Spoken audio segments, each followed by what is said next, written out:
You are listening to The Innkeeper by Lifesketcher, Chapter 1901 Congress. Lex's experience with demi-Dao lords was limited. To be more specific, the only demi-Dao lords he'd met were deities, or to be even more specific, they were the children of Ra and one of their butlers. In fact, it was commonly understood that the highest level of cultivation that a deity could reach was a demi-Dao lord. However, that did not mean only deities could reach this enigmatic realm. Others could as well. Lex wasn't sure if the demi-Dao lord was a stopover realm between celestial and Dao lord, but he was sure that even demi-Dao lords were incredibly powerful.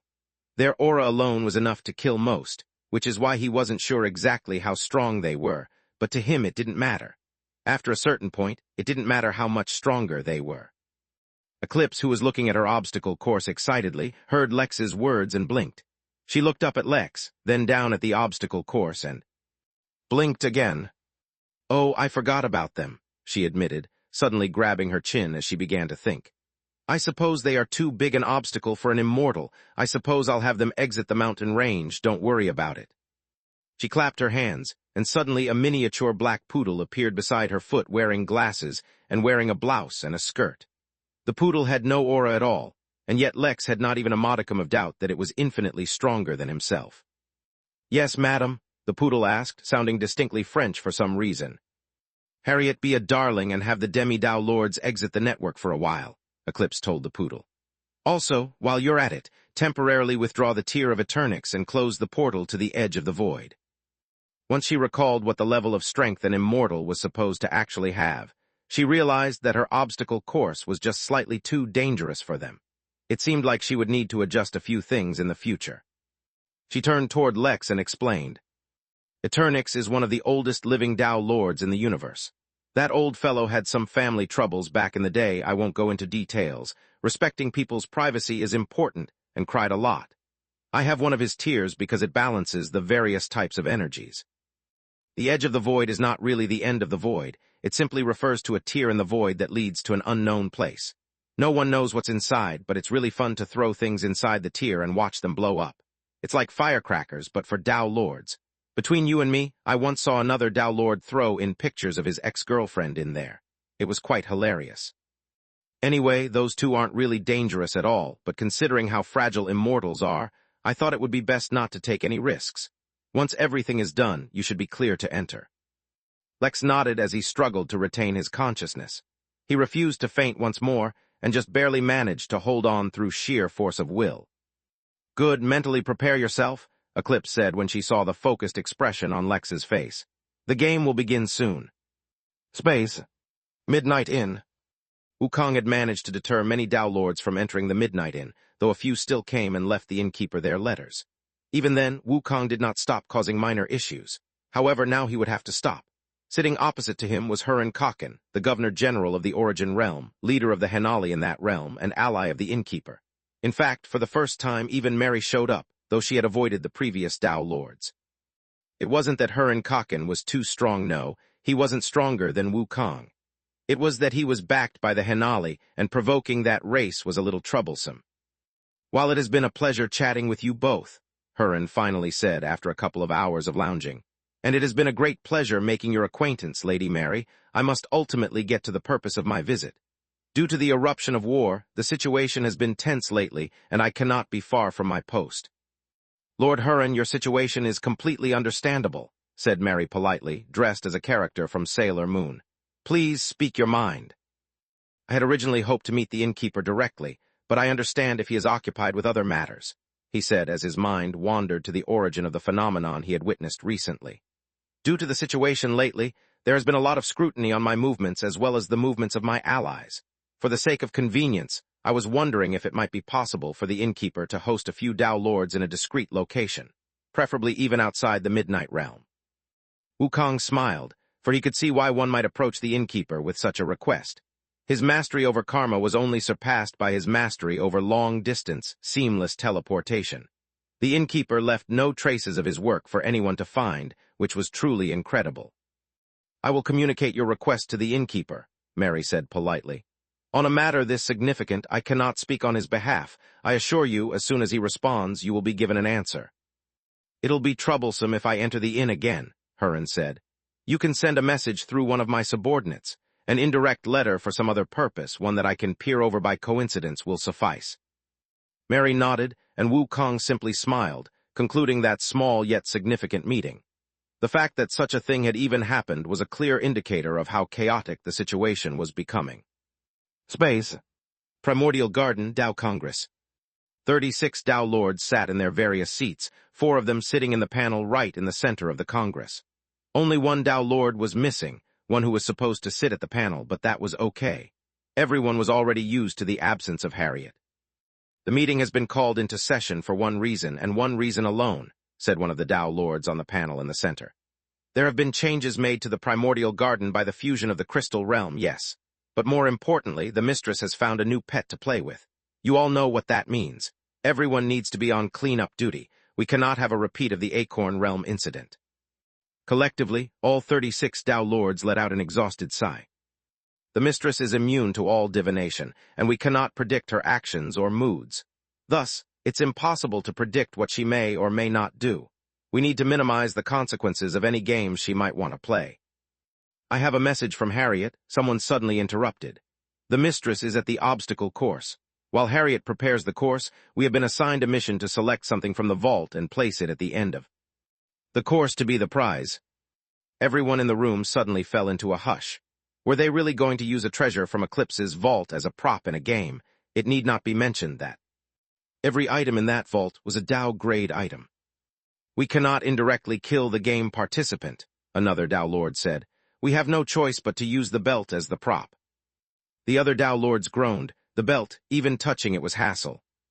Has someone looked into the background of the Immortal? Are we sure it's not a reincarnation of her ex-boyfriend again? How many times has he pulled that trick already? Another Dao Lord asked. Yes, we've looked. While he is protected by some power, we were able to gather that he works for another, neutral Dao Lord called Innkeeper. It is unlikely it's the ex. Good, so just make sure that he's not secretly a member of any major cult, and we'll be fine on that front. The Congress continued to discuss various possible problems that Eclipse might face, and continued to resolve them before they could even happen. They all seemed incredibly professional and very experienced. Outside the Primordial Garden in the rest of the universe, an even larger number of Dao Lords stood at the ready, all waiting for the slightest message. From the garden, war or no war did not matter to them. All they cared about was making sure their mistress could keep smiling. Everything else was inconsequential. Exactly how many of them there were, no one in the universe knew. This, too, counted as one of the secret major organizations in the universe. Chapter 1902, Second Step. Lords, while protecting the mistress is our main focus, we cannot let the balance of the garden fall out of place, said one of the Dao Lords. We also have to address the protection of the citizens from the new realm. If they all die, the death energy they produce will cause a significant influence on the balance of the Primordial Garden. We should either shift them all to the Deadened Desert, or safety zones will need to be put in place to ensure their integration into the realm. The mistress will consider moving the population of an entire realm to the Deadened Desert to be quite rude, so safety zones are a better idea. There's just one issue. What's that? Asked one of the Dao Lords curiously. How could there be an issue for 36 Dao Lords inside the Primordial Garden? There was nothing that they could not control here. One of the new races brought with the new realm, the Trellops, they're adapting really quickly. They're a new race, so they didn't exist in primordial times, but they're entirely undaunted by the presence of primordial energy. At this rate, not only will they not require protection, but they might alter biomes that the mistress has set up. A heavy silence fell upon the Congress, all of them taking in the seriousness of the possibility. Looking into the future of any race, or divination of any kind at all, did not really work in the garden for complex reasons, so even as Dao Lords they could not predict the actual future. They could, however, speculate, and their vast exposure and experience meant that even their speculation was akin to divination. For now, just watch any changes that might happen and compile a report. For this matter, we shall let the mistress decide herself what she wants to do. After all, the balance of the garden is already ruined somewhat, so she has to make a decision about the future of the realm anyway. Who knows, with the addition of the Crystal Realm, the foundation of the Primordial Garden might have been strengthened further, allowing for some of her abandoned projects. With that, this discussion was over, and the rest of the Congress could focus on more important things, like the Immortal who held the mistress's hand. Should they eradicate him? Yes, Will they? Not unless the mistress says so, but that won't stop them from complaining.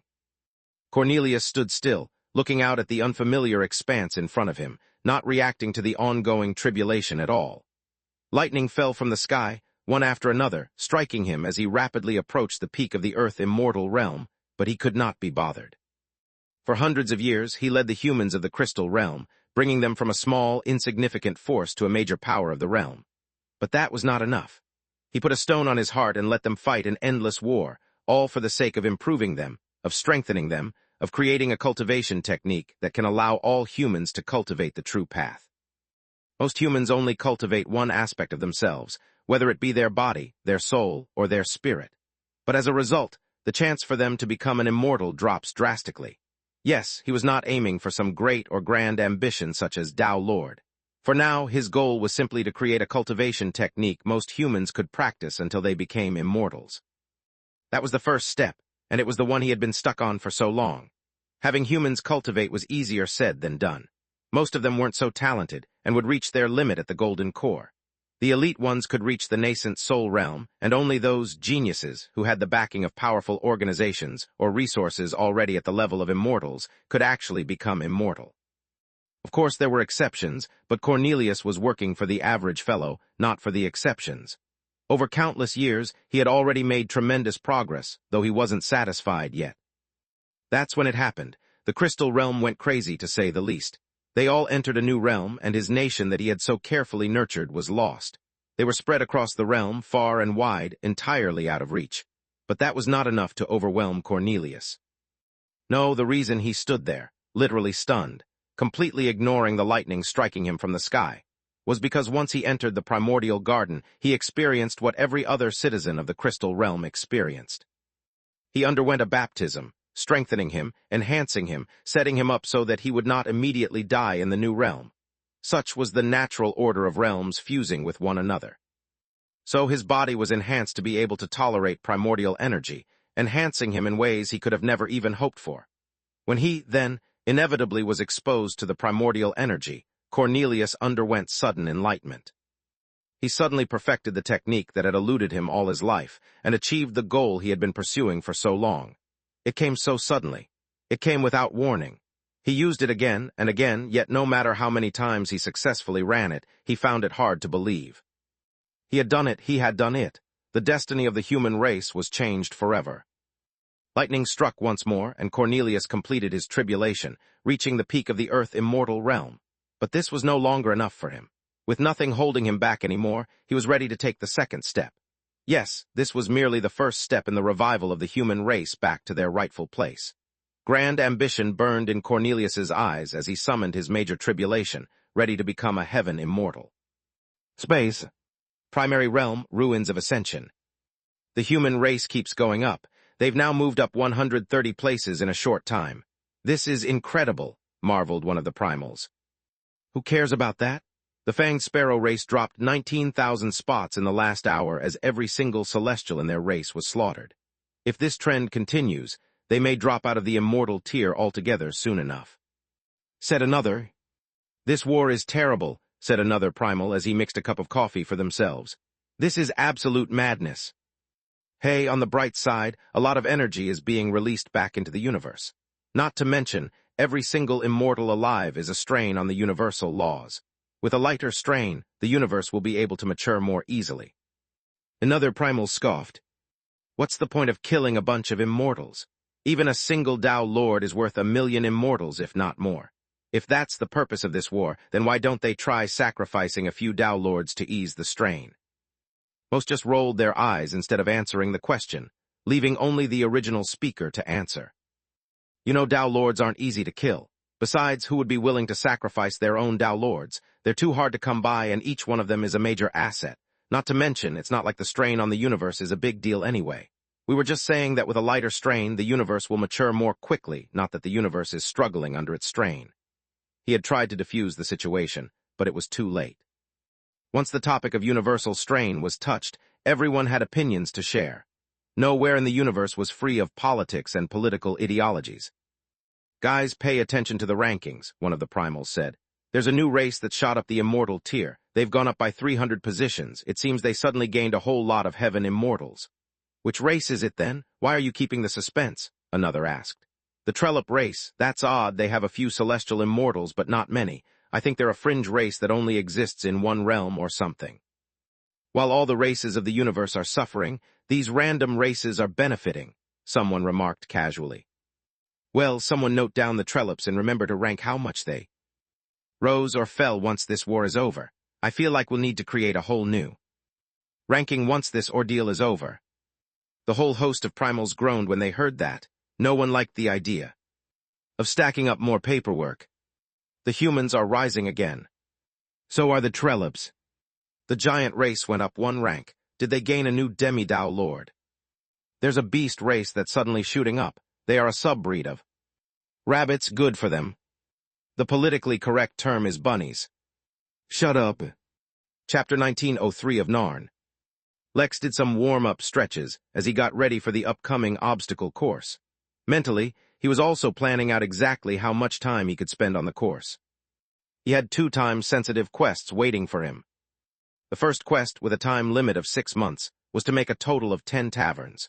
Fortunately, he already had a few, so he only needed to make some more over the next few months.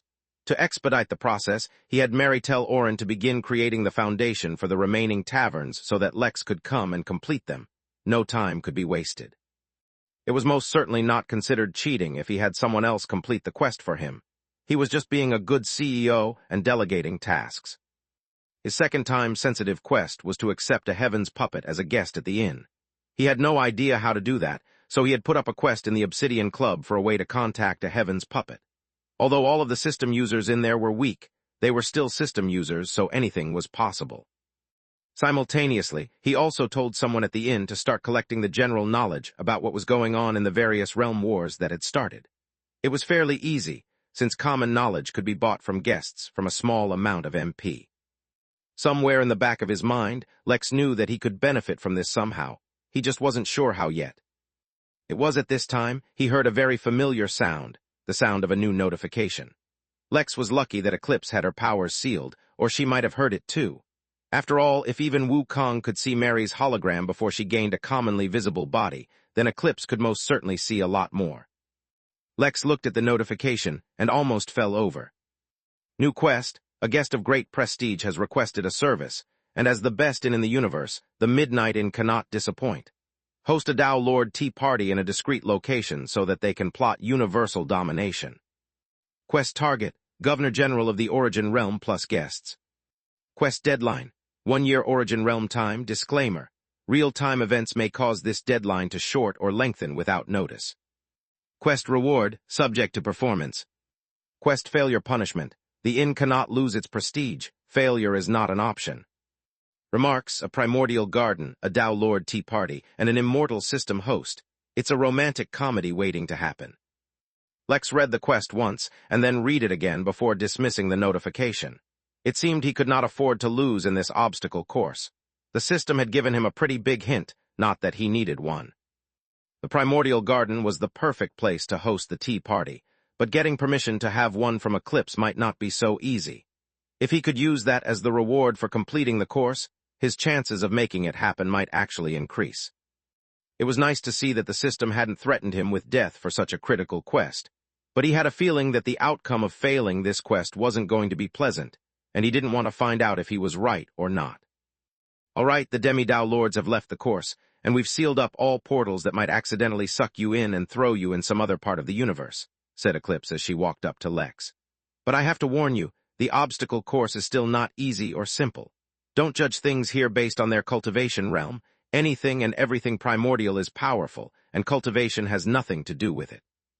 That's not a problem, answered Lex seriously. All I need to know is the entrance to the course and what my target is. Eclipse nodded and pointed to one corner of the mountain range. There was a massive lake there, surrounded by various cities and settlements. That lake was formed over a pit that's really deep. At the base of that pit you'll find your target. The entrance is right here. I can take you to it.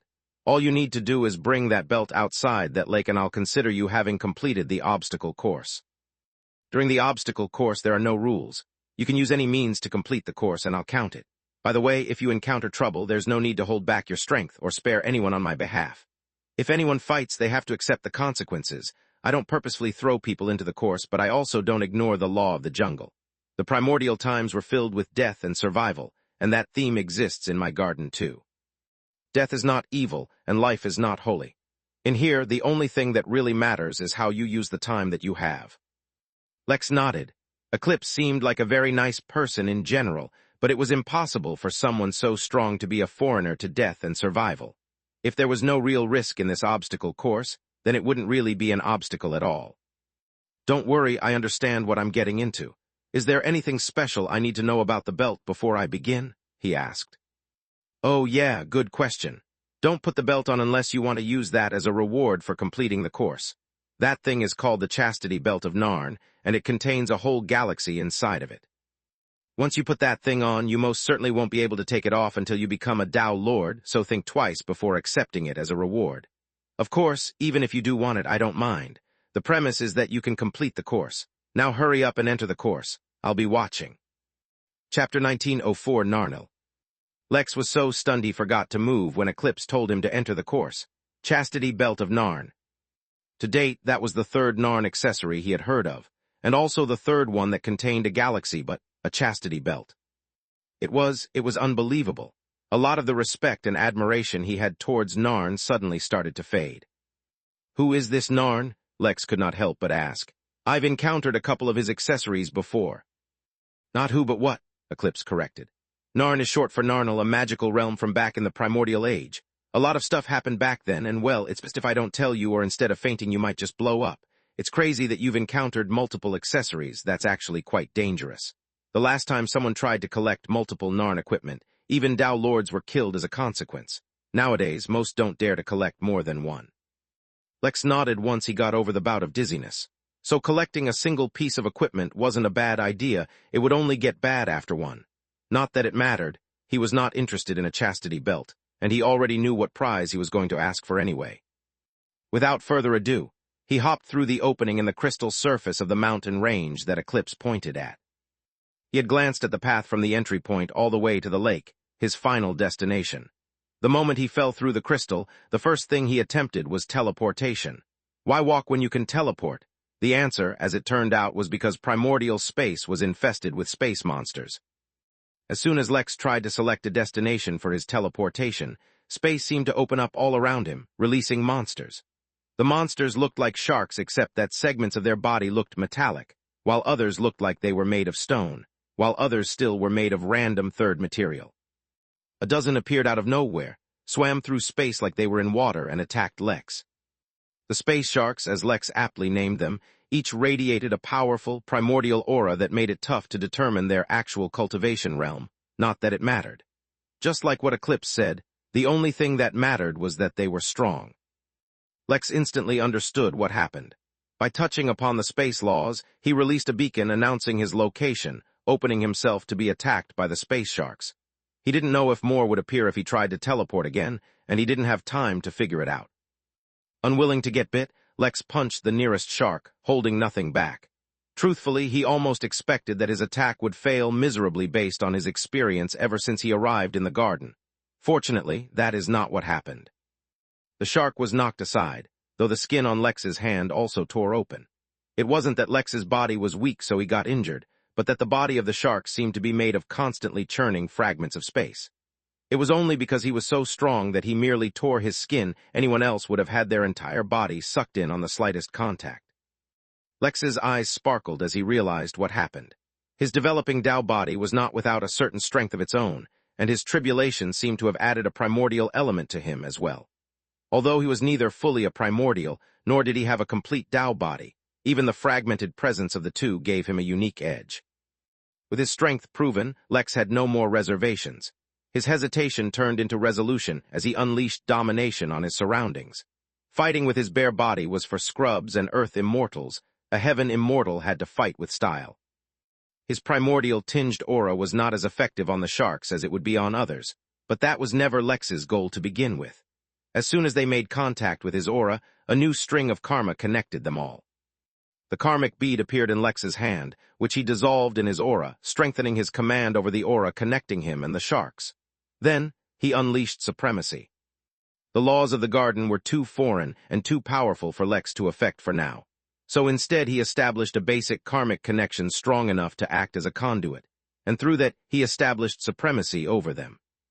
Yet unlike his brutish ways of yore, he did not give them single, strong commands.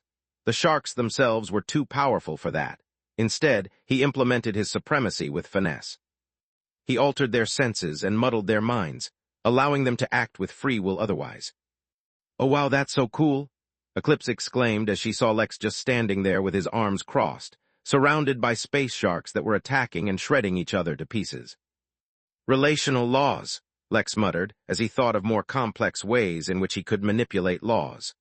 All his existing lawcrafts needed to be upgraded, and he needed to come up with new ones as well.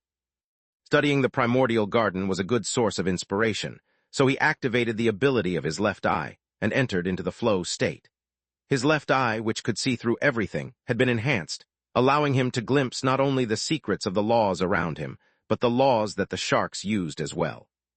But observation was not enough. The eye granted him understanding. Meanwhile, the flow state, which had always been so impressive, suddenly felt lackluster. Sure, it was helping him understand laws, but it suddenly couldn't even keep up with his own natural ability to see through things. It couldn't be helped. Flow was an ability that came from his ancestor, so naturally the ability had a certain peak. In that case, he would need to improve flow himself as well. While Lex utilized supremacy and exacted his will upon the sharks, he got a new idea. Instead of just killing them all, he could consider taming one as well. If he did that, he might have an easier time reaching his destination. He thought about it for a second and then changed his mind. He would tame the shark, yes, but he gave up on trying to find an easy way to reach his goal. Eclipse may have been acting simple and straightforward, but there was no way she was simple-minded. She had no doubt already considered all aspects of this place, or else how could she call it an obstacle course? But he was not deterred. The scene around him was proof that he was not so weak.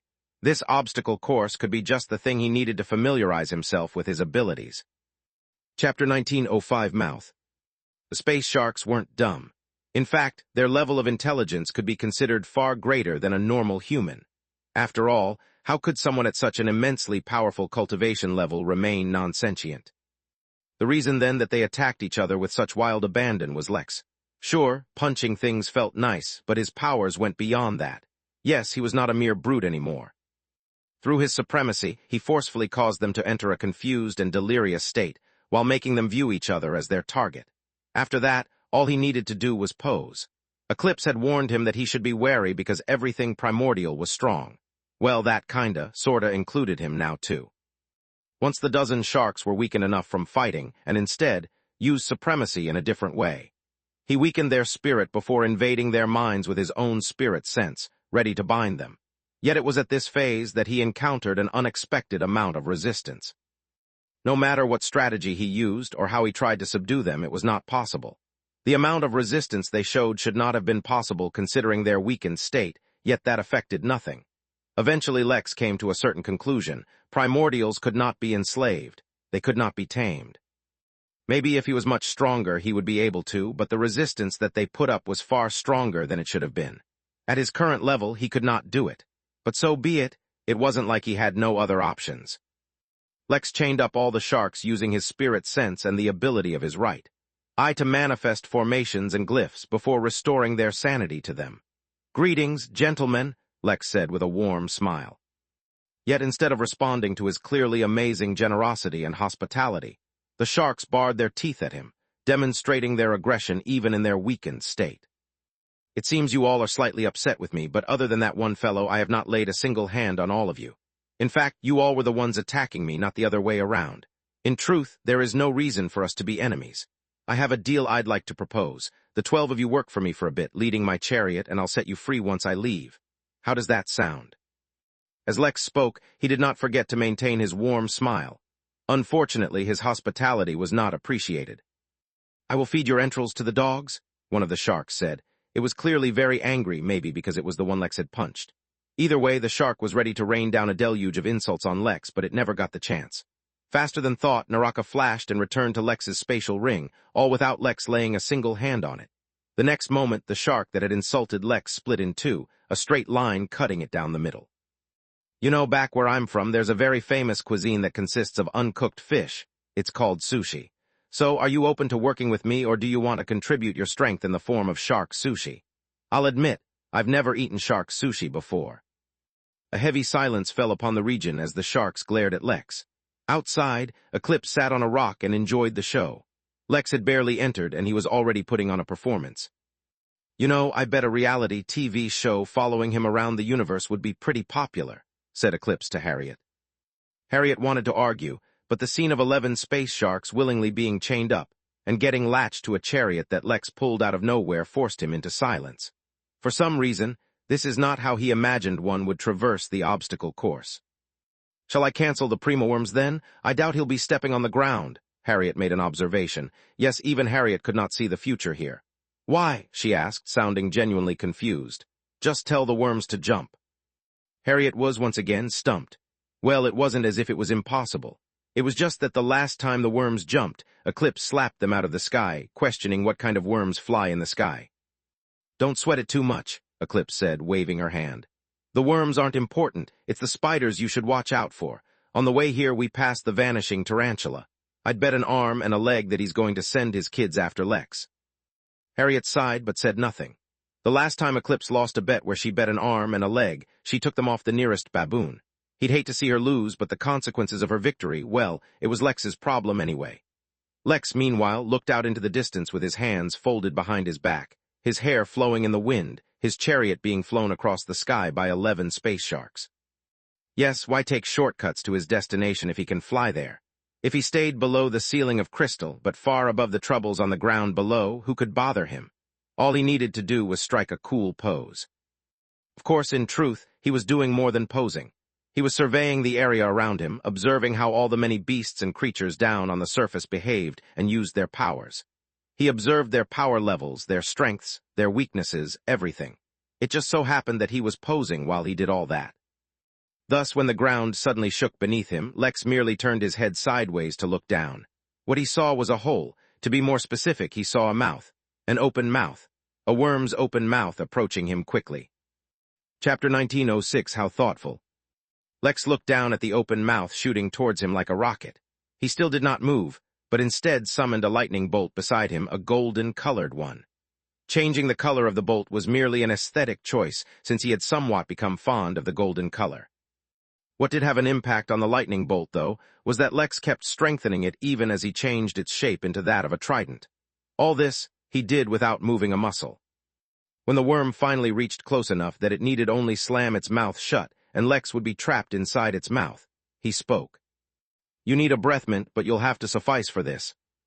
The lightning trident launched into the worm's mouth with a thunderous roar, mimicking to a great extent the lightning Lex himself had absorbed. In fact, it was because Lex had been using his cultivation technique while being bombarded with trident lightning that he had built up an affinity for it, making it easier for him to copy it. Since he had even risen in his realm, the actual might of his lightning tridents were actually greater than what he himself suffered. A devastating explosion rocked the worm, launching its flying body downwards, but instead of relieving the pressure on Lex, that is when the true obstacle course began. The crystal ceiling acted as a kind of energy barrier, blocking a lot of the primordial energy out, thus leaving the interior somewhat barren. This was why it was actually a popular spot for immigrants to the primordial garden. All those who arrived from the crystal realm usually settled here. But for the locals, this resulted in severe energy deprivation, putting them in a state of survival. It made them more aggressive and more ferocious. Lex's most recent attack was like an open declaration to the whole region that he was a walking, talking battery, attracting all their attention. Lex's instincts didn't even warn him of the impending danger. They instead just told him to clench his butt cheeks and get ready for a beating. Gravity around him suddenly increased exponentially, surpassing even that of a black hole. Before he could understand what was happening, his chariot was pulled from the sky, crashing into the ground in a devastating crash. But there was no time for him to recover. The hole that had been created from his slam into the ground suddenly closed, as if even the ground itself had a mouth, burying Lex underneath. The soil, pressed down upon Lex, began sucking the energy out of his body in great torrents, forcefully stealing anything and everything it could get. The ground was not sentient. but even so it manipulated gravity to steal Lex's energy. Lex abandoned the chariot and let go of his control over the sharks as he tried to teleport away, yet the space around him, too, was sealed. The ground of the primordial garden was not something a casual weakling could step upon. If space did not work, Lex had other options. He entered into the soul state and then tried to enter the soul plane. Bad idea. A boiling energy, one even more potent than primordial energy, filled the soul plane so that the moment Lex entered, his soul began to burn. The souls of primordials were born from the creation of the universe. What other being was born as obscenely strong as them?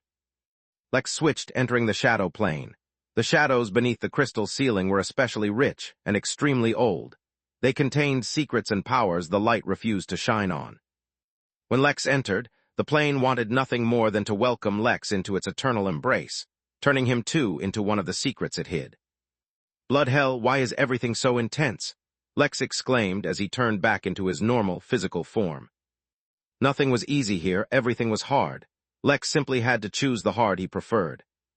Buried alive, tortured by multiple planes, targeted by the very soil all around him, Lex felt a lot of pressure, both physical and psychological. Yet that pressure gave him an idea, and within a split second he created his first lawcraft as a heaven immortal. Volcanic arts, human volcano, Lex roared, activating his lawcraft, perfectly emulating a volcanic eruption. In fact, he was more than perfect. He had encapsulated the devastating might of the lightning tribulation, to be more specific, the primordial lightning tribulation which had taken the form of a volcano to attack Lex.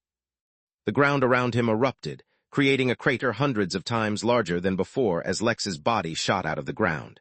Yet instead of casually enjoying like he was before, Lex began to run. This obstacle course was seriously messed up. He couldn't take a single second to rest. The following events proved his thoughts to be true, as dozens of worms jumped out of the ground to try and eat him. If that was all, it would be nothing new. But on the backs of those worms were tarantulas, with 2 strings of web going to either side of the worm, holding the spiders in place as they rode atop their bodies. Lex's drastic escape put him outside the line of the worms' jumps, but the tarantulas were not ordinary. They were vanishing tarantulas. More importantly, they knew far better than Lex how to traverse the space of the primordial realm. The worms vanished in thin air, before appearing all around Lex and circling him. "You asked for this," said Lex as he summoned Naraka. There was no time for showing off or catchy one-liners. He needed to move. When Lex controlled Naraka with his spirit sense, its speed was unmatched, yet when he controlled it with his hands, the strength behind his swing was something else entirely. He cut open a path for himself, not bothering to waste energy on trying to kill. After all, he had realized one additional difficulty that the obstacle course presented him with. It was constantly absorbing his energy. He was on a timer, and if he ran out of energy before reaching the belt, it would be an automatic defeat. "Do you think he's shouting the names of his attacks out for us?" Harriet asked as it looked at the human curiously. "That does make sense, doesn't it?" Eclipse said, realizing how thoughtful Lex was being. Chapter 1907 Oka, the Merchant. Harriet, of course, could see the truth. Unlike Eclipse, the poodle did not have its abilities sealed. It was merely not as strong as Eclipse. At most, it was a little stronger than the average Tao Lord. Still, that was more than enough to see through Lex and everything about him, as well as the fact that he had random pieces of information hidden from view or obscured even to Tao Lords. Considering he came from an organization that also had a Tao Lord, that wasn't too surprising. But Harriet did not need to learn Lex's secrets. He could see Lex's intentions in the garden, which weren't exactly altruistic, but they weren't the worst either. His greatest ambition was merely to use some of the resources in the garden and maybe establish a connection with Eclipse. Of those notable beings that entered the garden, such motives could be considered the most basic and simple. Harriet did not care about the resources as long as Eclipse gave her consent, since everything here was basically homegrown. As for forming a connection with Eclipse, it was both very easy and very hard. She was a nonchalant being, so anyone could befriend her, as long as they could work up the courage and the sincerity. Simultaneously, she was someone who had survived till now from the primordial age, so there were few in the universe with as much experience as her. Even without her Tao abilities, it was not easy to fool her. She could basically see through everyone at a glance. So if she was still paying attention to Lex, then he must be doing something right. "The spiders are getting very innovative," Harriet commented and continued to watch. Eclipse merely nodded. Meanwhile, Lex was running like his life depended on it, because it did. "Guys, we can talk about this," Lex yelled behind him to the spiders riding the massive worms. Yet, for some reason, they did not seem inclined towards his suggestion. "Well, I gave you a chance," Lex muttered before using Immortal Aegis. Although he hadn't adapted the lawcraft for the Heaven Immortal realm just yet, it was still the strongest barrier he could conjure while he was an Earth Immortal. For added effect, he made it invisible and spread it from the ground to the crystal ceiling right behind himself. A second later, the worms crashed into the barrier, the speed and force of their bodies causing a massive earthquake and even causing them severe injuries, though the barrier remained entirely unharmed. The spiders were also injured in the collision, for within the barrier Lex had infused a number of harmful effects such as Sword Intent and Golden Inferno. The area behind him was completely sealed, for the barrier was wide enough to seal off the entire area, but Lex was not confident that the barrier would remain forever. The ground was sucking the energy out of it even then, and the various beasts and creatures were all being attracted to it as if it were a giant energy beacon. Fortunately, he didn't need it to last forever. Lex reached the next segment of the course, which consisted of a large canyon where the walls rose up all the way to the crystal ceiling. What was inside the canyon, Lex could not say because when he extended his spirit sense in too far from himself, the walls of the canyon seemed to have a dampening effect on spirit sense. "Ahoy there, traveler," a snake yelled at him from a cave in the canyon wall. "Are you new around these parts? I haven't seen you before. If you seek to enter or maybe cross the canyon of You Will Die in here, then it wouldn't be a bad idea to take a look at my wares first. I have weapons, equipment, medicine, maps, and other things that you might need in there." Lex raised an eyebrow when he heard the canyon's name, and then looked at the snake oddly. The snake was wearing a very respectable merchant's cloak, making him look like an NPC right at the beginning of a dungeon in a video game. Lex's instincts did not warn him of any danger from the snake, and he felt no threat from his words either. Logic told him that this was a trap, because what kind of obstacle course had a shop inside of it? But the same logic also answered him, the kind that was designed by a gamer. "Yeah, I'm new," Lex decided to answer honestly. "I'm looking to cross the canyon. Do you have anything that can help me?" Yes, of course. You can call me Oka. Come in, take a look at my wares. I have many things that can help you, although what suits you is something only you can determine for yourself." Lex looked at the snake skeptically, and then turned to look behind him at all the creatures attacking his barrier. He seemed to have some time, so it wouldn't hurt to take a look. "Sure, that makes sense," Lex said, and then entered the cave. Of course, the moment he officially entered the canyon, his instincts sent him a warning. This place was dangerous, and he had around 3 hours to leave before the situation worsened. As if to add emphasis on his warning, the walls in the canyon suddenly trembled, dropping trails of dust and dirt. "Don't mind that," Oka said with a distinctly merchant-like smile. "That's just how the canyon greets everyone. If you escape before the ghost of woe gets you, then you have nothing to worry about." Rather than explaining, Oka spread the beads that acted as a door to his cave, and waited for Lex to enter. "This is totally a great idea," Lex muttered to himself sarcastically before. Entering, to his immense surprise, the interior of the cave was actually renovated quite nicely. It was a large yet packed shop, with countless rows and countertops, all packed with various trinkets. Chapter 1908 Poor. Oka did not try to stab Lex in the back the moment he entered the shop, so that was a good sign. Instead, the snake quickly slithered past him and got behind the counter, giving Lex its sincerest smile, which basically just looked like it was showing Lex its fangs. So, not a good look. "Good sir, may I have your name? And how about what you're looking for? There are too many wares in my shop, so if I know exactly what you need, I can guide you," Oka said enthusiastically. "By the way, full discretion, we accept various currencies, but our preferred form of payment is with drops of celestial dew."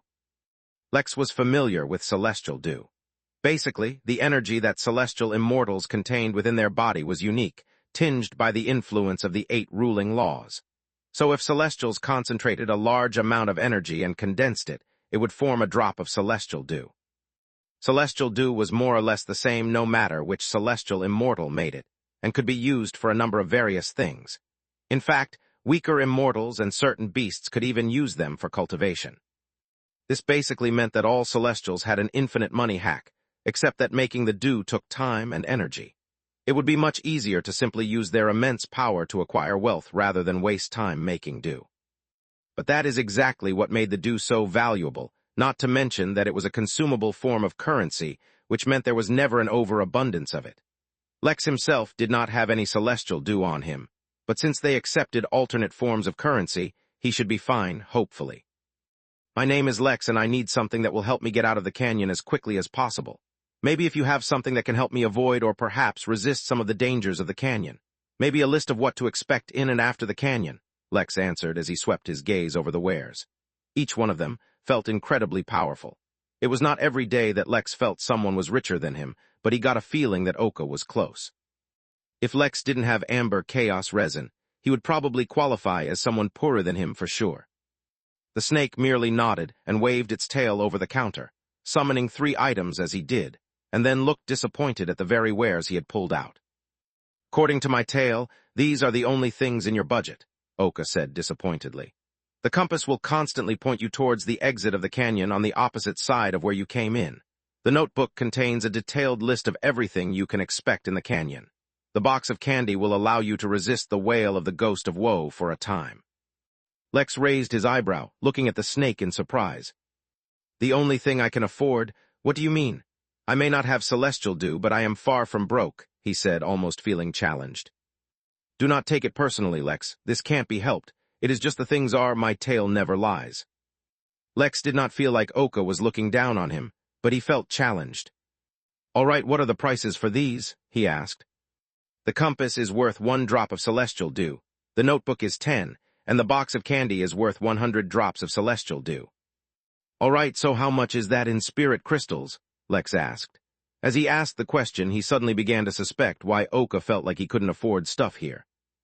We don't accept spirit crystals here, even if they can be used by Earth immortals to cultivate, Oka said, shaking his head. Normally, this would be the point where Lex would start pulling out random treasures from the Midnight Realm. Yet he realized that in the primordial garden, the things that were valuable elsewhere might just be entirely worthless. For example, the mere soil of the inn could fetch a decent price anywhere else, but the soil here might just be better than the inn's. The natural treasures that grew in the inn were not as valuable as the ones that grew here, and nothing in the inn had as much energy as the things here. In essence, it wasn't that Lex was poor, it was just that the quality of the currencies he had were too low to be accepted here. While he was an Earth immortal, they were still fine. But now that he was stronger, anything that he wanted to buy would be more expensive as well, and thus would require a higher quality payment. The issue was that he was now basically equal in strength to a celestial immortal between level 1 and level 3 on average. The quality of stuff that he needed had been enhanced, but his resources had not kept up his growth in strength because he had been too quick. After all, if the inn had more time to develop, he was certain he would still be able to use their resources. If the inn could produce celestial-level herbs and spirit essence, who would reject it? Although spirit essence, the liquefaction of spirit energy, even at the celestial level would not be as valuable as celestial do, it was still worth quite a lot. Lex sighed and went through the list of treasures he had, and the ones he wanted to give away. Technically, it wasn't that he was poor, but that he didn't want to give away his rarer resources. I'll pay in the scales of a heaven immortal dragon, Lex said, sounding exhausted. Poor Pelvelin, if his soul were alive, he would have killed himself after finding out that his body was just being treated like a walking money tree.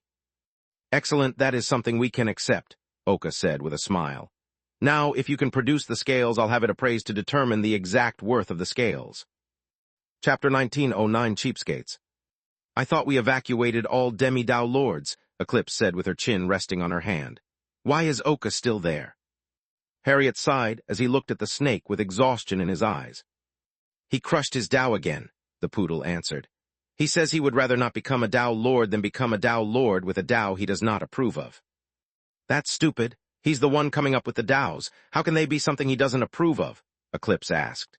But there was no real question to this answer. The snake was free to do as he wished as long as he did not harm the garden in some way. It wasn't like they had a desperate need of Dao Lords or anything. The two resumed watching Lex, who was exchanging 18 dragon scales for the compass.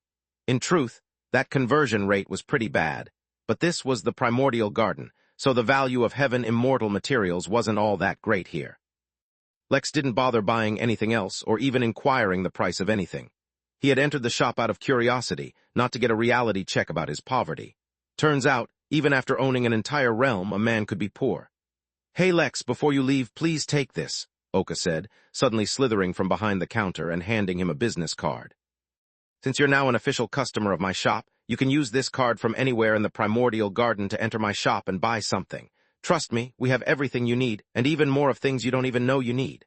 Lex raised an eyebrow, suddenly reminded of his own system.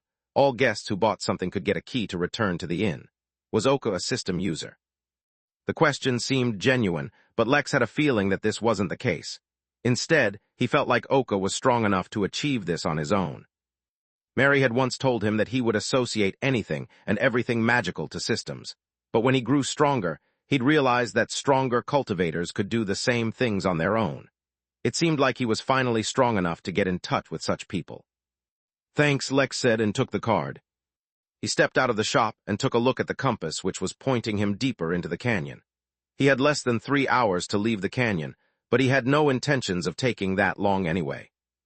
Teleporting or slipping through any shortcuts was more dangerous than directly traveling by land, so all he needed to do was run faster. Lex exerted his full strength and launched himself forward at his full speed. Anywhere else, such a display of brute strength would have left a crater in the ground and would have caused multiple sonic booms. Here, he barely caused a gust of wind. The deeper into the canyon he went, the darker it got, as if light wasn't shining through the crystal ceiling. Or rather, as if the walls of the canyon were not just sucking up spirit senses, but the effectiveness of all senses. The range of his eyesight began to decrease, the potency of his hearing, and even the accuracy of his instincts. The world around Lex started to become darker until all he could see and feel were his immediate surroundings, finally allowing him to understand why the compass was necessary. But that was not all. Because of his connection to the inn and Jack, Lex also noticed that his grasp of the flow of time around him began to slip. It felt for him that he had been running for mere minutes, yet if his estimates were right, an entire hour had already elapsed. Fortunately, even as he ran, he did not encounter any dead ends, or he would have ended up wasting even more time.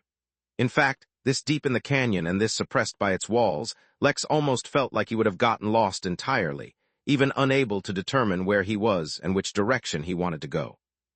He faced no enemies and no traps. Perhaps he was going on the right path, but that did not encourage Lex. Instead, he became even more solemn as he realized this was a true obstacle, one that would have been very difficult for him to overcome on his own. Eventually, despite his best attempts to get through the canyon quickly, 3 hours passed by. The entire canyon trembled, as if to let him know that his newbie protection period was over. A thin mist began to rise from the ground, filling the canyon air with an energy Lex was all too familiar with.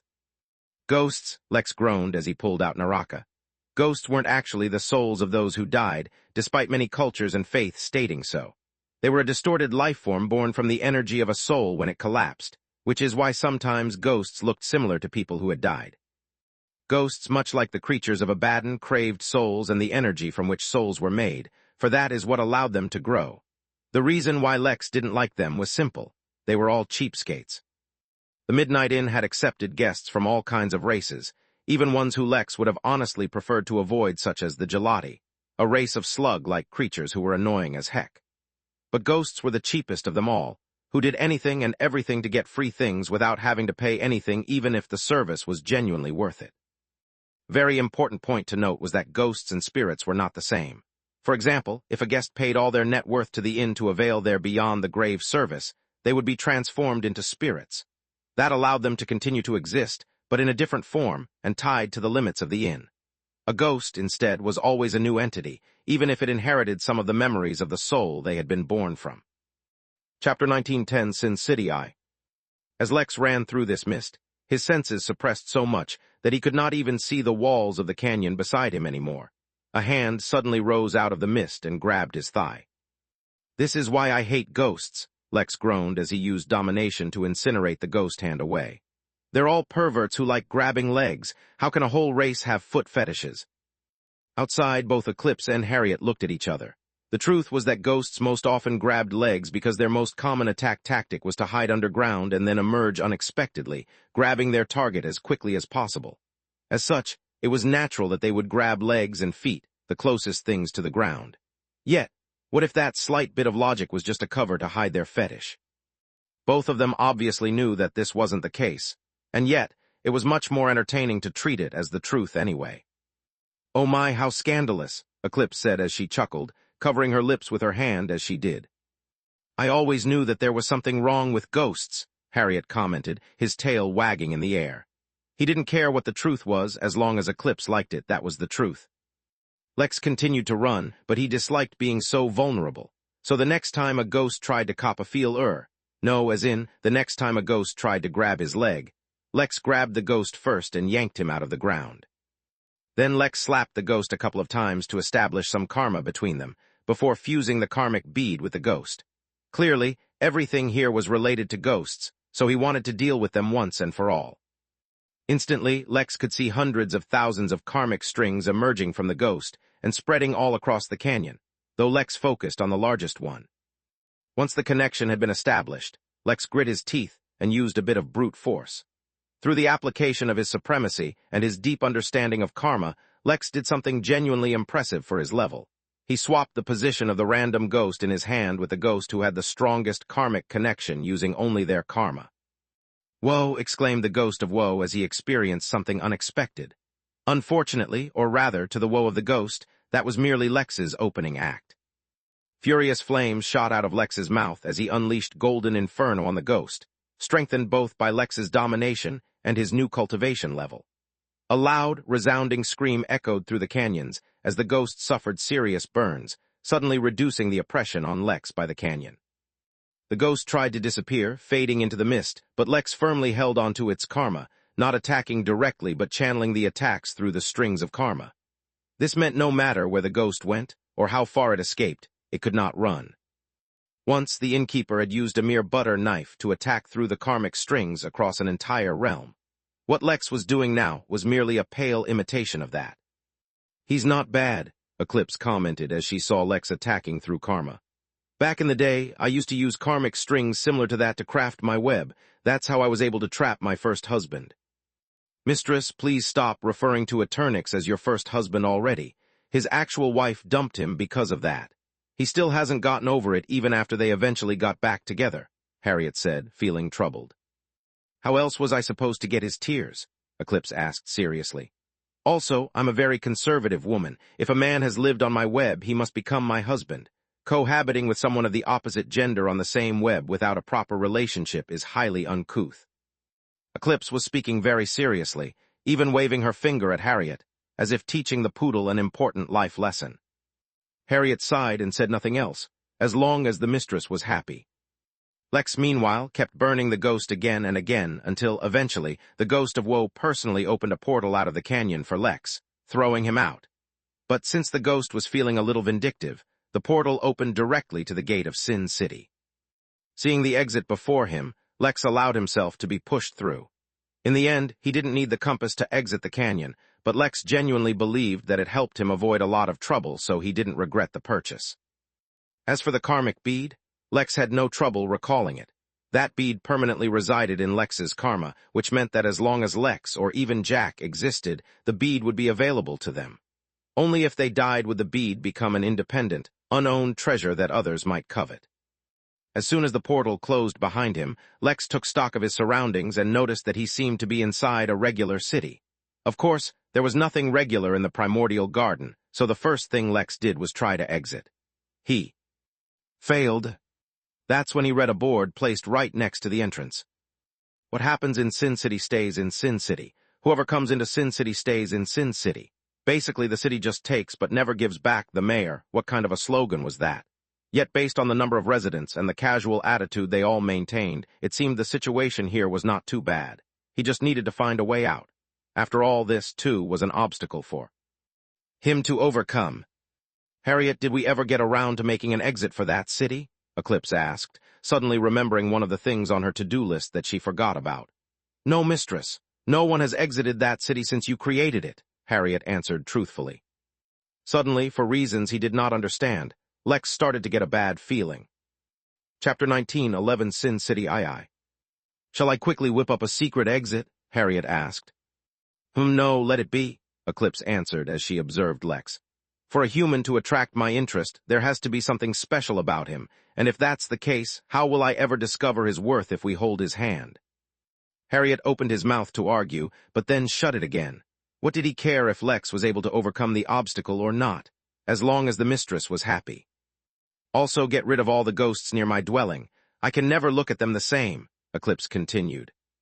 Unbeknownst to Lex, his casual ramblings caused a major upset in the ghost population of the primordial garden, not that he had the time or energy to care about such things. As he explored Sin City, he was actually astounded. What the hell was this place? Why was it called Sin City? The rules and regulations were incredibly strict, thorough, and meticulously enforced. For every 5 residents Lex saw, there was one officer of the law, patrolling, observing, taking down kittens from trees. Where was all the so-called sin?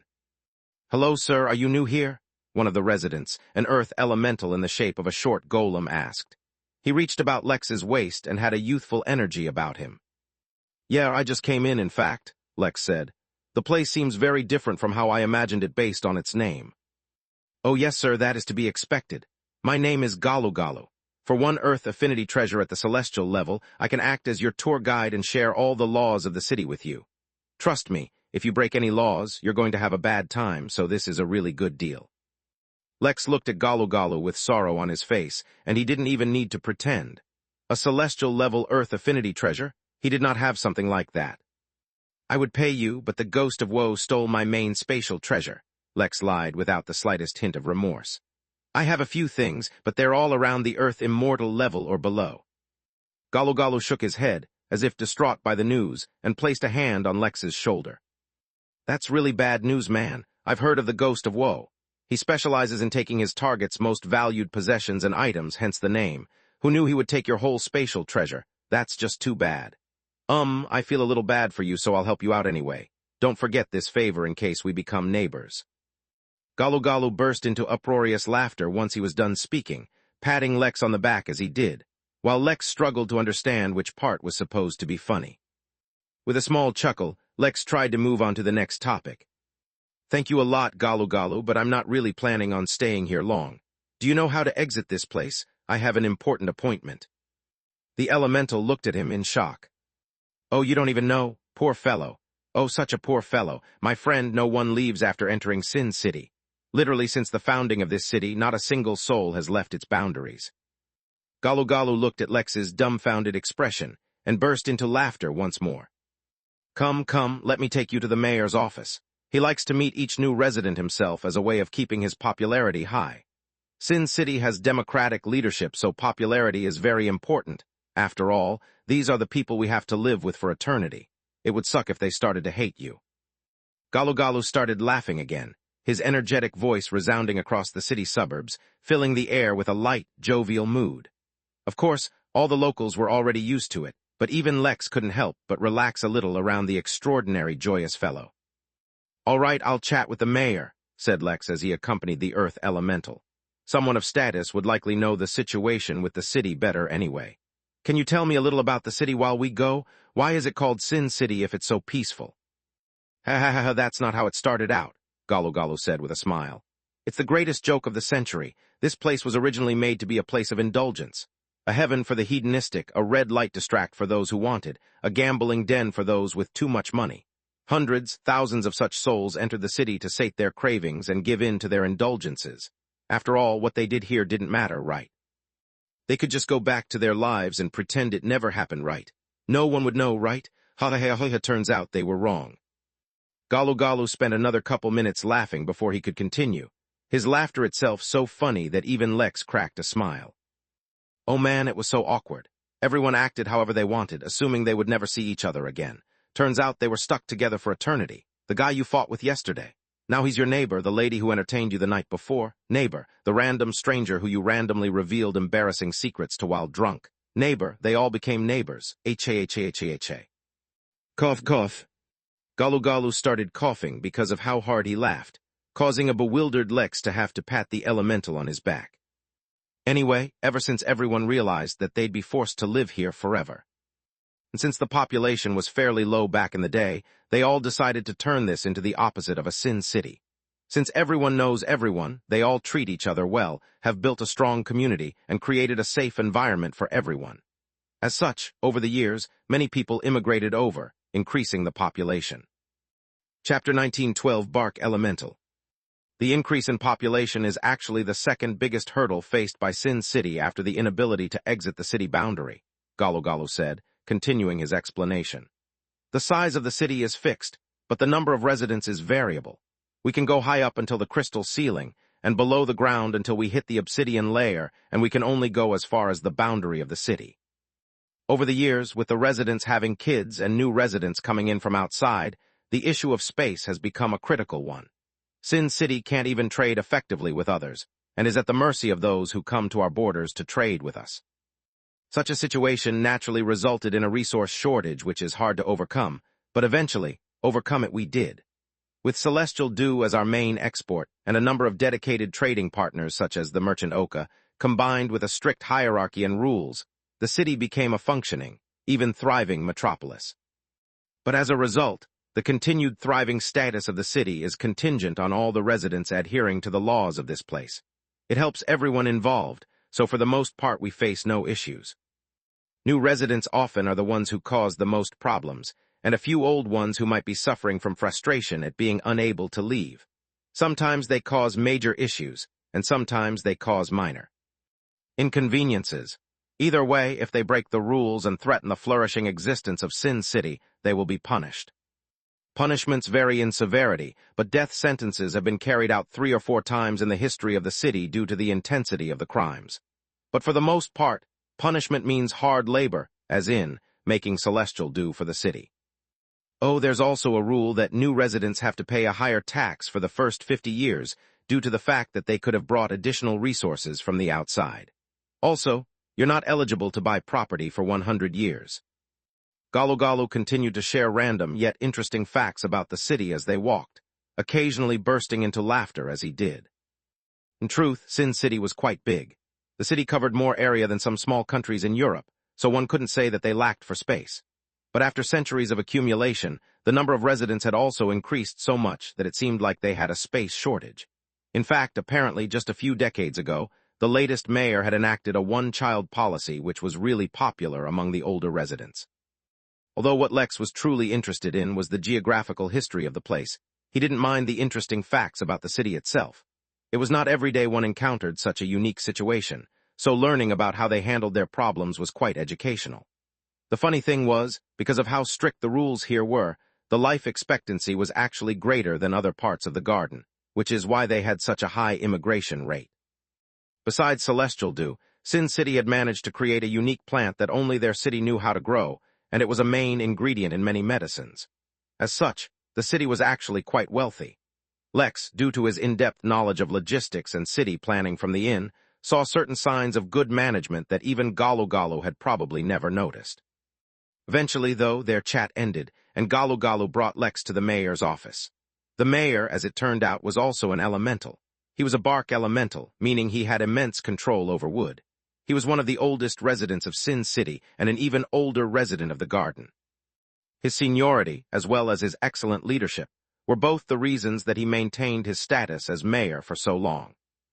The office was a surprisingly busy place, with a number of bureaucrats working dedicatedly, and offices for many civil departments located in the same building. Galu brought Lex to the counter for new resident registration and actually collected a small fee from the counter before winking towards Lex and leaving. So it seemed he benefited from bringing Lex here, and the little elemental had the audacity to request payment from Lex too. It seemed Sin City was a city of hustlers. Lex didn't mind. He simply took in the organized chaos of the mayor's office, finding himself enjoying it a little bit.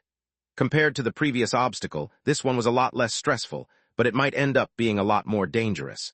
He didn't have to wait long for his personal meeting with the mayor to be approved, which was surprising. Lex was escorted into a very plain-looking office, yet the moment Lex stepped inside, he knew he was in the presence of a powerhouse. It was not his aura or presence that gave him away, but the sheer extent of the reaction from his instincts.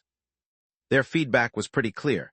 He needed to be on the highest guard he could maintain, while looking as nonchalant as possible.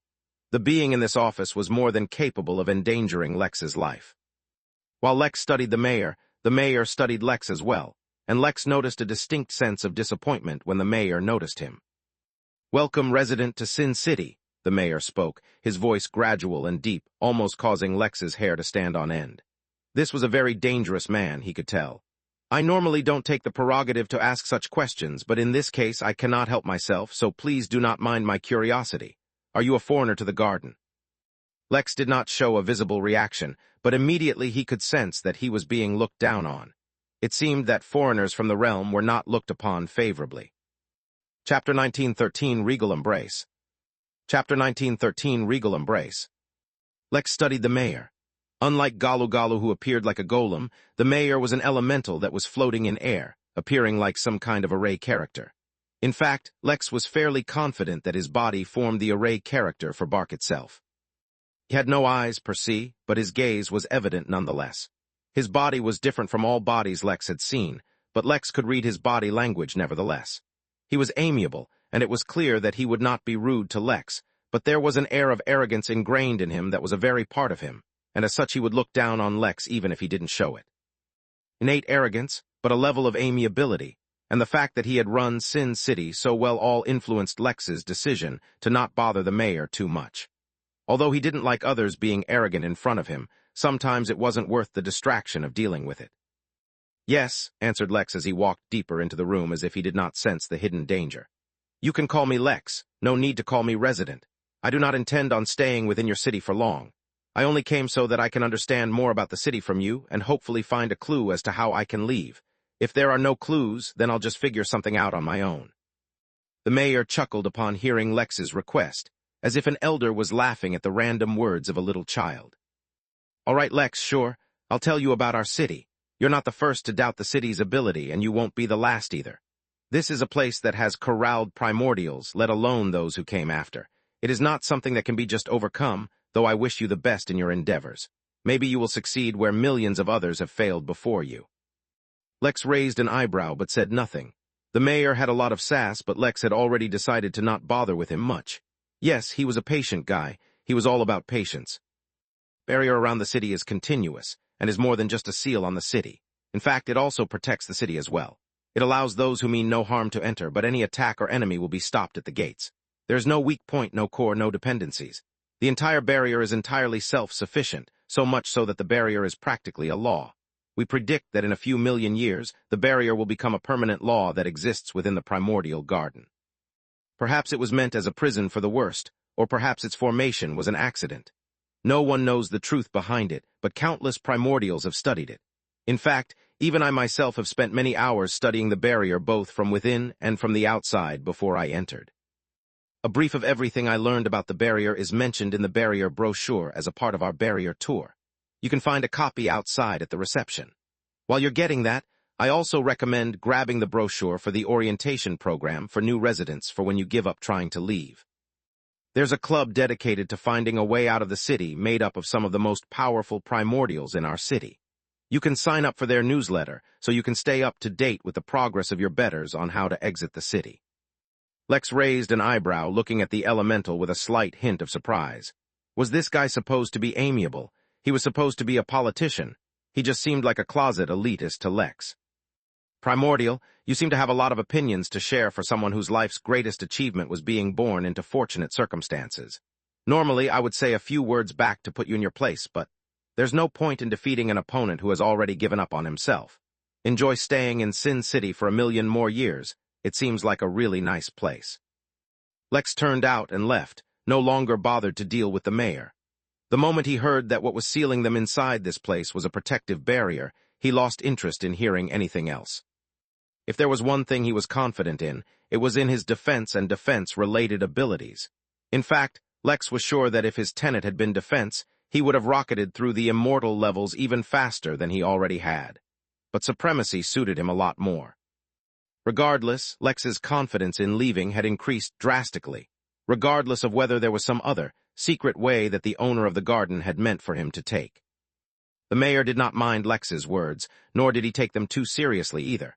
New residents were always like that, arrogant and full of themselves. It would take the weathering of time and Sin City for them to understand their place in the world. The mayor was looking forward to when Lex would be forced to eat his own words. On his way out, Lex grabbed the brochure for the barrier just to speed up his understanding of the barrier. Of course, he wouldn't take everything written down here too seriously. He would form his own opinions. But the brochure did have relevant information for him, For example, the fact that the city had dedicated a certain area where people could try and attempt breaking the barrier. There was nothing special about that place. It was just far away from any infrastructure, so any destructive attempts to break the barrier would not negatively affect the city. How thoughtful. Lex seemed to be walking casually, but by the time he finished reading, he was already in front of the barrier. A number of other powerful beings were also here, working together to chain their attacks, hoping to weaken the barrier somehow. Others were pooling their strength together to form one powerful attack that could overwhelm the barrier, while others still were standing right next to the barrier, studying it. Compared to the mayor, who seemed much stronger than everyone here, yet reeked of someone who had just given up, everyone here gave off an aura of persistence and dedication. He felt a lot more comfortable here. Internally, though, he was still repeating the mantra of having patience and not slapping the mayor's face. That would not make his life any easier. Instead, walking out of this city without telling the mayor how he did it. Then leaving a note mentioning that he didn't share his method of leaving because, according to the mayor, his betters were already on it, would be just the right way to respond to the mayor. Yes, this was not Lex being petty. Never. He was not a petty man. He was the epitome of patience and such virtues. The fact that he couldn't think of more similar virtues and literally had to think such virtues was in no way, shape, or form a testament to the fact that he was not patient. Lex activated his left eye, as well as made use of his tenet to begin studying the barrier around the city. He did not just want to learn how to pass through it. No, Lex wanted to learn from the barrier as well. If he could improve his own barrier by learning from the work of the strongest Tao Lord in the universe, then why wouldn't he? He was the best in terms of defense wherever he went, and he did not intend on losing that advantage anytime soon, or ever, in fact. While Lex was studying the barrier, there was a hidden realm in the universe unofficially called the Conquest Realm. Within that realm, there were countless beings, all of whom had the grand conquest system, with the goal of conquering the whole realm. Whenever they defeated or conquered another lord's territory or captured the lord, they were able to absorb that lord's system and turn the defeated lord into a vassal while strengthening themselves.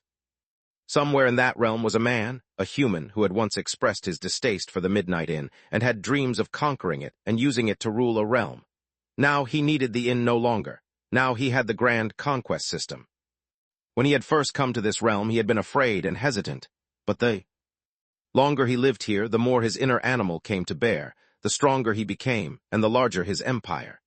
He had forsaken his name and now went only by the title of Grand Conqueror. After completing his latest quest far beyond what anyone else could hope to replicate, he got an incredible award. He got a cultivation technique focused on defense. Its name was Regal Embrace. Chapter 1914, I Shall Return. At the moment, Lex had 3 active timed quests. The first was to accept a Heaven's puppet as a guest, and he had no idea how to do that, so it was on the back burner, even if it came with a permanent butter knife upgrade. Truthfully speaking, at the rate of progress that the butter knife was making, he himself was stronger than the butter knife. He would, instead, much rather prefer a one-time strike at full power to a permanent upgrade. But he hadn't given up on it totally. He was using obsidian to try and find a way to complete the quest.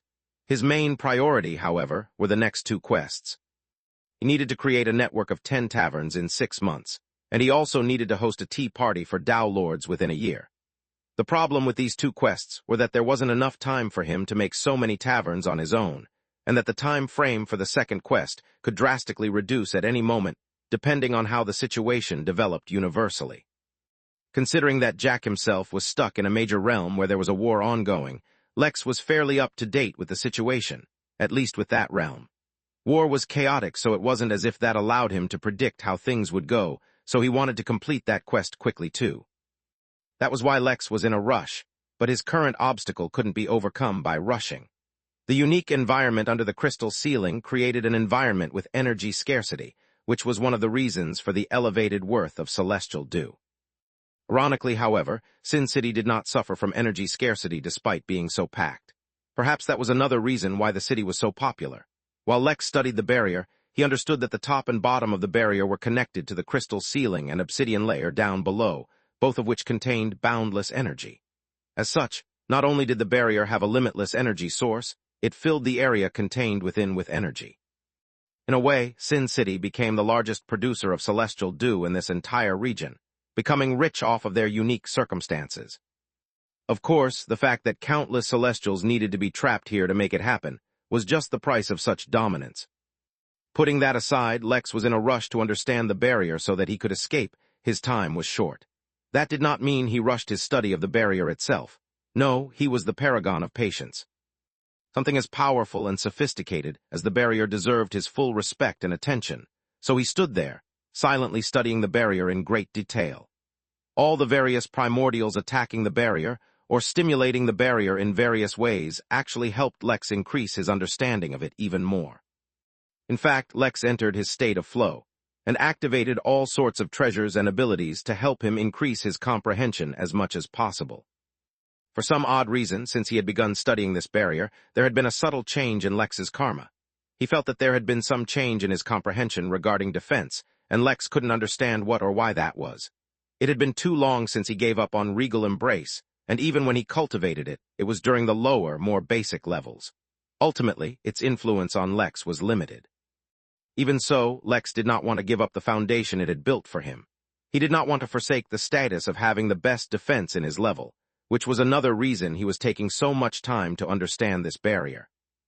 As for what exactly the change was that he had detected, Lex would take his time to probe and understand that with time. Since the status of having the strongest defense was something Lex had set out to attain, even without regal embrace, he would attain it. He did not need an easy path or a convenient cultivation technique. Since he had decided to achieve it, that is all that mattered. Perhaps Lex's casual and carefree attitude on a day-to-day basis did not make it seem like he was serious when he set out to attain supremacy, but deep down, it was something he had already set his mind to. Mary told him that all systems would manifest differently, and how they appeared or what form they took depended on the host. The fact that the system bonded with him wanted to be the best in the whole universe was likely not a mistake. On a day-to-day, Lex was carefree, didn't look down on others, and liked to live freely. He liked to see people enjoying themselves, and he liked even more to give them a place where they could enjoy themselves. The fact, then, that the place he wanted to provide for his guests to enjoy should be the best in the whole universe was a deep-seated arrogance, an aspect of his personality so hidden that only recently had he started to unveil it. As Lex deepened his understanding of the barrier and reaffirmed his conviction to supremacy, he fell into a state of enlightenment. He was not just getting a better understanding of the barrier and of himself, but his entire understanding of the limits of defense was undergoing an upgrade. It was as if, even though he himself had not yet consciously understood that regal embrace had returned to the universe, deep down, his subconscious had understood it. As such, it was openly stating its challenge out into the universe. The regal embrace was a cultivation technique that could allow its user to survive the destruction of the universe, but whether it could allow its user to survive Lex was another matter altogether. In his state of enlightenment, Lex took a step forward, his domination slowly spreading out. No longer was it merely radiating the aura of a dragon. No, now it was fused with a hint of the aura of the primordial, as well as the aura of a Nephilim candidate. Perhaps if Lex's Tao body would have been stronger, it would have even radiated the aura of Tao. For now, though, these few aspects were enough. The barrier around Sin City, which had remained steady and unmoving since its creation, rippled in response to Lex's step, causing everyone to freeze. No one understood what had happened. No one had made a connection to Lex just yet. However, several sirens began to blare across the city, alerting everyone that a change had taken place. Lex did not care. His gaze was distant, not even looking at the barrier, but at laws that seemed far away. The barrier which everyone had been locked in for so long did not even seem like a good barrier to Lex. He could see so many easy loopholes to take advantage of. It was just that the barrier itself was so incredibly powerful that for anyone to take advantage of those loopholes, they too needed to be unbelievably strong, or incredibly clever. In Lex's eyes, this barrier was something that had been randomly slapped together for a last-minute project, which was incredibly close to the truth. Still, even with all these loopholes, the barrier was not something Lex could casually overcome. He himself lacked the strength to trigger any of the loopholes. He had a treasure on him, however, that was extremely versatile and could do the trick. Lex took another step, and the barrier trembled again. Even so, no one noticed the connection between Lex and the barrier just yet. Lex took out the karmic bead and allowed it to fuse with his own karma, tracing it to a very specific being outside the barrier. It was not so simple. The barrier seemed to even block the strings of karma from exiting. So Lex took out his tyrant's mask and put it on. With divine energy flowing through the karmic string, a miracle happened. The barrier simply forgot to block the string, allowing it to leave and connect with Lex's target. Ordinarily, just divine energy would not be enough to cross the barrier. It was the immense power contained within the karmic string, which could leverage all the karma Lex had accumulated in his entire life, which allowed the string to pass.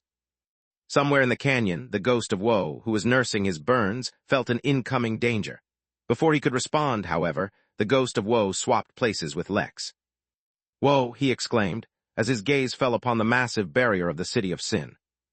Etched upon the otherwise invisible barrier were a few words.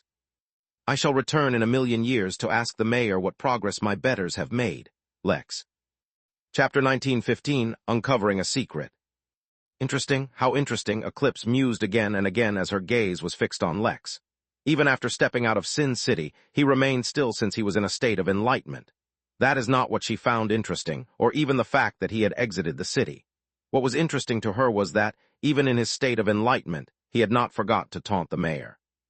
She felt like Lex had a real shot at achieving the Tao of pettiness, if only it hadn't already been taken. What a tragedy. "Harriet, take a look at Lex's karma, destiny, fate, and causality, and tell me what you see," Eclipse stated as a few random possibilities crossed her mind. "I can see a bit, but if I pry too deeply then I encounter a force that obscures my vision. Even so, I can see that basically every aspect of his existence is abnormal and prone to calamity," Harriet answered. "Do you want me to probe forcefully?" Eclipse shook her head. "No, that's enough. I can pretty much guess everything about him based on just this. Did you notice how easily he passed through the barrier? He shouldn't have been able to do that, but he was provoked into a state of enlightenment. Even then, the ease with which he saw through the barrier means he has been exposed to peak-level laws from very early on. Basically, I can guess that he must have started his cultivation with a technique from beyond this universe." Harriet gave Lex a shocked look. Even as a Tao Lord, he hadn't been able to glean that little bit of information. How mysterious. "How could he cultivate a technique from a foreign universe? That's taboo," the poodle exclaimed. "Taboo, so what?" Eclipse asked dismissively. "For the weak, taboo is death. For the strong, taboo is merely a fine they need to pay to do what they want. For cultivating a technique from a foreign universe, he must have been marked by the universe itself, destined to face calamity forever. That should explain the abnormality you sensed. But it's clear at a glance that he merely used that foreign technique to set his foundation, and then decisively gave it up. Such courage, such foresight is not something you see a lot these days. I'm beginning to suspect that the Tao Lord behind Lex, guiding his cultivation, is actually a Tao King. Only a Tao King can have the audacity to discard such a powerful foreign cultivation technique so easily. Back then, no, forget it. If I tell you too much, you might just die. Have someone look into this Innkeeper and send me the information on him." Earlier on, Eclipse had mentioned to Lex that if she told him too much, he might die instead of fainting. The fact that she was now saying the same thing to her poodle, a Tao Lord, was a testament to the enormity of the secrets she knew, and just how dangerous they were. Harriet wasn't surprised by the statement. Instead, he contacted the member of the Primordial Garden's Tao Congress who lived outside the garden. In mere seconds, the entire investigation had been completed, with the highest-level information and speculations collected before they were sent back to Harriet. Eclipse perused through the files and merely nodded. "See, they're speculating the Innkeeper is preparing his seat of power.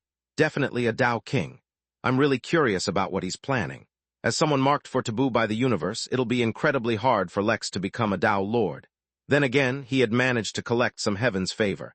Maybe the Innkeeper has already planned ahead. But the more someone interferes in Lex's path, the harder it will be for Lex to attain a Tao. How interesting.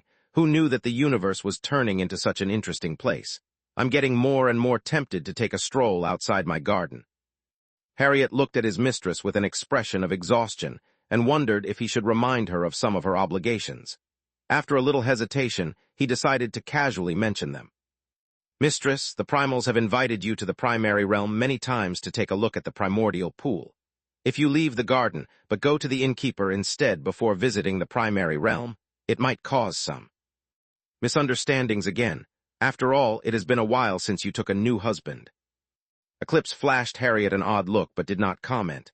What did he mean it's been a while since she took a new husband? Was she the kind of lady who would marry so casually? No, she was a modest and sincere lady. Just because she had been married 8 times, twice to a Turnix, did not mean she was a loose lady. She had a good reason for each of those. Besides, they were talking about Lex and the Innkeeper. How did the conversation shift to her? "Lex's enlightenment is lasting a really long time. Do you think he'll trigger another tribulation?" Eclipse asked, shifting the conversation towards a more appropriate topic. Harriet looked towards Lex and tried to predict his future. No, it seems like he will seal his cultivation when he reaches the peak of level 2 Heaven Immortal. He won't challenge the tribulation again without thoroughly maximizing his strength. The previous tribulation was quite challenging for him. Eclipse shook his head before pausing. It just occurred to me that Lex undergoing a primordial tribulation may also be a part of the Innkeeper's plan, Eclipse said. My powers are sealed, so I can only speculate without being certain. The number of familiar aura on Lex are too many to counteract the influence of taboo. He will need more than just Heaven's favor. At the very least, he will need to gain a tremendous amount of universal affinity by killing beings suffering from universal rejection. For that, Lex would need to go to a certain graveyard. Yes, no wonder I sensed something so familiar, so Lex has even been to that place. Interesting, the Innkeeper has a lot of faith in Lex, even sending him there. So now let me see, with Heaven's favor, universal affinity, and a primordial tribulation already in the bag, what else might Lex need to increase his chances of becoming a Tao Lord? At the very least, he needs a thorough cleansing of his destiny, and what do you know a Nexus event is? Coming up.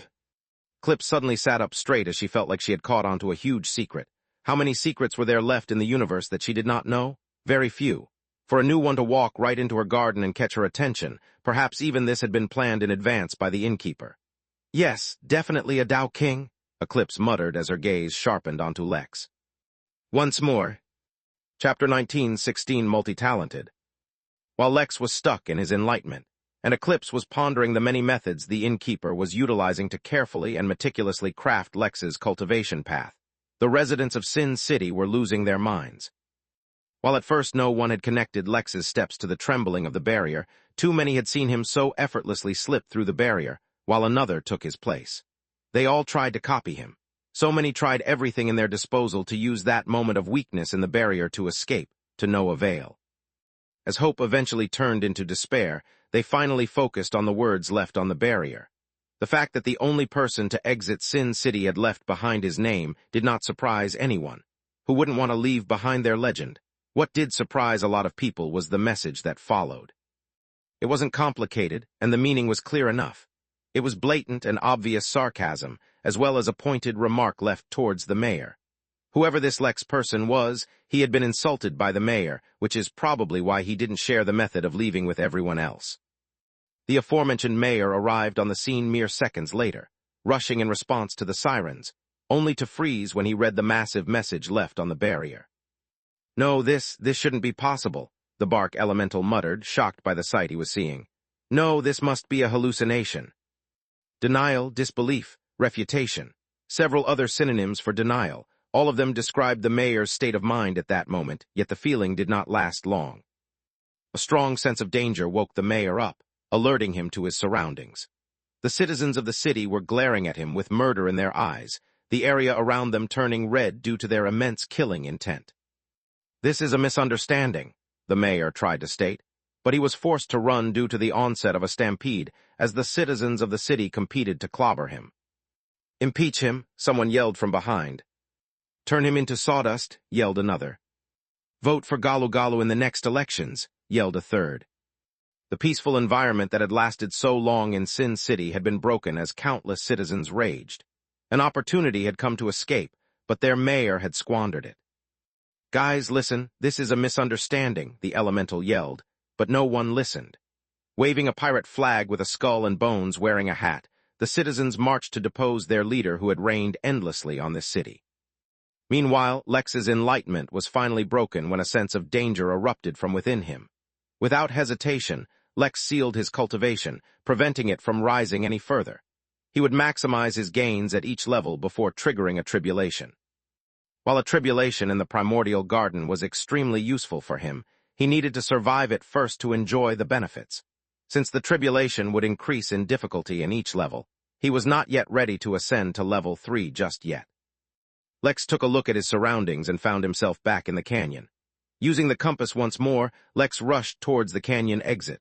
For some odd reason, the canyon no longer bothered him, tried to restrict his senses, or put any obstacles in his path. It only took him a few hours to exit the canyon, at which time his gaze fell upon Sin City, which was very close to one of the exits.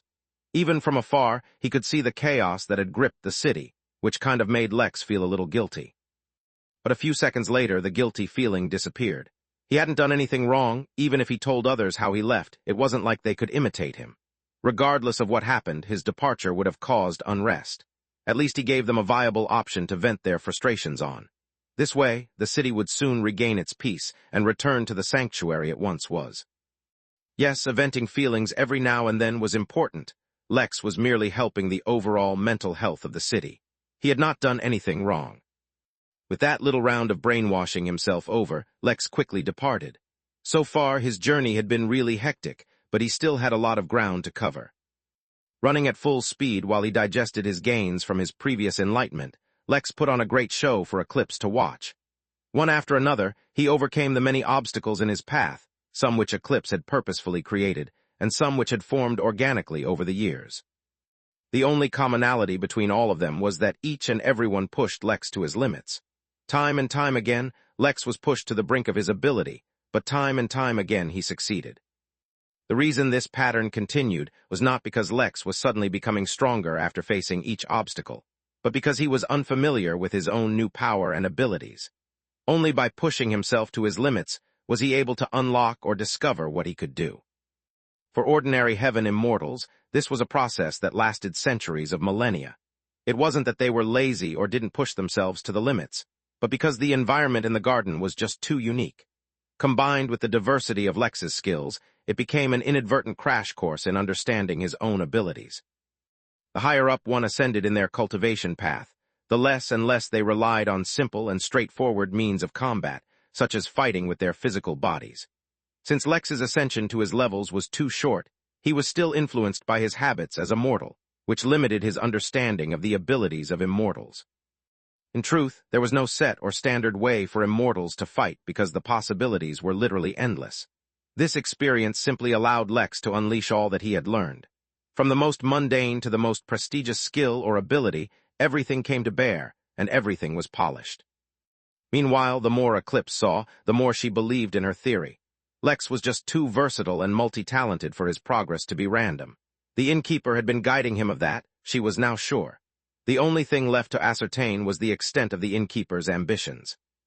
Harriet, meanwhile, was talking to the Tao Congress. It seemed that too many monsters were undergoing heaven immortal tribulations all at once, causing a disturbance in the realm. Chapter 1917, New Race. All the monsters that were under Vinai's command were becoming heaven immortals. Millions and millions of them, each one nurturing their strength since time unknown.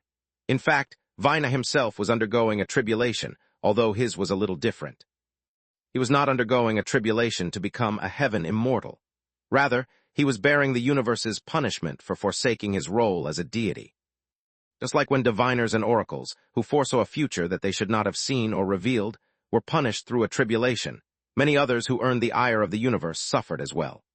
Using his divine fire to baptize his physical body to build himself the ultimate foundation, for when he gave up divinity gave him a huge advantage. In fact, his entire journey to the very peak of the celestial realm would be a piece of cake after this. But he also provoked the universe through his actions, and thus he earned a tribulation. Moreover, the hold he had over monsters was broken. Through loyalty or respect or maybe even habit, he might still be able to control monsters, but no longer would his hold be absolute. A new race, a race born merely through Vinai's obsession and manipulation of the crystal realm's laws, had been unleashed onto the universe, freed from the chains that originally bound their race from spreading. Henceforth, anywhere in the universe where shadow or darkness could be found, there was a chance for a monster to be born. On the cosmic ascendance spectrum, a new name appeared, and immediately jumped up to the immortal tier, reaching the heaven immortal list. They were no longer simply called monsters. Instead, the name granted to them by the list was abyssals.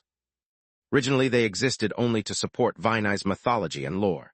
As a mythical phoenix who turned into a deity, the absolute amount of power he wielded as a deity was unfathomable. Mythical beings had the ability to influence how the laws of their realm developed, and unlike the Sol and Frio birds who manipulated the laws of the realm to depend on them and their kin, Vinai had tied the darkness of the realm to his legend.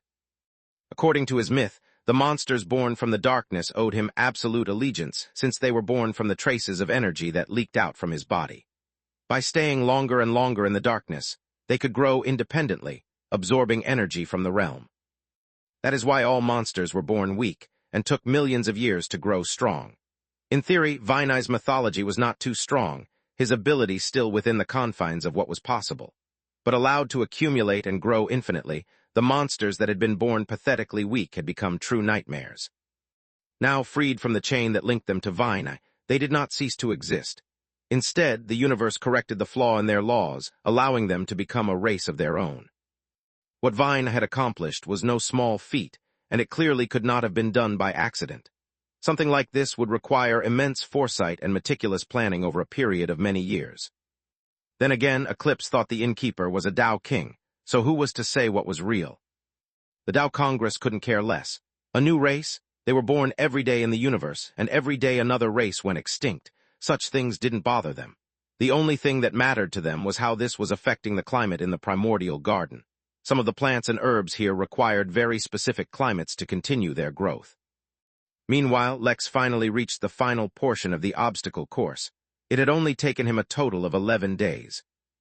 While that may sound like a lot, considering his distance and the types of obstacles he had to overcome, it was a genuine feat deserving of mass recognition and praise. "Hey Mary, I have a very serious question," Lex suddenly asked internally, not daring to speak out loud or even summon her hologram to speak to her. "The system is hinting that I should hold the tea party in the primordial garden, but I'm concerned if the host attire will be enough to keep my identity hidden. After all, things aren't exactly normal here, nor are the residents ordinary." There was a very specific reason Lex was asking this question. Far in front of him was the pool where he was supposed to find the belt. He could finally see it. The end was in sight, so he needed to decide. He could either take permission to have the tea party here, or he could ask for a reward that'll help him with his Tao body and have the tea party elsewhere. Over the past few days, as he was exposed to just how amazing the garden was, he had formulated a plan of his own to extort no, that wasn't the proper terminology. Lex had thought of ways to bring trade and commerce to the residents of the primordial garden, even if only for a short time. Yet he dared not do it without permission, and without assurance that he could get away without attracting trouble. "There's a very easy way of ensuring that your identity will remain secret," Mary said. "Your system has recovered enough that it is starting to exhibit some new, powerful functions.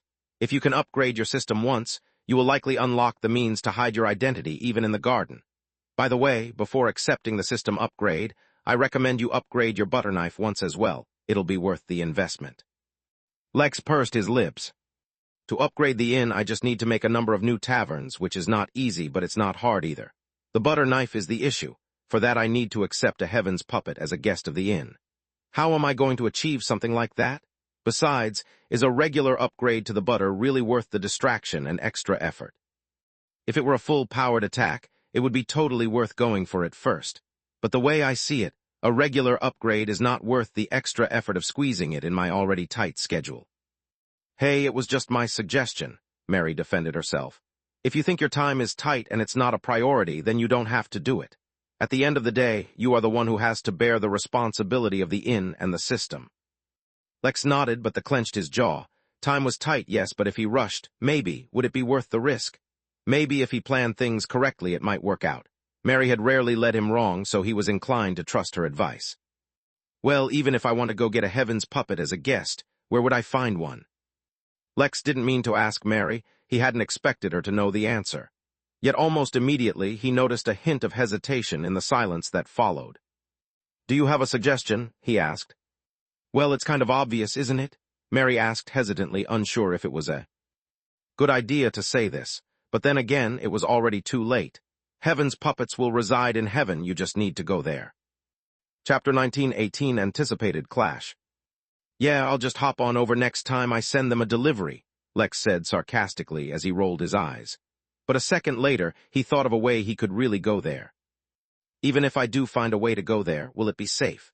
You heard how happy that Heaven guy was causing problems for me during my tribulation. Oddly enough, I don't remember much about Heaven. Or maybe I never knew much to begin with. You will have to do your own research on the matter, but I doubt that Heaven itself is sentient. Perhaps, just as you were offered the position for Augur of Heaven, other people were offered various other positions, and the voice you heard is just one of them." Lex sighed as he thought about it. "We need to come up with a new name for the true, main Heaven. With the same name, it's easy to confuse it with the heavens we found down here. You know, the one with the seraphim and angels and stuff, Lex said.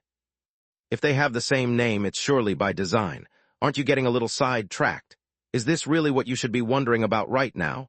Shouldn't you be running the obstacle course?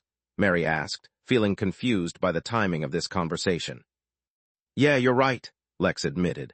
It's just that my instincts are telling me this last part is going to be rough, so, you know, just a healthy dose of procrastination.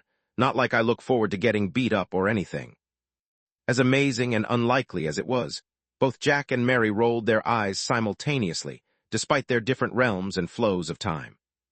Just go and end this quickly. There's a lot of stuff that requires your attention. The monkey and I can't be the ones constantly accepting Dow Lord guests at the inn. Sooner or later, something is going to go wrong. You need to hurry up and get back to work, in case you've forgotten. Your main profession is innkeeping. Lex groaned and then dashed forward.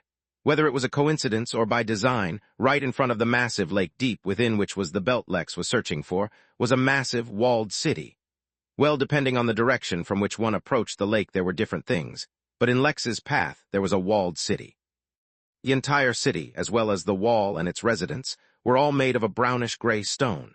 Furthermore, all of them gave off an incredible heat and an aura that was eerily similar to malevolent energy, the energy found in hells across the universe.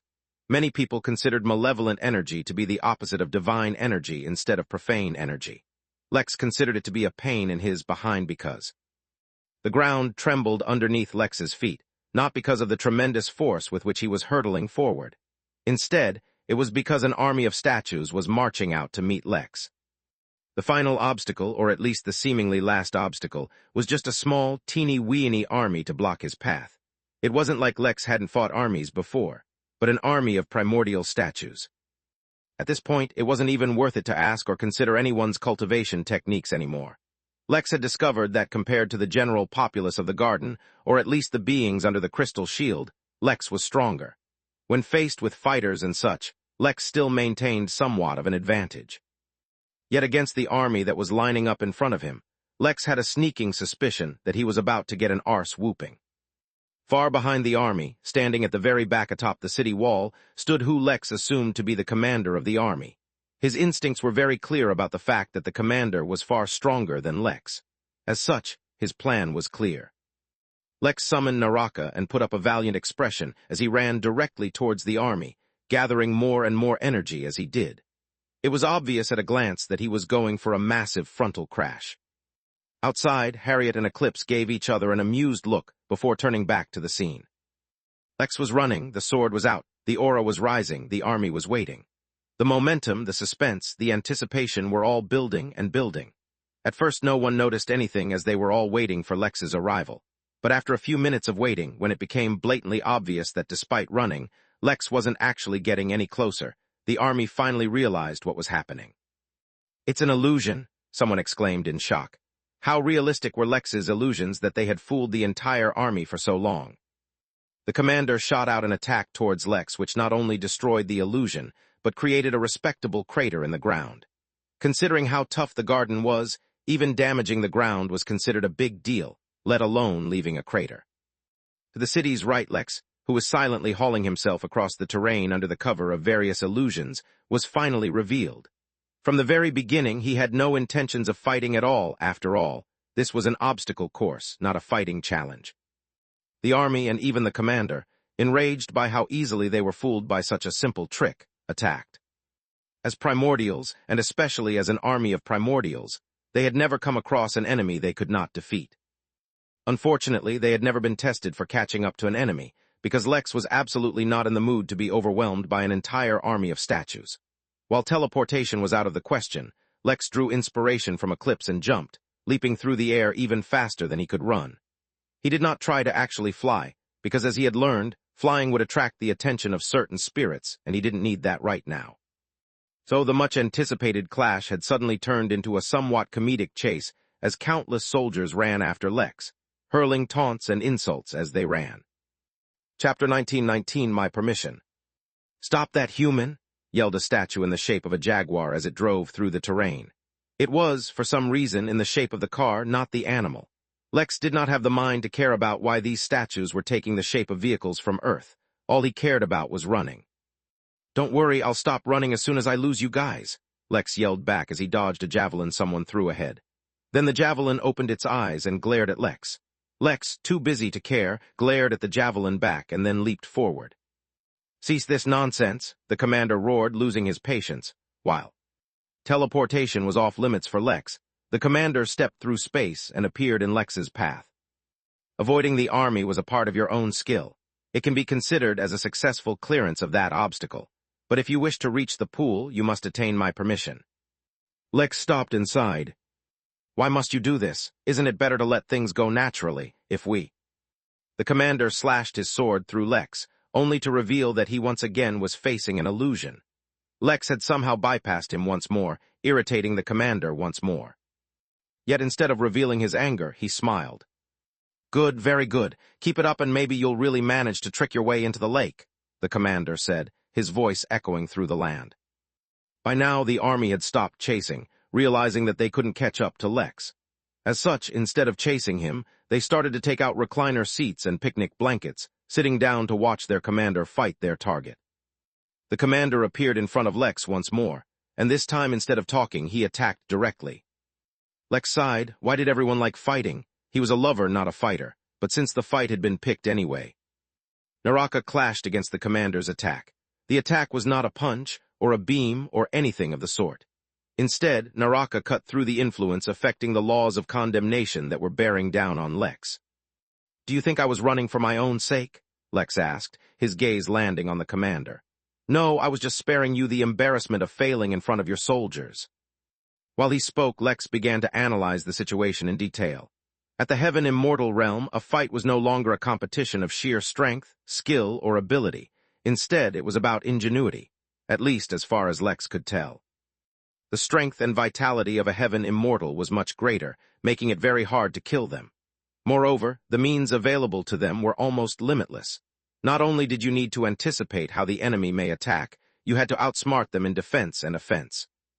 Lex had not yet had enough time to develop new lawcrafts, let alone tricks and techniques that might be useful as a Heaven Immortal. His opponent, however, was not only a primordial. His cultivation level might even be that of a celestial, allowing him access to even more laws. That was the complexity of the situation. However, there was also a sense of simplicity in it. Lex had absolute confidence in his body. All he needed was to land one good hit. The trouble now was making that hit somehow happen. "You have done well to make it this far, human," the commander said, his eyes fixed on Lex, this time not allowing for any illusions to distract him. "Perhaps you can even overcome this obstacle. Like I was saying, all you need to do is impress me, and I will allow you to proceed." "How generous," said Lex, rolling his eyes before beginning. His left and right eye both activated their abilities. With his left eye, Lex read every move the commander made, studying every law, anticipating every attack. With his right eyes, Lex summoned a massive formation all around them, filling it with arrays and glyphs.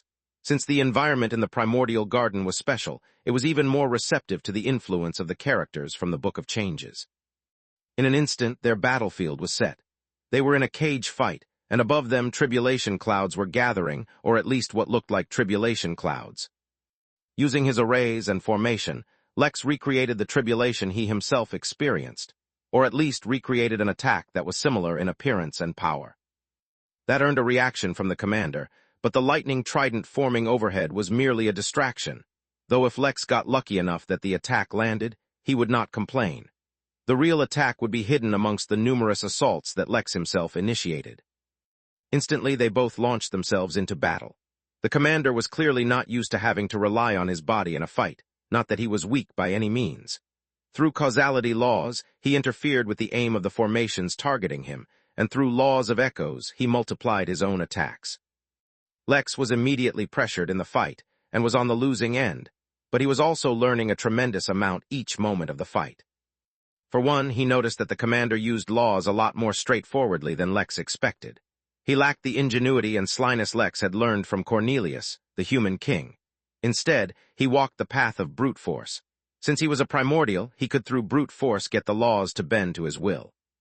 To a degree it was effective. However, since he could not beat Lex outright, he was destined to fail. He was more familiar with laws, but his application of them was even more limited than Lex's own. A gleam flashed through Lex's eyes as he planned out his next move. The lightning trident finally fell, and with it, arrived the next step of Lex's plan. Chapter 1920 IM. Chapter 1920 IM. Everything was sturdier in the primordial garden, and Lex could use that to his advantage. When the trident fell, the commander dodged it easily, but Lex already changed how he was using the attack. Within the trident were packed entirely different laws, ones that changed the surroundings once they hit the ground. The once solid footing suddenly became viscous sludge, as if they were stepping in quicksand. What's more, the sludge seemed to specifically target the commander, trapping him and slowing him down, even if it was temporary. Lex, as if taking advantage of the moment, attacked using narration with his full force. The commander was forced to take the attack head-on, so he reinforced his body to resist. Unfortunately for him, narration had a bite that was not so easy to resist. One of his stone arms shattered entirely as his body was launched out of the muck. His chest bore the mark of a deep slash, the consequence of a single attack from Lex and narration. His physical strength was not the kind of thing that could be so easily ignored, not anymore. Heaven immortal, celestial immortal, or primordial, none of that made them immune to his strength. "Yes, this is what I'm talking about," the commander said, a mad zeal in his eyes as he looked at Lex. "This is how you overcome this obstacle." Yet instead of attacking once more, Lex merely shook his head. "No, this is how I overcome this obstacle," he said, dismissing his sword and pulling out his karmic bead. The commander's expression quickly changed as he felt the immense threat of that bead. He quickly began preparing precautions, but no matter what he did, he was not ready for what Lex did next. The karmic bead fused into Lex's karma with the commander, and found the piece of shattered rock that had flown out from the commander's arm. Lex had, purposefully, attacked in such a way that the pieces would fly far, and fly in the direction of the lake. Once he identified the farther piece, one that was nearly at the lake, Lex merely nodded to the commander, as if recognizing his strength, and then swapped positions with that piece of rock. In a single instant, through his karma, Lex had arrived at the edge of the lake. All he needed to do now was jump in and retrieve the belt. That should be simple, right? Right, even Lex didn't believe that. What a disservice to what could have been an incredible fight," the commander spoke from far away. Although he could catch up, he didn't bother. He realized that if Lex wanted to escape, he couldn't hold him down. "Regardless, I recognize your skill. You may go forth and retrieve your prize unimpeded. The lake itself will be your final obstacle. For someone from such a weak race, and for someone who is not a primordial, you have shown admirable strength. Go, you have done your ancestors proud." It was funny. Lex had no intentions of fighting the commander. That was not his goal. He had bypassed him and even received his recognition and praise. So why was it that the praise was pissing Lex off so much? Why was it that the praise was making Lex feel like fighting him? The answer was straightforward, actually. By looking down on Lex for not being a primordial, they were challenging his supremacy. "Primordials," Lex said slowly, his voice suddenly turning heavier as the aura around his body changed slowly. "They are strong, yes. They are impressive, yes. But they merely had a head start. But even with that head start, that does not allow you the privilege of looking down on me. After all." Lex turned around to look at the commander, revealing his yellowish-gold eyes and dragon horns that were equipped with a crown of flames. The commander froze, but before he could react, Lex flapped the wings that had grown out of his back. "I am the best," the commander heard as a fist rammed into his chest faster than he could react, spreading cracks all across his chest. The commander did not understand why Lex suddenly felt a lot more dangerous, but he understood that this was a fight, and that was his speciality. Outside the Crystal Mountain Range, Eclipse and Harriet were watching Lex. But further in the garden, far away, a golden dragon sat lazily in the Tao Congress. Suddenly, something attracted his attention, causing him to turn his gaze towards Lex in his dragonoid form. Even now, Lex was weaker than the commander, yet the commander was the one taking a beating. It seemed that in his every action, in his every punch, in his every kick, Lex was delivering a message. So what if he was not a primordial? He was still the best. With an absolute raging fury, Lex took on a much stronger foe, and did not lose the advantage for even a second.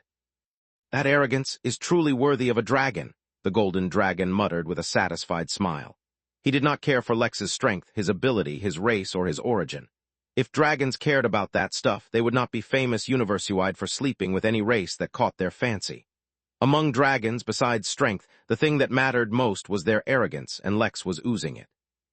"Yes, only with such arrogance do you have a chance to look down on the whole universe," the dragon muttered, feeling deeply satisfied with Lex's behavior. He did not care if he was half dragon, full dragon, or anything else. He carried their lineage, and he carried it well. That is all that mattered. A moment later, the golden dragon appeared beside Eclipse and Harriet, watching the show. "Mistress, your insight once again proves itself," the dragon fawned on the Eclipse crawler, all signs of the arrogance he himself was mentioning gone as he pandered to her. "This is a good specimen. May I have him after the show?" Chapter 1921, That Ought to Teach Him. Eclipse rolled her eyes at the dragon. He was not born a dragon, nor was he born a primordial. However, as luck would have it, many, many years ago, he was accidentally teleported into the primordial garden through sheer coincidence. While such things were unlikely, it wasn't as if they were impossible. So the little fellow had gone from being someone's pet gecko to becoming Eclipse's pet dragon after a number of events. Of course, since he was Eclipse's pet, she fed him a lot of good stuff, allowing him to eventually become a golden dragon. Even though he technically wasn't a primordial, after a lifetime of living here, he had absorbed enough primordial energy to somewhat qualify as well. But while she could change a gecko into a dragon, she couldn't change a pet into a proper wild beast. Even so, eventually, he became a Tao Lord, and since then had lived with Eclipse, ever her loyal dragon. "Sure, you can have him, just so you know. His backer is a Tao King, so you'll have to deal with him yourself." The dragon smiled, didn't mention it again, and turned to look back at Lex. "I was just joking, mistress. How can I try to claim someone who you have appreciated?" The dragon absolved himself of the situation with those words. Regardless of age, regardless of status, regardless of everything else, praising the mistress would never be wrong. Her strength and status were no joke. They were not things she received randomly. She had earned her repute through fire and ash, so the dragon felt no shame acting like that in front of her. Lex, entirely unaware of what was happening, continued to attack. He had a disadvantage in terms of laws, so Lex used his golden inferno to attack all the laws. To be more specific, Lex attacked the commander's attempts to influence the laws. Humans used tenets to influence laws, while the commander used some other abstract method that Lex did not fully understand. Even without understanding it, though, Lex could detect it and attack it. Even if he could not completely stop the commander, delaying or hindering him was enough. After all, Lex had closed their distance between them, and he would not give it up any time soon. The commander's limbs, his arms and claws and tentacles which he grew to handle Lex, all broke easily under the barrage of Lex's attacks. It was only his chest and his face which seemed to crack endlessly, but never actually break. "I have to admit the durability of primordials is impressive," Lex growled, his voice deep and taunting. "You make an impressive punching bag." Whether it was the mayor, or the commander, or any of the other primordials Lex had met along the way, all of them were filled with an immense pride and arrogance. As long as they didn't look down on Lex, he couldn't be bothered to deal with them. But what gave them the right to look down on him? After all, Lex too had incredible capacity to act arrogant. So he beat the commander and he beat him, and after several minutes Lex stopped, looking at the commander with a weird expression. The commander had been putting up some resistance, yes, but he had been failing so utterly that Lex began to suspect he had been failing on purpose. Did he secretly like getting beaten up? "What are you doing?" Lex asked, observing the massively cracked frame of the commander.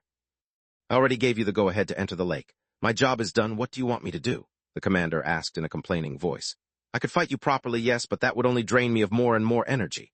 Do you know how much energy it takes to regrow my arms? There's a bit of an energy drought down here. I'm not too interested in a prolonged fight I'm not getting paid for. It's not like you can kill me or anything, so I'll just let you vent your anger and then be on my way." Lex glared at the statue, feeling frustrated. That was not the reaction he wanted in someone he was beating up. But then a hint of mischief flashed through his eyes. "I'm not venting my anger, I'm teaching you a lesson," Lex instructed, exiting out of his dragon form, and he held the commander's head. "Don't look down on others just because you're a primordial. The universe is not as weak as you imagine." Instead of waiting for the commander to respond, Lex quickly entered his lotus form and sucked a tremendous amount of energy out of his body and bolted. As he ran, he could hear the commander roaring in shock and anger and the sudden loss. Since he was so particular about his energy, Lex was certain the commander wouldn't chase him. Lex snorted. That ought to teach him not to mess with Lex in the future. He quickly reached the edge of the lake and tested the water, making sure there was nothing wrong with it. The commander had said he was the last obstacle, but Lex wouldn't take his word too seriously. Upon seeing that the water wasn't doing anything, Lex dove in, swimming deeper and deeper in. Fortunately, the water didn't feel too heavy, nor was the pressure on Lex too great. In fact, the water was surprisingly soothing and nice. As he swam deeper, Lex discovered that his body was rapidly healing of all the injuries he had accumulated over the last few days and hadn't had time to heal. These days, his body was so strong that healing it was not easy, yet these waters made it seem like nothing at all. Lex almost wanted to scoop it up and take some back with him, but he was certain that every move he made was under the gaze of the owner of this garden. As such, he would not take anything without permission. In almost no time at all, Lex reached the bottom of the lake and found the belt just casually laying there, waiting for him to take it. Chapter 1922 wouldn't want you to faint. Chapter 1922 wouldn't want you to faint. Lex was hesitant. The last thing he wanted was to accidentally activate the belt or something. To be specific, it wasn't that Lex did not want a galaxy on hand to harvest its wealth. He just knew that he would not be able to hold on to such a valuable item with his meager strength. It had absolutely nothing to do with the chastity aspect of the belt. No, this was totally about having realistic expectations about whether or not he could keep the belt long-term. He had already taken this into account over the past few days, so he summoned a chain and swung it towards the belt, scaling it once it had wrapped around the length of it. Then he pulled. To Lex's immense and genuine surprise, the belt lifted pretty easily, without giving him any kind of trouble. No enemy popped up to attack him either, though Lex did not lower his guard as he swam out. He even aimed to exit at the opposite end from where he fought the commander just to avoid a trap waiting for him when he exited. Although his spirit sense did not detect any enemies, Lex stuck out his head just enough to see everything happening outside so that his left eye could see through any potential traps. How could there be nothing? Yet there really was nothing waiting for him. So carefully, Lex exited the lake, and then once he made sure everything was fine, he began pulling on the chain. He recalled Eclipse saying that as long as he pulled out the belt, his obstacle course would be completed. Just when it really seemed like there were no surprises waiting for him, Lex finally encountered the final obstacle, though it was not what he had expected. The moment the slightest bit of the belt left the water, a part of its body exposed to the air, the aura of the belt exploded as if the only thing keeping it in check was the water. Lex had been through a lot of pain in life, whether it was from fire, from ice, from attacks, and even from the auras of dragons. So when the aura of the belt smacked him across the face, launching his body through the air, it was not exactly something new, and yet, this had never happened to him before. The only thing that stopped him from flying farther in the air was the chain wrapped around the belt, though the aura exuding from the belt constantly kept Lex pushed to the limits that the chain would allow. The aura was so immense and so powerful that Lex could not resist it at all. But once he got over the shock of what had happened, he realized that maybe, even if he genuinely planned on taking the belt, he might not be able to. After all, an entire galaxy was packed into a belt. That belt probably had more mass packed into it than a black hole, or it was around the same. In fact, he realized that without the support of the water which suppressed the belt's aura, he might not have been able to pull it out at all. At least it was good to know that all those years ago, he hadn't made a mistake by not picking the Narn item. It might have killed him back then, which would have been an embarrassing way to die. Lex landed back on land, turned around with the chain going over his shoulder, and forced himself to march. The final obstacle was both difficult yet simple. The more that the belt was drawn out of the water, the more its aura was unleashed, making it even harder for Lex to continue. Yet all he needed to do was to force himself to push through. It was tough, it was painful, but considering that Lex seemed to be suffering no real harm for some reason, he just grit his teeth and endured the pain. What Lex didn't know was that the reason he wasn't getting hurt was because the effect of the water was still active, healing him before he even had a chance to get hurt. That was a small, silent reward from Eclipse for anyone who made it this far. After all, even tolerating the aura of the treasures she might leave in the lake was a big deal for mere immortals, especially non-primordials. Eventually, Lex managed to pull the entire belt out, collapsing as soon as the entire belt emerged. Yet Lex discovered that as he fell to the ground, he was no longer in front of the lake. Instead, he had fallen to the ground in front of Eclipse, a poodle, and a massive dragon, all staring at him with various emotions in their eyes. "Not bad at all, young man," Eclipse said, clapping Lex on his back. "Although what you did back in Sin City was a little cheeky, I don't blame you. It was kind of funny too, and the new mayor, Galu Galu, is a lot more entrepreneurial. I'm looking forward to seeing how he develops that place." "Thank you for that opportunity, Senior." "Call me Eclipse," she interrupted. "What are you worrying about? If I've found you interesting enough to chat with, then there's no need for any unnecessary formalities between us. You won't even affect your karma too much by talking to me in the garden for certain reasons. I'd tell you, but it wouldn't be nice to have you fainting too often. Thank you for your consideration, Lex said, doing his best not to reveal an awkward smile. Now have you thought of what reward you want? If you're interested, I can give you a few recommendations. I'll have you know now that you've completed the obstacle course, old Ventura will be having his elders try and go through it as well. I won't make any changes. I'm quite curious to see how good or bad you are compared to these so-called elders. Chapter 1923, Dao Queen. Lex did his best to not stare at the massive dragon, maintaining a respectful stance as he conversed with Eclipse, afraid to provoke anyone. It was quite a lot of stress facing so many powerful beings all at once. He usually liked to space out his interactions with beings at the peak of the universe's power level. Just so that I'm sure, does my request to attempt to study the laws of the primordial garden qualify as a reward for this obstacle course? He asked, not taking anything for granted. I already told you that you can do that. Relax, why are you so uptight? Do I look like I'm miserly about my gifts? Eclipse asked, waving her hand. In that case, for my reward, would it be all right if the innkeeper brought some other guests along as well when he comes to meet you? Eclipse had already mentioned that she wanted to meet the innkeeper, and Lex had stated for that to happen, the innkeeper would need to bring his tavern here. Eclipse had already given permission for that, but such a thing did not mean she gave permission for the innkeeper to bring other guests. If he could host his Dao Lord tea party here in the garden, that would be ideal for many reasons. One, it would continue to enhance the image and prestige of the innkeeper, making him even more mysterious for being able to achieve what so many others could not. Upon hearing Lex's request, Eclipse sighed, as if she was somewhat disappointed. You're a little too responsible. It's always innkeeper this, innkeeper that. You should try to live a little, Eclipse instructed Lex, as if he was a little child not living up to his full potential. I had a few rewards stashed away that I thought might suit you, but since this is what you want, I won't dissuade you. Being loyal is also good. Since I gave you my word, I will honor it, but your request is not a simple one, so it must come with certain limitations. Eclipse leaned back as she tapped her chin with her hand, thinking of what restrictions to place.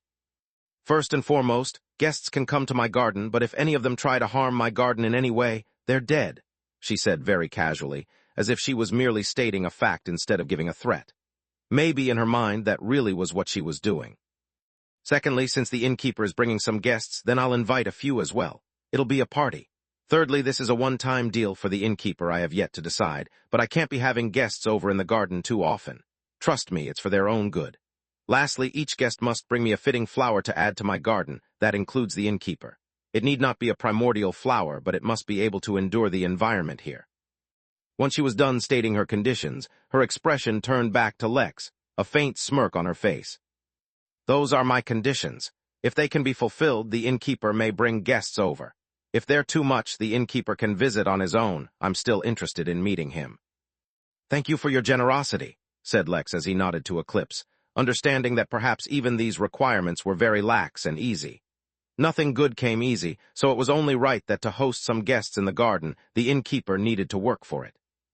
Don't mention it, Eclipse said, waving her hand. Your performance was really great down in the obstacle course. For putting on a good show, I have to reward you, don't I? After all, there can only be one first person to exit Sin City. Anyone who does it after you is merely repeating what you've already accomplished. Before you, all the residents thought exit was impossible. Lex simply shrugged on hearing that. Maybe my perspective is biased. I've done so many impossible things by now in life that I don't believe anything is impossible anymore, just that the right way to do it has never been discovered. Since exiting was my goal, that's all I needed to focus on, not whether it was possible or not.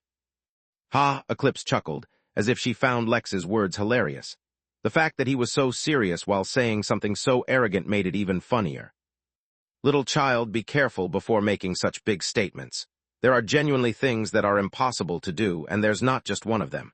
Can you turn back time? Or can the innkeeper? That's merely the easiest example I can give of the impossible. Lex's expression turned solemn as he genuinely thought about her question. He had been informed by the mysterious man who had broken into the inn that he should never even think of turning back time, let alone attempting it. If even someone that powerful was so wary of time, was it really something he should be treating casually? Had this been the past, Lex would have accepted the man's statement as is. But he had a lot of exposure now, and exposure allowed him to think of problems from different perspectives. That is exactly why certain secrets carried such weight in the universe. Knowledge itself was power. As I am right now, I most certainly can't turn back time, said Lex. And I can't speak on behalf of the Innkeeper. But I believe that if someone were more powerful than this universe, or maybe if someone from a more powerful universe came here, they might be able to reverse time. Eclipse's casual expression froze, while Harriet and the Golden Dragon looked at Lex with shock. What had he just said? Lex felt his karma trembling just a bit, as if the words he said themselves were a form of sacrilege. Yet there was no change. His karma had merely trembled once, and there was no alteration in it.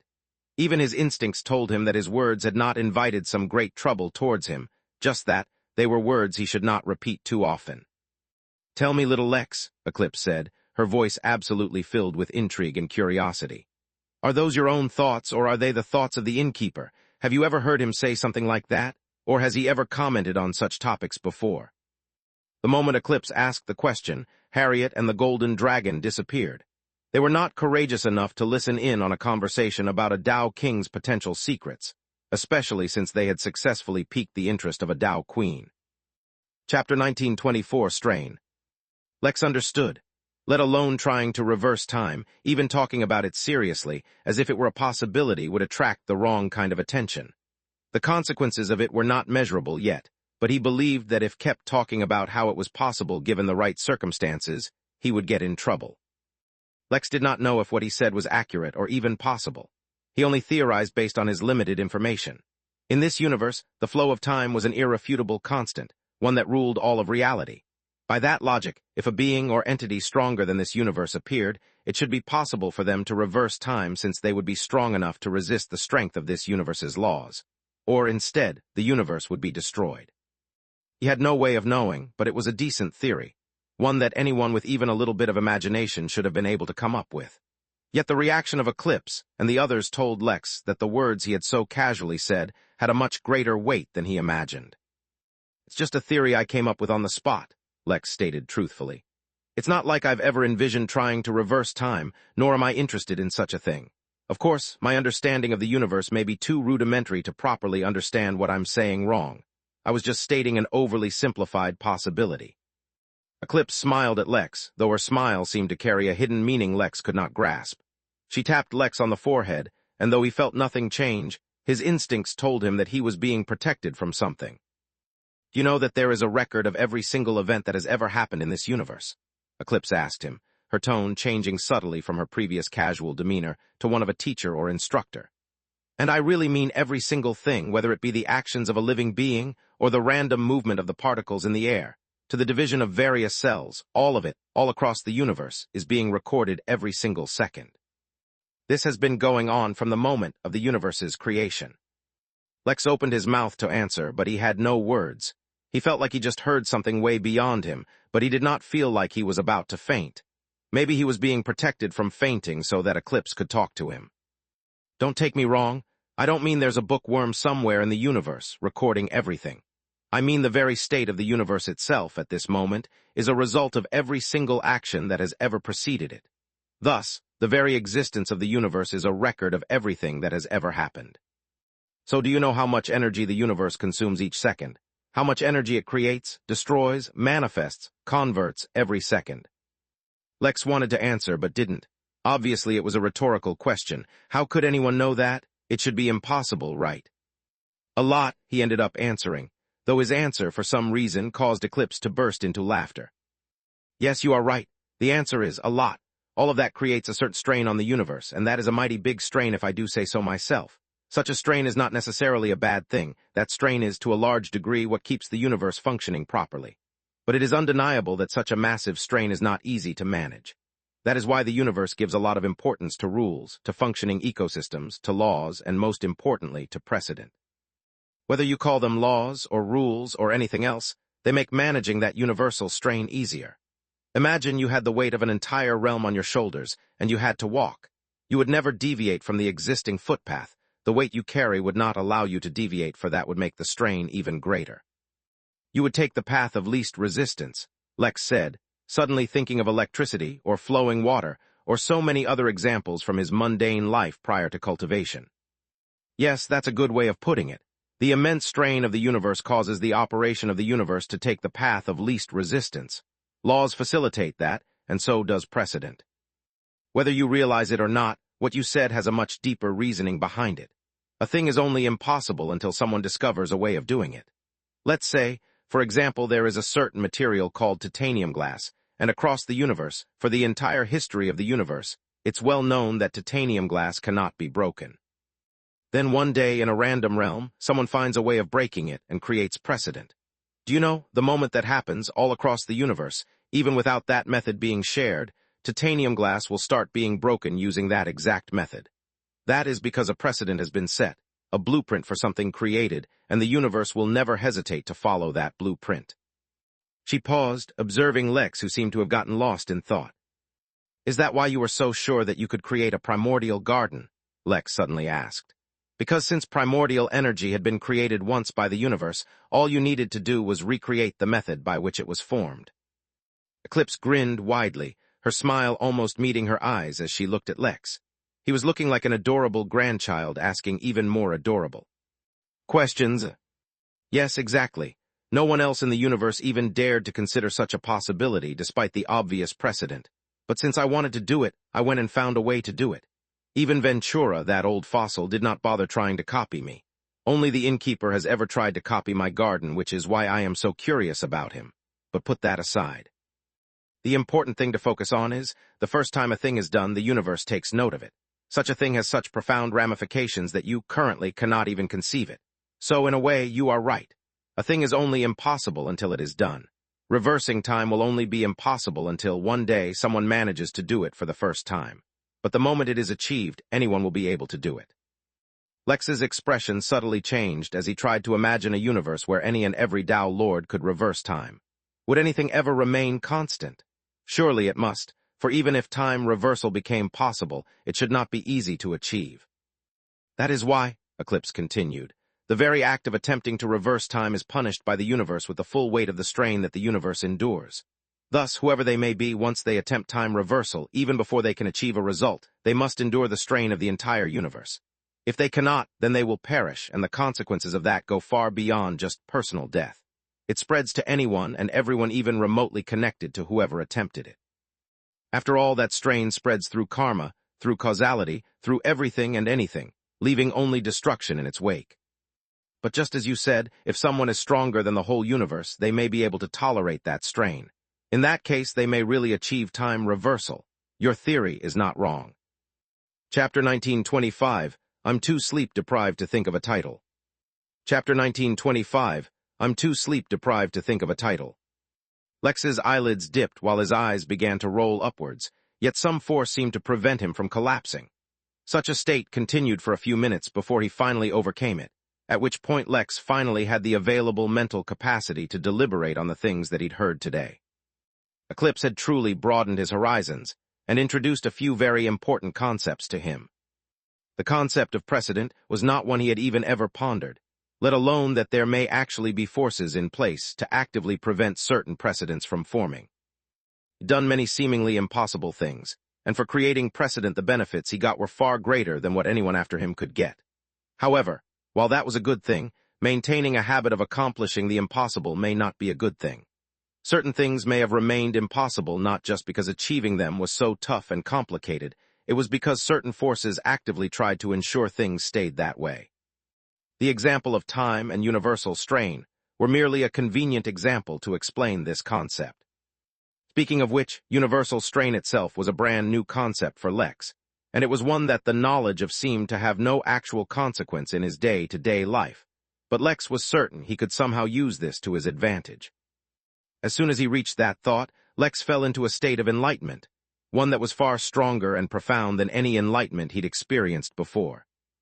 While in theory, the concept of precedent, regardless of establishing precedent, and the possible consequences of trying to set precedent were more beneficial to Lex at his current state of cultivation level, his actual enlightenment was concerning the universal strain. Universal strain was a sort of burden on the universe, and yet the universe was so effectively using it as a protective mechanism. In fact, it was also using it to ensure the universe's continued existence. Reality was complex, and the only thing that determined if something was good or bad was how it was used. The curse put on fairies had nearly crippled the entire race, and yet, if Lex was clever, the curse could also be an incredibly strong protective barrier. Jack was too busy to have an enlightenment, so Lex was the one who had it, and his understanding of reality was undergoing a fundamental shift.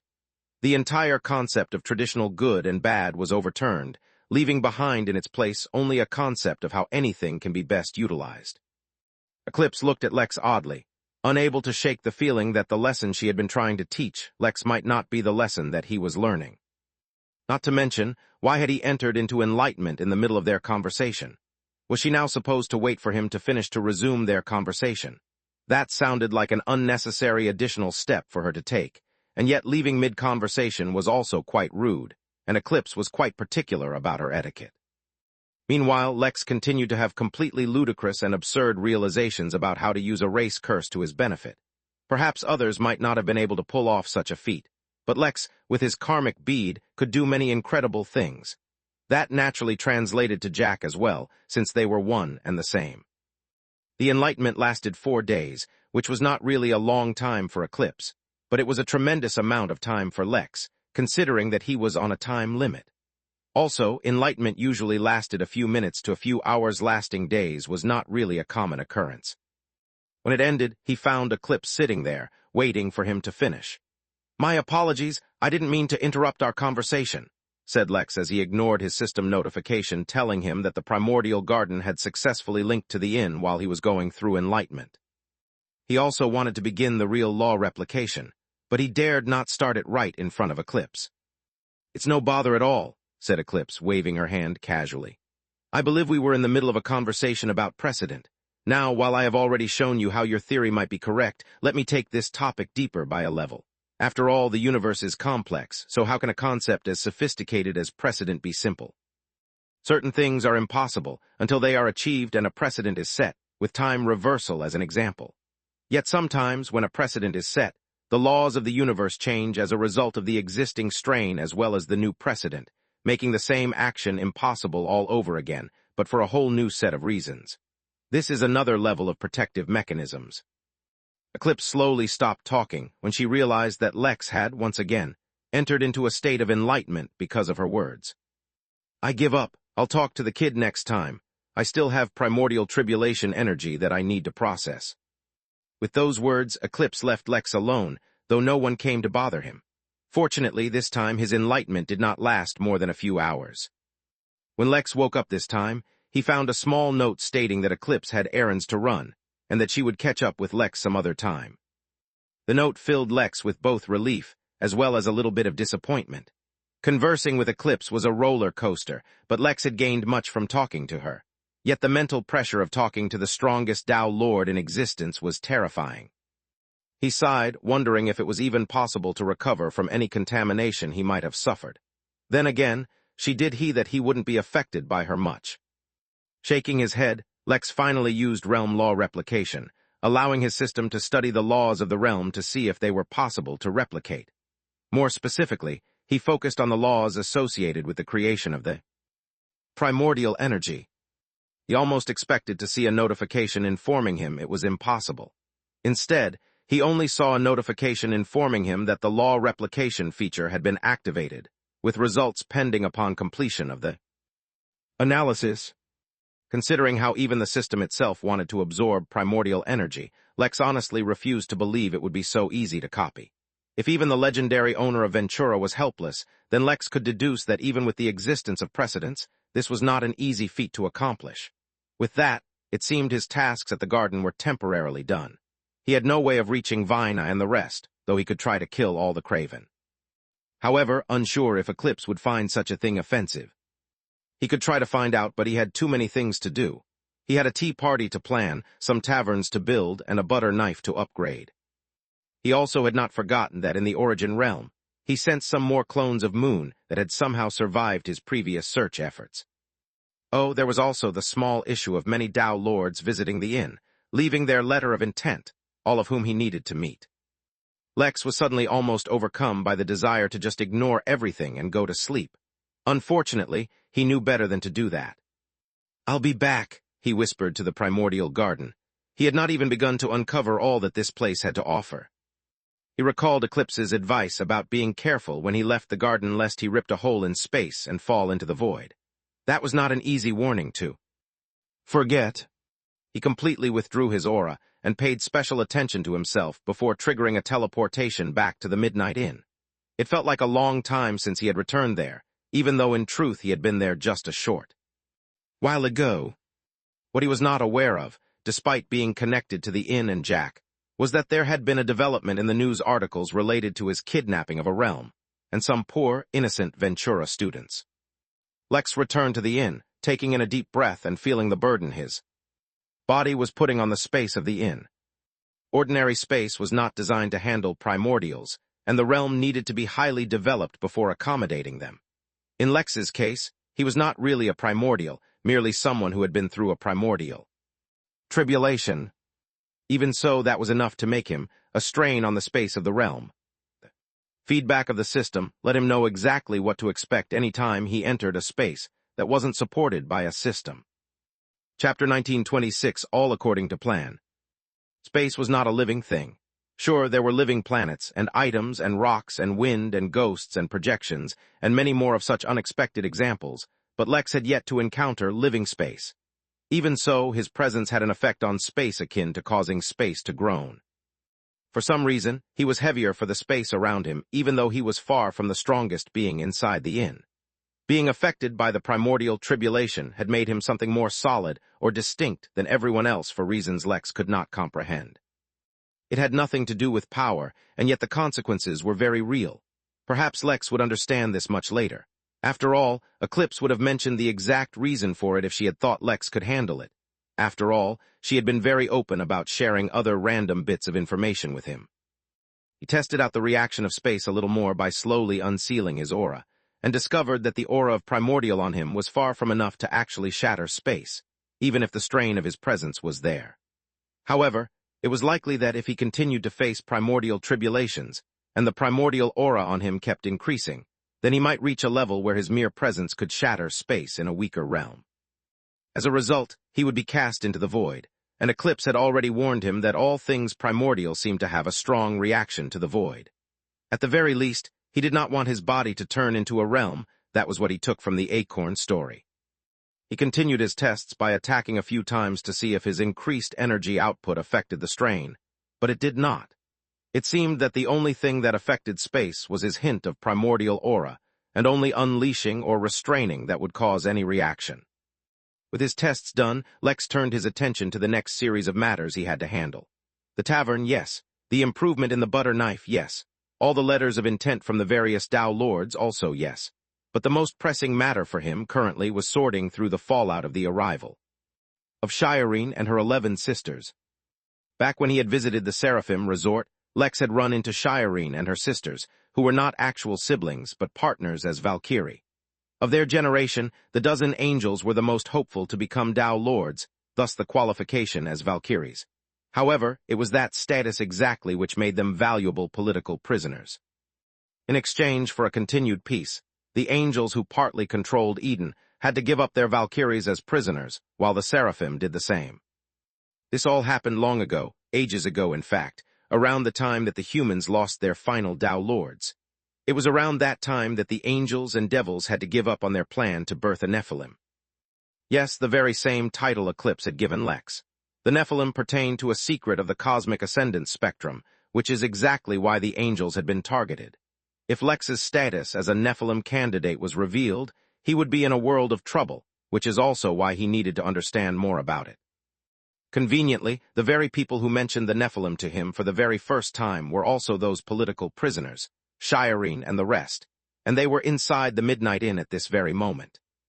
The fact that the Seraphim's political prisoners had run away the very moment that the inn resumed its normal operation was extremely troublesome, even if it provided certain opportunities. The Seraphim controlled many Tao Lords, and had even more Tao Lords as clients. Now that the inn had, more or less, directly offended them by allowing their prisoners to escape, their relationship had soured. In fact, Lex might not have had the courage to tolerate this sour relationship, even opting to fail his quest, if it wasn't for one particular fact, the Innkeeper's grand display of such abundant Tao mist which had frightened the universe. This was actually something Lex hadn't known about at the time, but had learned from Mary, as well as from certain bits of information Velma sent from the Humanoid Alliance. Mary had informed Lex that Tao Mist was something that formed upon the death of a Tao Lord. It was, very literally, a magical phenomenon in which the Tao Lord contributed all the power of their Tao to the universe before it disappeared. In fact, Tao Mist itself was a mere result of that phenomenon, for the bulk of that dissipation happened silently and undetected. Only the very final bits of the fading Tao would manifest as mist. From Velma he had learned that since that totally purposeful display by the Innkeeper, which he had definitely done on purpose, and not by accident, had created an extremely strong deterrent effect universe-wide. Combined with the presence of one of Wu Kong's clones, the Midnight Inn was now categorized as a major power not to be messed with, at least by the Humanoid Alliance itself. Considering the Inn's relatively limited scope of influence and activities, it became a member of a small group of organizations no one wanted to provoke. Yes, all of this had gone exactly as Lex had planned it. Totally. Before meeting Shireen and her sisters, who had mostly kept to themselves since arriving at the inn instead of enjoying their newfound freedom, Lex returned to his office. Even more important than dealing with Shireen was understanding the reaction that the Seraphim resort had taken. "Mary, has Velma received the package I sent towards her?" Lex asked. "Yeah, she should have received the Castle Tavern a while ago," Mary responded. "Why don't you try reaching out to her and find out?" Since the territory of all taverns now counted as the territory of the inn, all taverns became similar to embassies of the inn, allowing Lex to spread his influence far and wide. In the case of the Castle Tavern, which was easy to transport and could assume the shape of a snow globe, it allowed Lex to spread his influence in a truly unique way. Lex used the host attire to reach out to the Castle Tavern and discovered that it really was connected to Velma, who seemed to be working on some kind of research for the Humanoid Alliance. It seemed even they had detected Velma's talent for acquiring information. "Hey Velma, can you hear me?" Lex asked, sending out his own voice instead of the Innkeepers. Across the universe, inside the Arctica realm, Velma paused. "Lex," she asked, entirely shocked. "Yeah, it's me," Lex answered. "I'm talking to you through the tavern, are you?" "Free to talk, I need some information from you." Velma's jaw dropped open. To have a conversation with the legendary Demi-Dao Lord Seducer, with the legendary boyfriend of deities, with the kidnapper of the son of a Hellion legend, one in the middle of a Tao tribulation, I am always free. Velma responded eagerly, but then Lex was the one who froze. "What?" he could not help asking, even though he was meant to be focused on something else. "I did not seduce anyone," Lex exclaimed before he could even ask where such an accusation came from. "But you did kidnap the son of someone taking a Tao tribulation. Don't deny it, I read it on the Universal Net," Velma exclaimed excitedly. As the latest secret reporter for the Onion News, she could not give up this chance to get a first-hand account from the latest hot topic of the universe. However, now as a Heaven immortal, Lex's instincts were much stronger. Even from across the universe, he got a warning from his instincts to confirm nothing and deny everything. "Excuse me, I think if you were interested in my life, you would have sent me a letter. I can't believe I'm the only one who didn't get a letter from you.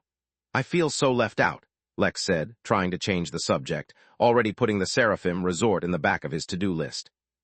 "If you want a letter from me, you have to make an effort to stay connected as well," Velma said in a very matter-of-fact way. "Everyone else told me you have a Polaroid you've been using to take pictures. Why haven't you sent me even one? Instead, you sent me the Midnight Tavern, and now I'm under observation by the Alliance because they think I might leak sensitive data." Actually, she was under observation because she tried to write an article about the Alliance for the Onion News, and was immediately caught even before she wrote a single word. But Lex did not need to know that. Chapter 1927, I Have a Date. Lex felt like someone was telling on him. Honestly, he hadn't used the Polaroid nearly as much as he expected to, and yet it was getting him in trouble. But Velma's underlying message was clear enough. He could not complain about her leaving him out if he never made an effort to reach out to her either. All right, fine. Instead of sending you a Polaroid, I'll find the time to take a picture with you instead. How are you doing? If the situation at the Humanoid Alliance is too bad, you should just come back to the inn. It's not the same here without you," Lex said, placating Velma. "Nah, it's not nearly as bad as it sounds," Velma said dismissively. "I was just testing things out. There's a universal internet run by the AI, and on there exist a number of entities that report news without any compunction whatsoever. I tried to do the same with a relatively safe topic, but before I could even write the first word, the humanoid alliance caught me. They gave me a warning and told me I'm under observation, but that's about it. The way they detected me kind of reminded me of how the security team in the inn detects those with malicious intentions. The fact, then, that there are people who can post crazy news without any repercussions must mean they're backed by some really powerful people. But that's neither here nor there, and has little to do with me. You don't need to worry about me, I'm learning a lot here. For example, the universal internet. If we can get access to that the way we got access to the Henali portal, that would drastically improve our ability to gather information. Lex nodded, agreeing with her. It might even be possible as long as they upgrade their connection to the Henali portal, since that too was deployed by Al. Regardless, that was not a priority at the moment. It's a good idea, but until we can implement it, we have to rely on ourselves. In fact, the reason I contacted you in the first place is to get some information. I need to know the official and unofficial response of the Seraphim resort towards the Midnight Inn, Lex stated, finally returning to the matter at hand. That's a story I've been following closely, Velma suddenly said, her expression turning serious as she opened up various tabs on her terminal. Officially, the Seraphim resort has not mentioned the inn at all. Instead, they have accused a certain Lex William for kidnapping their own guests. Velma paused for a moment, turning her attention towards Lex instead. Listen, have you become addicted to kidnapping? I mean, if you want, I can teach you ways to get a girlfriend that'll actually work. She sounded so serious as she spoke, but Lex easily caught the amusement in her voice. I'll have you know I have a date set with someone, so I don't need to kidnap someone just to get a girlfriend, Lex defended himself. Oh really? Does she live in Canada? Velma asked, even more amused, leaving Lex dumbfounded. Can we focus on the situation for now? Lex asked, deciding he could not keep up with her. Right, so officially, the resort has said nothing about the inn, but they have condemned you. Although, it doesn't seem like they're going to do anything to you. Unofficially, the Seraphim and countless other powers have made the inn's golden keys illegal, and are actively putting mechanisms in place to detect the keys as soon as they appear. They have decided to limit the inn's influence without actively going against the Midnight Inn. This has something to do with the news about the Dao Mist. The latest rumors going around are that the Innkeeper foresaw the upcoming war, even though the upcoming Nexus event has made divination and foresight basically invalid. People are saying that both the Dao Mist, as well as the recent universal phenomenon, are actions taken by the Innkeeper to create a deterrent. Even though so many realms have gone to war, no one seems to be targeting the inn at all. The risk does not seem worth the reward. Lex was speechless. He knew the exact extent of what the Innkeeper had done to deter enemies, and it wasn't much. However, he would certainly never admit such a thing. Truly, the Innkeeper is wise and with great foresight, Lex praised sincerely. Yeah, the Innkeeper is amazing, Velma agreed. Although she had always known as much, greater exposure allowed her to genuinely understand exactly how formidable the Innkeeper was. That's not all. There's a petition going on in the humanoid alliance by the angels to request the handover of the 12 celestials who have entered the inn. It seems that, while there was no external invasion, Eden has fallen into war as the conflict between the Seraphim and the angels has been renewed. And what's the alliance's response? Lex asked. That's not the kind of information I can get access to, Velma said. Only after the decision has been made and publicly announced will I be privy to their decision. If they do decide to make the request, I suppose they'll try to meet with the Innkeeper or send a representative otherwise. I doubt they'll involve me in it, considering that might have the potential of eliminating the only solid connection the Alliance has with the inn. Lex nodded as he thought about the current situation. The ongoing universal wars were making the environment very messy, but such an environment was also the best to reap benefits in. He just had to be very careful about his steps. Thanks, I'll reach out to you again if I need anything else. Until you have the Castle Tavern on hand, you'll be connected to the inn, so if you need to communicate with us in an emergency, don't hesitate. Mary will be available to chat even if no one else is. Chapter 1928 Tough Situation. Once Lex completed his chat with Mary, he did not rush to summon Shireen, but instead leaned back in his chair. While in his conversation with Velma, he did not reveal anything amiss. In truth, the situation was far from being acceptable. While on the surface it seemed like the Seraphim resort was only putting up a front by condemning Lex instead of the inn, allowing them to avoid entering a confrontation with the inn. In truth, Lex himself had been made into a scapegoat. If that's all it was, the situation would not be so bad. However, Lex was someone with a lot more exposure now, so he knew better. The will alone of a single Tao Lord was enough to kill Lex. Maybe if the Tao Lord was far away, it might take some time for it to happen, but it certainly would happen nevertheless. Then to be condemned by an entire organization full of Tao Lords was far, far worse. In fact, Lex suspected that the only reason he hadn't blown up already was due to a few critical factors. When the condemnation happened, he was inside the primordial garden, and the specialness of that place protected him. From there, he had returned to the inn, and a combination of protection from the system, and possibly the protection of the barrier around the realm was keeping him safe. But these were only temporary measures. His understanding about Tao was at a very basic level, and Lex could not guess exactly what form this threat may take. Now that things had come so far, perhaps it was time to stop playing so safely and take a few risks. A determined gleam shone in Lex's eyes. He had done his best to restrict the influence of the inn, and to be as safe as possible, but ultimately that was only a delaying tactic. He had now arrived at the point where staying cautious and restrained would actually harm him. He could not blame the Seraphim Resort for concluding the matter of their prisoners escaping by condemning him. After all, Eden seemed to have once again been plagued by war. Using those angels, or maybe even just killing them, could have served them in the war in various ways. However, similarly, they could not blame him for any actions he now took to ensure his own safety. It was not a matter of who was right or wrong, merely of self-interest.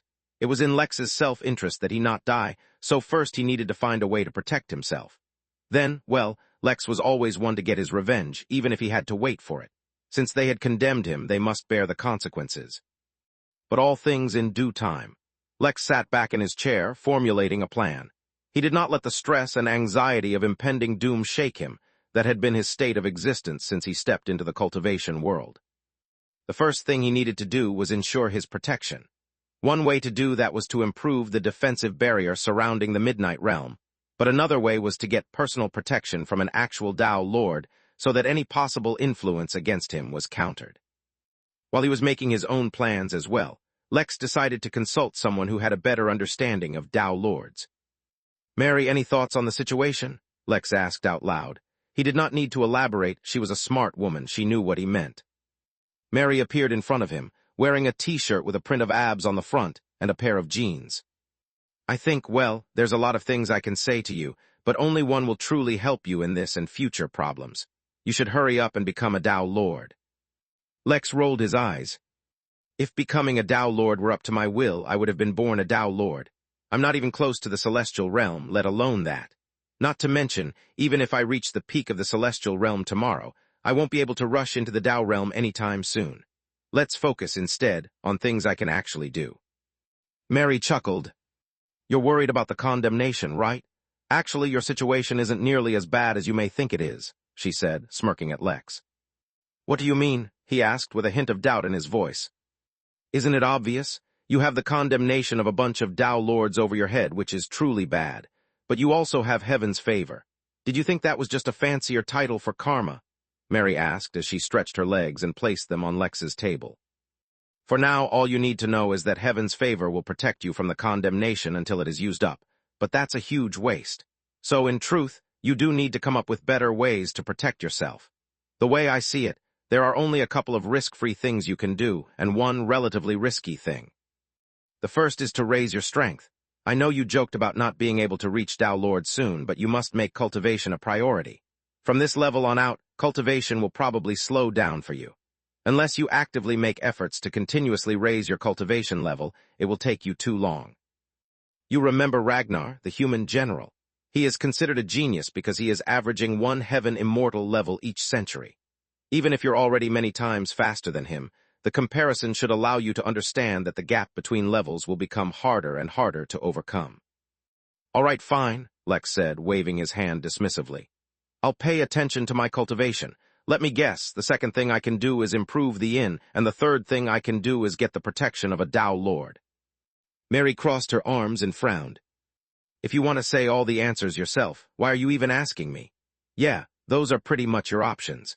Unless you can pretty much somehow learn to tolerate the influence of Tao on your own, you'll always be reliant on external things to protect yourself."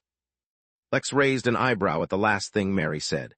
Due to the existence of Eclipse, Mary had not paid too much attention to Lex while he was at the garden lest she attract attention, which is why she did not know most of the things he did there. or what Eclipse told him about.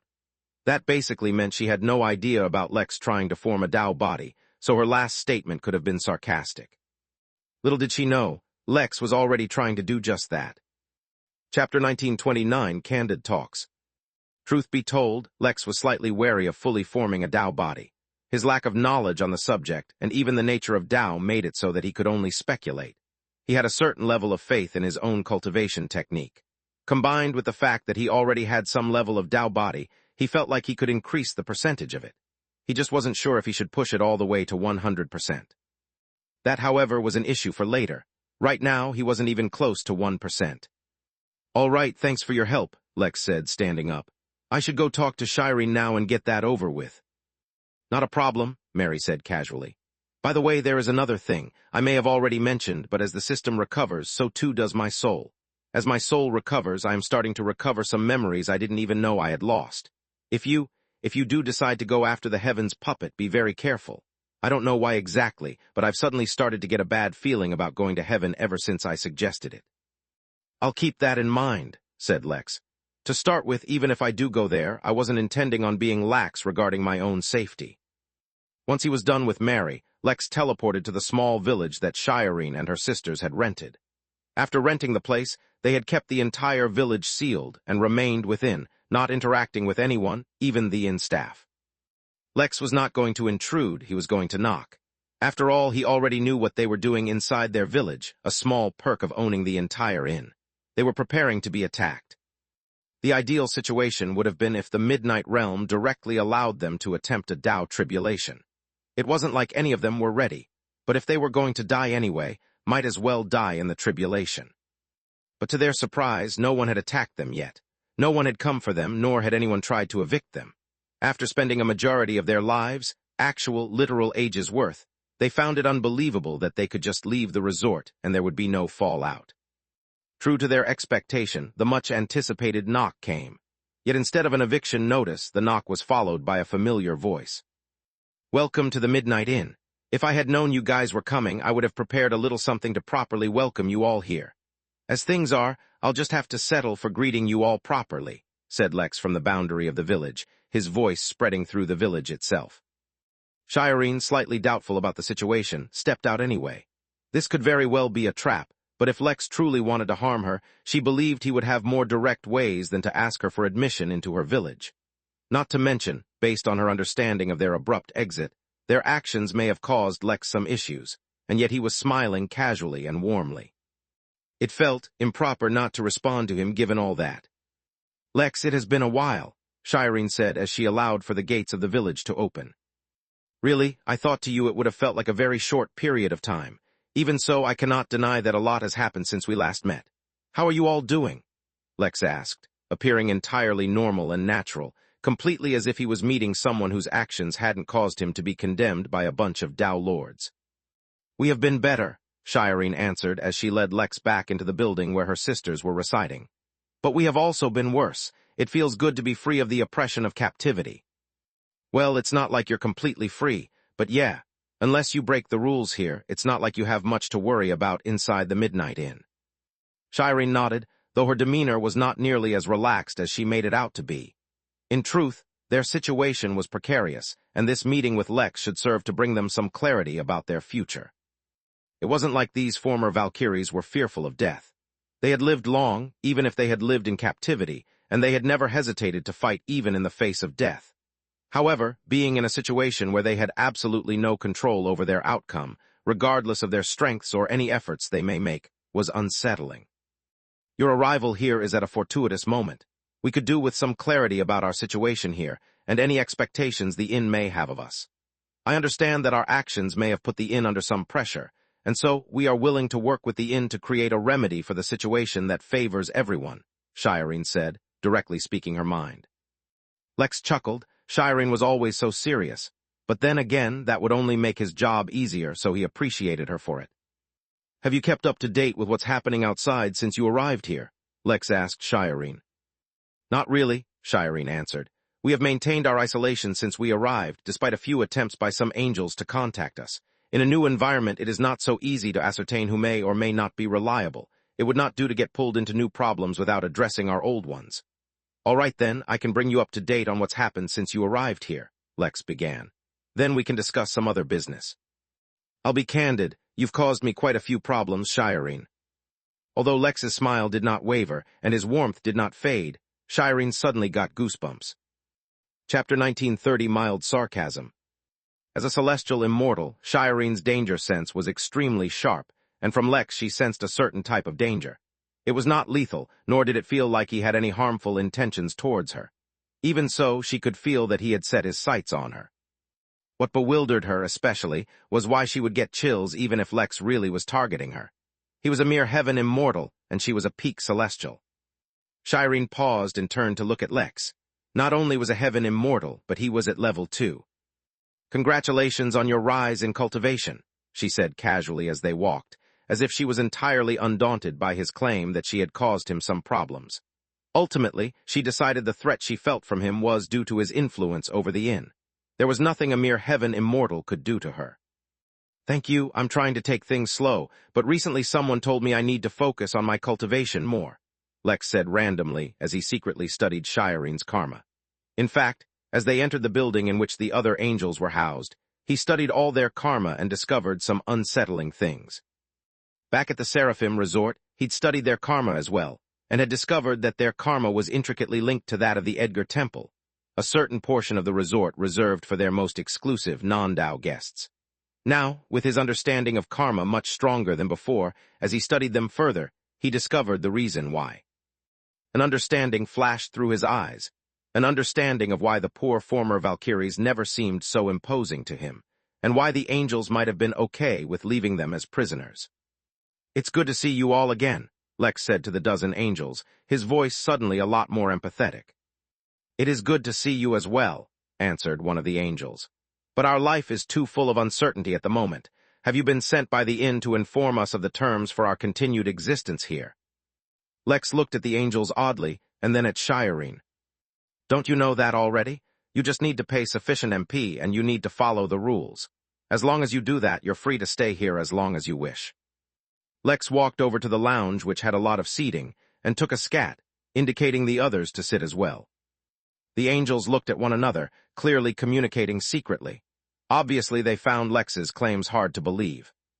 Listen, ladies, if you think all it will take to pressure the Midnight Inn is an entire race with multiple Dao lords and a network that spans the universe, then you're sorely underestimating the Innkeeper, Lex said, aware of the reputation that the Innkeeper seemed to have developed, at least according to Velma. I, on the other hand, can't really handle that kind of pressure. Lex turned his gaze to Shireen, finally addressing her directly. Shireen, if you recall, we had an agreement before we last separated. I'd carry contractual karma for you, making it appear as though I was aiding you in your endeavors to distract the Seraphim from your real allies. As a result, you would help me find some valuable resources. Yes, I remember, Shireen spoke, thinking Lex was dissatisfied with her performance. However, I asked you for 50 years to collect everything needed. I didn't get enough time, although I have collected information about a lot of the things you wanted. Lex chuckled as he shook his head, making it clear that she misunderstood him. Ah, Shireen, I am not rushing you. I am just here to share some of the developments that have occurred since your departure from the Seraphim Resort. As you're already aware, the angels and the Seraphim have restarted their war. That was the reason you left in the first place. The Seraphim have their hands full with the angels, so there's no way they would antagonize the Innkeeper and the Midnight Inn right now. So instead, they've decided to lay all the blame on me, considering the karma we share. They've condemned me for kidnapping the lot of you. Now, I don't know if any of you have ever experienced the condemnation of a large organization before, but it's not exactly pleasant. Lex smiled at the angels warmly, as if he were mentioning a minor matter, as if they had forgotten food at a jointly hosted meal or something. An understanding dawned on the angels, as well as some confusion. Could the Innkeeper alone not care about the Seraphim Resort? Or was it the war that allowed him to avoid any repercussions? Furthermore, could Lex really sit here casually among them if what he claimed was true? Ah, don't worry about it, Lex said, waving his hands. I don't really care about it. It's not like I did anything wrong. Besides, I was just doing my job when I gave you the keys. It's not like anyone will blame me for it. I just need to never leave the Midnight Inn ever again, and I'll be fine. It's not like my entire job revolves around traveling across the universe. The mild sarcasm was apparent for all of them to hear, and it was clear that Lex was laying the blame on Shirene's feet. It was her request for them to form contractual karma that gave the Seraphim the convenient ammo to turn him into their scapegoat. If only the poor angels knew that Lex was already known as a serial kidnapper across the universe, stealing not just people and realms, but the hearts of demi-Dao lords, or so it was claimed. That was the perfect excuse which allowed the Seraphim to lay blame on him. It wasn't like Lex was about to tell them either. He needed to have the psychological upper hand for what he was about to do. Chapter 1931, Pitiful. Compared to how composed they were the last time Lex met Shireen and the rest, they were already quite shaken. The severe uncertainty of their situation, of whether they would be abandoned, used as political prisoners once more, or possibly even returned back to the resort, all weighed on their minds. So then further pushing them to feel vulnerable might sound like Lex was taking advantage of them. Unfortunately, Lex himself did not have room for excessive empathy. He himself was in a very vulnerable situation, so he had to gain every advantage he could. Besides, it wasn't as if he was going to harm the angels in any way. He just knew that with their stubborn nature, they would not help him if he was straightforward, so he was creating the right environment to facilitate their future partnership. Indeed, you being caught in the crossfire of our actions is a regrettable outcome, Shireen said, trying to regain some ground. Normally, she would be a lot more aggressive in maintaining a position of superiority in any conversation, but due to their situation, this time, she was forced to hold back. You don't need to worry about it too much, Lex said dismissively. In truth, this is a multi-tiered move by the resort. They're not really trying to harm me. The last time I was there, they wanted me to join some anti-HOA coalition, but I couldn't be bothered. This might just be a way for them to pressure me into joining once more. Lex was not lying. Other than having a reputation as a universe-class kidnapper, Lex had also developed somewhat of a reputation as an amazing strategist. When he was in the Seraphim resort, Lycandaroth had informed Lex about how his strategy to take down Sanguis Pluvia, the terrorist organization plaguing the Origin realm, was being studied by armies across the universe. For someone with a recognized talent, pressure and blame from any specific party were usually just political tools to reposition those talents elsewhere. As long as Lex indicated any willingness to join and work with that coalition, he was willing to bet that the condemnation would be dropped. Unfortunately, doing that would also be losing control of his own time. He would be forced to do someone else's bidding, unable to focus on his own tasks. Basically, it was an impossible ask. The real reason I'm here is to ask you about your future plans, Lex continued. Don't worry about me. Whether it's the resort or anyone else, I'll find a way to thrive. But what about you guys? What's the plan now that you've escaped the resort? I doubt that you want to go back to the angels, though I could be wrong. After all, from what I hear, they are making an effort to get the inn to hand you over. That attracted the angels' attention. Have the angels attempted to negotiate with the inn? Shireen asked, her entire demeanor suddenly defensive. What is there to negotiate? Lex asked as he scoffed. You are guests. As long as you follow the rules of the inn, no one will do anything to you. What right does anyone have to demand our guests from our inn? Things don't work like that, yet I doubt you have exchanged one prison for another. Although the inn is hardly a prison, it isn't like you have all the freedoms you desire. My sisters and I have been working towards attaining our freedom for a long time, Shireen answered without really answering. We already have plans in place for our next steps, as well as how to avoid the angels and the Seraphim. As long as the inn honors its commitment and keeps us safe for a time, we will manage everything else. That's a relief, answered Lex, wearing a smile.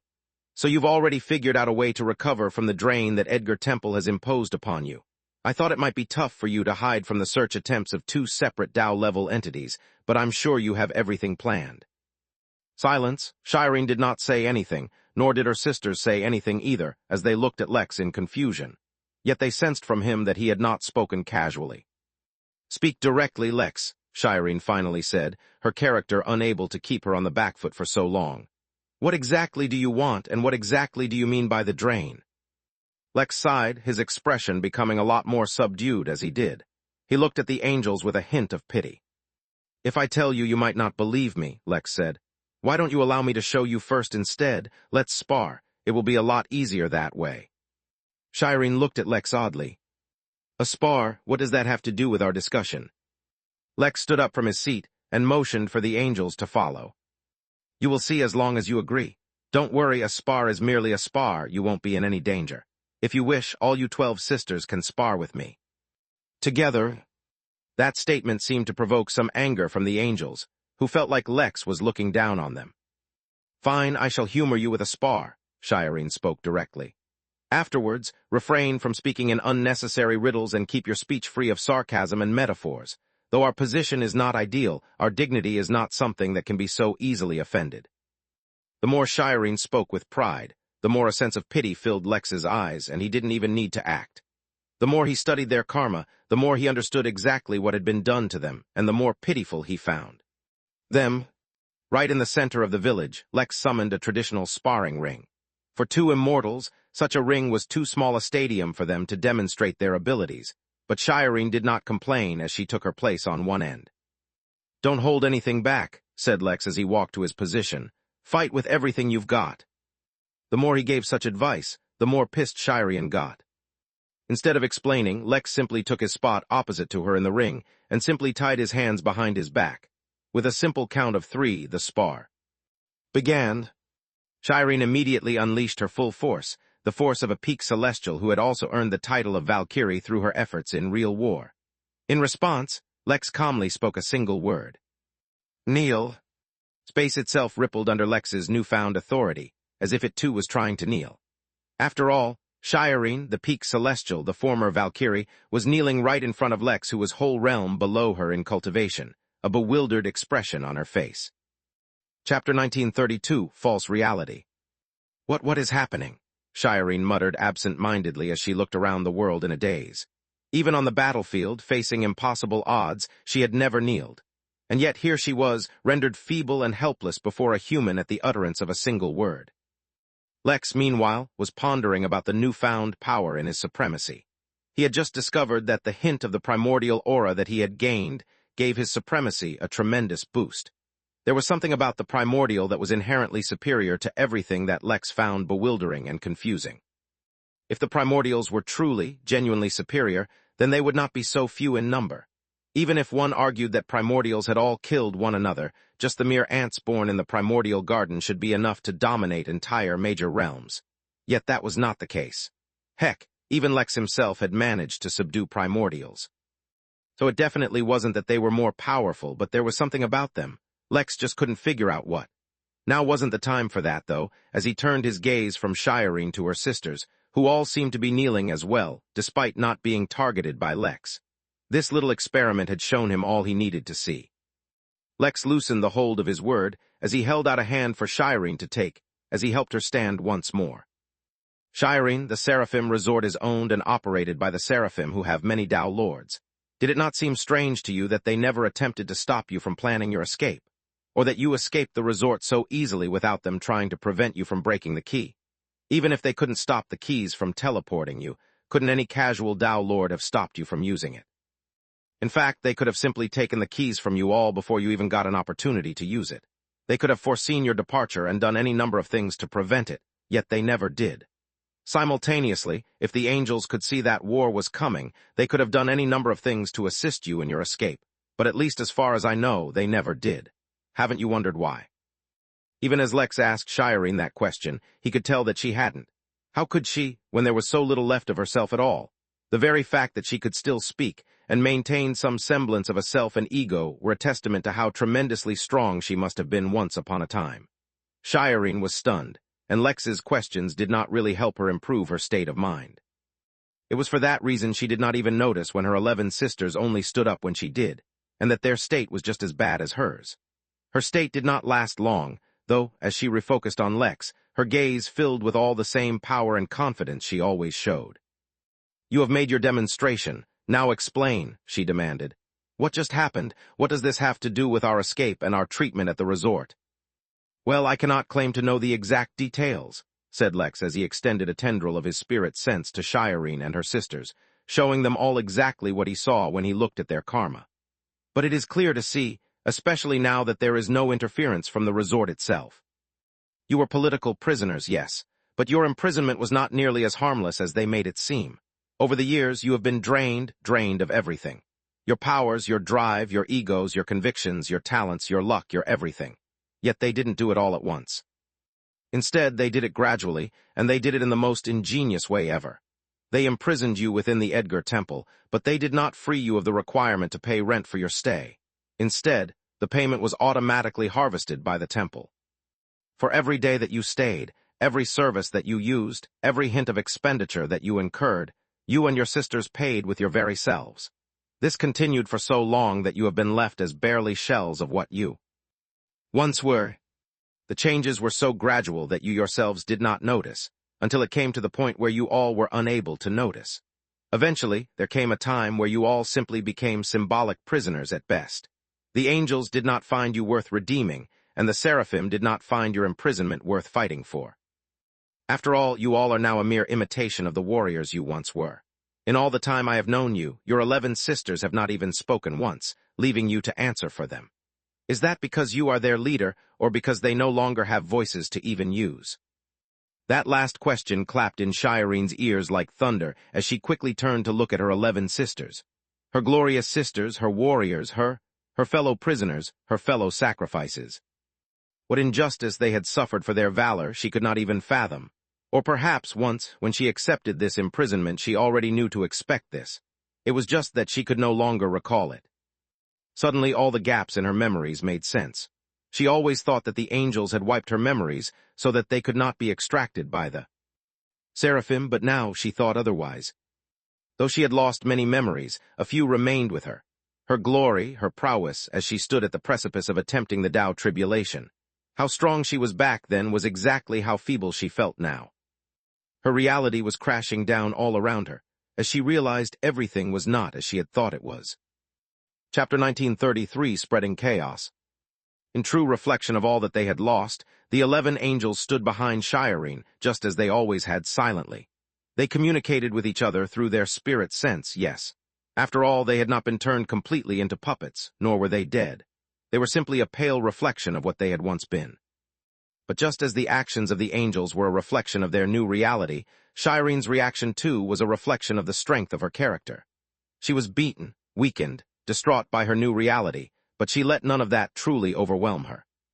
In only a few seconds, she recomposed herself and looked at Lex with the same strength and authority she always had.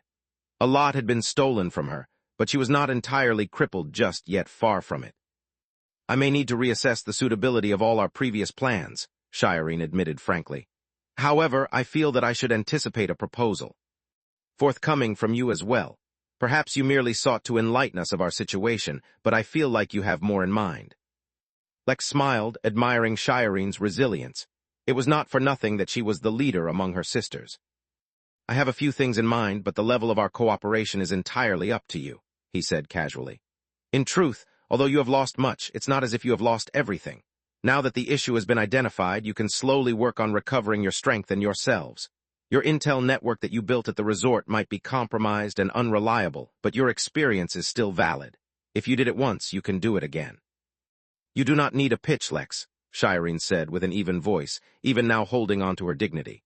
You are selling water in a desert. Just tell me what you have in mind so I can decide just how much water I can afford to buy.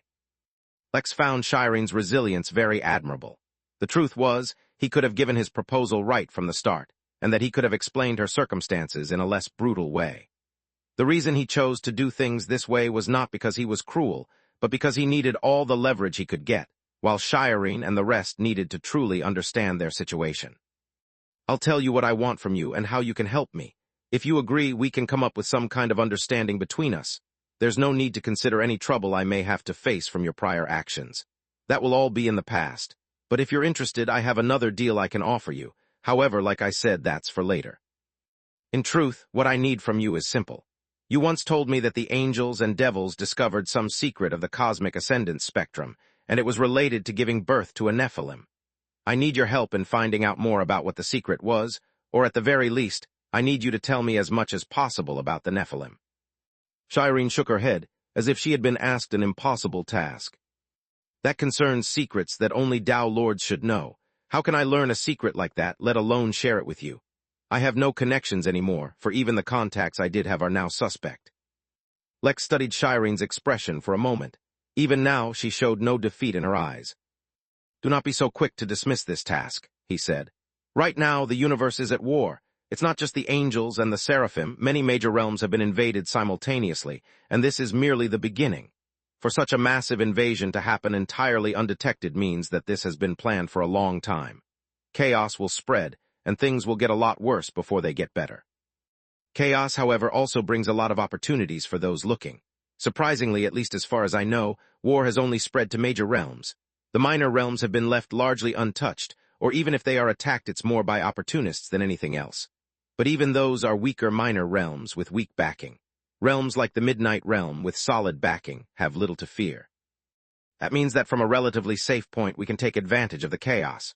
While news of the Nephilim was once a huge secret, the moment the plan was discovered, it was no longer so. The angels are trying now because they're also taking advantage of this opportunity. But if it seems like they might win, many will want to interfere. Since basically many people want to ensure that the angels cannot succeed, at least some level of the secret will be disclosed in closed circles. Whether you use your connection to your granddaughter who has a high position in Eden Corp, or take advantage of your situation as someone abandoned by the angels, there are many ways you can try to find out these secrets. Not to mention, I'm sure there will be many people who want to replace the angels and gain the benefit of the Nephilim themselves. Gaining access to this information should be hard, I admit, but it is certainly far from impossible.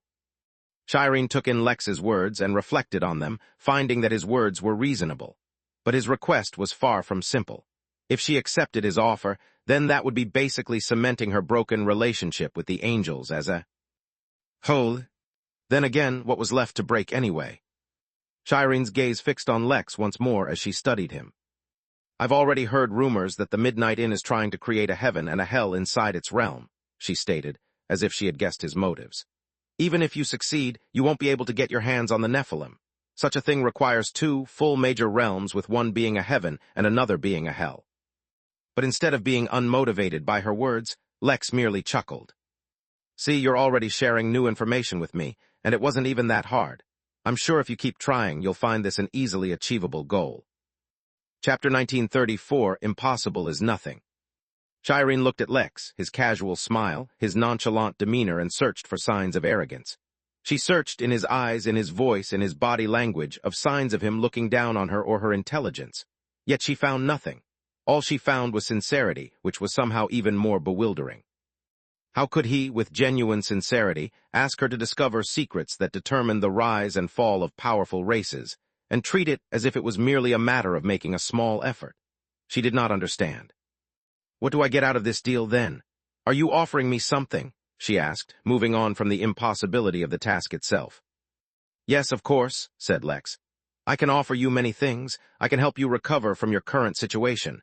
I can give you resources that you won't be able to find without me. There are many, many things which I can provide you with. But if you will humor me, I have a second proposition as well. To Lex's surprise, Shireen sighed. That was perhaps the most informal thing he'd ever seen her do. Speak, Lex, make your proposals. I've seen devils buying souls who build less suspense than you. For some reason, that line was so unexpected it actually caused Lex to laugh out loud. You got me, but I'm not interested in buying your soul. Instead, I want you to join the Midnight Inn, Lex said with a grin. Now it was Shireen's turn to be taken by surprise. You want me to join the Midnight Inn? She repeated for clarity. No, not you. I want all of you to join the inn, Lex corrected very seriously. Why would you want such a thing? Shireen asked, confused. Aren't you in enough trouble already? With one simple move, you would provoke the seraphim and the angels, and for what? 12 broken angels who cannot even stand when you utter kneel. Lex looked at Shireen, this time not with pity in his eyes, but with compassion. So what? He asked. After millions, no, probably billions of years of gradually sapping your strength, your identity, your everything, the resort has brought you to your lowest low. And yet you still stand with your back straight. You still dare to look me in the eyes like I stole your parking spot.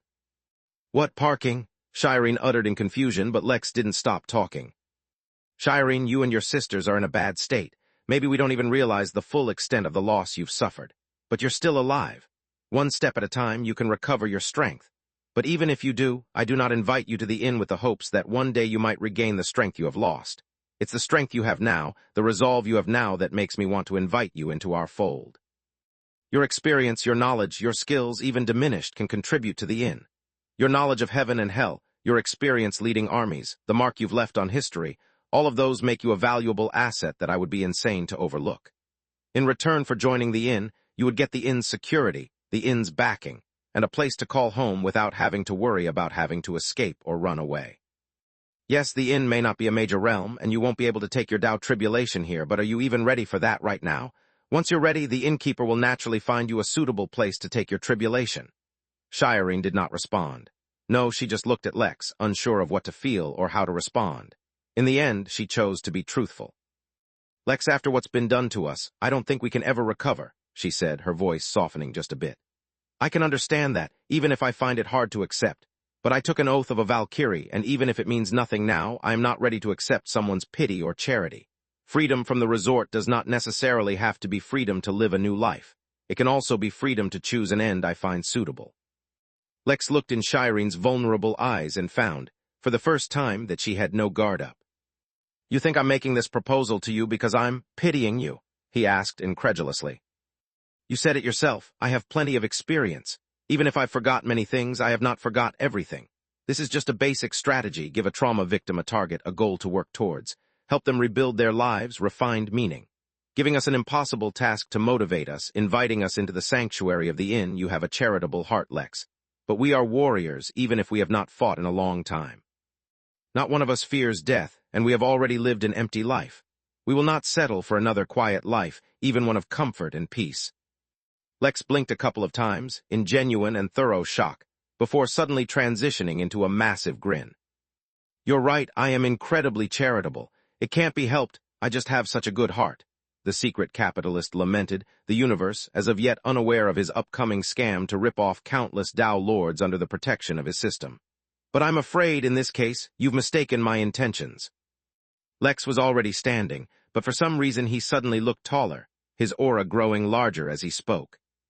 A very short time ago, I had the privilege of meeting the strongest living Tao Lord in the universe. You may think I am exaggerating, but I assure you, I doubt I'd be able to survive making such a claim if it were not true. I am not telling you this for any other reason than to share with you a lesson she personally taught me. Though Lex did not say her name, he did not need to. Shireen had much more awareness of the universe than Lex did, and her mind was not so muddled that she could not even maintain basic interactions with people. If she were that far gone, many would have noticed her state long ago. Yet she continued to interact with people, she continued to make plans, and continued to build her network while she was at the resort, all because she still retained her mind and her instincts. If Lex said he met the strongest Tao Lord in the universe, a single name instantly came to mind. No one else dared claim that title but the primordial queen, the matron of the endless weave, the living calamity. There was no single being, or even an entire force or organization that had as many confirmed Tao Lord kills as her, the most feared Tao Lord in the universe. Legend has it that through her web, she tied the fate of the universe itself to her, though none understood what such a thing even meant. Shireen nearly froze in fear at the mere mention of her, for the universe itself responded with pressure to any who even thought of her the real reason for that legend to begin with.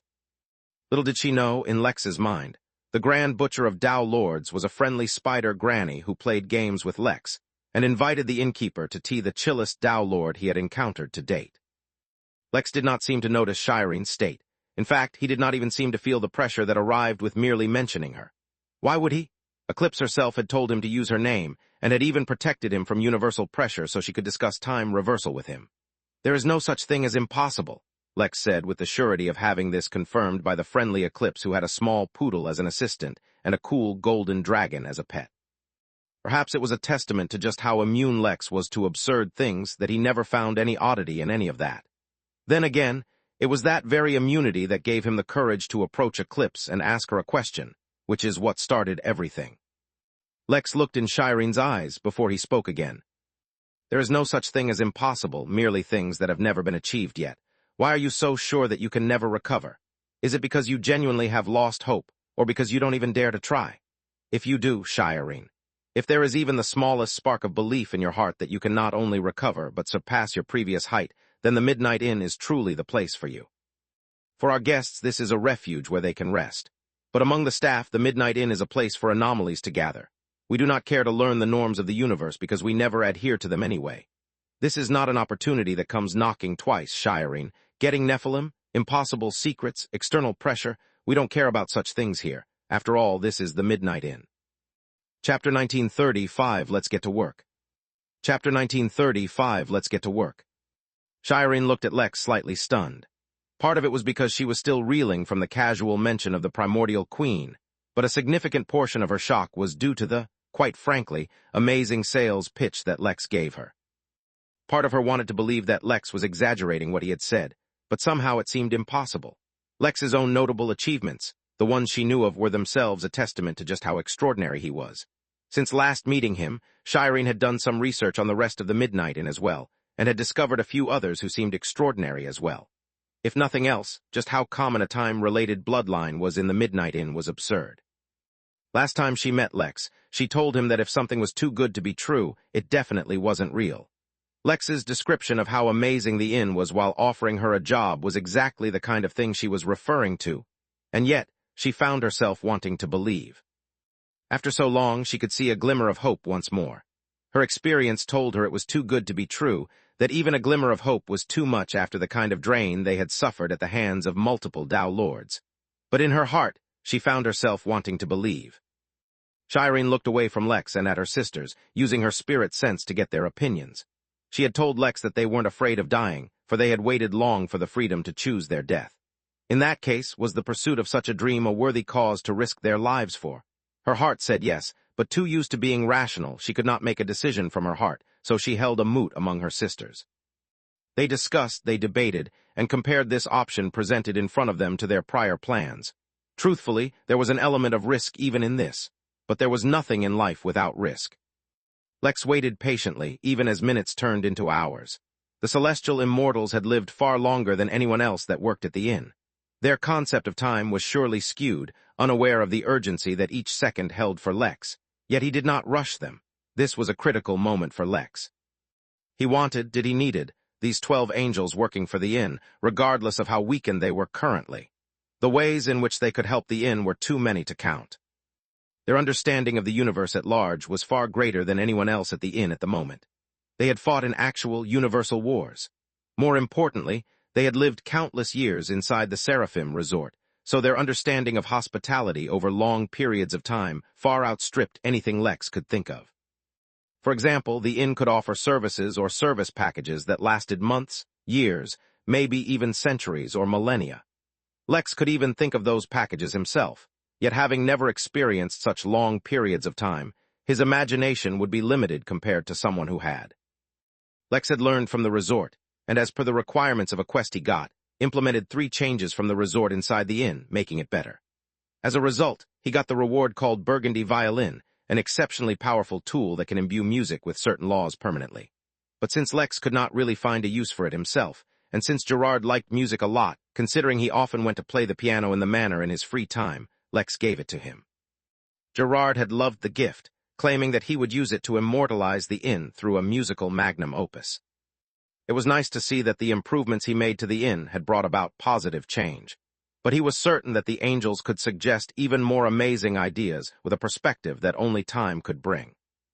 Most importantly, though, these 12 exceptionally beautiful angel baddies would wield divine energy, and Lex was in desperate need of exactly that at this time. 6 hours of discussions later, Shireen turned to look at Lex solemnly. "I have discussed it with my sisters," she said, her tone returning to her former composed state, her bearing once again that of a great warrior. "Although this decision is much more rushed than we are accustomed to making, at this point we have nothing left to lose except our lives. As such, we might as well gamble. We accept your proposition to join the Midnight Inn. I request that we be treated fairly, and that we sisters are not asked to separate."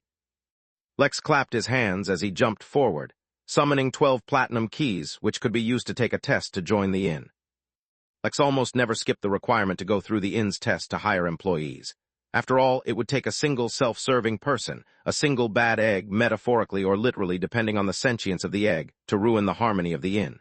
However, he did take some liberties from time to time. "Excellent. These are keys to take the test to join the inn. Once you pass the test, you're officially a member of the inn.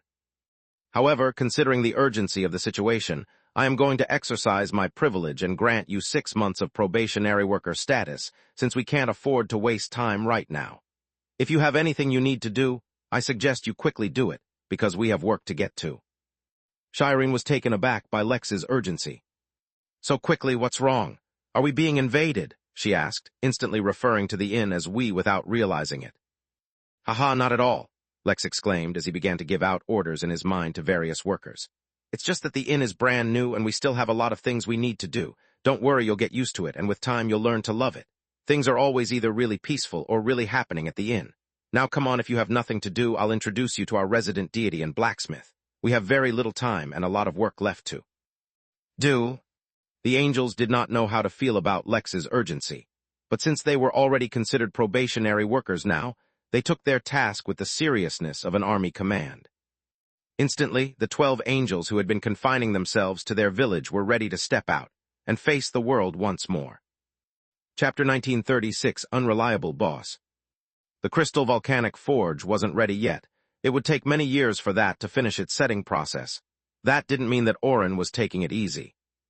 From all the feedback and insight he had gained from creating the karmic bead, Orin's power had exploded, and the only thing holding him back from rising his cultivation level was the limit of the Midnight Realm, which was currently the Earth Immortal Realm.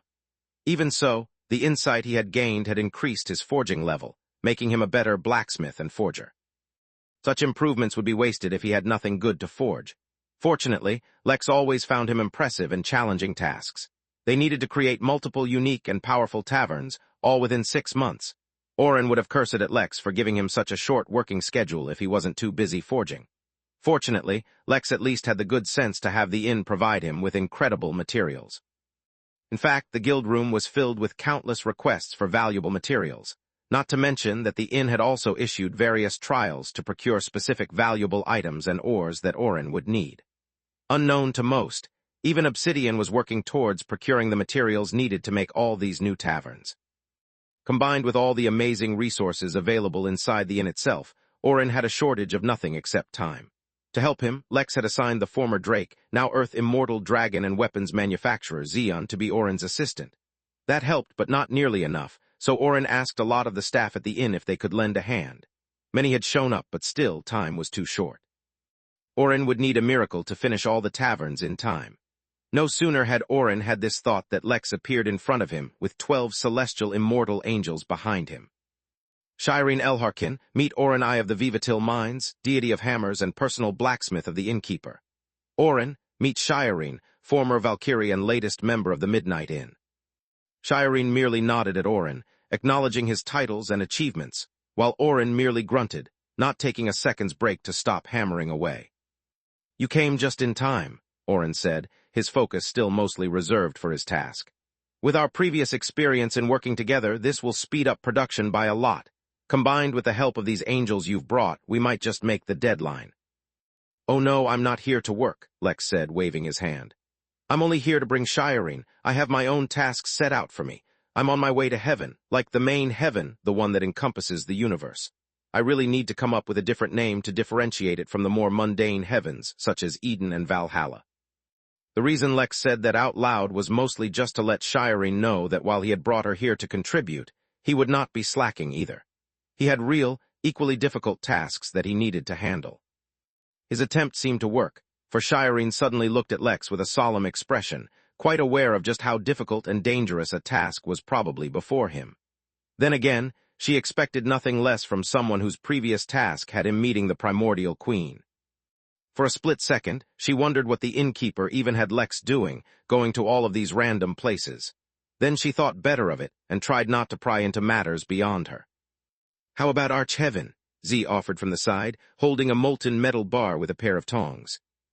Arch-Heaven, Lex repeatedly, looking at Z oddly. Do you even know what heaven I'm talking about, or what's special about it? Not really, Z said with a shrug. But since you called it main, it must be important, right?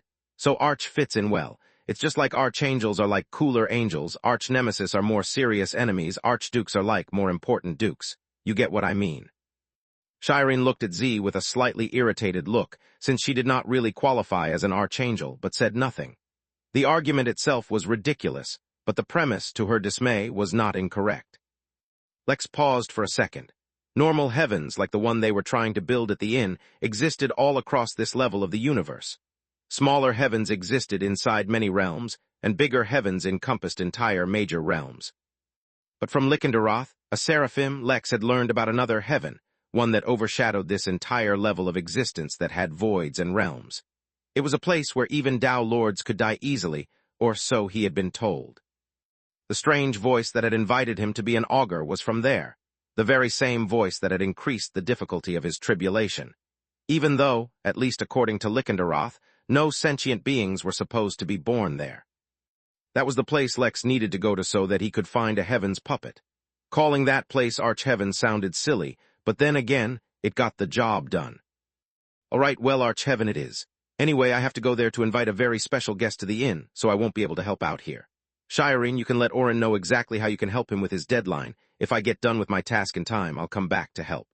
Oh, and remember, impossible doesn't exist, so every time Orin tells you that he can't meet the deadline, you just need to take that as a personal challenge.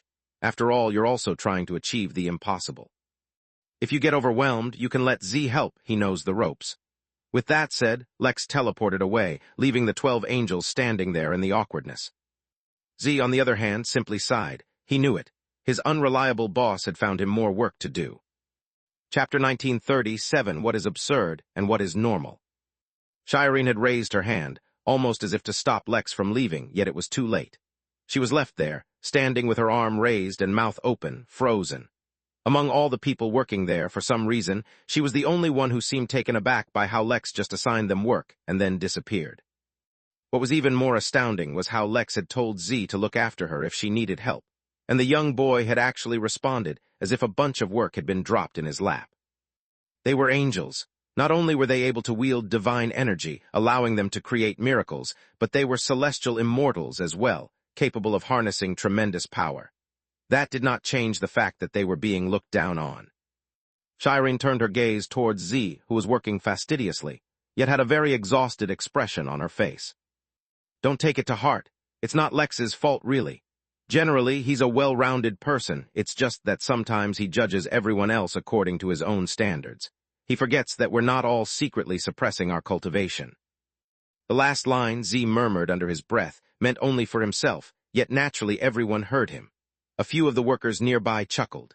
Naturally, with hundreds of thousands of workers at the inn now, it was impossible that everyone had met Lex personally or for any length of time at all. Yet they had all heard about him enough to know what he was like. The funny thing was, Luther was the one who had the title of assistant to the innkeeper. In fact, Luther's official office was the reception desk outside the innkeeper's office. More often than not, however, Lex was the one doing the innkeeper's bidding. It's impossible for Lex to have hidden his cultivation, Shireen said, shaking his head.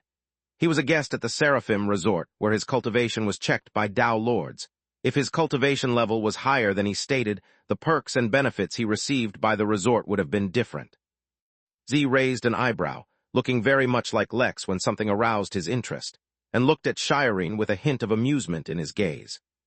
What if Lex himself was a Tao Lord? Z asked. One really good at hiding, couldn't he hide his cultivation level then? Shireen was stumped. That wouldn't make sense. What would even the purpose be for hiding his cultivation level then? Wouldn't it be much more convenient to display his power and get more work done? It would be both inefficient and impractical. The power of a Tao Lord is so vast that even most Tao Lords cannot easily control it. For him to have such effortless control over his power that no one could detect it, he would have to be a tremendously powerful Tao Lord. But that would make hiding his power even more pointless. Z just shrugged. It doesn't have to make sense. I'm just saying, you know what, never mind. When you spend enough time at the inn, you'll naturally understand what I'm talking about. In the meantime, just help as much as you can and don't worry about anything else. If the project is lacking, the others will make up for the shortfall somehow. Despite their obvious strengths, Z was not expecting these angels to make up for the shortfall in time and manpower that was needed to complete this project in time. Even so, Z was not worried. In truth, after working with Orin for so long, the inn staff had discovered something incredible.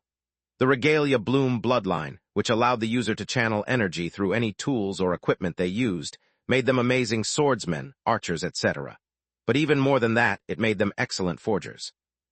As a result, countless workers had started learning this art, specializing in this, working under Orin to improve their skills.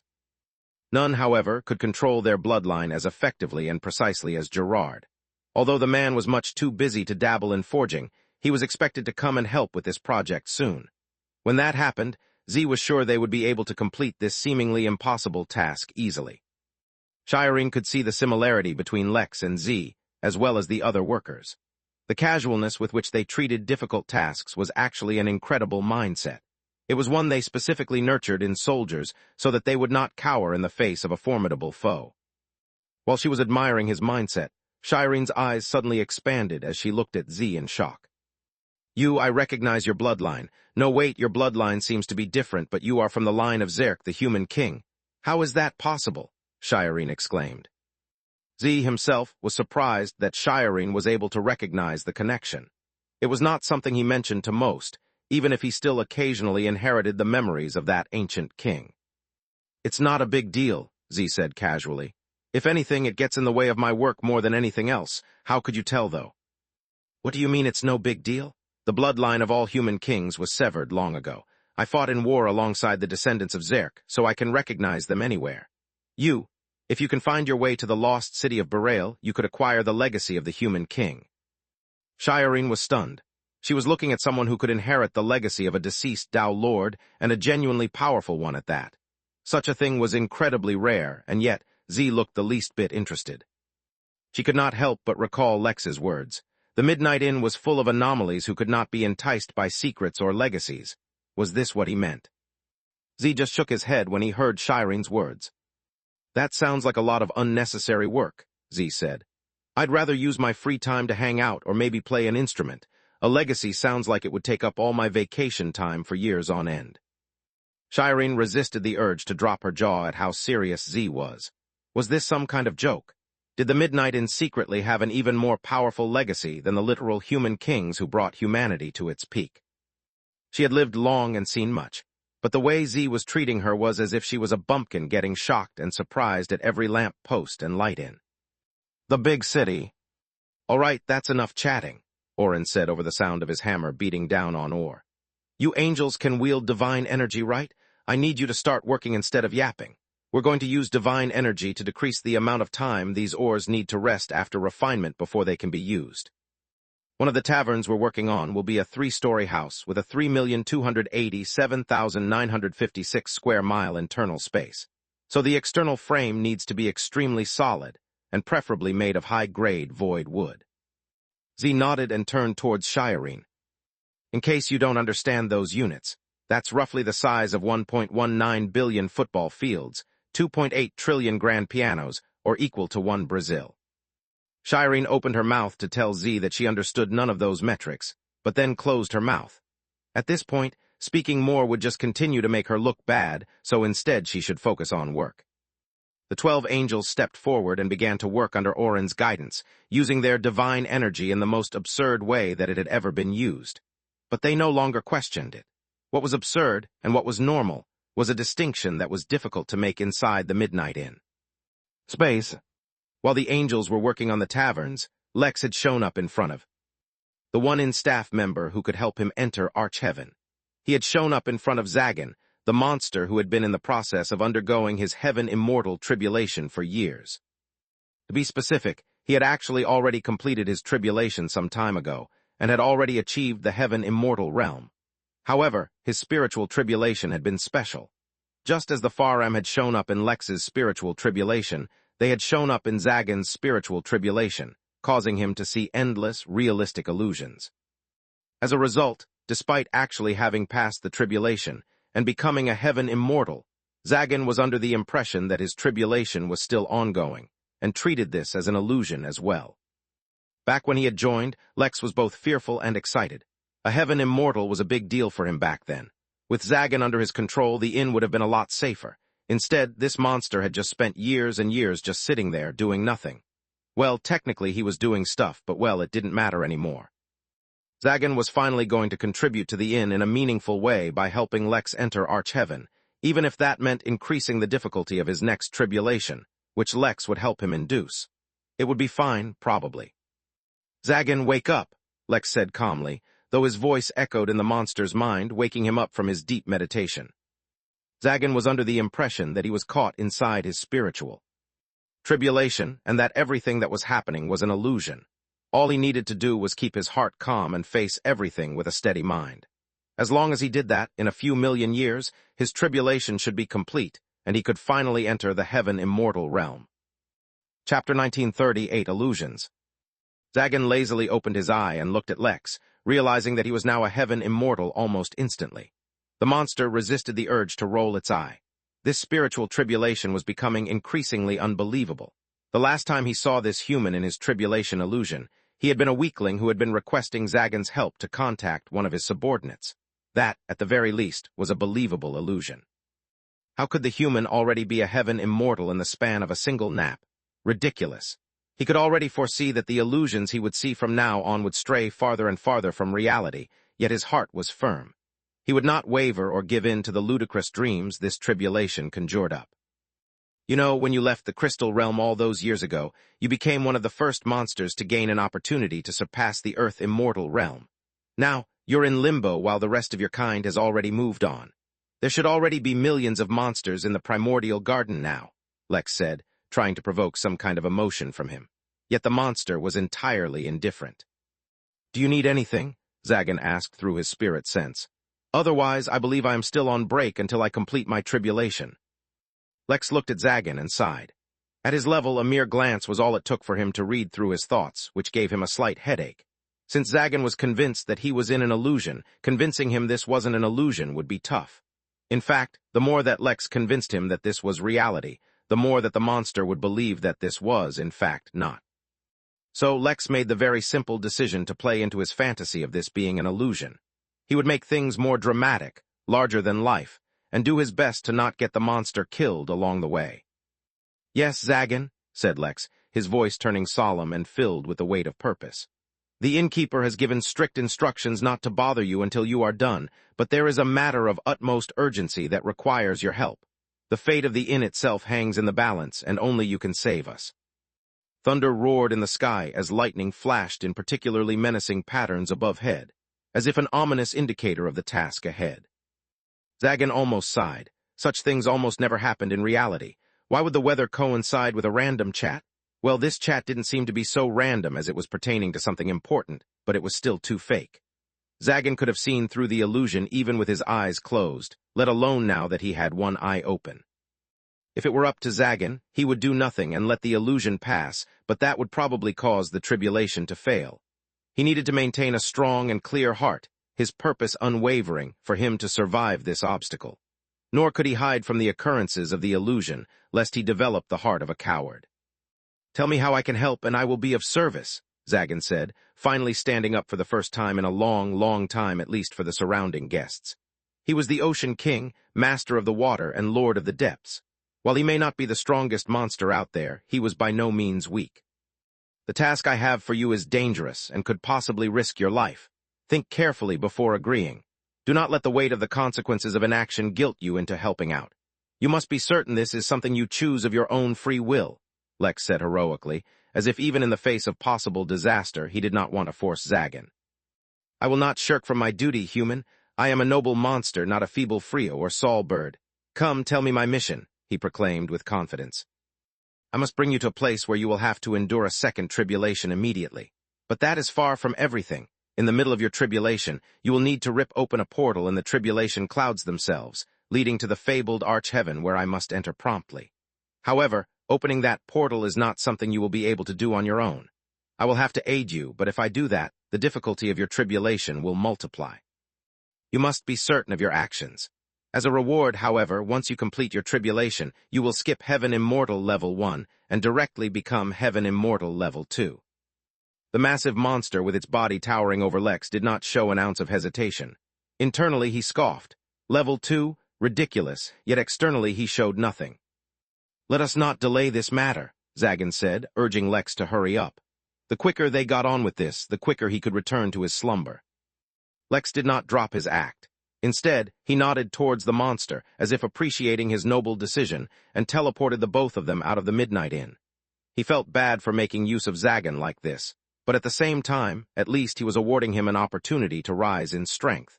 Most heaven immortals aren't even able to trigger their tribulations for centuries. They appeared on a relatively scarcely populated planet in the Origin realm, one of the many planets that were now connected to the inn, from where Lex began teleporting the both of them away. As a heaven immortal, Lex's strength had increased so much that he could basically teleport incredibly vast distances casually. Without the spatial coordinates of his destination, Lex could not use long-range teleportation. Instead, merely by using blink a few times, which teleported Lex anywhere within a certain range around his body, he brought them to an entirely uninhabited, desolate planet within the same star system. In mere seconds, Lex had traversed the distance between planets like it was nothing, but he did not stop there. No, now came the hard part of inducing Zagan's tribulation. The reason Lex had decided to work with Zagan instead of anyone else was because Lex was sure he could tolerate the increased difficulty of the tribulation after a portal was opened inside it. He began by focusing a tremendous amount of power and channeling it into Zagan's body, temporarily sealing it. "I have sealed a powerful attack in your body," Lex told the monster. "It will stay sealed until you use the activating phrase, which I will pass to you shortly. As soon as your tribulation begins and the tribulation clouds form, you must use the attack to cut open the portal. Once open, I will go through the portal while you can take the remainder of your tribulation here.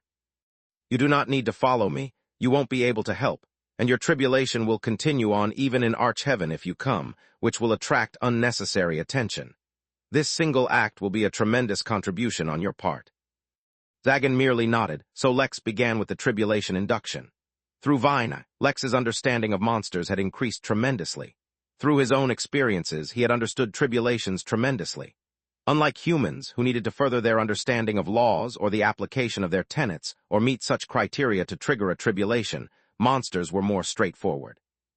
When a certain amount of darkness fused with their body, their connection to the laws associated with darkness would strengthen, triggering a tribulation. Lex, using his supremacy, began to forcefully control the surrounding darkness and channeled it into Zagan's body. Above head, dark clouds began to form already, slowly building pressure, all aiming down at Zagan, almost as if a real tribulation was about to begin. In truth, the tribulation clouds felt so real that Zagan was amazed. He almost would have believed that this was not an illusion and was, instead, a real tribulation. Almost. If only there wasn't one very significant flaw in the story. Why couldn't the tribulation occur within the inn? Why did they need to leave? In truth, the reason they left was because Lex didn't know what to expect once the portal opened and didn't want to bring any unnecessary troubles towards the inn. But Zagan did not need to know that. Zagan did not display any indication that he doubted the illusion. Instead, he did as was told. Surely he would need to face the entire fake tribulation within the spiritual tribulation. That would lead to a situation where he would feel like he had genuinely become a level 2 heaven immortal. But no, that would merely be the illusion. In truth, his tribulation would still be going on. This was a tricky situation for sure, but Zagan was not deterred. "What is the activating phrase?" Zagan asked as he looked up at the clouds, unflinching as they darkened. The lightning snaking through the cloud did not scare Zagan at all. Lex passed the phrase to Zagan through his spirit sense, and prepared himself to pass through the opening. In truth, Lex had done some research on Arch-Heaven, but hadn't found much. On it, even Velma could not get her hands on too much information relating to it, as if this were a topic most actively avoided. Asking Lycanderoth was out of the question, so Lex was going in more or less underprepared. Even so, he was not afraid. With the mighty bathroom slippers at his disposal, Lex was ready to face anything. Finally, the first lightning bolt was beginning to build strength, so the time had come. "The Innkeeper is most handsome," Zagan recited the activating phrase, instantly causing the power scaled within him to break free. Yet the attack did not just travel through his body and unleash itself. Instead, the power dissolved with Zagan's body, becoming his power, granting him a one-time power boost, one that was absurdly powerful and far beyond even ordinary heaven immortals. Since Lex didn't know how easy or tough it was to cut open the laws and reveal an opening to Arch-Heaven, he hadn't held back at all. What he gave Zagan was the most strength Lex could provide without blowing up Zagan's body. Zagan opened his mouth, unleashing a black beam that shot into the clouds, cutting through the first bolt before it even fell. A hole was torn open in the tribulation clouds, revealing another world of its own, though the hole began to close as soon as it appeared. "Thanks, try your best to survive," Lex said before rushing through the opening, leaving Zagan behind.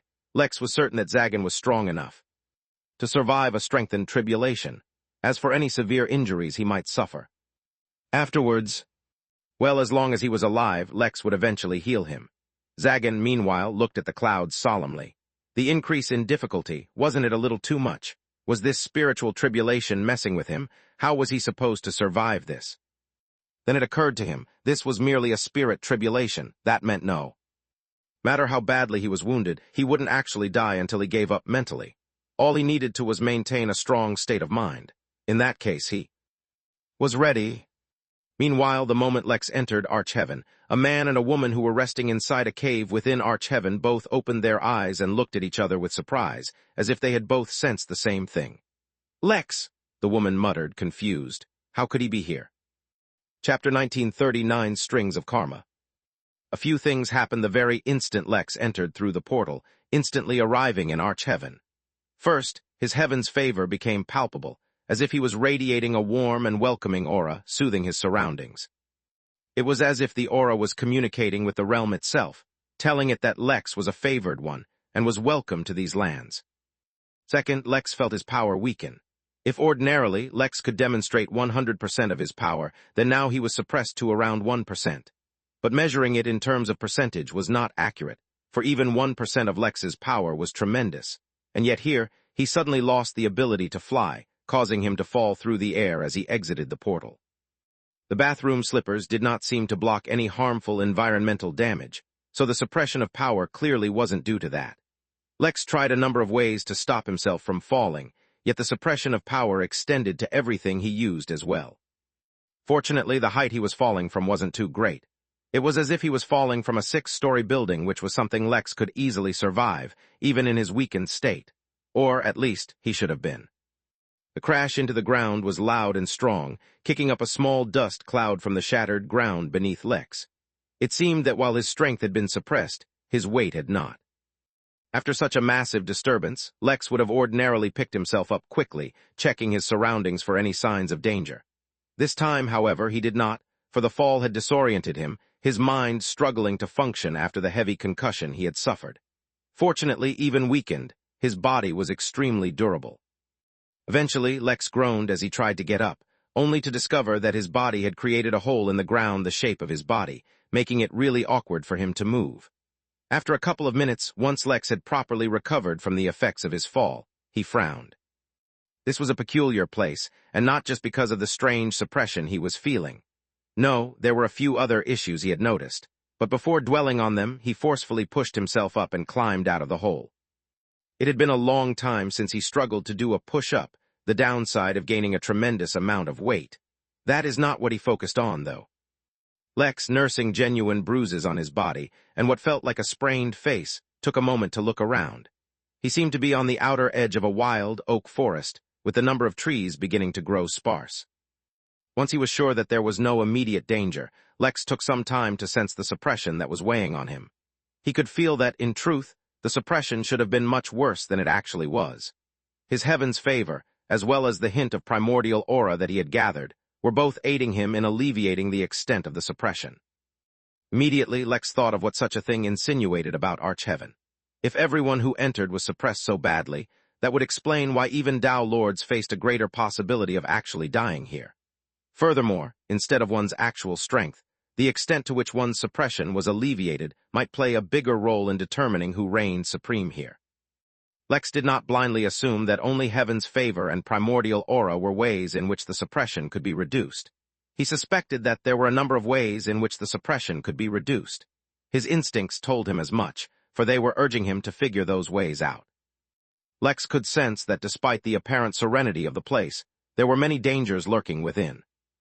Once Lex was done investigating his suppression, he focused on the last thing, the thing he found genuinely curious. He seemed to already have 4 threads of karma existing within Archheaven. 2 of them he knew. He didn't need to investigate them to recognize them. They were his parents. Good old Leon and Serene Williams, his pop and mom, his do and ma. He was mildly curious about what they were doing in Archheaven, but at the same time he couldn't really be bothered to care. In fact, learning about their presence here had caused no emotional fluctuations from him at all. Yes, he was a mature, 25-year-old man with a normal weight and no abandonment issues that were presenting as pettiness. Everything was fine and peachy. Jokes aside, he had no intention of searching for them and confronting them. He was on a time limit, so he was going to go find a heaven's puppet and bring him back to the inn. His parents had no influence on his plans whatsoever.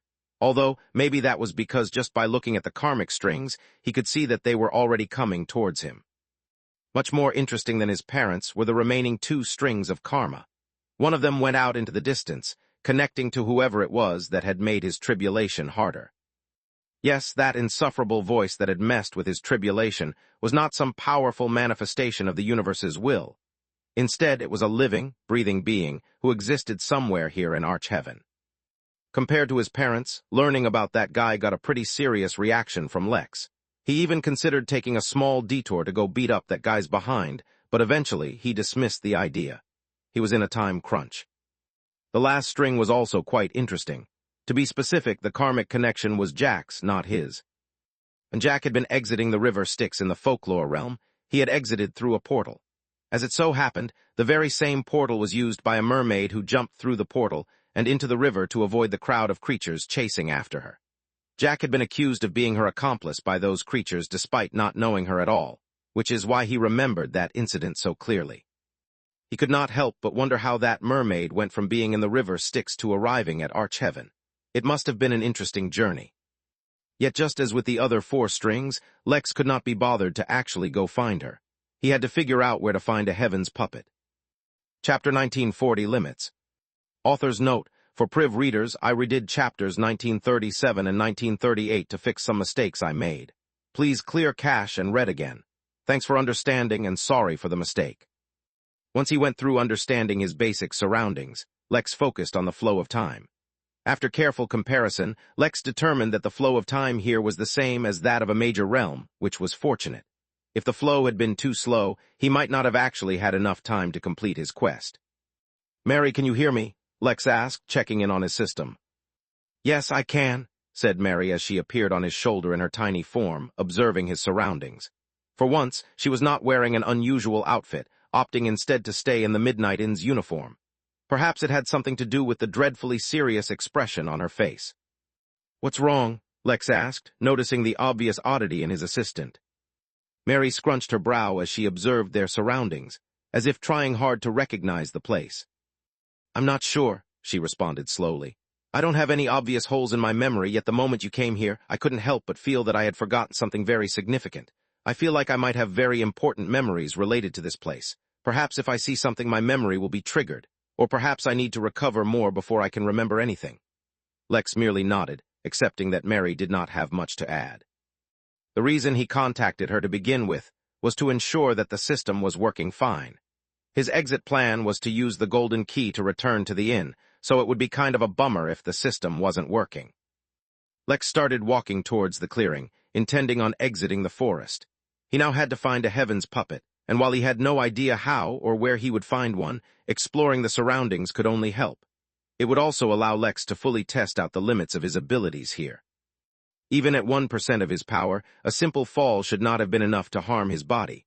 The fact that it had meant that there was more to this place than a simple suppression of his power. He began by extending his spirit sense, finding that it only went about 10 feet, 3.3 meters, from his body, and that it was far from being as useful as it normally was. It was incredibly weak, meaning he could not pick up or manipulate items with it. At most, he could use it to observe his surroundings and communicate his thoughts. He then tried to alter his form, entering the soul state or turning into a thought, and found that he was entirely unable to change his body in any way. In fact, that went as far as limiting him from entering his various forms as well, including the dragon, lotus, and jorlam forms. Lex summoned Naraka and fortunately discovered that at least his sword intent had not been dampened in level. Of course, its power, however, was still limited to 1%. At least it maintained the same quality. The karmic bead, similarly, was still usable, but its uses were extremely limited. This was because Lex discovered that while he could sense and even touch laws with his tenet, he could not in any way influence them. The laws here would not budge, no matter how Lex tried. It was as if they were firmly locked in place, entirely uninfluenced by external factors that weren't a part of the laws themselves. That gave Lex pause, because if he couldn't use laws, his strength would drop tremendously. His instincts, though, were telling him that things were far from as simple as they seemed. There should be some way for him to make use of laws. He just had to figure it out. For example, while his sword intent was no longer strong enough to cut through laws, or maybe the laws here were too strong to be cut, the laws governing his sword intent still reacted when he used it. However, the laws were reacting not to his will to manipulate them, but instead to the natural operational requirements of the laws themselves. Fortunately, Lex was experienced in manipulating laws in ways besides his tenet, so with a certain amount of experimentation, he should be able to figure things out. That did not change, however, the extent to which this arch-heaven unsettled Lex. He had barely scratched the surface of the mysteries of this place, yet everything seemed to counter his tenet. He could have no supremacy here, or to be more specific, he could only exact his supremacy according to the clear and distinct rules of this place. In that case, it was not supremacy at all. It was more like he was a child being given permission to play with his toys. Lex tried to teleport and found that he could not do that at all.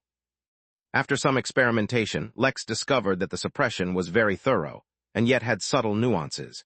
He discovered that he was more or less limited to the actual limitations of his body, or to be more specific, the limitations of his race. The 1% freedom from suppression he had was not 1% of his power, but 1% freedom from the limitations of his race.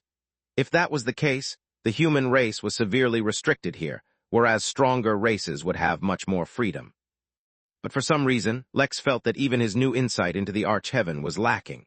If race was truly what governed the limits of power here, then this place would not be so scary for Tao Lords.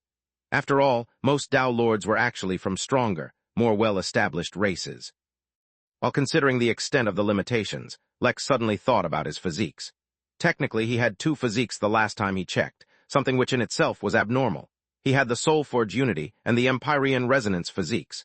Soulforge Unity basically just meant that his body, soul, and spirit were one and the same, a gift of the regal embrace. The Empyrean Resonance, however, was something that allowed him to help other humanoid races evolve, and to an extent, under certain conditions, even his own body. Most of the time, Lex never thought about his physiques, mainly because he didn't need them. There were so many things he could do on his own that he did not need to rely on his physique. Heck, his own cultivation technique allowed him to evolve his body with greater efficiency than his own physique, so he hardly ever thought about it. Now, though, that he was limited to the limits of his race, or maybe his body, he wondered if his physiques would still come in handy. Little did Lex know, technically speaking, he no longer had 2 physiques. Chapter 1941, Crafting. Although Soulforge Unity made all 3 aspects of himself into one. Technically speaking, the abilities to turn into thought or enter the soul state were gained later on. They were made possible due to the physique, but weren't aspects of it. That made it hard to truly test Soulforge, but he might be able to test Empyrean Resonance. After some thought, though, Lex concluded that there was no need. The effects of his self-evolution were too slow, and he didn't intend on staying here long enough for it to matter. Just for research, though, Lex tried running a few cycles of his cultivation technique to see if he could somehow evolve to resist the suppression. The 2 cycles of cultivation, however, showed no improvement. It was still possible that cultivating hundreds or thousands of cycles might show some change. But once again, the issue of time made such an option unviable for Lex at the moment. The only thing that Lex could do himself that might help with his percentage was to improve the amount of primordial aura he had. For that, he needed to endure more primordial tribulations, as that is what allowed him to gain the aura in the first place. Lex's exploration of the limits on him was quite thorough, since he needed to know exactly what he could or could not do.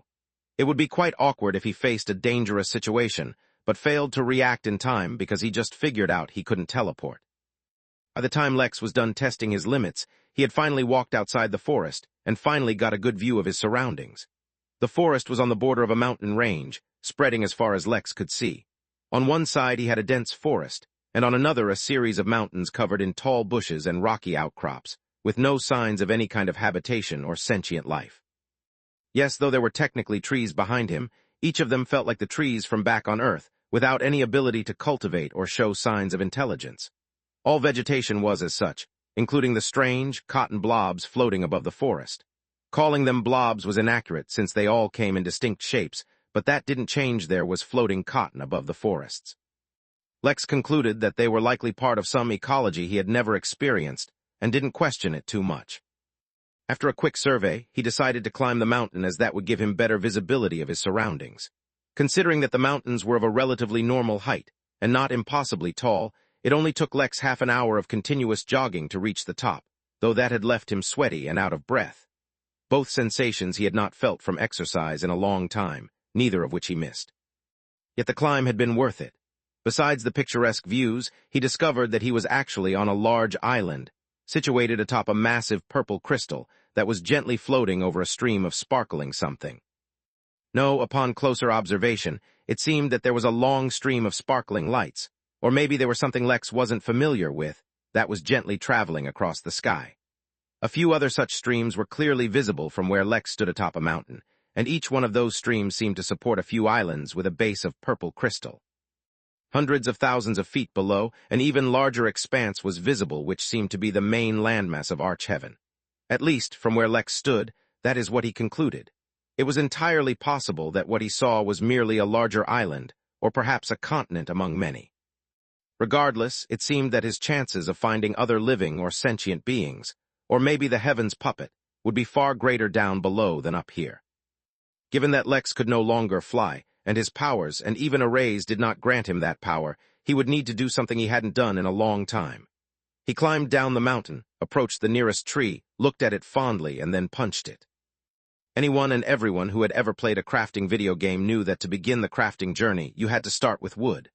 From there, he would work his way into the plant fibers, then possibly stone and dirt. Before he knew it, he would have a castle, an armor plate of gold, and a healthy farming community. Or in Lex's current predicament, a parachute. But unlike his video games, Lex could not punch a tree until it broke. With his abilities suppressed, he was unable to break the tree, though at least he avoided having his knuckles bruised too badly. So he changed his plans. He first found rock of a suitable shape, and then used that to hack at the tree. Though the process was awkward and slow and slightly painful, Lex finally managed to chop down a single tree after some effort. Unfortunately, unlike in video games, the tree did not break into easily manageable parts. That was something he would have to do manually. Anyone else might have been frustrated at the tedium of the task, especially since without being suppressed, he could have taken apart a tree with a mere thought. Lex, instead, found the experience novel and interesting. It was like he was playing Minecraft, but with super high-quality mods to make it look realistic and change the rules of the gameplay. So it was with an excited smile that Lex broke down the branches, stripped off the tree's bark, removed all the leaves, gathered the sap, dug out the roots, and began to process all of them so that he could use the parts to make a reliable parachute. He had to account for his weight, so the parachute needed to be strong. Fortunately, while he could not manipulate laws traditionally, he had enough experience in the ways of defense to know how to trigger the natural flow of laws. The actual chute of his parachute would act like a barrier, resisting the attack of the air rushing against it, and all he needed to do was ensure the barrier did not break. The challenge of the situation sparked his creativity, forcing him to think of new ways in which he could use the rules and laws of this place in his favor. The habit ingrained in him to search for loopholes existed even now, within the all-might, all-terrible Arch-Heaven. Chapter 1942, a short while later. Chapter 1942, a short while later.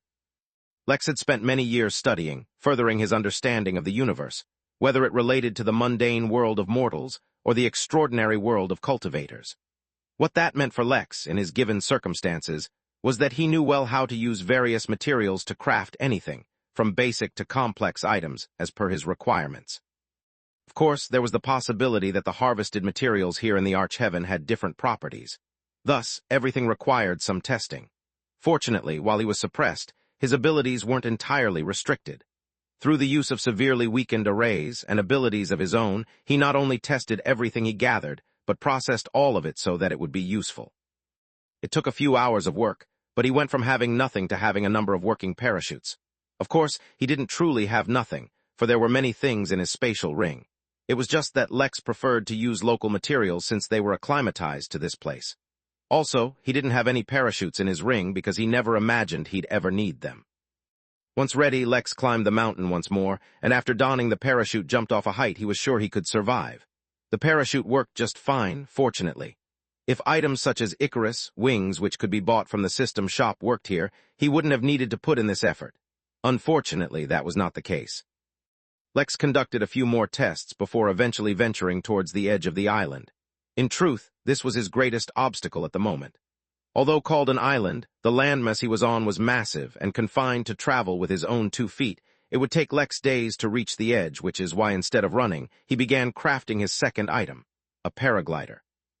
Shortly after, Lex Williams, kidnapper of realms, ordinary worker of the Midnight Inn, escapee of Sin City, used a paraglider to soar through the air, riding along on the wind currents. It was not his awesome power, nor his high cultivation realm that kept him aloft.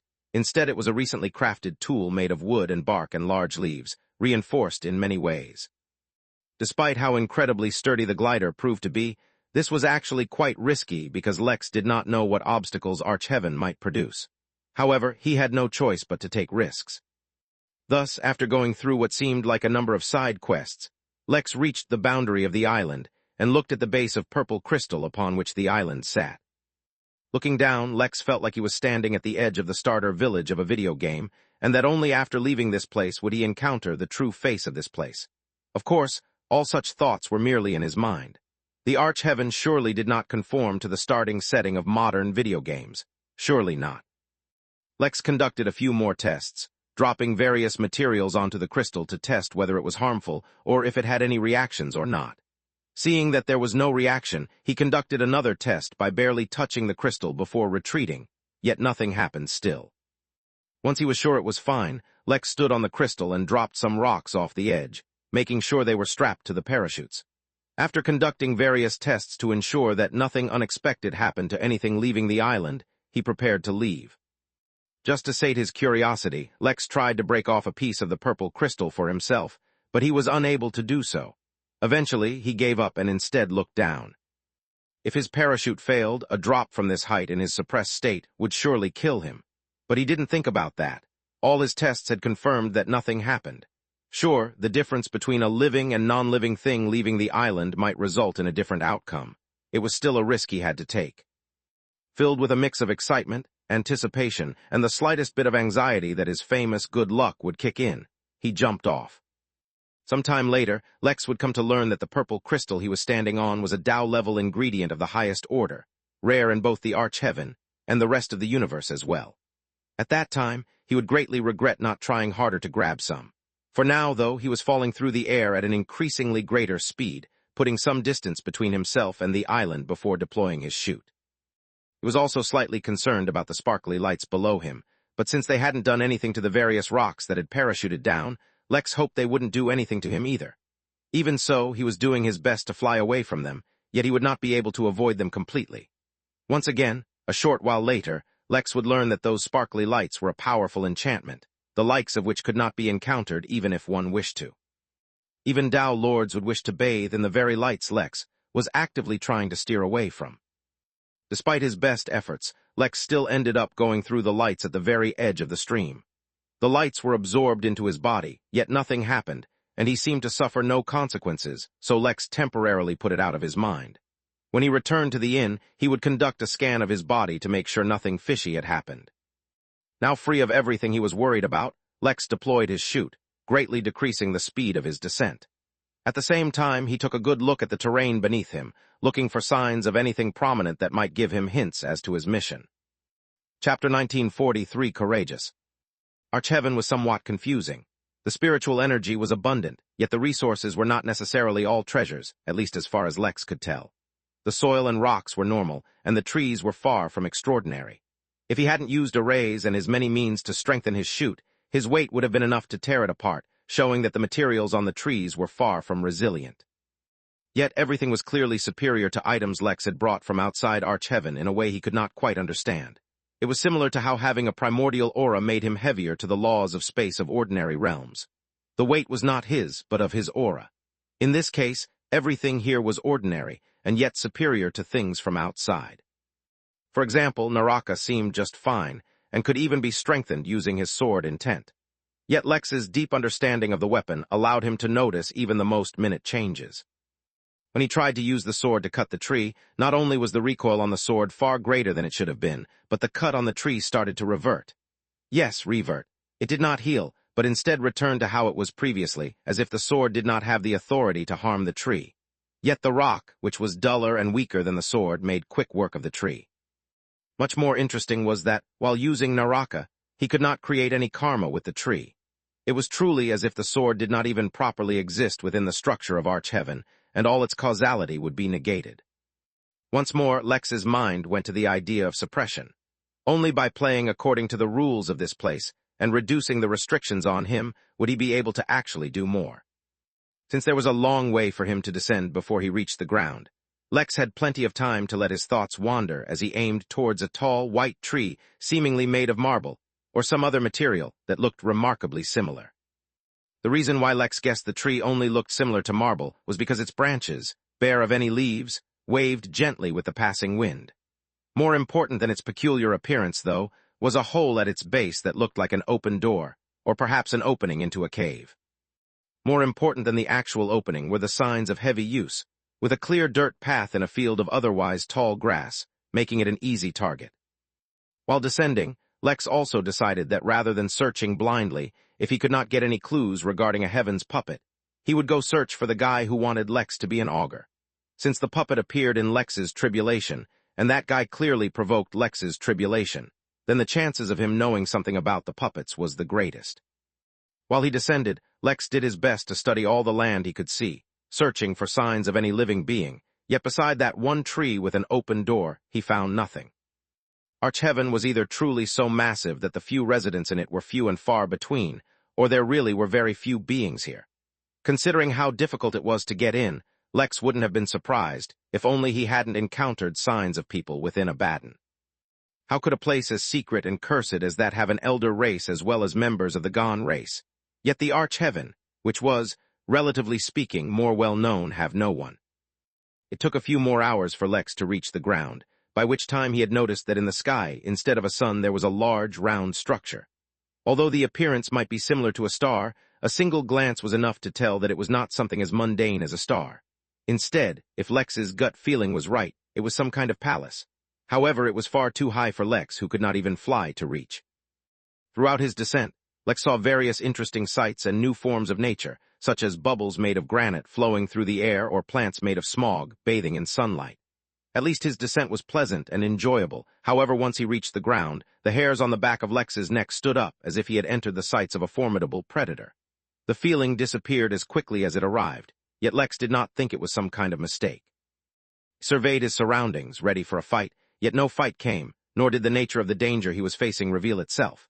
With his spirit sense reduced in size, Lex could not search the area properly, so instead he focused on cautiously entering through the open door in the tree. Somewhat predictably, the interior of the tree was not normal. Instead, it looked like a marble hall with a single podium in the center, and a spiral staircase that both went up above and down below. A faint, muffled sound echoed in the hall when Lex entered, though he could not make out the source, nor could he tell where it came from. Lex narrowed his eyes, trying to see through the dangers of this hall by the laws within it, when he heard the muffled sound again, this time a little clearer. It almost seemed like someone was trying to talk to him. Lex waited, and just as he guessed, he heard the sound again, but with some exceptions. The third time he heard it, the voice was absolutely clear, and it was also accompanied by a beast who suddenly materialized in front of Lex. Not even a celestial immortal yet, and already in a rush to enter. "I swear, kids these days are getting more and more courageous," spoke the beast as he moved towards the podium and faced Lex. He looked like a jackal, except with golden fur and wings of pure light. "All right then, come on in and get registered. Your paperwork isn't going to fill itself, you know," the jackal said, upon noticing Lex standing still at the door. Chapter 1944, Official Position.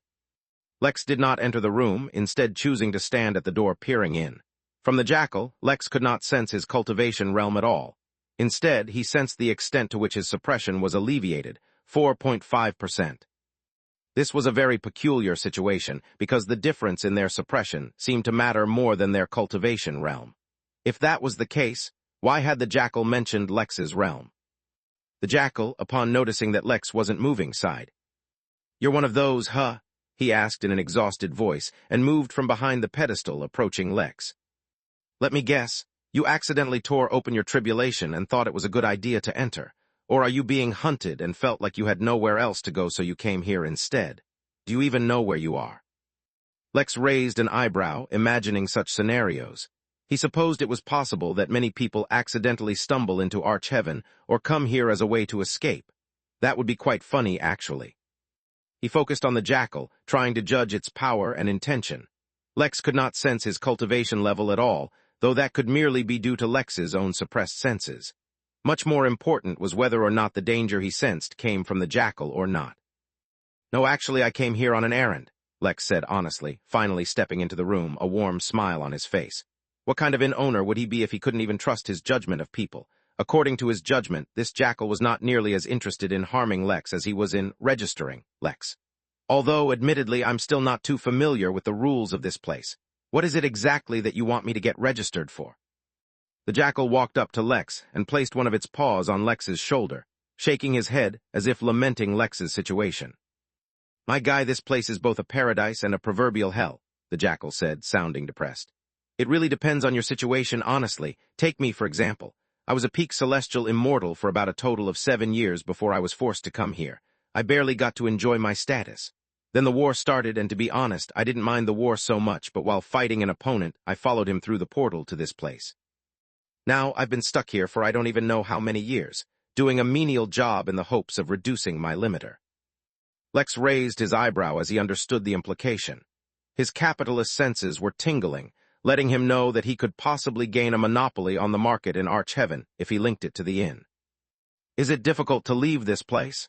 he asked as he mentally controlled his system interface to purchase a ticket to link the Archeheaven to the inn. "Yes and no," the jackal said. "Everything here operates under a very stringent set of rules. I've heard that if you can reduce your limiter by 10%, you can exit this place. Unfortunately, I'm far off from reaching that, nor have I encountered anyone who has reached 10%, so I can't be sure."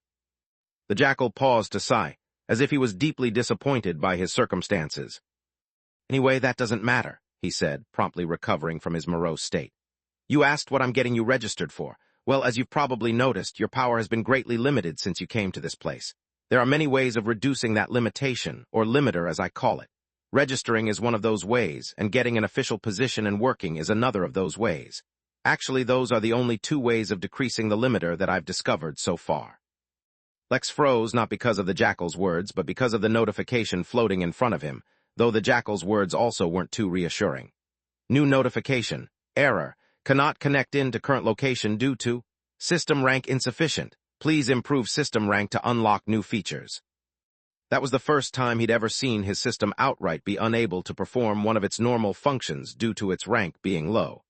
In fact, he'd never encountered a system with a rank anywhere near his own, even in its damaged state. Then again, it kind of made sense. This was the Archeheaven, a very important place in the universe as far as Lex could tell, a place even Tao Lords avoided. More importantly, if the system features weren't working here, then there was a very distinct possibility that he might not be able to use the golden key to exit this place. Such a notion would have ordinarily filled Lex with dread.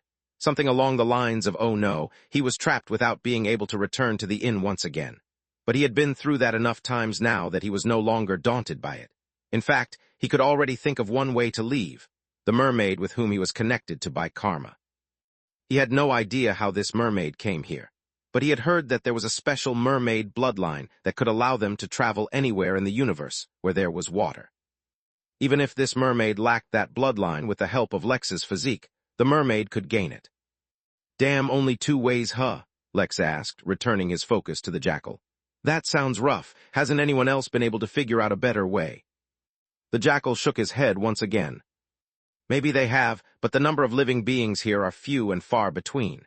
Meeting one other old resident of this place once a century is already a big deal. I mostly only encounter new entrants, and that too only because of my official position as the registrar." Chapter 1945, Guest Garden. Meeting a single person once a century? Lex raised his eyebrow, then looked at the 4 karmic strings attached to him, then back at the jackal. It seemed like he had other issues he needed to resolve. "What does the registration include?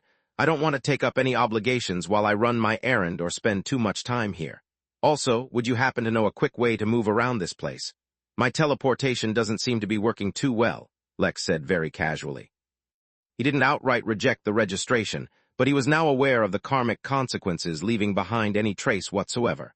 While there were clear benefits to registering, such as the reduction in the limiter, as the jackal put it, Lex wasn't sure if there were any hidden costs. In a place such as this, he wanted to be extra careful. The jackal chuckled, as if he could tell exactly what Lex was thinking.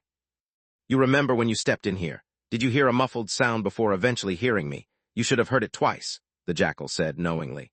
That was because before entering the heaven immortal layer, I checked the Tao and celestial layers first. Do you believe you have truly entered Arch-Heaven, just like that? That all it took was to cross a portal and you would stumble into this mythical land? Well, I'm afraid to inform you that it's not so convenient. Lex heard the jackal calling this place the Arch-Heaven because his universal translator took over, converting the name into something Lex knew. You are merely witnessing a single layer of Arch-Heaven, the golden jackal said. Even within that layer, you will forever only roam within the guest's garden unless you register. Only after registering can you even lay eyes upon the true Arch-Heaven. That means if your errand requires you to get in touch with anything from the true Arch-Heaven, or meet anyone who is not stuck within the guest's garden, you will need to register. Lex froze, but he could see the karmic strings connecting him to others. Just to test things out, he traced one of the karmic strings, following it to its destination. Quickly, he discovered that he could not follow the karmic string far enough. He summoned the karmic bead discreetly and fused with it, using it to trace the string, but no matter how far back he traced, he could not reach its end. Either the distance was so great that in his suppressed state he could not track it, or there really was some division between layers that he did not know about. The jackal maintained a knowing smile, as if he knew exactly what Lex was doing. It wasn't like he pried into Lex's or actions. It was just that, in the given situation, one's actions became highly predictable.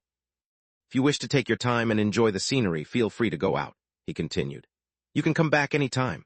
I'm always reachable through this registration office. Of course, if you travel far enough, you may encounter other such offices, in which case I can merely consider this my loss. You asked about better methods of travel, right? In the guest garden, the best way to travel is atop radical vines. They are a kind of vine that travels underground. Finding and binding one is not easy. But I can give you some tips. You can register once you've satisfied your curiosity. No need, Lex said decisively, foregoing any plans of avoiding registration. There were already enough obstacles in his current plan, he didn't want to add more. Let's get me registered. What do you need to do for it? By the way, you wouldn't happen to know where I could find a heaven's puppet, would you?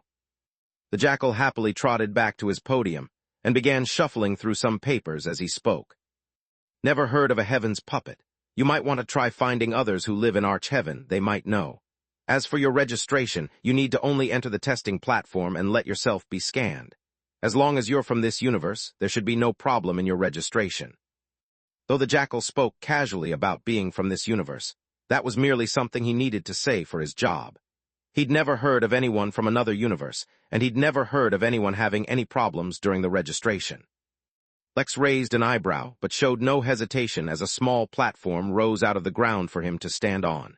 He could not help but wonder if there had ever been any visitors from other universes in theirs. The registration process seemed standard, but what were the chances that the process had been designed at random? Lex was more inclined to believe that there really had been visitors from other universes, and that they had caused enough issues to the point where this became a requirement for entering Arch-Heaven. Then again, it really was a possibility that this was merely all standard procedure. By the way, once you're registered, you might be interested in learning how you too can get an official position in Arch-Heaven, the jackal spoke as he interacted with something behind the podium, beginning the process. It's a matter of chance, unfortunately. If you're lucky, you'll stumble onto a vacant position like I did. Otherwise, you may roam the Arch-Heaven for endless years without finding a suitable position. Lex shook his head. More than a position, I'm interested in where I can find the puppet. Since you don't know about the puppet, do you know where I might find another person who might know? Or maybe you have some idea. Lex's question was interrupted when a loud siren rang through the room, and red light flashed over the platform he was standing on, freezing him still. Similarly, the jackal was taken aback when he noticed that an emergency, higher detailed scan was initiated on Lex, an occurrence he had never witnessed before. It did not even occur to the jackal that Lex might have something associated with beings from outside the universe on him. Instead, he began wondering if he himself had screwed up the registration somehow. If he did, that would not be a first he wanted to experience. Chapter 1946, Beautiful Graveyard. While the jackal was freaking out, quickly trying to fix things from his podium, Lex felt the scan probing deep within his being, assessing every facet of his existence. From the panic he could see on the jackal's face, he could tell that this was far from ordinary. Lex swore to himself that if the reason his parents left him on Earth was because he was secretly from another universe, he was going to flip out. But after entertaining the ridiculous thought, Lex began considering a much more realistic scenario. Was it possible that he had something on him, or perhaps he had contact with someone from another universe? Could it be that the systems were from another universe?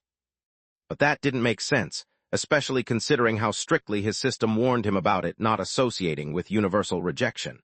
That told him that the system cared tremendously about the rules of the universe. Then again, that was exactly the kind of behavior someone would have when they were trying to avoid detection. Before Lex's imagination could go wild, the red light around him disappeared and the deeper scan ended, having discovered nothing of concern. Neither Lex nor the Jackal knew why the registration process had encountered that small hiccup, but seeing how it eventually ended normally, both of them were relieved. "Congratulations," the Jackal said with a wide grin, as if he hadn't been panicking mere moments ago. "You are now officially registered in the Arch-Heaven. Your limiter will reduce over the next few hours by 0.1%, which is probably the biggest jump you will see anytime soon. Trust me, it's not easy to reduce the effect of your limiter. I've worked for endless years to reduce my limiter as much as I have. Anyway, you asked about others. I don't know the location of too many people since I've never encountered a settlement, and most people have a tendency to move around searching for a way to get an official position. My best suggestion is that if you're looking for people, search for spirit essence rivers or lakes. They usually make good cultivation spots." Lex nodded. "Thanks for the help. I guess I'll see you around," Lex said as he got ready to exit. "You know, being here is not all bad," the Jackal said as if giving some advice, though his expression expressed that he might have been talking to himself. "The absence of distractions or interruptions is very good for your cultivation. Look at me, at this rate, it's only a matter of time before I discover my Tao." Though his words were very positive, his tone was almost pleading, as if the Jackal was hoping it would come true. Lex merely chuckled as he exited the building, though his casual expression changed the moment he stepped out. One reason for his expression change was the fact that his surroundings had changed. No longer was he in the middle of a cozy, natural landscape with ordinary trees, grass, and cotton blobs that could replace clouds. No, the warm and welcoming landscape had changed. Everything had gone from being ordinary to everything being extraordinary, far beyond him or anything he had ever seen. Even the colors of nature had changed. From bright and warm colors, everything had become stronger and gained an element of grandiosity. Even the grass that barely climbed up till Lex's knees actually felt like it was towering above him from the sheer aura it gave off. Lex was not the kind of person to develop an inferiority complex, but over here, he was truly, genuinely inferior. In fact, he had glimpsed upon the wonders of the primordial age in the primordial garden tended by Eclipse, yet even that paled in comparison to everything around him. Had his mind been any weaker, Lex would have stumbled back into the hall he came from just to get a reprieve from the mere exposure of everything around him. But since the aura didn't actually harm him or actually oppress him in any way, Lex managed to recover, even if it exerted a certain type of pressure on his mind. That allowed him to focus on the second reason he had changed his expression upon stepping out. While he was within that room, in front of the golden jackal whose aura Lex could not detect, he dared not have any stray thoughts. Now that he was out, Lex allowed himself to ponder over the most likely reason why the registration had encountered an issue. Lex was almost certain that the traces of regal embrace were what had caused the reaction. There was something about that cultivation technique that was just too suspicious. The only way the description of that cultivation technique could be true was if someone had truly survived the explosion of an entire universe while using that technique. Lex felt that despite everything that technique had to offer, it was a good thing that he had given it up. Lex took a deep breath, gathering his focus as he did, and once again tried to trace the karmic string of the guy who had messed with his tribulation. This time, despite his weakness, Lex could vaguely sense how far his target was. Lex gathered his determination and stepped forward, entering Arch-Heaven properly. Gone were the simple grasslands and easy-to-chop-down trees. Everything here made Lex feel like an ant, so much so that Lex suspected even Tao Lords might be dwarfed here. It was not that the lands here were filled with treasures, each of them incredibly valuable. No, it was the absolute strength of the laws that made up this place that bled into the atmosphere, and those laws were far stronger than any Lex had experienced. Perhaps, even calling them laws might not be accurate anymore. Whatever it was, the intensity of the land truly made it feel as if it was worthy of being the core of the universe. From within the white marble tree, the jackal merely watched as Lex left, shaking his head. If these lands were so easy to roam, he would not have secluded himself at his post. simply cultivating in loneliness despite his high cultivation realm. One might not even realize it before they were taken by death in these lands. This was not some treasure-filled paradise. A more accurate description of it would probably be to call it a beautiful graveyard. The jackal closed his eyes and began cultivating. At least within this building at his post he was safe. The rules made it so. Chapter 1947, Broken Heaven. Lex set out for his mission full of focus and drive, ready to face the challenges that the Arch-Heaven put in his way. Well, he was mentally ready at least, because reality soon proved that he was grossly underprepared to overcome the simple hurdle of travel.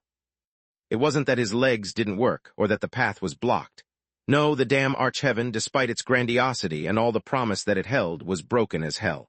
Not broken in the sense that the difficulty was too high. No, it was literally broken. There he was, minding his own business, not at all trying to pull out a herb from the ground that smelled divine.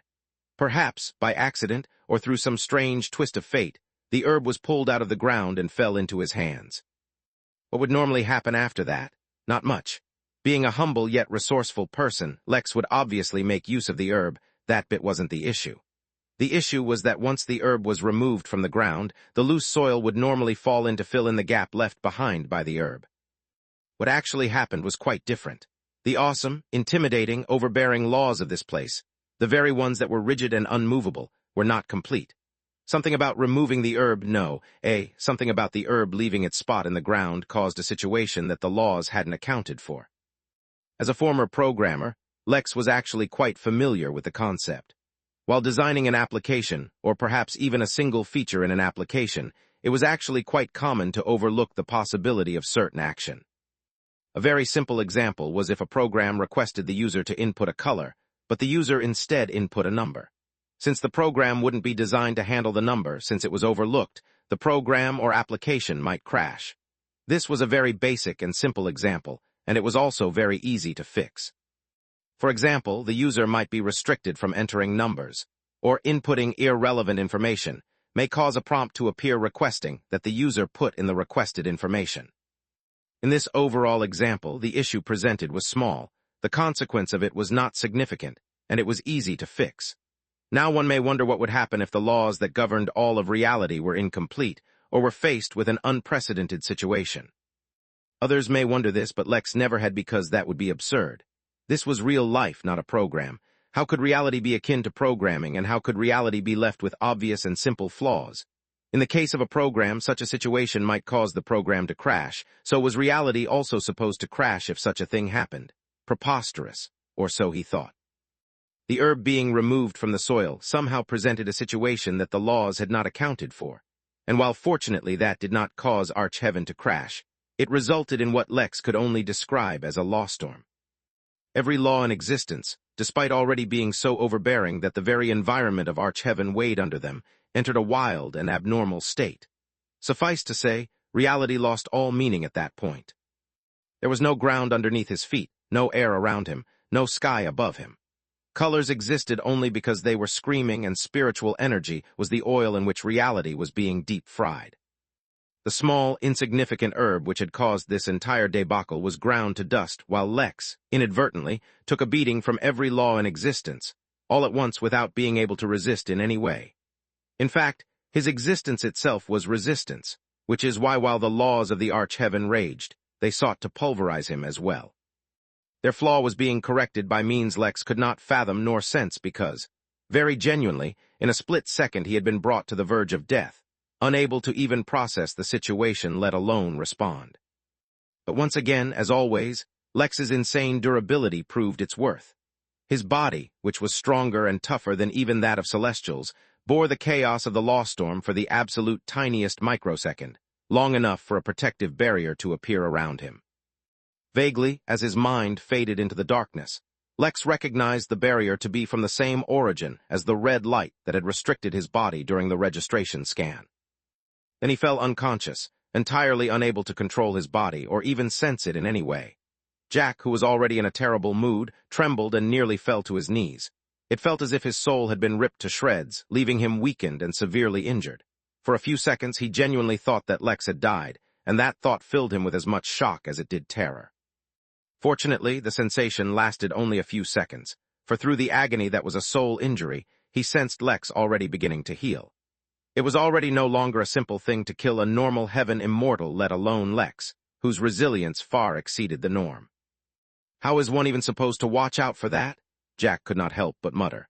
After a few more seconds, once he was sure that Lex was not dead and was continuing to heal, he turned his attention back to the matter in front of him. It wasn't as if there was anything he could do to help out Lex. In fact, just by staying alive and safe, he became a source of energy for Lex's recovery, albeit a very slow source that could barely send any usable energy due to the immense distance between them. However, since this was the first time either of them had come this close to dying, this was the first time he sensed it. Not even during the primordial tribulation had Lex been in such a bad state. But that was not his concern at the moment. No, Jack was focused on the results of the formation he had secretly laid out in this major realm.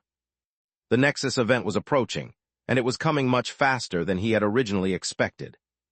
"I need to find a way to get out of this realm," he muttered, fully aware that there was no way out. The entire realm was being besieged, and now that the existence of the Midnight Inn had attracted more attention, special layers had been created to block the Golden Key teleportation as well. Basically, he was stuck in there. Chapter 1948, Healing. 13 days later, a hint of awareness flashed through Lex, though his body was in such poor condition that he couldn't have even groaned if he wished. He didn't even feel pain, just lethargy. It took an incredible amount of effort to simply think. A single thought was akin to the burden of moving a mountain, let alone actually moving his body. The faint awareness lasted only long enough to realize he was severely screwed, before it once again disappeared as Lex fell asleep. A day later, he woke up again, this time, his mind in a much better state. He realized he could not move his body at all, so he did the only thing he really could. He began trying to circulate his cultivation technique. While his cultivation would not progress any time soon, it would help him recover quicker. Unfortunately, he was too weak to even do that, not that he gave up. He was healing quickly, far quicker than he should have normally, and it was thanks to the exceptionally pure and abundant energy in Arch-Heaven. Lex, however, did not have it in him to feel grateful. It took several hours before he healed enough to begin cultivating, and that expedited his healing tremendously. But as a consequence of being unable to control his body, cultivation actually led to certain events that made Lex very nervous.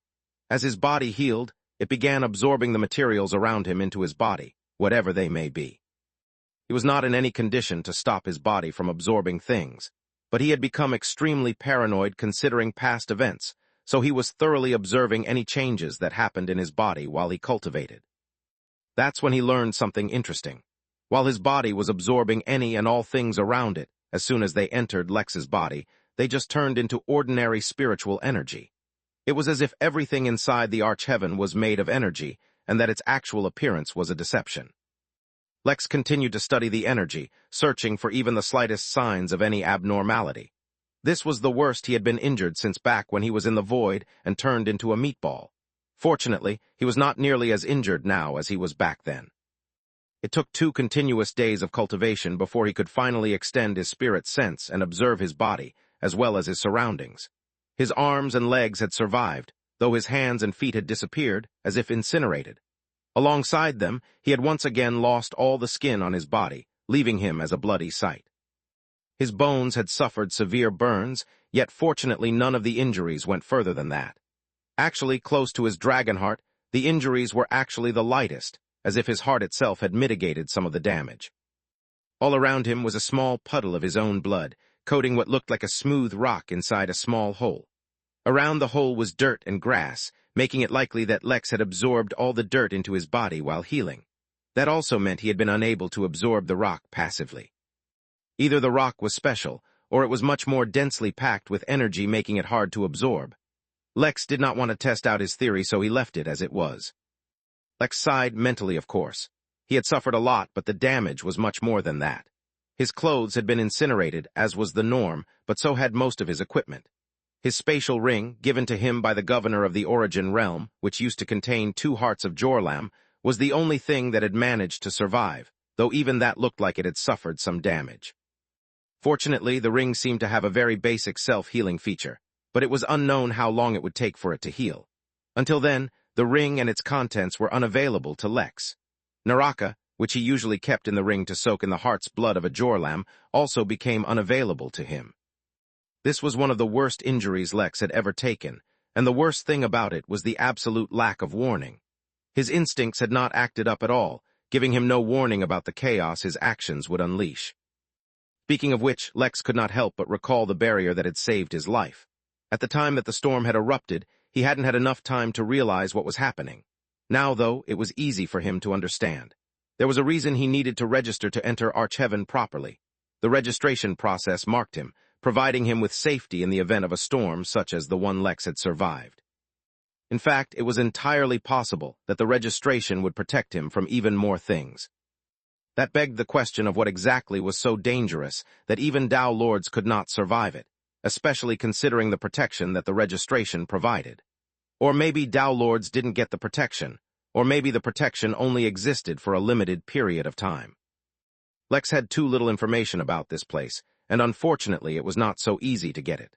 The jackal he had met previously seemed like a swell guy, but he had given Lex no warning about the dangers of Archeheaven. Did he have some reason for that, or did he perhaps want Lex to die? Did he stand to benefit somehow from Lex's death? There was too much uncertainty. The only thing that was certain was this place was incredibly dangerous, and that Lex did not have a lot of time to waste. As such, he was forced to try something he really hadn't wished to try. It was a risk, but if he avoided all risk, not only would he fail his quest, he might never be able to leave this place. So he took a risk and summoned Fenrir. Considering all the peculiarities of Archeheaven, Lex more than expected the summoning to fail, and was also mentally prepared for the possibility that this might cause another storm. Unexpectedly, it worked. Chapter 1949, I don't know. Chapter 1949, I don't know. Unlike Lex, Fenrir had been having the time of his life lately. Since Fenrir and Lex were kind of bonded, Fenrir received a boost from the gap in cultivation between Lex and himself. The stronger that Lex was, the greater the feedback Fenrir received would be, and lately, that feedback had just been asterisk chef's kiss. It was so enjoyable, in fact, that Fenrir even stopped hanging out with Little Blue and the rest so that he could cultivate. He could feel that soon, he would be ready to enter the heaven immortal realm. Something in his bloodline told him that such a level would have a significant impact on him, which is why he had been so utterly focused on it lately. Then suddenly he felt himself being summoned, and the next thing he knew, he was in a beautiful glade in the middle of nowhere. Considering that whenever he was summoned, it would always be beside Lex, his absence was distinctly prominent. Yet before he could panic, Fenrir felt a set of instructions entering his mind, sent from Lex. A very serious expression appeared on the pup's face as he realized that Lex was in genuine need, and quickly set off, searching for a registration office. Unlike Lex, Fenrir did not have access to even 1% of his cultivation power, yet due to his powerful and unique bloodline, his body was innately very powerful even here. Fenrir sniffed his surroundings and almost immediately picked up on a very prominent scent, one that he couldn't identify, yet could feel like it was a good thing. Trusting his nose, Fenrir followed the scent, sprinting through the wild until he reached a small hut made of white hay that made it appear as if it had been chiseled out or marble. Within the hut was, surprisingly, a small goldfish in a small fishbowl right atop a podium. "What are you looking at?" the fish said angrily as it noted the unusual expression on Fenrir's face. "Never seen a dignified goldfish before." Fenrir turned his head, looking at the fish oddly, before he shook his head. The fish that he spent the most time with were the magic carpet in the inn, so he had genuinely never seen a goldfish in such a fishbowl before. "Oh," the fish said, surprised by the answer. "In that case, feel free to admire my visage. Allow me to swim a little and demonstrate the finesse that my excellent form allows me." The fish swam clockwise and anti-clockwise in his bowl, allowing Fenrir to witness its excellence. For reasons he could not quite understand, Fenrir felt the urge to grab the fish out of the bowl, but he resisted. He was on a mission. Once the fish was satisfied, it turned back towards Fenrir, looking properly satisfied. "Now then, since you've had the privilege of being graced with the sight of my splendid form, shall we proceed to registration?" Fenrir proceeded onto the platform, following the instructions Lex had given, and took a short time to get registered. There were no accidents or incidents during the registration, so after giving the goldfish one last, odd look, Fenrir left the hut. Once outside, he discovered that his surroundings were entirely different from when he came in, yet Lex had already warned him of that. More importantly, Fenrir could now sense Lex's location, so he wasted no time and sprinted through the wild. To be honest, everything around Fenrir was enormously frightening and terrifying, the aura that filled the air enough to frighten him under normal circumstances. However, since Lex had assured him that the aura itself was not dangerous, Fenrir chose to trust him and made his way to Lex. The journey took about 2 days before Fenrir reached Lex, and the sight of him gave the pup pause. Within a massive crater, one that was much larger than Lex was aware of because of the limited reach of his spirit sense, lay Lex's body, soaking in a puddle of his own blood. Even after 2 continuous days of cultivating, Lex hadn't healed fully. In fact, he wasn't even close to regrowing all his skin, let alone his missing body parts. The only reason that the injuries in his bones had managed to heal over the last 2 days was because of the immense energy he had pulled in while cultivating. All the surrounding dirt, grass, trees, and everything other than stone had been absorbed by Lex's body. Unlike in other areas, where absorbing the local materials provided his body with some features of the region, everything that Lex absorbed merely provided him with energy. Compared to when he summoned Fenrir, at least, he was in a much better state. He could use enough of his power to cover his body with a simple illusion to save him from being nude, although a part of him had accepted that this might become a common occurrence for him. "Hey there, buddy, how you doing?" Lex asked Fenrir weakly, to which the pup only whined. Given Lex's current state, Fenrir was not in the mood to joke or play around. "You're going to need to make a sled to pull me. Can you use any of your abilities?" Lex asked, which only caused Fenrir to whine some more. But even if he couldn't, registering would allow the pup to ease his limiter by 0.1%, which should be enough for him to barely create a sled using some ice. After all, given his weakened state, there was no way Fenrir could carry Lex's body weight. Too wary to harvest any materials from the surroundings anymore, Lex decided to take things slow, opting for Fenrir to slowly build him a sled out of ice using his own powers before transferring Lex's body onto it. Once that was done, Fenrir pulled Lex all the way back to the registration hut where the goldfish was meditating. The entire process from the moment Fenrir found Lex took 5 days. Lex was already short on time, but his severe injury had set him back tremendously. He was not too bothered by it, though, for a near-death experience had an excellent way of allowing one to reevaluate what was and wasn't important. Lex still wished to complete the quest, but if he couldn't find the Heaven's puppet in time, then so be it. Anyway, the tavern quest was the one with the shorter time limit, and the Heaven's puppet gave Lex a much longer time limit. To complete the quest, after multiple repeated successes, Lex had almost started to believe that he'd be able to endure any challenge that came his way. He was fortunate that the time he had been wrong, he survived to learn from his mistake. When the goldfish saw Fenrir and Lex, instead of commenting on Lex's blood state, the fish couldn't help but look at Fenrir smugly. "Couldn't resist coming back to take another glance, could you?" the fish asked. "I'll have you know it's not your fault. Back in the day, I was an inter-realm superstar. Fish and beasts of all kinds used to line up just to get a glimpse of me, if only the goldfish race hadn't declined so." The goldfish looked out into the distance wistfully, as if it had a painful past that it didn't want to recall. "Even now you present a formidable sight," Lex said as he opened his bloody eyes and looked at the fish. In truth, if any other human saw the creepy smile Lex was giving, they would have nightmares for a lifetime. Fortunately, the goldfish had never seen humans before, so it didn't know how to judge whether Lex looked horrifying or normal. "It's only natural," the fish said. "Anyway, why are you back? Your friend has already registered and he can't register again. There's nothing else I can help you with in this office." "Thank you for your consideration," Lex said as he looked at the fishbowl above him from where he lay on the sled. "I was actually wondering if we could chat a little. I've had some very interesting experiences here in Arch-Heaven, but the excitement really was a little too much for me. I was hoping someone as fabulous as yourself wouldn't mind sharing some information about this place." "With me?" The fish looked at Lex smugly, appreciating the human who had correctly identified the goldfish's greatness. "What would you like to know? Ask away. Ask everything you are wondering about," the fish said magnanimously. "I was just wondering about the kinds of dangers of Arch-Heaven. I ran into a law storm, for a lack of a better term. I wanted to know how to avoid such storms and about any other dangers that I might encounter out there." The goldfish nodded as at Lex's words, as if approving of his questions. "I don't know," the fish answered decisively. "The goldfish race is so magnificent that my memory extends 10 whole days back. Unfortunately for you, I spent those 10 days here, so I don't know anything about what's outside this hut." Chapter 1950 lists. Lex, who was in such a state that he could not even physically spend, and instead had to rely on this spirit sense to communicate, stared up at the fish in the fishing bowl silently. Lex was not waiting for the punchline. By now, he knew well enough than to hope this was a joke. Instead, he took the moment to inspect the fish.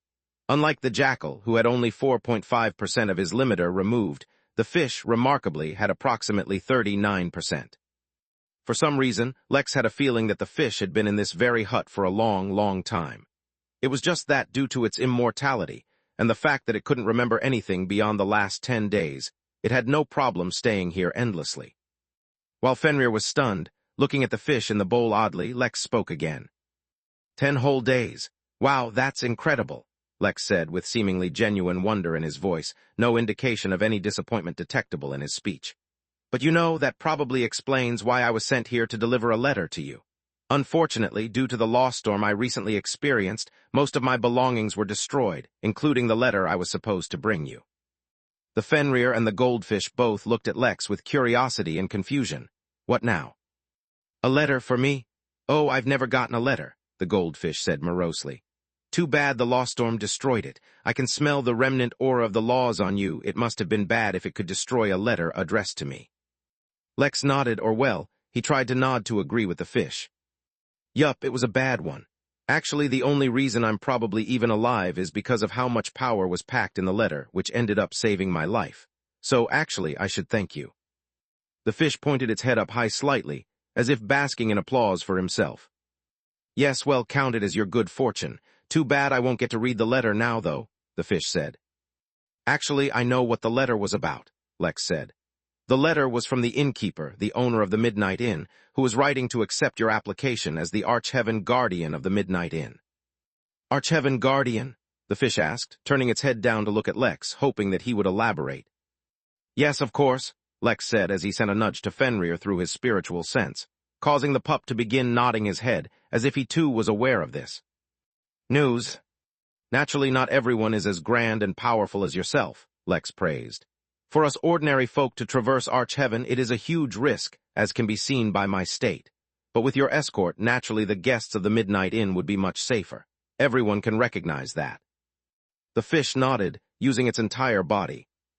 Yes, of course, that makes complete and total sense, he said stoically. I am indeed the perfect candidate for a guardian. We all agree, Lex continued. Which is why I was wondering why a letter was required when I could simply deliver the message. Now I understand the letter was so that you could read it every few days so that you don't forget. Fenrir was nodding enthusiastically even as his eyes expanded.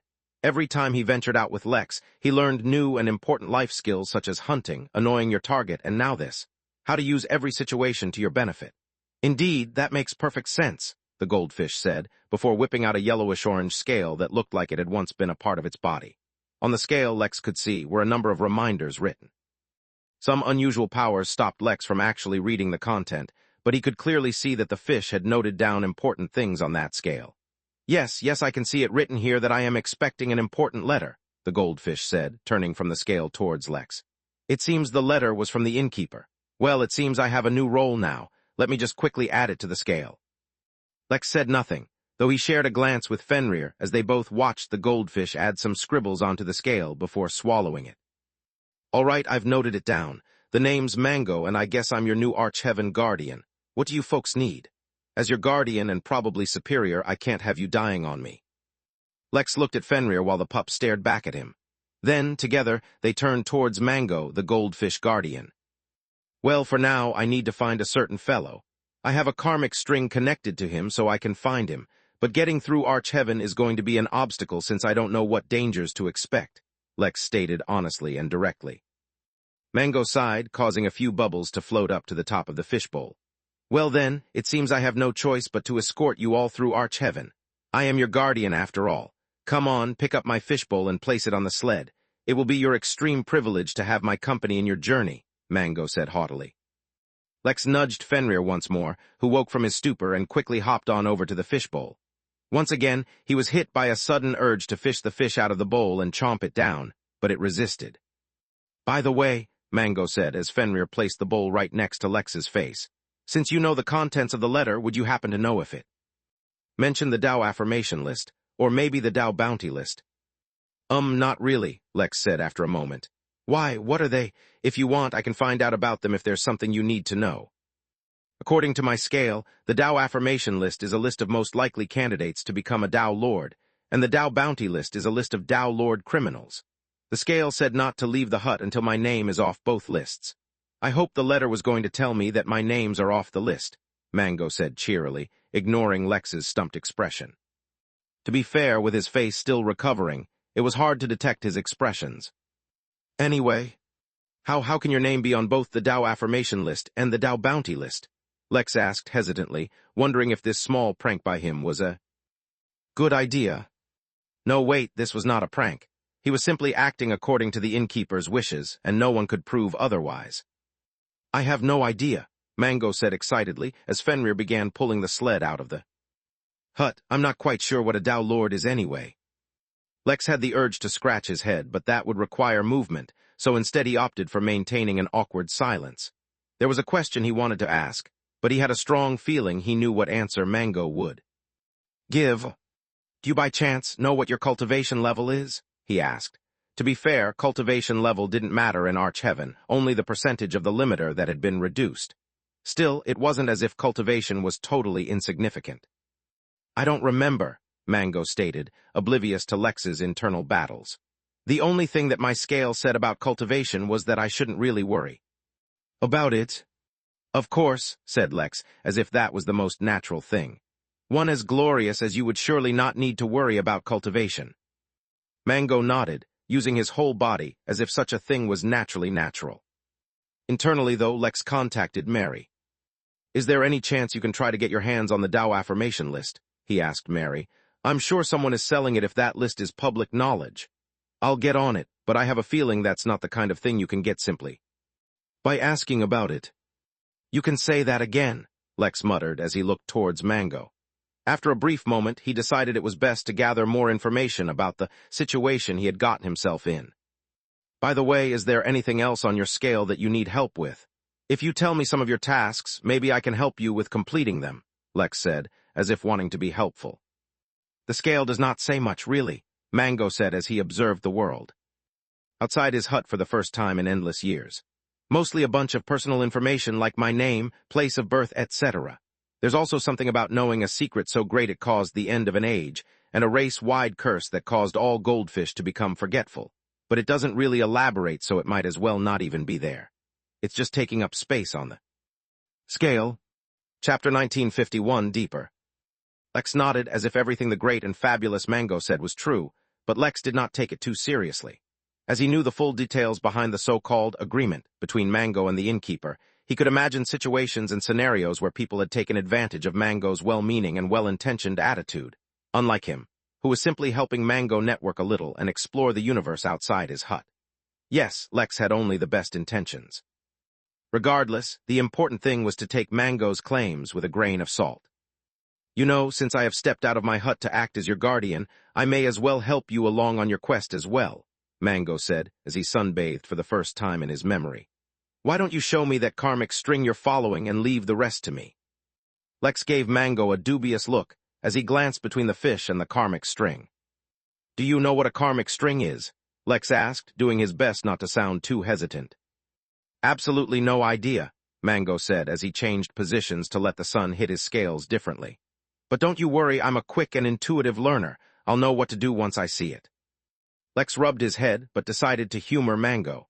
Obviously, the karmic string wasn't the kind of thing Lex could just pass on to the fish as he wished, and while he could make the string visible to Mango, that would reveal much of Lex's own karma, which is not something he was keen on doing. So he did the next best thing. Using that 1.1% of his power that he had access to, Lex created a visible string that greatly mimicked the karmic string in many of its features, but revealed only what he wished to reveal. Considering the odd nature of the suppression in Archheaven, Lex was not able to mimic the entire string, and instead could only reveal string up to a certain distance from himself. My apologies, Great Mango. This is as much of the string as I am able to reveal, Lex said, sounding exhausted. In truth, he really was spent. Instead of focusing on healing, he was exerting himself like this, and it wasn't a pleasant experience. Do not fret, this is enough, Mango said, nailing the old, wise guy tone of voice. He began to swim forward, following the string, not minding that his fishing bowl was in the way, and something incredible happened.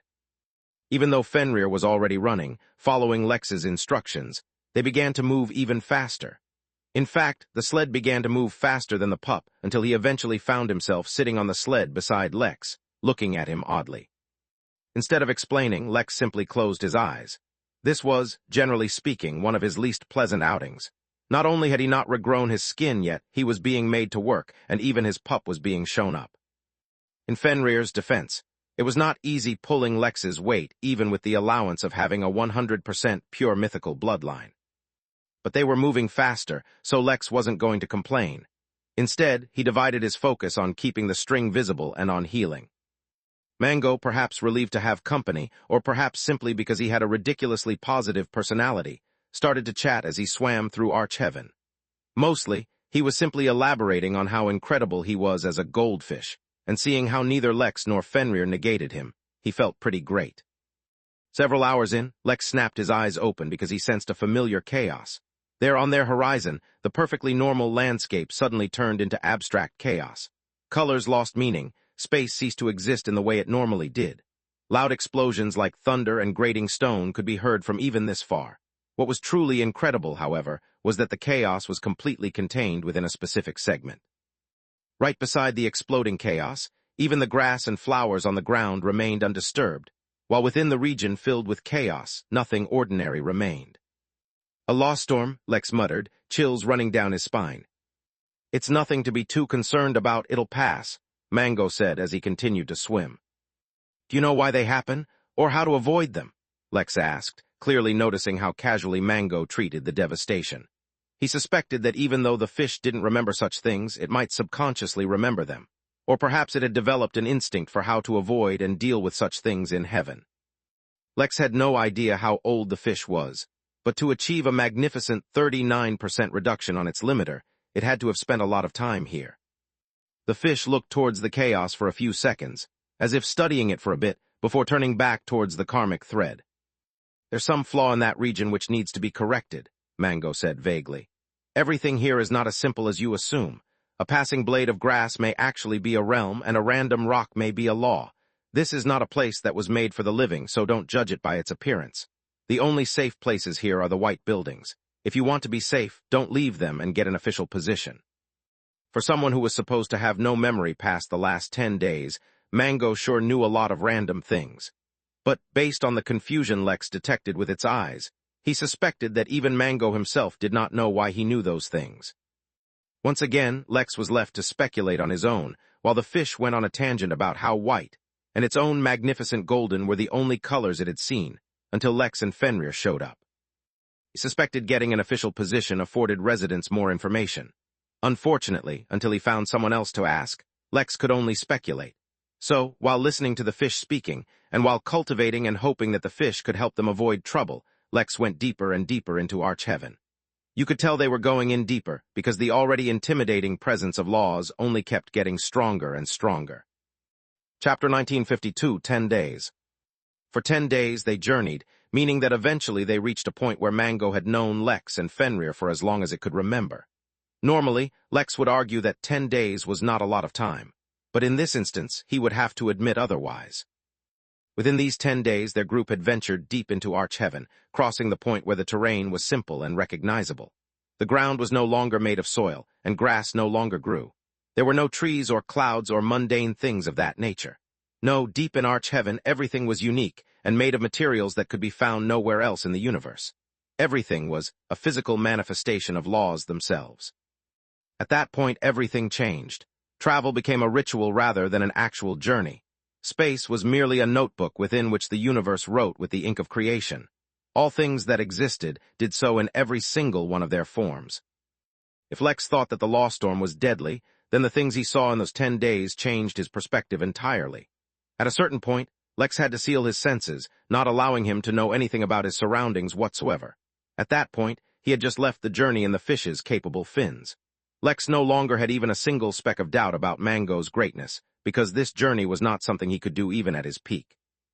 Even if Lex found a way to avoid Lawstorm and the breakdown of reality, and avoided accidentally falling into the realms that were disguised as random items, He would still be beaten when he reached deeper into arch-heaven, and the form reality took changed. Even his immortal mind could not grasp existence as it appeared before him, threatening to break his mind and drive him into the throes of insanity. Yet, the fabulously magnificent Mango seemed entirely unbothered, mainly because he had no real concept of what reality was supposed to be like anyway. Regardless, for 10 days and nights they journeyed continuously, during which time Lex finally managed to heal himself. He had regrown his skin, his hair, and had mostly returned to a healthy state. Interestingly enough, as he healed, the necklace he used to wear regrew out of his body, returning to its place around his neck.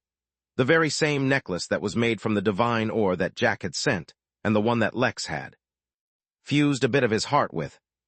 Lex had genuinely thought the necklace was lost, but to see it regrow as if it were a part of his body as well. Lex gave it no thought. As usual, he paid absolutely no mind to the necklace, and almost didn't even acknowledge that it even existed at all. Finally, on the 11th day, Mango had something else to say besides his own praise. "You can open your eyes now. We've basically reached your destination, and it seems to be inside this massive fort." Lex's eyes were already open. It was just that he had limited his vision to himself, Fenrir, and Mango. Hearing Mango's declaration, Lex allowed his senses to return to normal and found that he really was inside a large fort. To be clear, it was merely large by the standards of ordinary mortals. The fort walls had a circumference of 10 miles, give or take, and was mostly filled with grasslands.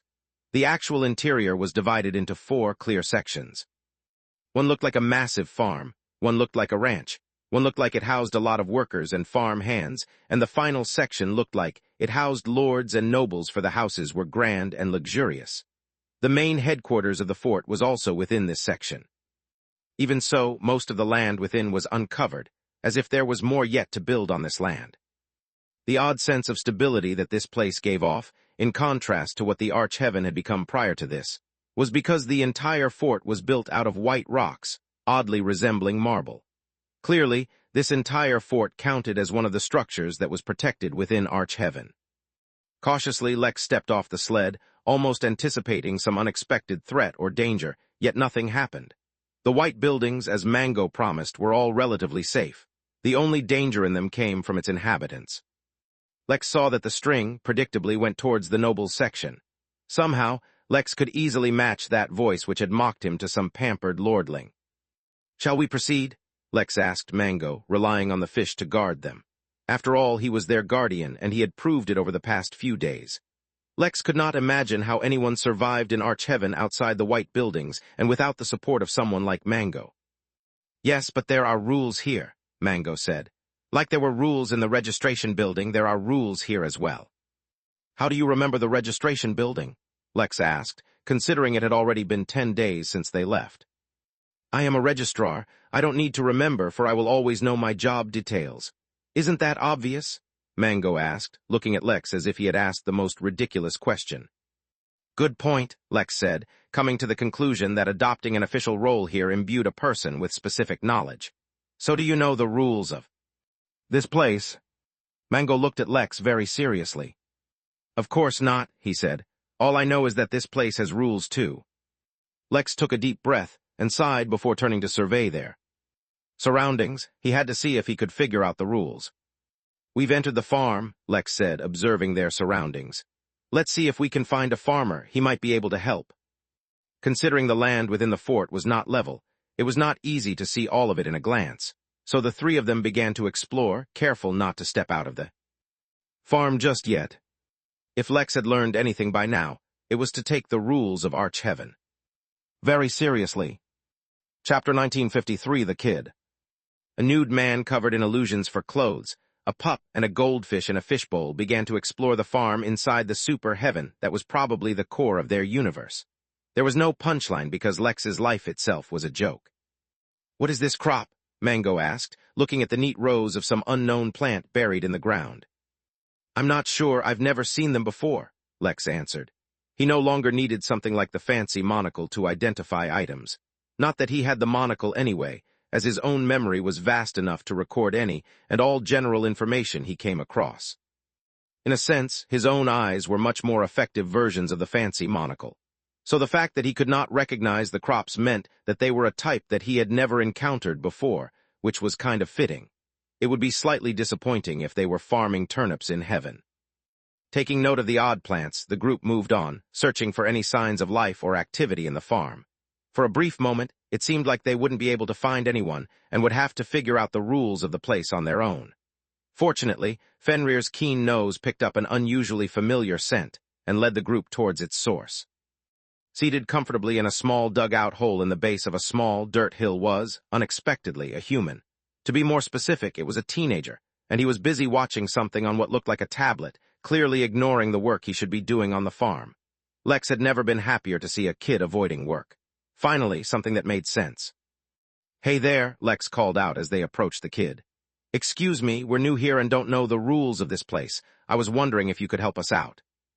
It always helped to be direct and explain the situation when meeting a stranger in a foreign environment, lest there be some kind of misunderstanding. Yet in this situation, it seemed Lex's words had the opposite effect. The kid looked at Lex and the others and became confused when he didn't recognize them. "Nobody told me I was going to have visitors, and I don't recall approving any workers from the town. How did you all get in here?" he asked, slowly standing up after pausing the video he was watching. "We entered through the gate in the fort wall," Lex explained. "We came from outside and—" "Outside? Nobody comes in from the outside," the boy said. "Do you mean you took the ferry, but that still doesn't explain how you got to the farm?" "I'm not sure what ferry you're talking about," Lex said while looking at Mango, hoping the fish might know, but it seemed the fish was oblivious. "We walked in from the outside." "Walked?" the kid interrupted again, sounding shocked. "No one walks to places in Archheaven. How is that even possible? Do you know what the outside is like? How could you walk?" Lex was slightly annoyed at the interruptions, but he couldn't blame the kid. The environment out here wasn't really great, and Lex would have never made it if it hadn't been for the protection offered by Mango. "We walked because we had no other way of getting here," Lex said patiently. "I've never heard of this ferry you're talking about, and since I'm new here, I don't know how else to get around. Would it be possible for you to share your knowledge about this place? We've come to this place to find someone." The kid looked at Lex with a mix of disbelief and wonder when he realized they didn't seem to be lying. "Holy smokes, that's incredible. How did you avoid dying? Old Jerry tried to exit out of the fort the regular way, and well, we gave him a thought burial since he didn't have a body left after that." Fenrir began to growl, alerting the three that the kid was doing something suspicious. After knowing Fenrir for his entire life, or well, for as long as Mango could remember, his faith in Fenrir was great, so immediately the fish displayed some of its fabulous amazingness by splashing its tail outside the water. White chains made seemingly out of marble erupted from the ground and wrapped themselves around the kid, restricting him to the ground. How did you do that?" the kid asked, shocked so much his eyes nearly popped out of his eyes. "I have no idea," Mango said decisively, aiming his face upwards a little so that he could look down on him. Lex was also curious, but he knew better than to ask the fish these questions by now. Even if he knew the answer, he certainly didn't remember anymore. He was acting purely on instinct. So instead, Lex focused his attention on the kid. "Listen, kid, we were being polite, but that doesn't mean we can be pushed around," he said, walking up to the kneeling kid. "Tell me about this place, and this time actually answer the question." The kid, looking up at Lex, gulped. Even though the kid's limiter had been raised considerably, it was not even close to Lex's, let alone Mango's. As such, not only was he helpless in front of Lex, but when he sensed the absolute power radiating within, his already buckled knees felt even weaker. I didn't do anything," he muttered eventually, which only caused Lex to roll his eyes.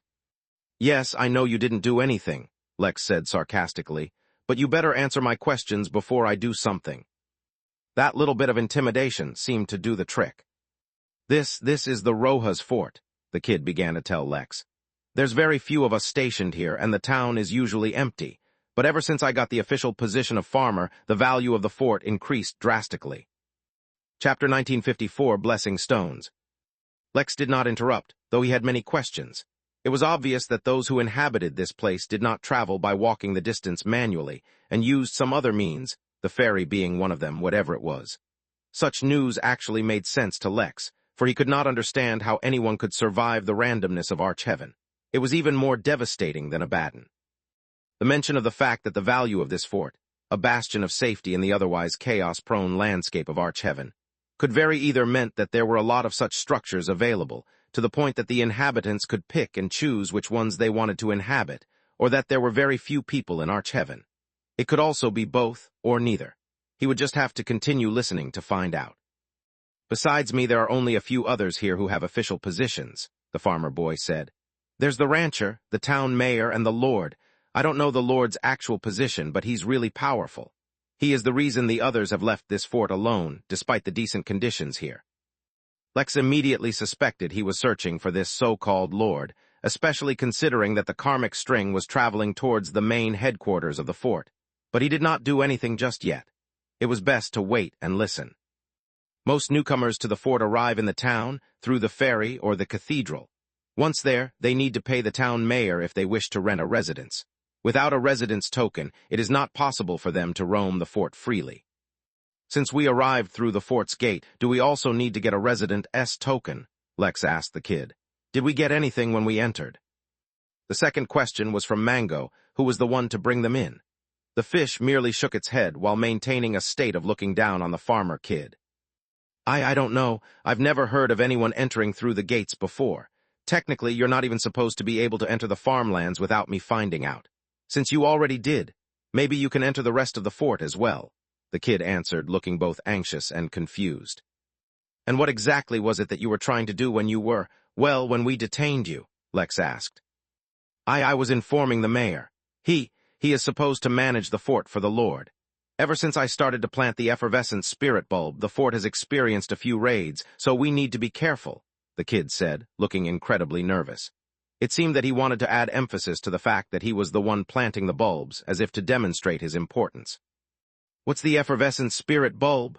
Lex asked, turning to look back at the unusual plants sprouting from the ground. Yet the question stumped the kid as if someone had asked him what the sun was.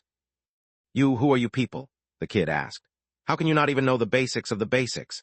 The effervescent spirit bulb can be used in the wild lands to search for blessing stones.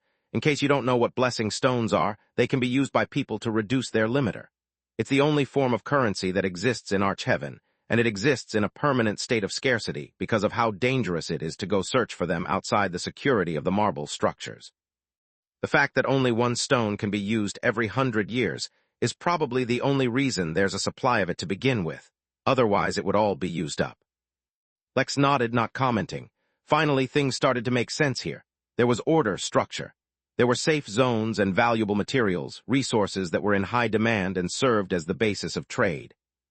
Do you have any blessing stone that we can look at? Lex asked.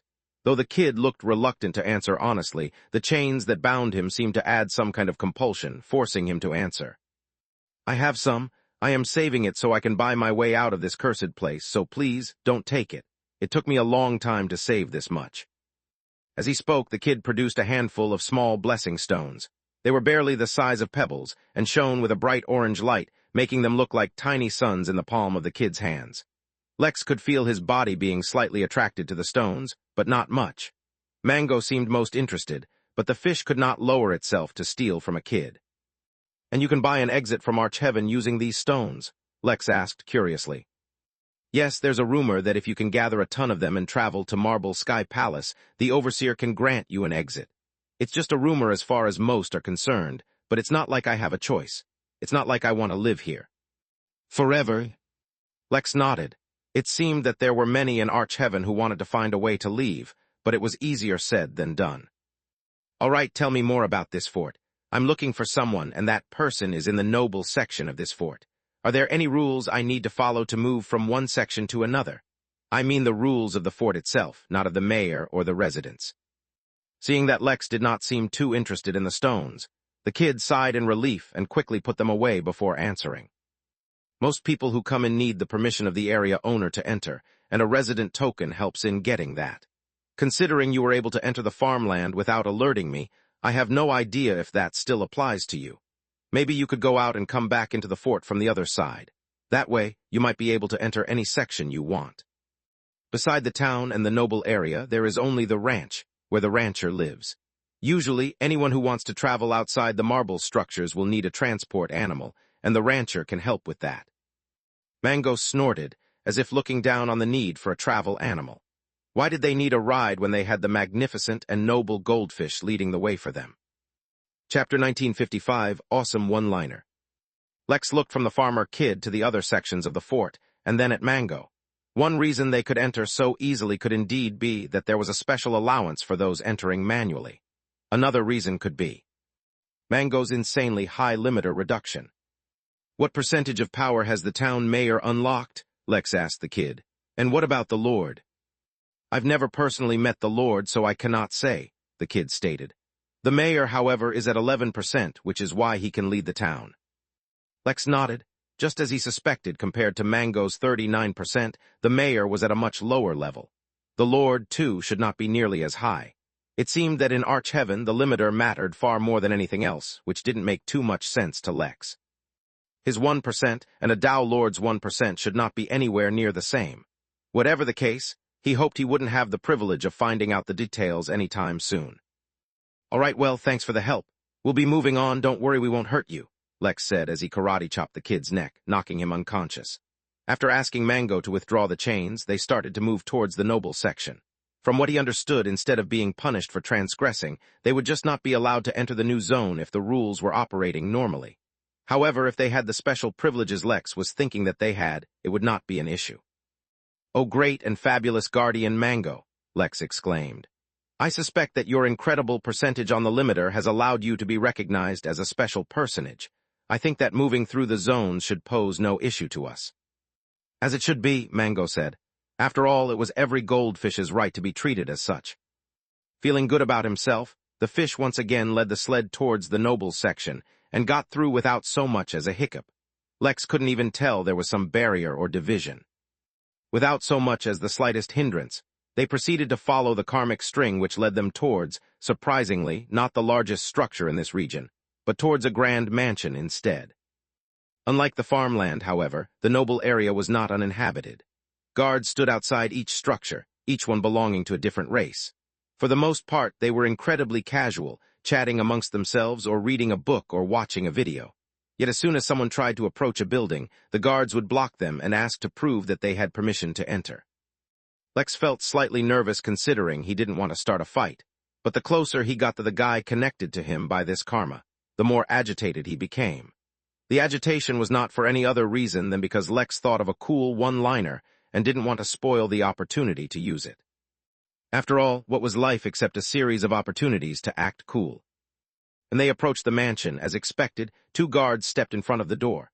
They were beasts unlike any Lex had seen before, resembling a nightmare come to life than anything else. The limbs were in all the wrong places, and the fangs dripped with blood. The air around them was terrifying, as if their mere existence was enough to frighten most. They had 5% and 6% of their power, so as they looked down at the group, a flicker of disdain flashed through their numerous eyes.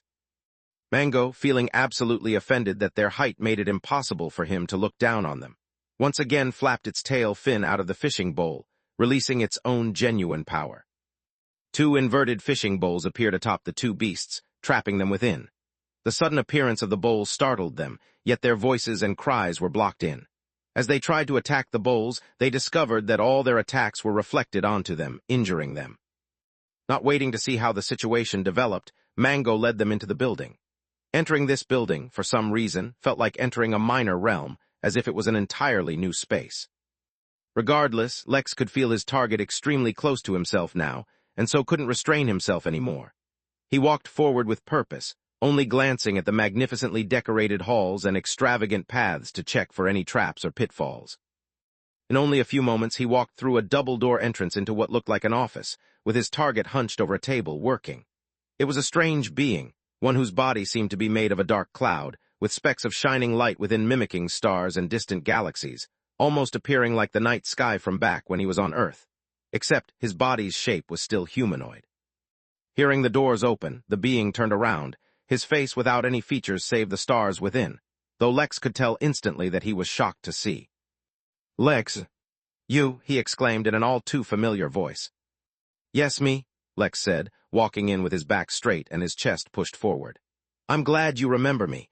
You had a lot of fun messing with my tribulation back in the primordial garden, but I've brought your tribulation directly to you." Oh yes, that felt so cool, Lex thought to himself, feeling extremely satisfied. In truth, ever since he had his arse beaten up, he'd been looking for an opportunity to redeem himself. It was not like he could beat this living embodiment of the night sky. he had his limiter at 35%. But the feeling of shocking him was just too great. Look at you, fool, with only 1.1% of your power, the figure laughed out, pointing at Lex, not caring about his line at all. If you had agreed to become the augur, you would have immediately jumped to 10% power with the ability to travel to and from Arch-Heaven at will. Now look at you. You smell like you got burned by a law storm. Instead of being intimidated by Lex, the figure started laughing madly, as if the sight of Lex was the greatest joke on earth.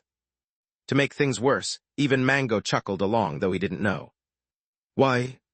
Chapter 1956, Vox's Speculation. Chapter 1956, Vox's Speculation. Lex really wished that the diet soda version of the night sky had tried to punch him instead of laughing at him. At least then, Mango would have defended Lex instead of chuckling along at Lex's misfortune. I do not need a job, Lex tried to defend himself, but the guy had fallen to his knees from laughter, and was doing his best to keep himself from falling to the ground completely, all the while still holding one hand out to point at Lex. If there weren't such a stark difference in their power limit, Lex would have kicked him, though for some odd reason he could not feel even the slightest hint of malicious energy from him. It was as if he genuinely meant Lex no harm in real, and was just laughing at him because he genuinely found the situation to be hilarious. Lex heard an odd chuckle behind him and quickly turned his head to find a completely serious-looking Fenrir, as if he had not laughed at all, and did not find the situation even remotely funny. Yet the more serious he appeared, the more suspicious Lex became. All right, ha-ha, very funny, Lex said lamely as he walked up to him. You're acting awfully casually for someone who sent an entire realm tribulation my way. Are you so sure that you can get away scot-free after messing with me like that? Lex tried to look as menacing as possible while he spoke, but it seemed to have no effect whatsoever. Oh yeah, I'm sure, the being said, as he eventually picked himself up off the floor. Having a grown man stand above you pouting could either make the situation much funnier or completely ruin the mood. In this case, since he felt like Lex might genuinely get irritated if he continued like this, he had to force himself to stop. Lex did not speak, and instead just stood there glaring as if expecting some kind of explanation. Fine, come in and have a seat. I'll explain everything, and I won't bother asking how you got in since you have someone nearing 40% of their power. It's quite obvious. Lord Mango, it is an honor to make your acquaintance, he said. A great honor, I'm sure, Mango stated while nodding. Well, I'm also quite pleased to meet new people who recognize my brilliance. Lex raised an eyebrow, curious as to why the being knew Mango. Then again, it was entirely possible that they had met before, but the fish didn't remember at all. He followed the being towards a seat in the other end of the office and sat down opposite to him. Honestly, this was not how he expected this meeting to go, but so far he was actually pleased that it hadn't led to a fight. That would make things complicated. After all, Lex didn't actually care so much about getting even with this guy since as he did about finding Heaven's puppets. My name is Vox, the being mimicking the night sky said, turning towards Lex. I'm assuming you're here because you want me to answer for sending the extra tribulation your way. Or did you perhaps have another goal as well? Starting with an explanation would be best, said Lex. Although I am not a vindictive person, and I don't mind your prank too much since I wasn't hurt, that doesn't mean I am the kind of person who will ignore a blatant threat to my future tribulations. As for my goal, it's quite simple.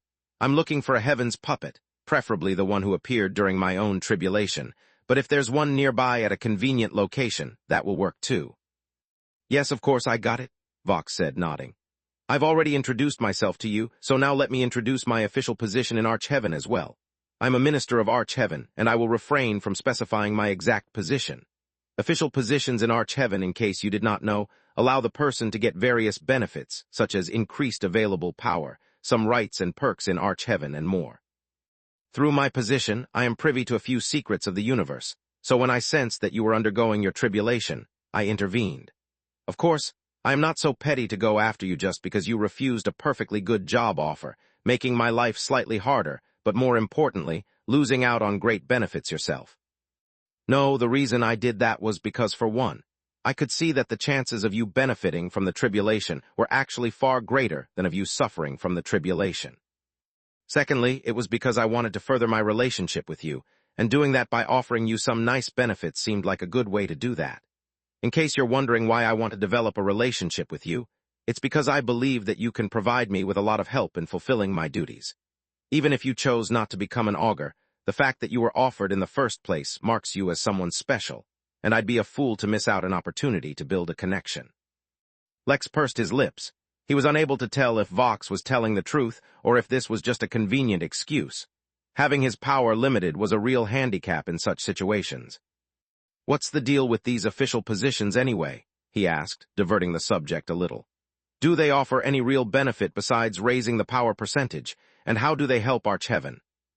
Vox chuckled. "Now isn't that the million-blessing-stone question? No one knows, but I have my own speculation.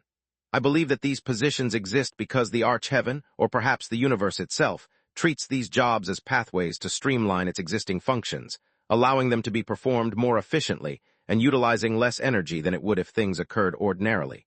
But this is merely my own speculation, and it can be wrong. In fact, I believe these positions are just a test. The real positions will show up after the universe matures. By then, anyone with a position in Archeheaven might actually wield tremendous power and influence over the actual universe in the same way that I can, to a small extent, influence tribulations." Lex's expression became solemn as he heard something entirely new, and something that almost made him regret giving up the augur position. This speculation could possibly affect the whole universe if it proved to be true.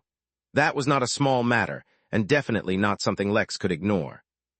Secondly, it was because I wanted to further my relationship with you, and doing that by offering you some nice benefits seemed like a good way to do that. In case you're wondering why I want to develop a relationship with you, it's because I believe that you can provide me with a lot of help in fulfilling my duties. Even if you chose not to become an augur, the fact that you were offered in the first place marks you as someone special, and I'd be a fool to miss out an opportunity to build a connection. Lex pursed his lips. He was unable to tell if Vox was telling the truth or if this was just a convenient excuse. Having his power limited was a real handicap in such situations. "What's the deal with these official positions anyway?" he asked, diverting the subject a little. "Do they offer any real benefit besides raising the power percentage, and how do they help Archeheaven?" Vox chuckled. "Now isn't that the million-blessing-stone question? No one knows, but I have my own speculation. I believe that these positions exist because the Archeheaven, or perhaps the universe itself, treats these jobs as pathways to streamline its existing functions, allowing them to be performed more efficiently and utilizing less energy than it would if things occurred ordinarily. But this is merely my own speculation, and it can be wrong. In fact, I believe these positions are just a test.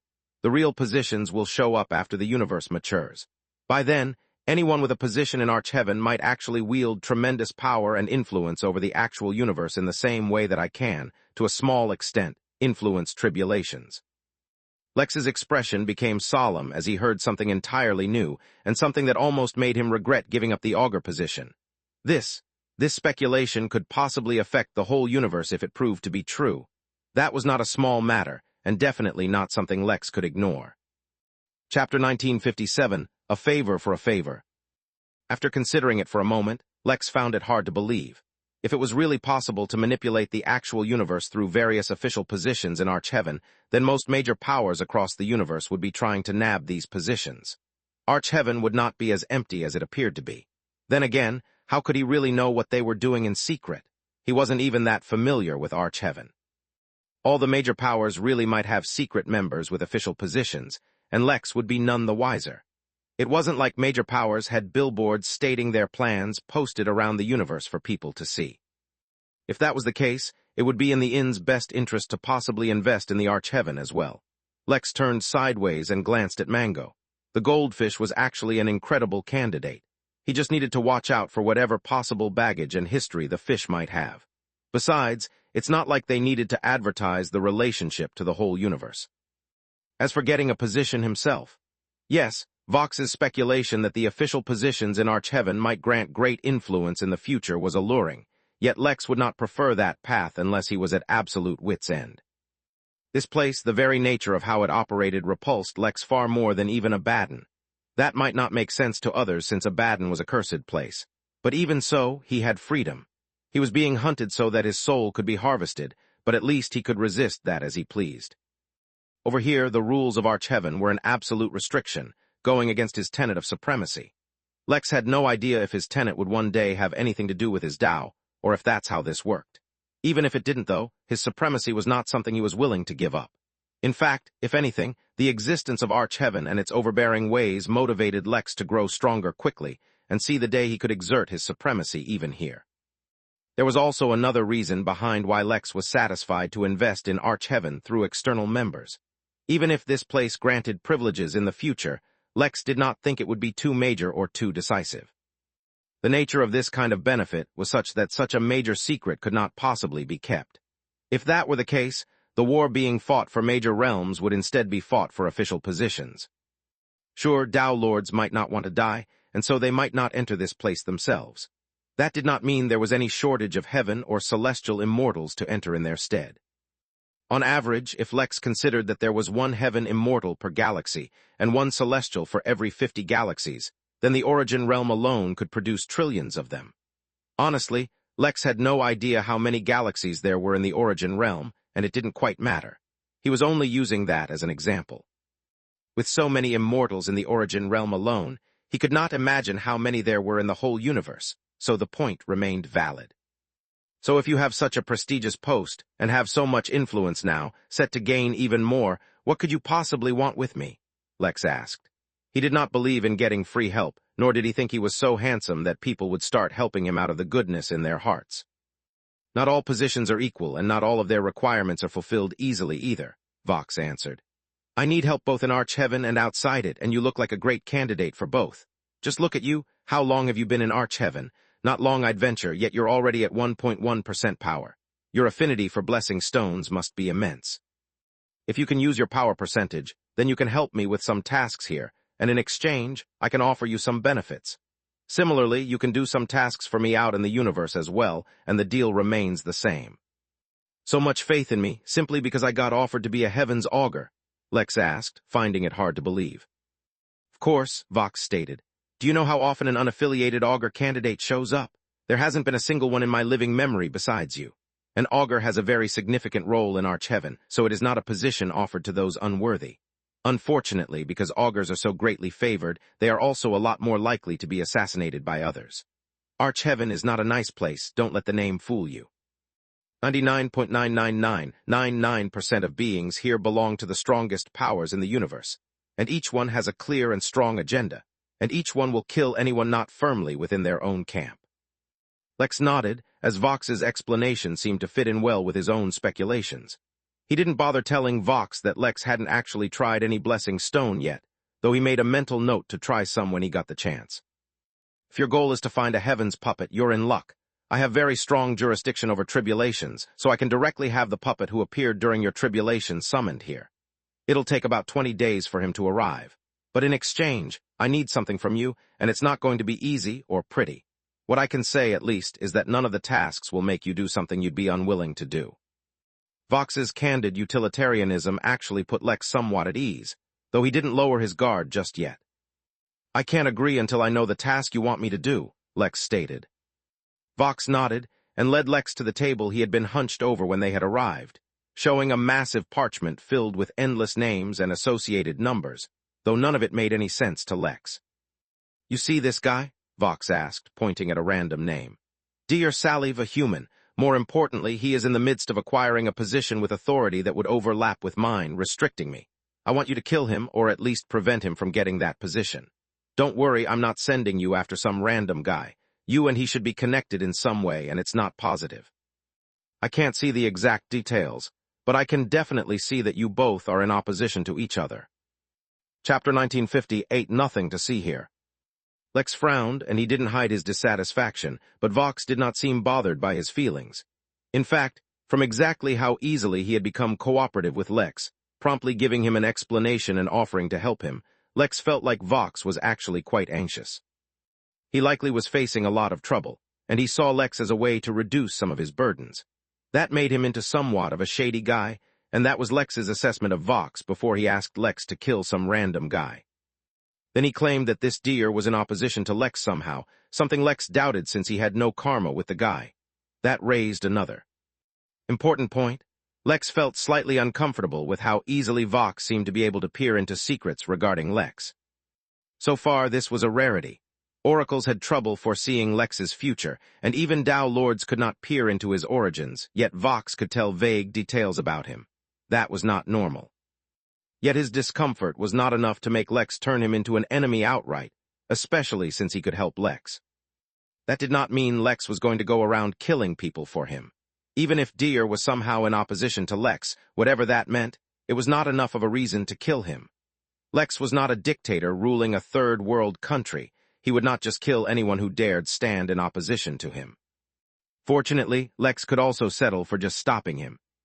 "How do I find and reach Deer, and how do I stop him?" Lex asked.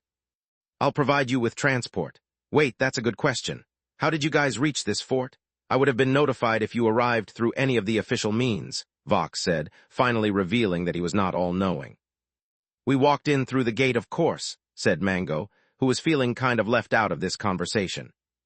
"Indeed, the great and magnificent Mango brought us in through the front gates," Lex said. "By the way, if you want my help, getting the Heavens puppet won't be enough.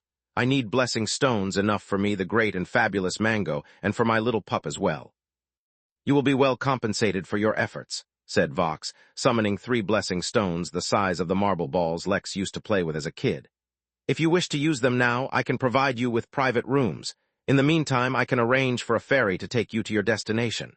The quicker you go, the easier your task will be." Yes, Lex could certainly sense Vox's desperation now that he had taken note of it. The desperation wasn't necessarily because of Deer. He could just be one of many who were troubling Vox. "And how do I know that you'll actually summon the puppet?" Lex asked. "What if I go out and help you, but the puppet never shows?" "Come now, Lex. This is merely the start of a long and beautiful cooperation," said Vox, spreading his hands. "Why would I waste this opportunity to develop such an amazing relationship by lying to you? It would serve me much better if we continued to help each other for years to come. But if you don't believe me, you can wait until the puppet arrives. Just know that I will have full authority over the puppet, so you won't be able to interact with him or take him away until you complete your portion of the deal. The only reason I'm suggesting you leave now is because it would be much harder for you to complete your portion of the deal the longer you delay." Lex did not rush to jump to an answer, deliberating whether to trust Vox or not, but Mango had other thoughts. "Come, human, let us complete this task. It's only fair to help out those who are helping you. And besides, if he tries to renege on his deal, I will give him a good thrashing, just like his guards at the mansion entrance." "Wait, what did you do to my guards?" Vox suddenly asked, jumping up. "I'm paying those guys a lot of blessing stones. Shoot, I didn't even realize." Vox waved a hand and pulled up a screen which displayed his 2 guards, stuck in fishing bowls, trying to break out. Though the sight was not ideal, Vox breathed a sigh of relief. "We've had a number of raids recently," Vox explained, looking towards Lex. "Strong and helpful people who will actually aid in defense of a place are hard to come by here. Almost everyone has an agenda. I can't afford to lose any guards. If you could please free them, I'd greatly appreciate it." Lex immediately saw an opportunity. "Fine, we'll set them free. Prepare the ferry, we'll set out immediately. But if you try to trick us, then you can look forward to finding all your guards in fish bowls. It'd be pretty impressive to see them help you hold back another raid from in there." Lex had a feeling that Vox was smiling awkwardly at Lex, but since he had no features, it was hard to tell. "You have a deal? Come on, I'll bring you to the ferry and you can free the guards in the meantime. Also, you asked how to stop Deer. Well, if you don't want to kill him, putting him in a fishbowl would also work. Though just making sure he fails the test to get the official post will also work. These tests aren't easy to come by, so once he fails, his threat will be greatly reduced, if not entirely elapsed." With a nod, Lex and the others followed Vox out, as he led them through the mansion to the outside, where a small crowd had gathered around the 2. "Fishbowls trapping the guards. Nothing to see here, this is merely a small misunderstanding," Vox declared loudly, his voice a lot firmer and more authoritative than when he talked to Lex. Chapter 1959, Half-Sage, Half-Jorlum Dao Lord. Lex was not bothered by the slightly hostile, slightly curious gazes that he was getting from the other guards in the vicinity. Instead, he took this moment to assess their levels. Most of them were below 7%, with only a couple who had reached that point. Lex wished he could have asked them how long they had been here so he could get a better understanding of how long it took people to raise the power percentages so much. Neither he, nor the fish, nor Fenrir were good benchmarks, each for their own unique reasons. Once Mango released the guard, and Vox had de-escalated the situation, their group continued towards the town. Lex took that opportunity to ask a question that had been bothering him since he came here. "What's up with the limiter and the power percentages?" he asked through his spirit sense. "It doesn't make sense. How can percentage matter more than our levels or personal power before coming here? Like, would an Earth immortal with a higher percentage power than a celestial end up being stronger here? Vox shrugged. I have no real answer for that, he said casually. Arch-Heaven doesn't really come with an instruction manual. It just is the way it is, and everyone else just figured out how things worked along the way. There are many theories, though, and there's one in particular that makes sense to me. Vox held out his hand and summoned a small, blue orb containing chaotic energy. Lex looked at the ball that was oddly reminiscent of an attack used in a very popular anime, and felt the powerful aura contained within, and saw it slowly dissipate as it left Vox's hand. Do you know what makes immortals immortal? He asked. It's the laws. The moment they become capable of touching laws, they have transcended to a higher form of life. In a sense, they attain their immortality not from within them, but from the very laws that they can touch. In short, immortals are not immortal because of themselves, but because the universe sustains their immortality. A deeper dissection of that very concept has led many to believe that the power that we immortals have is not really ours. It is the universe's, and we are merely borrowing it. If that's the case, then why does it matter what your realm was before coming here? Once here, all are equally beholden to the benevolence of the universe. Lex considered that theory for a moment, but then dismissed it. It's a nice theory, he said, not bothering to enlighten Vox as to his real thoughts. In truth, Lex highly doubted the theory for various reasons, not in the least because he saw how scared or at least wary the universe was of anything from outside the universe. Lex suspected that the power they gained was taken from the universe, and the universe was merely attempting to chain cultivators to itself to keep that stolen power under its own control. Of course, that didn't mean Lex treated the universe as a living thing. Instead, it was an unimaginably complex ecosystem, and existed on a scale where the mere system that kept it existing was so complex and so comprehensive that it naturally took account of such things. But like all things that operated within a system, there existed ways to tamper with the normal operations of things. That's what Lex believed sovereigns did. Their very existence was so beloved by the universe that for them, it altered from its normal operations. To some extent, the same was true of dragons. They were beings who could bend the universe to their will, or perhaps the universe favored them. Regardless, Lex had experienced too many things, and had too vast an experience to be easily swayed by any random theory he heard. After all, he had talked directly to a being who could influence the very development of the universe itself, according to her whims. That was not the kind of exposure ordinary people could have. Even a minister of Arch-Heaven would be lacking in front of that. Not that it mattered. From the earliest days of the inn, the most important thing Lex had learned was to find loopholes in any and every situation. So you're saying that if I were to meet a Tao Lord here and had a higher percentage power than them, that I could overpower them? Lex asked. Vox stopped for a moment and looked at Lex. You remember how I said I know some secrets of the universe? Well, I also know that you have ingested Jorlam blood. Do you care to guess what race I'm from? He asked, locking eyes with Lex despite not having eyes. No way you're a Jorlam, Lex asked, taken aback. Not exactly, Vox. I'm a half-blood, meaning I'm only half Jorlam. The other half of my race belongs to a sage race known as Layar.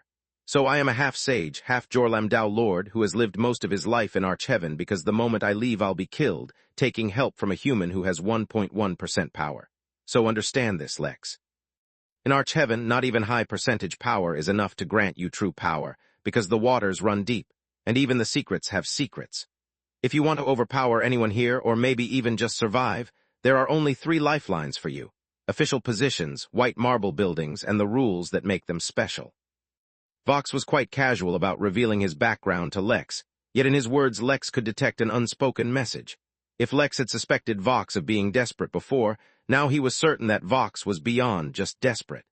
He was fighting for his life in a battle that extended far beyond what Lex could perceive. More importantly, holy shish kebabs, he had been walking with, chatting with, and even negotiating with a Tao Lord face-to-face, and he never even knew it. Lex suspected nothing, nor did he sense even an iota of his power or aura. But the more it was like this, the more Lex started to feel like Arch-Heaven was not a good place. Instead, it was a place for the desperate. It was a place for those who were hiding from things. At that thought, he could not help but turn and look in a certain direction, towards 2 karmic lines which were approaching him. He could not help but wonder who or what his parents were hiding from. A flicker of curiosity flashed through him, but it was not enough to distract him. Let's get to that ferry, Lex said, pushing aside all unimportant things. Chapter 1960, Not How Things Were Supposed to Go. Lex also entertained, for a brief moment, that Vox might be lying about his power and origin. It was not only possible, it was also plausible. Considering that he wanted to establish a working relationship with Lex, the more he built himself up, the more he would entice Lex to work with him. Moreover, by explaining how desperate his situation was, in the future when things wouldn't go his way, Lex would have no reason to doubt his identity, because the trouble existed despite having such an identity. It would lull Lex into accepting his identity. But after some thought, he felt like it was unlikely. He couldn't be absolutely certain, but it still felt like Vox did not need to lie. After all, at 35% power, he was not a weakling, and his position granted him actual power, as Lex had already seen. The fairy is an innate feature of Arch-Heaven, Vox said as they walked through the town. It can transport one from any white marble structure to another with relative safety. The danger comes in the form of other fairies who try to target you. We call them pirate fairies. Basically, the danger is from other residents of Arch-Heaven, but I think you should be fine with your guardian. Of course, said Mango, who had been staring off into the distance and hadn't been listening at all. The moment the guardian was mentioned, his attention snapped back and he started acting as if he knew exactly what was going on. For some odd reason, he kept feeling like things were oddly different from what he was used to, even though he had been pretty much traveling for as long as he could remember. How exactly do you use the ferry? Lex asked. You don't use the ferry, you ride it. The ferries themselves are basically indestructible and always return to where they were originally docked after each trip. As for the cost of using a ferry, it is far greater than simple blessing stones. A single trip in a ferry will need a sacrifice of 0.5% power by someone. Lex was taken aback, not expecting that. So the percentage power could not only rise, it could fall as well. Furthermore, not only was it a source of power and authority, but it was a form of currency as well. That made accumulating percentage power even harder. In fact, Lex could imagine that countless people were nurtured using blessing stones by stronger powers, simply so that their percentage power could be used to pay for stuff like the ferry, without affecting their strongest representatives. The complexity of Arch-Heaven continued to rise, as expected. I will, of course, have someone else make the payment when you're ready to leave, Vox said, bringing them to an oval building with stairs that descended underground. If you wish to consume your blessing stones first, I can arrange for a private home right opposite to the ferry. Once you're ready, you can depart as you please, no need to inform me. I'll make sure everyone in the town cooperates with you so you won't encounter any issues. He brought them all the way to the lowest level of the building, where they entered a large, rectangular room with a river of some thick, brown liquid flowing through it. Atop the liquid was floating a white marble ship that was actually quite large and could have easily supported hundreds of people abroad. A number of workers rushed to greet Vox, ready to listen to his orders. Vox made sure to introduce Lex and the others and told them to hold the ferry departures for Lex until he was ready to go and informed them of the destination. He also showed Lex the house he reserved for them, which was empty to begin with since the population of the town was nowhere near large enough to house all the buildings. Then, as if to grant Lex the privacy to make his own decisions, Vox rushed to return to his buildings. Yet the more cooperative he was being, the more Lex felt like Vox was facing a great danger. In fact, everything about Arch-Heaven was beginning to repulse Lex, so much so that he was beginning to feel a rush to leave himself. Speaking of which, Lex had not asked Vox anything about how to leave, not yet anyway. That was a topic he did not want to touch until he got his hands on that Heaven's puppet. What do you say, guys? Lex asked, once Vox was truly gone. Do you want to try the blessing stone and see if it has any effect on us? A mere stone, what could it do for me? Mango asked, looking down on the stone. If you wish, I will bless the stones for you. That will probably help you a lot more. Lex chuckled. Well, I am a little curious, he said. How about I try the stone, and you guys can decide whether you want to try after seeing how it affects me? Mango couldn't be bothered, and Fenrir would never disagree with Lex anyway, so the group quickly entered their private house and set up a few isolation and protection formations before all sitting down. Lex mentally prepared himself, and then stared at the blessing stone. Using it was easy, he merely needed to hold it and cultivate. After mentally preparing himself for anything, Lex began to cultivate. Then he began to receive the blessing. A blessing stone could only be used once a century, so the purer and bigger the stone, the better, so that the user could receive the most benefit. Of course, the user's own absorption rate also affected how effective the stone was. With Lex getting a decent stone from Vox, and his unique cultivation technique, there was only ever going to be one outcome. As Lex absorbed the blessing from the blessing stone, the light from the stone began to fade, and instead Lex began to glow like the sun instead. His meager 1.1% power began to rise rapidly, while his limiter became weaker and weaker. Under the dumbstruck vision of the fish and the pup, Lex's power began to grow rapidly. Mango had few memories, but even he could tell that this is not how things were supposed to go. Chapter 1961 next time. According to a preliminary theory of Lex's, the percentage power one had in Arch-Heaven was a reflection of the extent of acknowledgement one had by heaven. Certain actions in the normal universe could carry over approval, granting the percentage power. But, for the most part, this approval was accumulated through time and effort in Arch-Heaven. The true purpose of this system was not to make people dependent on using blessing stones. Instead, it was to make them realize that blessing stones were not a good option to make them opt for official positions as well. After all, it had become obvious to Lex that, by working in official positions, one could slowly raise their power percentage. The blessing stone was not supposed to provide a massive boost to the percentage, as was evident by the fact that most people had very little percentage power, and the fact that the stones could only be used once a century. Everything about them just made the option of getting an official position more alluring. The fact that it was so hard to leave this place for most was also an indicator that this might be on purpose. Once everyone was trapped here, they had no choice but to follow the rules and play along. It was an obvious yet devious ploy that worked regardless of whether people caught on or not. Of course, Lex, being a dignified gentleman, a noble cultivator, and a responsible role model for all the little workers in the Midnight Inn, did the only thing a completely normal, and not at all abnormal, thing to do.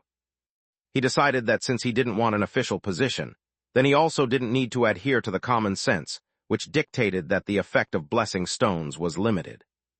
By adapting his body, making himself more like a blessing stone due to his cultivation technique, Lex was able to squeeze out all the blessings in that stone and take them for himself. He had only just begun cultivating when his percentage shot from 1.1% to 2%, because everyone knew that whole numbers were better than decimals. It was only dignified that his power percentage be a whole number. Now Mango did not have a memory longer than 10 days, but his body had instincts at least. No matter what, one could not reach his level of power or power percentage if one was a fool. So when he saw how rapidly and significantly Lex's limiter was being affected, his jaw dropped. The goldfish approached the glass of his fishbowl and wiped it with his fin to make sure that he was seeing things clearly. Yet not only had Lex not stopped, his power percentage rose to 3%.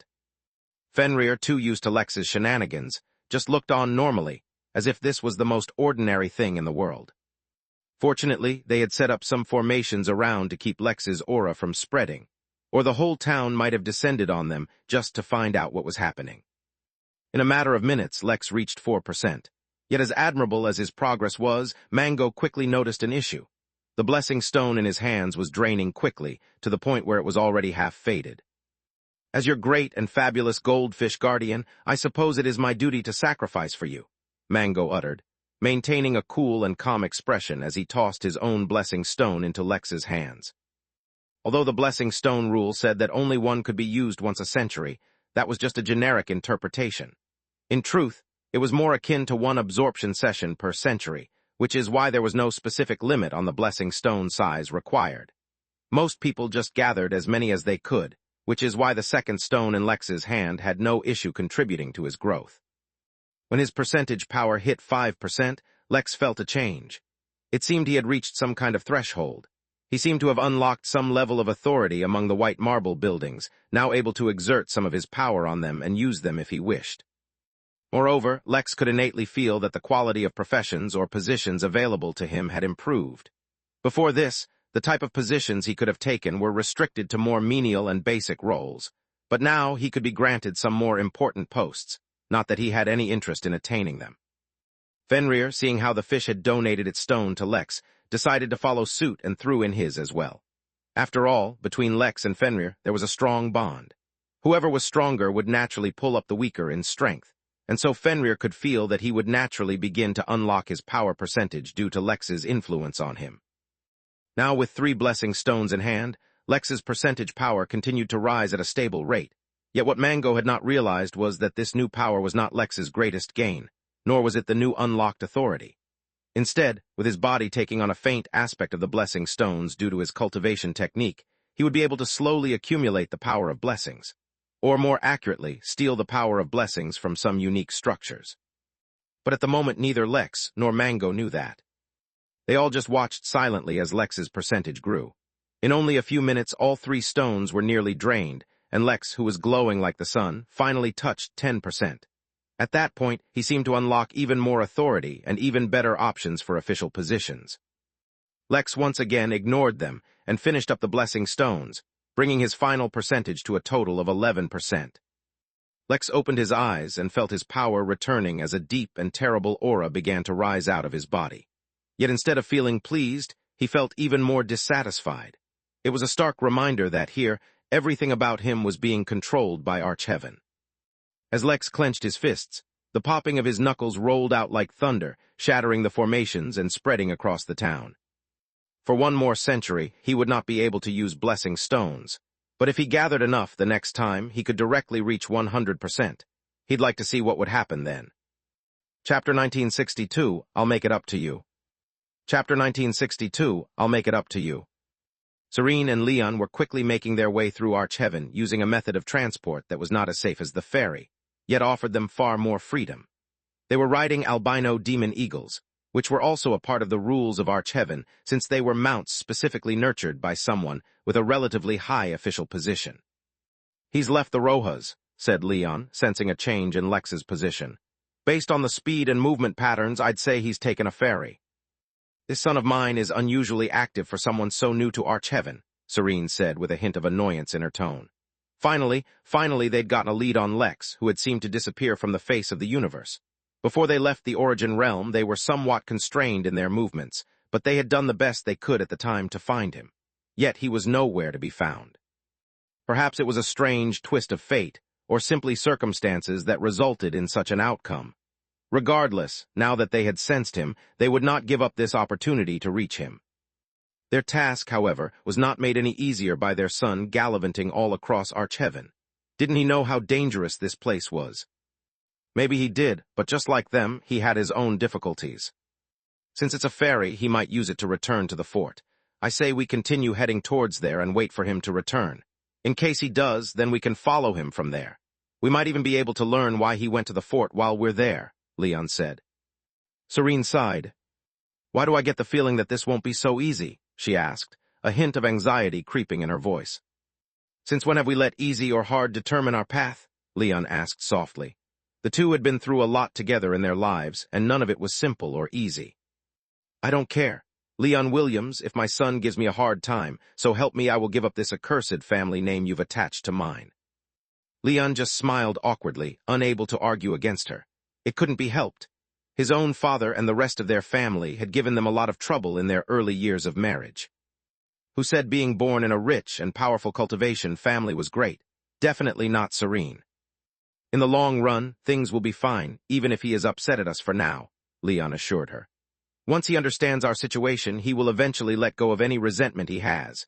Towards his loved ones, Lex always had a soft heart.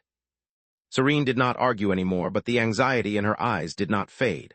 While what Leon said was true, that was a version of Lex that had ceased to exist long ago. Neither they nor their clones had interacted with Lex ever since he stepped into the cultivation world. A lot could have changed since then. I hope the others are all right, Serene whispered as they continued to fly, her thoughts extending to her daughters. Not a single one of their kids had it easy, each one of them facing their own unique set of problems. Yet among them all, Moon was the one who suffered the most. Serene suppressed the emotions rising in her heart. Those in extraordinary positions could not expect to live ordinary lives. For the greater good, they all had to make sacrifices. She just hoped that in the end, it would all be worth it. Space. Lex sat in the ferry, looking awkwardly at Mango and Fenrir. Guys, I swear I'll make it up to you. You don't need to act like this, said Lex, feeling guilty over the fact that he had used up their blessing stones. Ordinarily, he would have been shameless enough to just go and ask Vox for more, but when his power increased and his aura spread out across the town, the residents had assumed that their fort was being raided again and panicked. The guards were assembled, the houses shuttered, the weapons deployed. The awesome power of someone at 11% power was tremendous and not easily combated, for which reason they even used their secret weapons, causing many of the townsfolk to sacrifice their own power percentages to deploy the weapons. Yet after everything was ready, they could not find the enemies.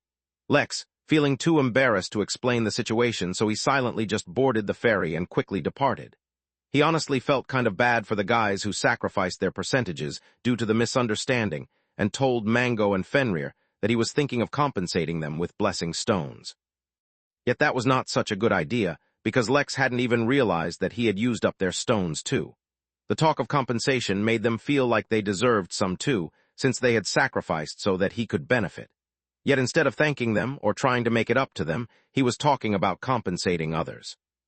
"It's all right, no need to worry. I, the great and fabulous goldfish, am used to being taken advantage of by others, who treat celebrities like normal people. No one realizes that we're just ordinary fish too when we feel like it."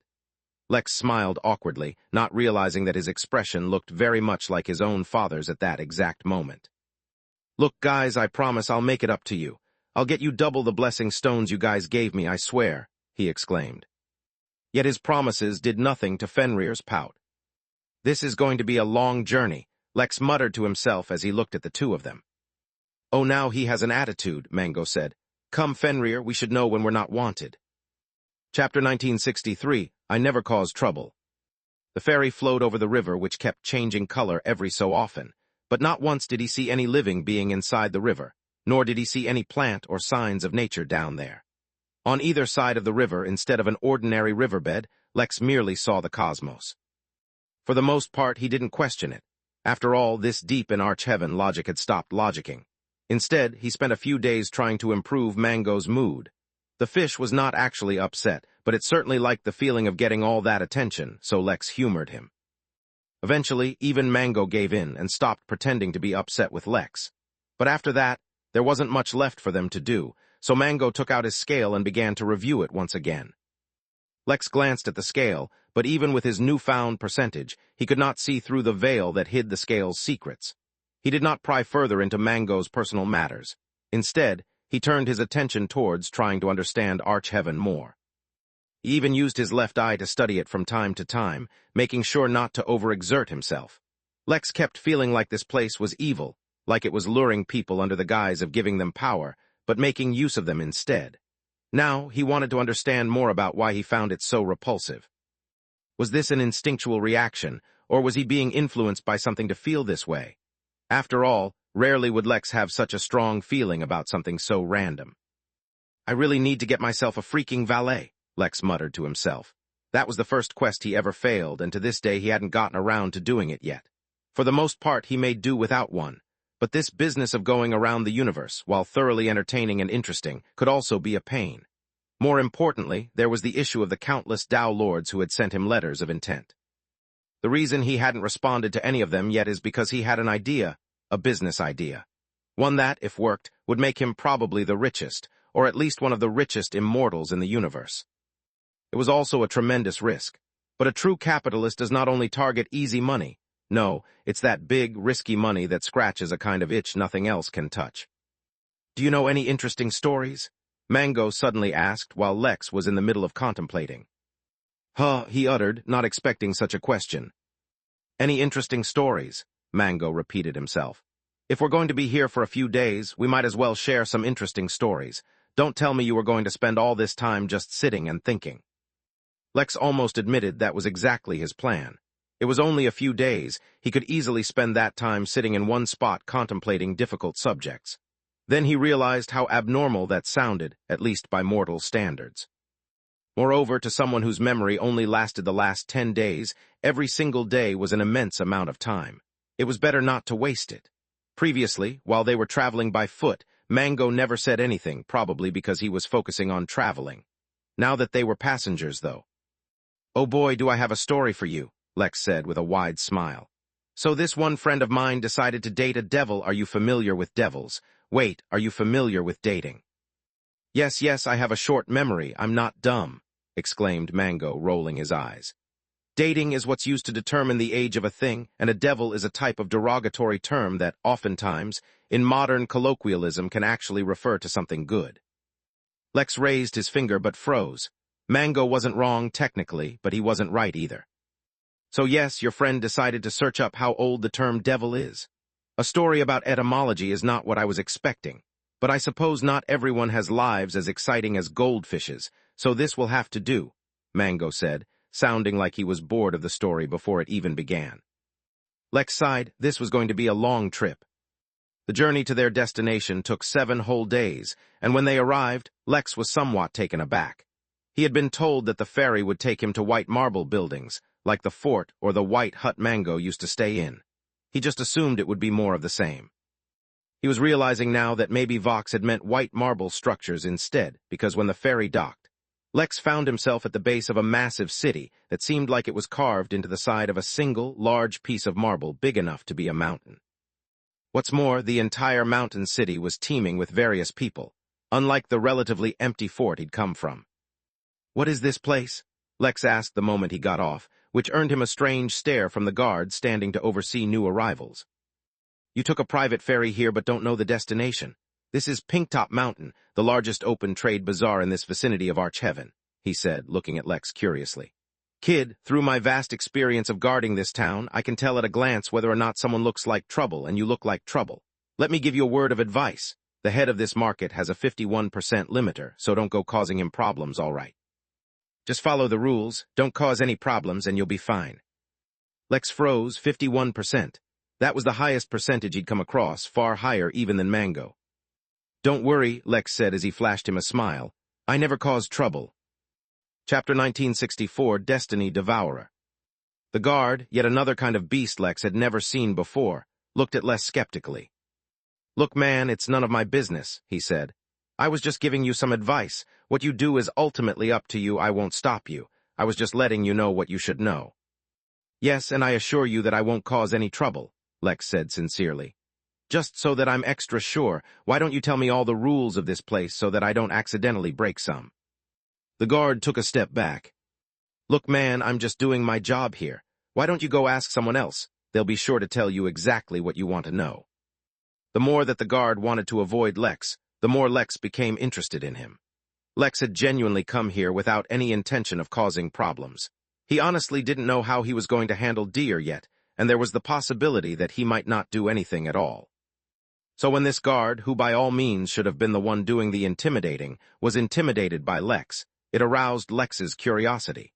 What did he sense, or what did he know that made him so hesitant to interact with Lex? "Come now, brother, there is no harm in helping me out a little," said Lex as he jumped off the ferry and onto the base of the mountain. The guard looked up at the sky with tears in his eyes, as if cursing his luck.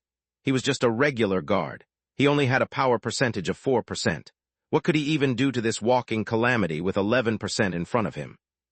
"Yes, there's no harm at all," the beast said with a waterfall of tears streaming down his face. "No harm at all." Seeing the guard like this, Lex almost felt bad for him. Yet more than guilt, he felt intrigued. "My name is Lex. What do I call you?" "My name is James," the beast said. "I am a Destiny Devourer." James' self-introduction seemed to carry a certain hidden meaning, almost as if to warn Lex to stay away. Yet Lex was not familiar with Destiny Devourers, so he couldn't understand what exactly the warning was supposed to be.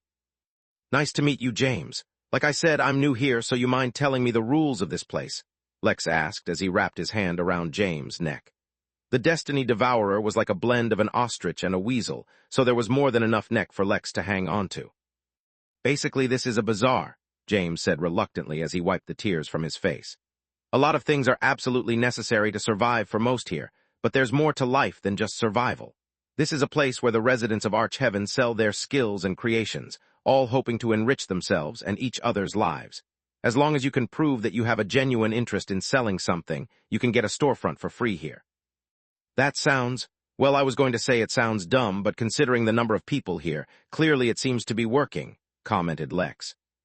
"Yes, this is a very popular palace, with lots of big shots who would be very angry if you caused trouble here. Maybe you should go elsewhere," James suggested, almost pleading. "I'm quite curious why you're so certain I'm here to cause trouble, James," Lex asked, wearing a polite smile. Yet for all his politeness, his hand was firmly wrapped around his neck. "My friend, no, my brother, no, my lord, please listen to me. I'm just a small nobody. I don't want to get caught in any mess. I'm a destiny devourer, so I can see destinies very clearly, and you, my lord, are about to commit a bloodbath in precisely 4 hours. Please, just let me go. I have kids at home. Lex looked at James oddly. A bloodbath? How can that be possible? I've hardly ever conducted bloodbaths, and I didn't even come here for that. Why would I just randomly start a bloodbath? Lex asked, but James had no answer. Hardly ever was not the same as never. That meant that he had committed such crimes before and possibly more than once. If you fight in public here, the Lord of the Bazaar will be very angry, James said, changing his tactic now that it didn't seem to be working. To have Bazaar-endorsed fights, there are 2 requirements. First, both parties must agree, and second, both parties must submit all their valuables before the fight. Once the fight is over, 80% of the loser's belongings go to the Bazaar, and 20% go to the winner. Damn, that's steep, Lex said, whistling. Yes, very steep, very bad. You should go do bloodbaths somewhere else, James pleaded, but it was of no use. How could Lex leave without even seeing deer? Good to know, I'll keep that in mind, Lex said as he began to walk, bringing James along. So what else can you tell me about this place? Or yourself? I've never seen a destiny devourer before. That's a pretty scary name. Do you devour souls? Or are you more on brand and just devour destinies? James looked up one more, trying to stop his tears. It was too late. Now he could see it, his destiny had been tainted by Lex's. One way or another, he was going to get caught up in this coming fight. Damn it, guard duty was supposed to be an easy job. No, we're just a minor race, not very important, barely an elder race at all. Not really worth mentioning. Someone of your status should hang out with the important races. Do not feel pity for yourself, Mango interrupted. Not all races can be as fabulous as the goldfish. For a minor elder race, you have done well for yourself. No need to be ashamed. Chapter 1965, Fallible. Lex smiled casually, as if he was enjoying messing with James. In truth, he really was enjoying it. He'd never met someone who cried so easily. It was fun teasing him. At the same time, though, he began to treat the situation a lot more carefully. Destiny was messed up stuff. Its inevitability was well known and well established, so he didn't like it so much. The fact that the Midnighting could block Destiny was very reassuring, but he himself could not do that yet. So if a Destiny Devourer, a race that clearly had something to do with Destiny, even if Lex didn't know exactly what, said that Lex was going to commit a slaughter in 4 hours, he felt like it might be an inevitability. But he wasn't certain yet. Everything was, as of now, uncertain, and James was crying way too much to give Lex any straight answers. Lex had met many members from the elder races before, but never had he encountered such a crybaby from any race. It was kind of funny, actually. So you never told me, said Lex as he continued to pull James along, his hand still firmly wrapped around the Devourer's neck, as if they were the best of buddies. How exactly does this devouring of destinies work? We have to first, James tried to tell Lex, but the more he looked at how his own destiny was being changed, the more he was unable to stop himself from crying. At first, his destiny was only affected for the next few hours, but now it had gone on to days, and he could tell that if this kept up, it might continue for months or even years. That was absolutely not good. As a destiny devourer, he knew better than most how fallible destiny actually was. Everyone assumed that destiny was some mysterious and powerful force that controlled everything. Even many oracles thought that. Only they knew the critical flaw with destiny. Of course, that critical flaw was not something everyone could take advantage of, or destiny would not be so influential to begin with. In short, if he followed his destiny, which was increasingly tied to Lex, he was screwed, and if he tried to break free from it, he would be even more screwed. After all, the #1 best way to avoid destiny, as confirmed and recognized across the universe, was to die. No dead people could fulfill their destiny, unless death itself was a part of it. How tragic was that? Someone died, but their only destiny was to die. Here, drink some water, said Lex as he handed James a glass. James gratefully drank the water, hoping that he would choke on it and get sent to the hospital. Unfortunately, immortals could not choke on drinks so easily. Damn his strength. So you were saying, Lex asked, unwilling to give up. We can devour destinies, yes, James ultimately said, wiping his tears and utilizing his brain on thinking of ways to survive rather than to just cry about the situation. But to do that, we first have to kill our targets. We can steal the power of unfulfilled destinies, or to be more accurate, we steal the energy from the power that binds you to your destiny. Once dead, that power often loses its anchor and dissipates. We can steal it before it dissipates. Lex nodded. That made some sense. So I guess the greater the destiny of your target, the greater feedback you get. Lex said, speculating. That's mighty convenient. You can find a weak person with a strong destiny and get powerful feedback. James felt like crying once more. How had Lex in a single moment understood the crux of their power? That's why destiny devourers rarely fought against strong opponents. They could just find weak ones with great destinies to grow stronger themselves. Of course, that did not mean they were weaklings or they couldn't fight. They were actually pretty strong, and their control over destinies was significant enough to influence many beings regardless of how strong or weak they were. It was just that in Arch-Heaven, even a race with powers as broken as the Destiny Devourers could not do much. That was even more so when Lex was involved. In that case, if you're claiming I'm going to commit a slaughter, shouldn't you come with me? You can get a lot of feedback by tagging along, Lex said, as if the idea had just occurred to him. Unless you need to kill your target yourself. No, that isn't the case, but what's even the point of getting some feedback in Arch-Heaven? I just want to live peacefully, so brother, if you would be so kind as to go on without me. Nonsense. How can I abandon you after you call me brother? Lex questioned strongly, as if he had heard the most absurd thing ever. Yet the more he was like this, the more James was unable to hold back his tears. Anyway, since the topic of the Devourers makes you uncomfortable, how about we talk about something else? Lex asked. I'm actually looking for someone here. Do you have any idea how I might find someone? James hesitated, but eventually gave in. With his measly 4% power, he could do nothing in front of Lex. It had taken him 1,700 years to improve his limiter by this much, so he couldn't even imagine how long Lex had been here to become. An 11%. Do you know the target's name? If you do, I can search for them for you. As someone with an official role as a guard, I can monitor those in the territory I've been assigned to protect. Interest flickered through Lex's eyes. His name is Deir Saliv, Lex said, noticing something interesting in James' words. He said he was a guard and his power extended to wherever he was protecting. That means that he could leave this mountain and work somewhere else, and that wouldn't affect his job so much. Right, found him. Let me lead you to him, James said, though his voice was filled with the sound of defeat. It seemed like the time for the slaughter had moved forward the moment James found Deir's location. Chapter 1966, A Bloodbath Might Really Be in Order. The Marble Mountain City was truly a spectacle to behold. Unfortunately, Lex wasn't in the mood to appreciate it too much, not that he showed in. Vox had told him that Deir opposed Lex, and now James, a random stranger, told Lex he was going to kill a lot of people. He could not help but wonder who this Deir was, and why it seemed they were destined to get into a fight. Yet there was no point in wondering, for he would find out soon enough. Soon enough, they arrived in the upper portion of the mountain, and Lex realized why it was called Pink Top Mountain. Pink cherry blossoms had been planted everywhere, making the mountain appear beautiful. Yet Lex was in no mood to appreciate it. They entered one of the larger buildings near the peak, which was carved into the side of the mountain. The interior of the building then, naturally, was also deeper in the mountain itself. This is the good fortune mine of the mountain, James said, clearly uncomfortable with the silence. Anyone can enter and attempt to mine a fortunate encounter within the mountain. Most don't get anything, but many occasionally find blessing stones or other fortuitous encounters. Some have even found official positions in there. Lex raised an eyebrow. It seemed like Deir might be one of those people who found an official position. The interior of the mine was actually quite complex, and it might have taken Lex a while to find the right path if he was on his own. But with James leading them directly to Deir, they soon found themselves in a narrow, dimly lit pathway that seemed like it hadn't received many visitors before. Right at the end of the path sat a young human.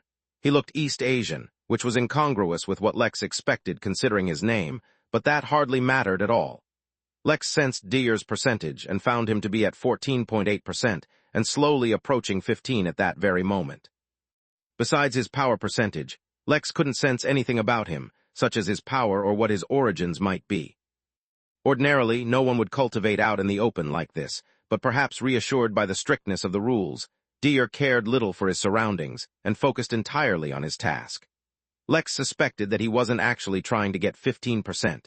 Instead, he was attempting to procure a position, and the resulting rise in power was just what accompanied that result. Considering they were supposed to be enemies, it would have been smart to interrupt him. After all, he was already stronger than Lex, yet Lex did not do that. Instead, he patiently waited. He could tell that at his current rate of growth, Deir would reach 15% in around 4 hours. Lex didn't mind waiting so much, however, long before. Then Deir sensed someone watching him. After a long period without the feeling of being watched going away, he opened his eyes and stared at him, mild surprise evident in his eyes. "You seem to recognize me," said Lex. "You are quite famous," Deer answered.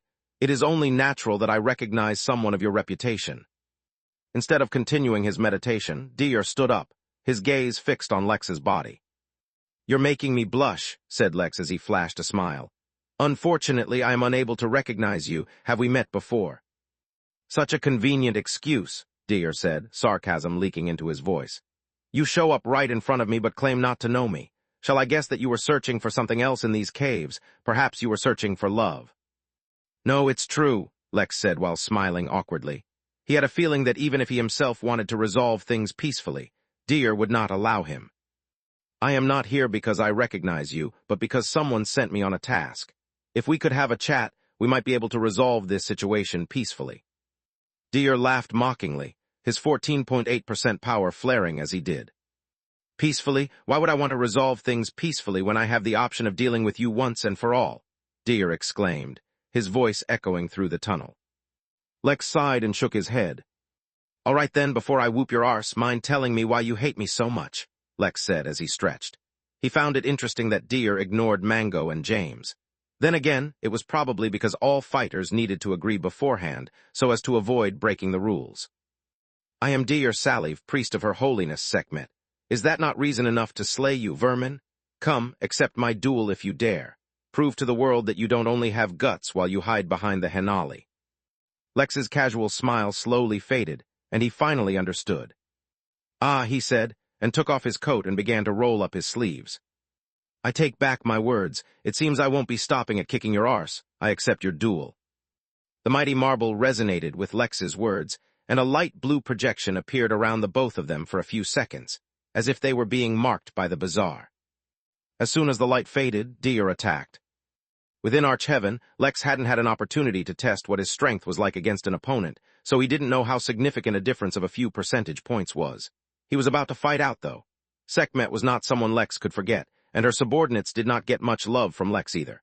These people had dared to lay hands on his sister, causing her to spend decades alone, weakened, practically enslaved. For these people, a bloodbath really might be the appropriate response. Their attacks clashed, and Lex finally got the chance to understand firsthand why even Tao Lords avoided Arch-Heaven. Over here, nothing was superior to the rules of this place, and someone who had the rules on his side was stronger. For the first time in a long time, Lex fought someone stronger than him, though stronger might not be the correct term for someone who merely had a higher percentage power, and discovered that he was severely disadvantaged. Chapter 1967, Fighting Fists with His Face. "I hope Lex doesn't get into any fights while he's here," said Serene as they traveled. "Fighting under the influence of the limiter is tricky and far from as straightforward as people assume. He might not bode so well if no one tells him to effectively use his power despite the limiter." "You're over-imagining things again," said Leon dismissively. "Bell is the one who picks fights everywhere, not Lex. He's a very relaxed person. I'm sure he's more likely to make friends than enemies here." "You're not wrong," Serene said. "But the cultivation world is different from what he's used to. My poor boy, I hope no one tries to swindle him. His heart is too pure for his own good." Both Serene and Leon sighed simultaneously, worrying about their little boy. Of course, he was not so little anymore, and he had been surviving on his own for countless years now already, but in their minds he would always remain a little kid.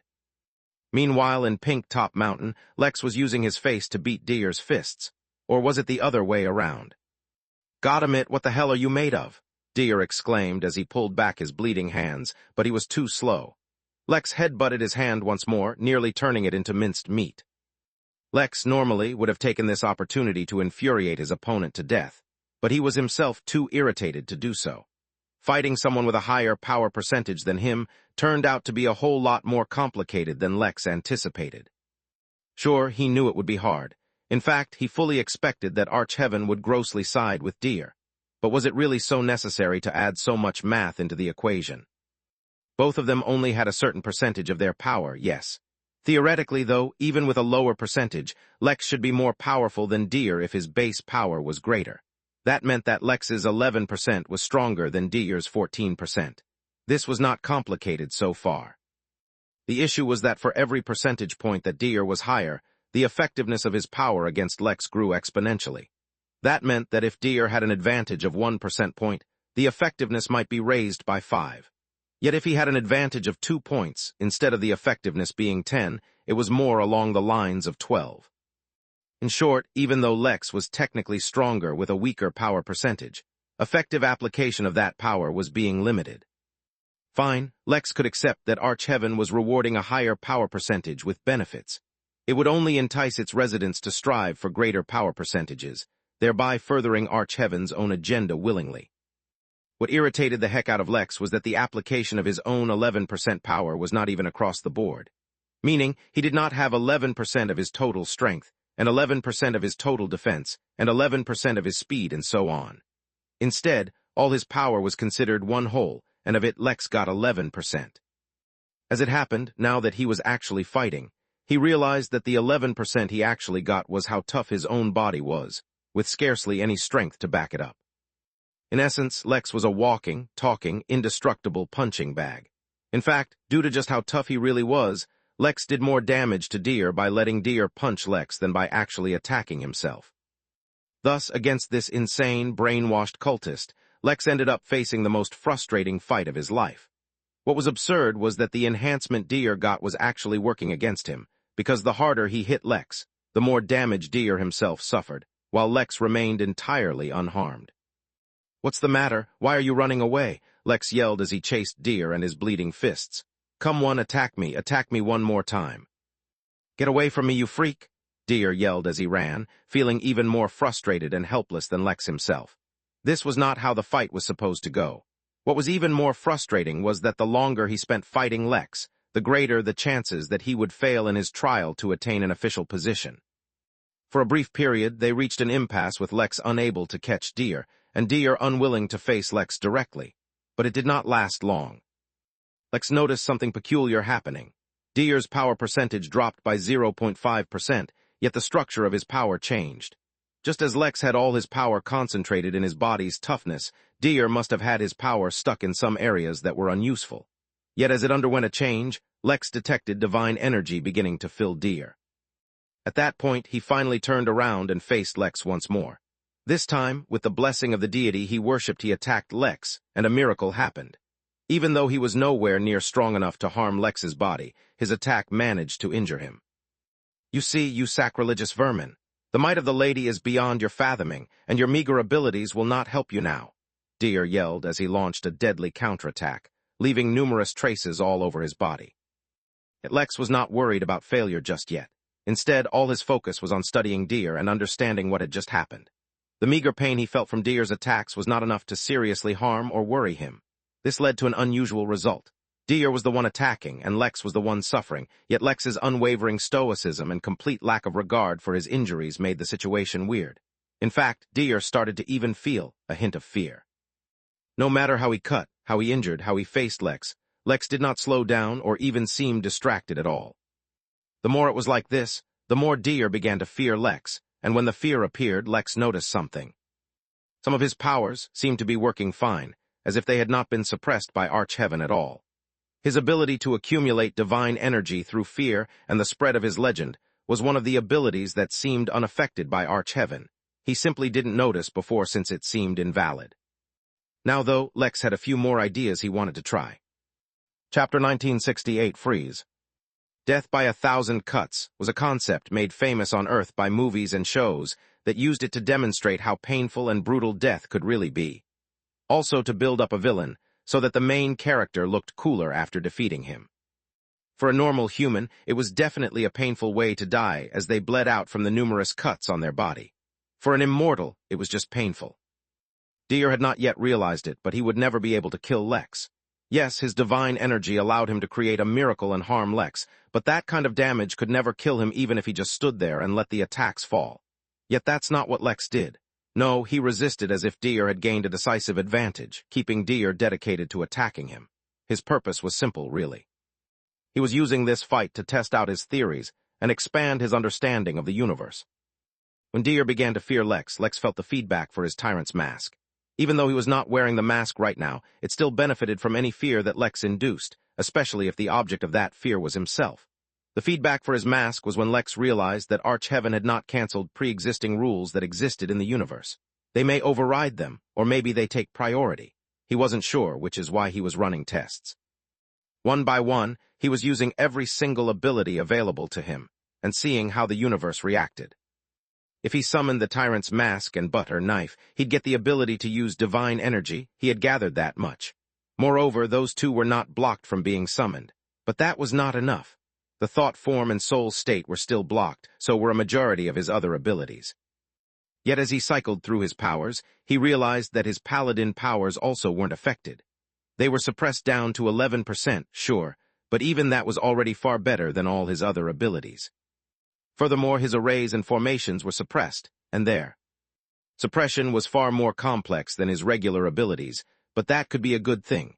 For example, an array for attack might be suppressed down to 11%, but a defensive one might be suppressed far less than that. Ultimately, since arrays drew their strength from the ambient energy, they did not count as Lex's own ability. The complexity of the array itself, however, came from Lex, so that is what determined how much suppression the array faced. But there was a very simple solution to that as well. Lex didn't implement it immediately, though. For hours and hours, he continued the fight, testing out the limits of Arch-Heaven's suppression so that if he faced a stronger opponent, he wouldn't be caught unprepared. At first, Deer did not notice anything since fights between immortals lasted far longer than this. After hours, though, when Lex became a bloody mess yet showed no signs of even weakening in the slightest, the first hint of doubt crept in. A few more hours later, that doubt turned into horror. He realized that he was being played with. Eventually, he couldn't take it anymore and turned around to run. But how could Lex let him go? "What's the matter, dear? Where are you going?" Lex asked casually as he held up a finger. For years and years, Lex hadn't needed to draw an array using his finger. His control over spirit energy was so precise that he could draw an array without as much as flinching a single muscle. The reason, then, that Lex drew the array manually was because he was feeling reminiscent of the good old times. Oh, and also the sight of watching the array be slowly built, knowing that the moment of its completion would herald his inevitable end, would scare the living hell out of Deer, and Lex wanted a little revenge for all the cuts he suffered. But mainly the reminiscent thing as far as anyone else was concerned. With slow, deliberate movements, Lex drew the circle within which the array character would be formed, all the while keeping up with Deer as he tried to run out of the mines. "What would Sekhmet think if she saw you running like that?" Lex asked, as he began to draw the single character that would fill this array. "Don't you dare say Her Holiness's name," Deer screamed even as he kept running. "You will never escape her grasp. Your end will be miserable." "Don't be so melodramatic. It's just a name, and that too of someone exiled from her own home. What can she do to me except look on in envy as I enter and exit the origin realm according to my will?" Deer grit his teeth, wanting to do nothing more than rip Lex apart, but the time for that would come, for now he needed to. Deer froze mid-thought and mid-action, as Lex's array was completed. Outside of Arch-Heaven, Lex used his ability called Supremacy to exact his will upon others. The ability was a lawcraft joint together with his domination to exert his will on the universe. In Arch-Heaven, though, Lex came up with an alternative to this ability since it was sealed. It was arrays, but that wasn't just it. One of the simplest concepts of arrays, one that Lex actually took an embarrassingly long time to realize, was that there was more than one way to strengthen an array. The first method he learned was to use better, more powerful and more precise characters. The second was to use smarter and more cleverly designed arrays themselves. The last, yet simplest and most obvious, was to draw an array character using more energy. Arrays powered themselves up with ambient energy from the universe, yes, and Lex used to think they took as much energy as needed to power the array. That is, until one day, he realized that the amount of energy was dictated by the requirement of the array, yes, but also by how much energy was used to draw the array. This wasn't commonly practiced or taught because this was an unorthodox method. Firstly, the level of energy control required for this was far beyond most people. Secondly, the amount of energy required was so massive that it was useless to most people once again. The very, very few people who made it past the first two requirements were often stumped by the last requirement, which was that the more complex the array that was built using a higher concentration of energy, the less effective it was going to be. So Lex built an array with a single character, and made the array out of the entire sum of energy he used to have back when he was an Earth immortal. As a result, Deer froze where he ran, yet it was not just his body that was frozen. His thoughts, his soul, and even his trial to obtain an official position all froze alongside him. Lex walked up to Deer, his expression remaining nonchalant the entire time. As it happened, Deer froze at the very exit of the mine. Even more coincidental was that James was there, waiting for Lex. So, when he saw the scene of Lex freezing Deer's soul using a single array, tears once again began to shed from his eyes. He knew it, the bloodbath had begun, and now he had been caught up in it. Chapter 1969, A Reluctant Sacrifice. Lex visibly paled. The amount of energy he had used was absolutely massive considering his suppressed state, but he recovered just as quickly. Energy stores had hardly ever been an issue for Lex, not only because of how massive his reserves were, but because of how rapidly he recovered. Seeing Deer's state, Lex nodded to himself. With this, he now had 4 confirmed ways in which he could fight within Archeheaven. The first was through the use of his butter knife and tyrant's mask. The second was his paladin powers, and the third was his arrays. The fourth and final way was his sword intent, but with Naraka locked away, Lex naturally didn't count that. Most other abilities he had were badly suppressed, which was an inconvenience but one he could survive. Lex walked up to Deer with a soft smirk on his lips, yet that sight alone was enough to haunt poor James. Nightmares because Lex was a bloody mess, countless cuts on his skin leaving him looking like a walking meat bag than anything else. Unfortunately, Lex had long become accustomed to the feeling of having little to no skin. Pain, ah sweet, sweet pain. Lex hardly ever even acknowledged it anymore. If anyone ever claimed Lex's path had been easy or that great success had been handed to him on a platter, let them taste a mere fraction of the suffering he shrugged off casually. Ask them then if they too wished to walk such an easy path. Lex was feeling particularly domineering at the moment, not because his entire body was bloody, but because a follower of Sekhmet was before him. Follower of someone who had harmed Little Moon. Lex was a lot of things, but he was not a man who let go of a grudge. So even though his demeanor was relaxed, and he wore a smile, tears suddenly started to make sense. Perhaps he saw something in his future that could shake the resolve of even an elder race. Gently, almost as if touching a fragile decoration, Lex lay his hand upon the frozen Deer's head. Carefully, he channeled his spirit sense into Deer's mind, beginning his search. Another elder race Lex had encountered was the Zai race, back in Abaddon. By killing him, Lex gained a certain level of his power and skill in controlling spirit sense. Now with precision and skill that was literally inhuman, Lex delved into Deer's memories. Such a thing he could do even on his own with his regular powers, but that would likely trigger some kind of restriction or trap. Lex didn't want that. No, he wanted to see through all of Deer's memories, not only to learn everything he knew about Archeheaven, but to learn his purpose here as well. Why was a follower of Sekhmet in Archeheaven? What was their goal? Were there more of them? While he searched, Lex summoned his karmic bead and dissolved it in his Au Karma, carefully snipping every connection he made with Deer, removing all karmic traces. Karma was not the only way to trace Lex or connect him to Deer, but it was definitely a major one. By removing karma, Lex automatically negated many other means of investigation. For the rest, Lex summoned his butter knife and channeled the divine energy within, drawing a line between himself and Deer. A faint amount of energy vanished, erasing all traces of Lex. He doubted that he was the only enemy that Sekhmet had, so there was no need to give her any additional reason to focus on him for now. As Lex peered in, he finally understood a whole lot more. It seemed that besides blessing stones, a much more valuable currency was the power percentage itself, and the only one who accepted such currency was the Archeheaven itself. Deer had previously paid 0.5% of his power to respect himself, and this was something anyone connected to any white marble building could do.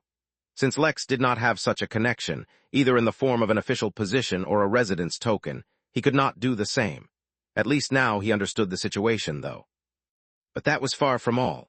Just as there were white marble buildings, there were black marble buildings as well, and these offered profound benefits to any who connected themselves to one. Yet the black marble structures were far rarer than the white ones, and each one could only connect to one being at a time. Deer's goal, beside his more immediate and short-term goal of getting an official position, was to connect himself to such a black marble building. This was a mission given to him by Sekhmet's divine oracle, and it was given to hundreds of others as well, all of whom had come together. Many of them, as it happened, were currently exploring Pink Top Mountain as well. "James, come here for a moment," Lex said politely as he removed his hand from Deer's head. He wasn't able to reach the deeper secrets in his mind, for he could feel a stronger, firmer restriction there. James did not resist and stepped up beside Lex dutifully. The irony of the situation was that James was an official guard of this structure. He wielded a lot more authority in this place than Lex. Yet here he was, playing along without any indication of resistance. "I noticed that you've been having a bit of an emotional time," said Lex, sounding concerned. "You are someone who has called me brother. Such a bond is not one I can easily overlook. As such, I have found you someone with a great destiny. This fellow here is on the verge of getting an official position, and quite a good one at that. So for your benefit, I have decided to kill him. Alas, were there a better way for you to acquire his destiny, I would have chosen it. But since there is not, this is a sacrifice we will have to reluctantly make." Just like that, Lex had found a plausible explanation for who could have killed Sekhmet's followers, just in case there were still some traces left behind he hadn't been able to cover. Also, Vox wasn't entirely trustworthy, so having someone who could challenge his control over some of his powers might come in handy. This was a totally legitimate business strategy of covering for himself, and not at all a scam. Lex would never do that. Chapter 1970, 0% power percentage. James sighed, and for the billionth time lamented the fact that he had ever entered Arch-Heaven to begin with. It had been an accident. He hadn't meant to enter, nor did he know too much about Arch-Heaven back then either. But such was life. Outside of Arch-Heaven, the Destiny Devourer race was a feared and even hated race. Since they could mess with Destiny, not to mention devour it, they were both incredibly formidable in strength and grew strong at tremendous speeds. That combination made them absolutely lethal enemies. They were the stuff of legend and nightmare. Countless races paid them tributes just to avoid having their destinies devoured. Many other races made alliances with them. Even the sages did not mess with them casually, choosing the path of diplomacy over a show of strength. But here in Arch-Heaven, James was being used up as a clean-up crew. There was no fear in Lex's eyes. He had not considered James a threat in even the slightest. Otherwise, he would not have given James a destiny with a promising official position. Another thing James found terrifying was how quickly Lex understood exactly what stealing destinies could mean. That told him that Lex had a deep grasp on the concept of destiny, and knew that strengthening James could bite him in the future. Yet he did so anyway, which probably meant that either he was going to silence James, or he too had unimaginable strength. He honestly couldn't tell which it was, because he had seen with his own eyes how Lex had defeated someone with a higher percentage power. Now, killing someone stronger might be an ordinary feat elsewhere, but in Arch-Heaven, it was not the kind of thing that happened. James had never heard of such a thing ever happening before. Maybe somewhere far away, in some remote corner of Arch-Heaven, such things happened, but definitely not here. So then for Lex to defeat someone at a higher realm without killing them was something entirely unimaginable. So without feeling even a shred of hope at his chances of escape, James obediently lined up, waiting to follow instructions. Lex nodded, and with a slash of his butter knife killed deer. But this was far from enough. There were many more of such followers within this mountain range, and Lex had no intentions of leaving them alone. It really wasn't Lex's choice. Why would he want to go around killing people? But since his good brother, James, had seen destiny and foretold that Lex would kill a lot of people, Lex had no choice but to believe him. In that case, it was better to target his enemies rather than random people. Yes, believe it or not, Lex was doing this out of the goodness of his pure and honest heart to protect random strangers. This totally wasn't just a way to mess with Sekhmet's plans from the dark. Previously, it would have been an issue for Lex to figure out a way to kill so many people within the boundary of the White Marble building. Now, though, since he had acquired a greater understanding of Arch-Heaven, he knew exactly how to resolve the issue. There was also a lesson there. For weeks Lex had roamed Arch-Heaven trying to learn about it, but he had learned more from killing a single enemy in a single day. Now Lex wasn't going out and saying that looting enemies was the fastest way to get what he wanted. No, reality was the one saying that. Lex was merely listening. Lex took Deer's spatial ring while he watched James set upon the corpse, devouring its destiny before it faded into oblivion. The Destiny Devourer was, quite literally, devouring or eating something invisible and intangible, tearing it from the bones of Deer's corpse. Of course, to the normal eye, it just looked like James was wildly biting and chewing empty air. The process was a lot more basic and barbaric than Lex expected, yet the benefit of that was the speed of the process. "I have devoured the remnants of his destiny," James said, a mix of fear and excitement on his face. "He was a favored one of a deity and had a powerful destiny. It will take me a few months to digest all this. That's good, said Lex as he wrapped his hands around James' neck once more. Now tell me, James, can you devour more destinies, or do you need to wait until you digest this one? James' body trembled as he got an ominous premonition. I can devour more, but that will be incredibly wasteful of a lot of destiny, and my digestion period will increase drastically, James said cautiously. Good, said Lex, sounding reassured. In that case, James, we must continue to make sacrifices. Now, ordinarily, I would never kill so many people, but as it happens that I have some enemies here. Now, as someone who is often described as a saint, I would rather forgive my enemies than seek them out to kill them. But you, my good brother, look like you haven't devoured a good destiny in a long while. So, with a heavy heart, I will accept the duty of bringing them rest from the struggles of Arch-Heaven. All I need from you is a small, almost insignificant token to help with the process. For some odd reason, James' tears began to flow once more, almost as if his body knew what was coming even before he did. What do you need from me? He asked hesitantly. Not much. I just need you to pay 100% of your power percentage to the Pink Top Mountain to issue a penalty challenge against about 100 people or so. Worry not, with just you and I as challengers, all of them will accept since they will treat it as a sure win situation. After that, we'll make sure to get you some decent destinies to devour. James knew it. He knew it. Nothing good could come of hanging out with this murderous human. The goldfish and wolf pup waiting outside the mine were probably all evil too. Almost 2,000 years of effort to raise his power percentage, sacrificed in a single day. Although if he could get so much destiny, it might be a small price to pay, especially since Lex would do the fighting. Through the tears, James reluctantly obeyed Lex's instructions. A few minutes. Later, all followers of Sekhmet, at least the ones that Deer knew of that were present in the Pink Top Mountain, received a challenge. They could deny it, of course, but the person issuing the challenge actually had 0% power percentage, and a single helper with 11% power percentage. Would they be crazy enough to reject such a challenge and give up free benefits? No, they were not. Such was their thoughts that sealed their fates. Chapter 1971, Nothing Held Back. James could not recall what it felt like to be a strong and ruthless character. He forgot the fear he used to induce with every turn of his gaze, and the worship even his footprints used to draw. He forgot all of that. In that exact moment, he could not recall anything other than how to tremble in fear as hundreds of humans and beasts smiled at him with the most heinous smiles he had ever seen.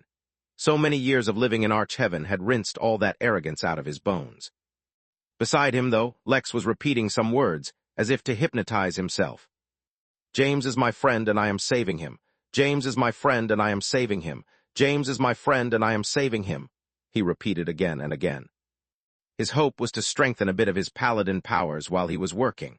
Although he was certain that an oath like the one he made was not so easy to fool, it couldn't exactly hurt to try. Facing them were countless beings, all of whom had power percentages ranging from 5 all the way to 16%, though most were on the lower side.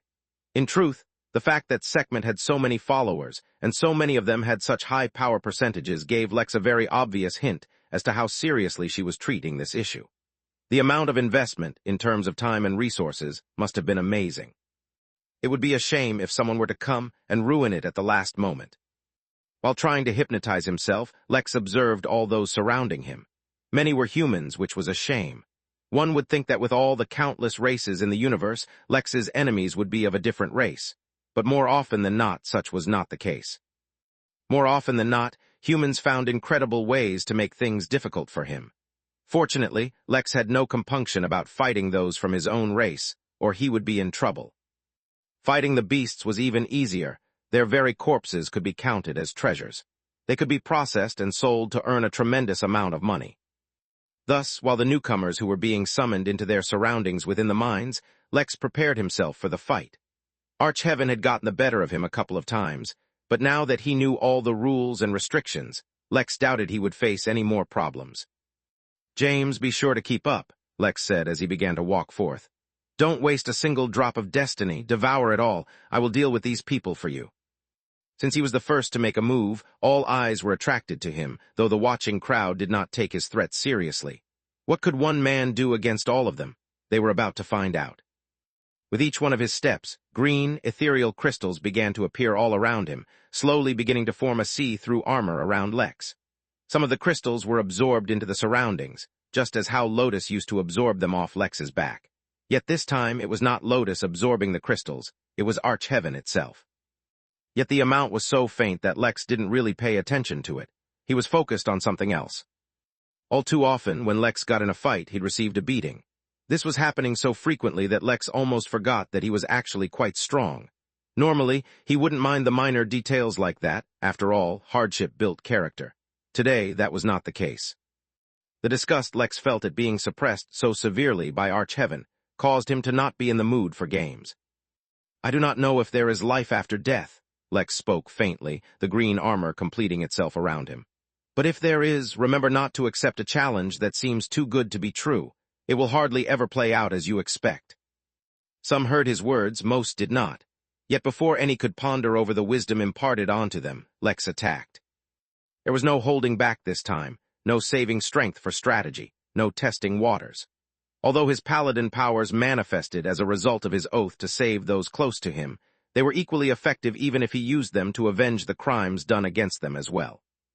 The other paladins Lex had met often associated themselves and presented themselves as warriors of justice. Well, justice and vengeance often closely mimicked one another. Lex's first target was wholly unprepared for what was about to happen.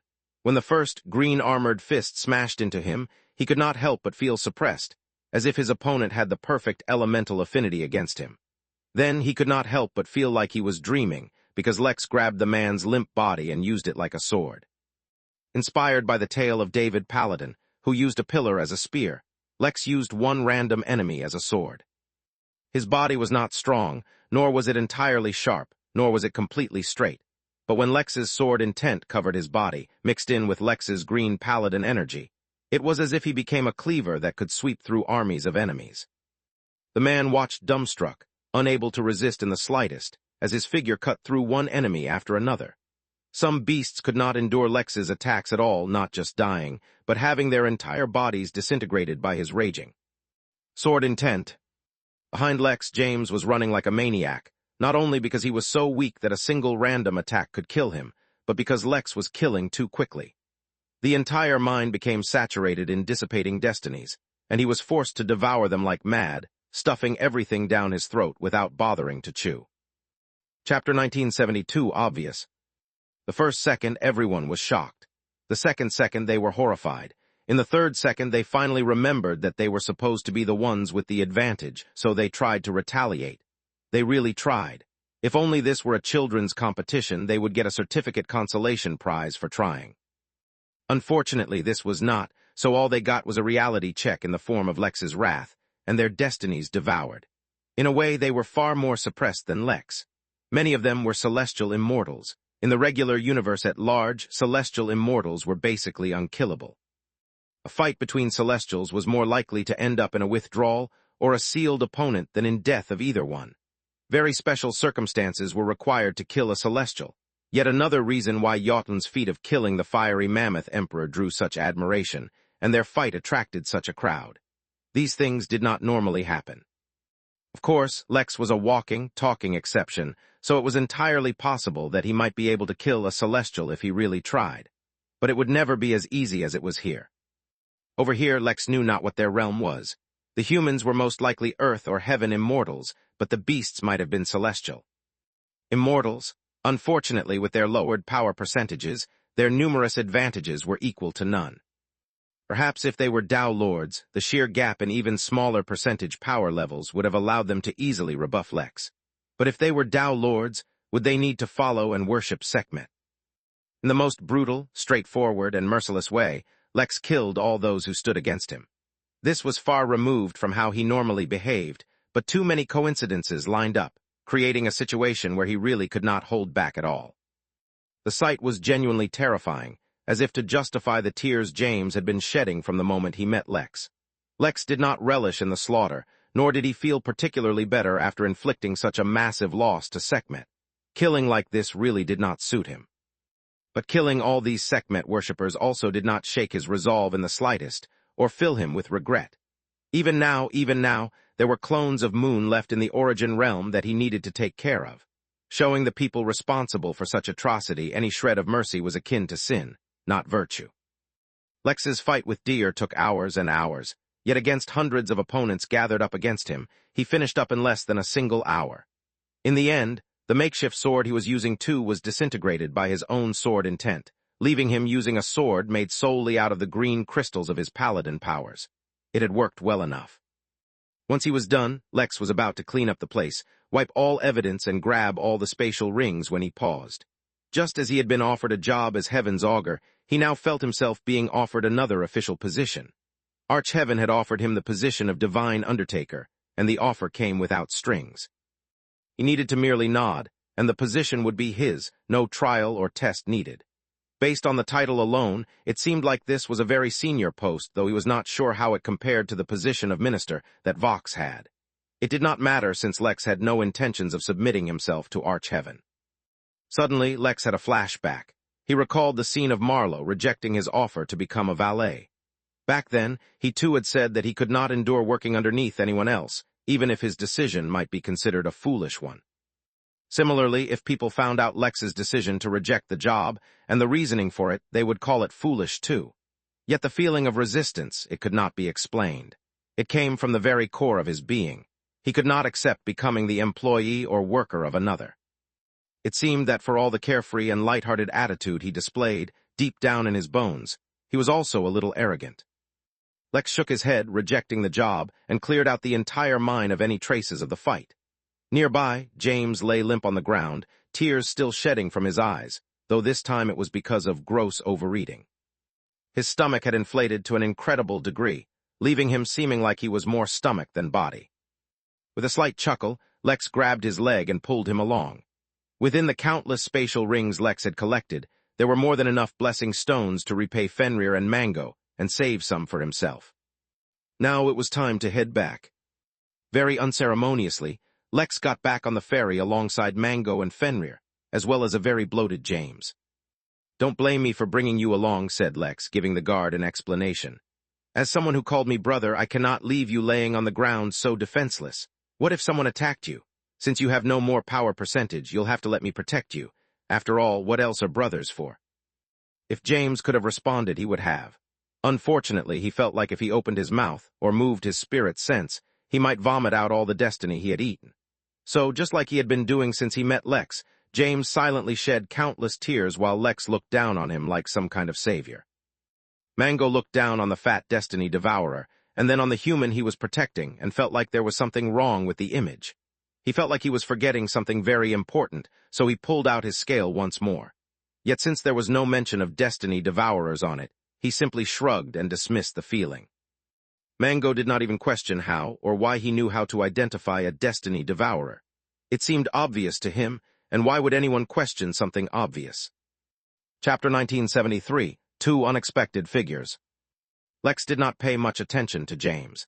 This destiny devourer was going to be immobile for a few years at the very least, if not centuries.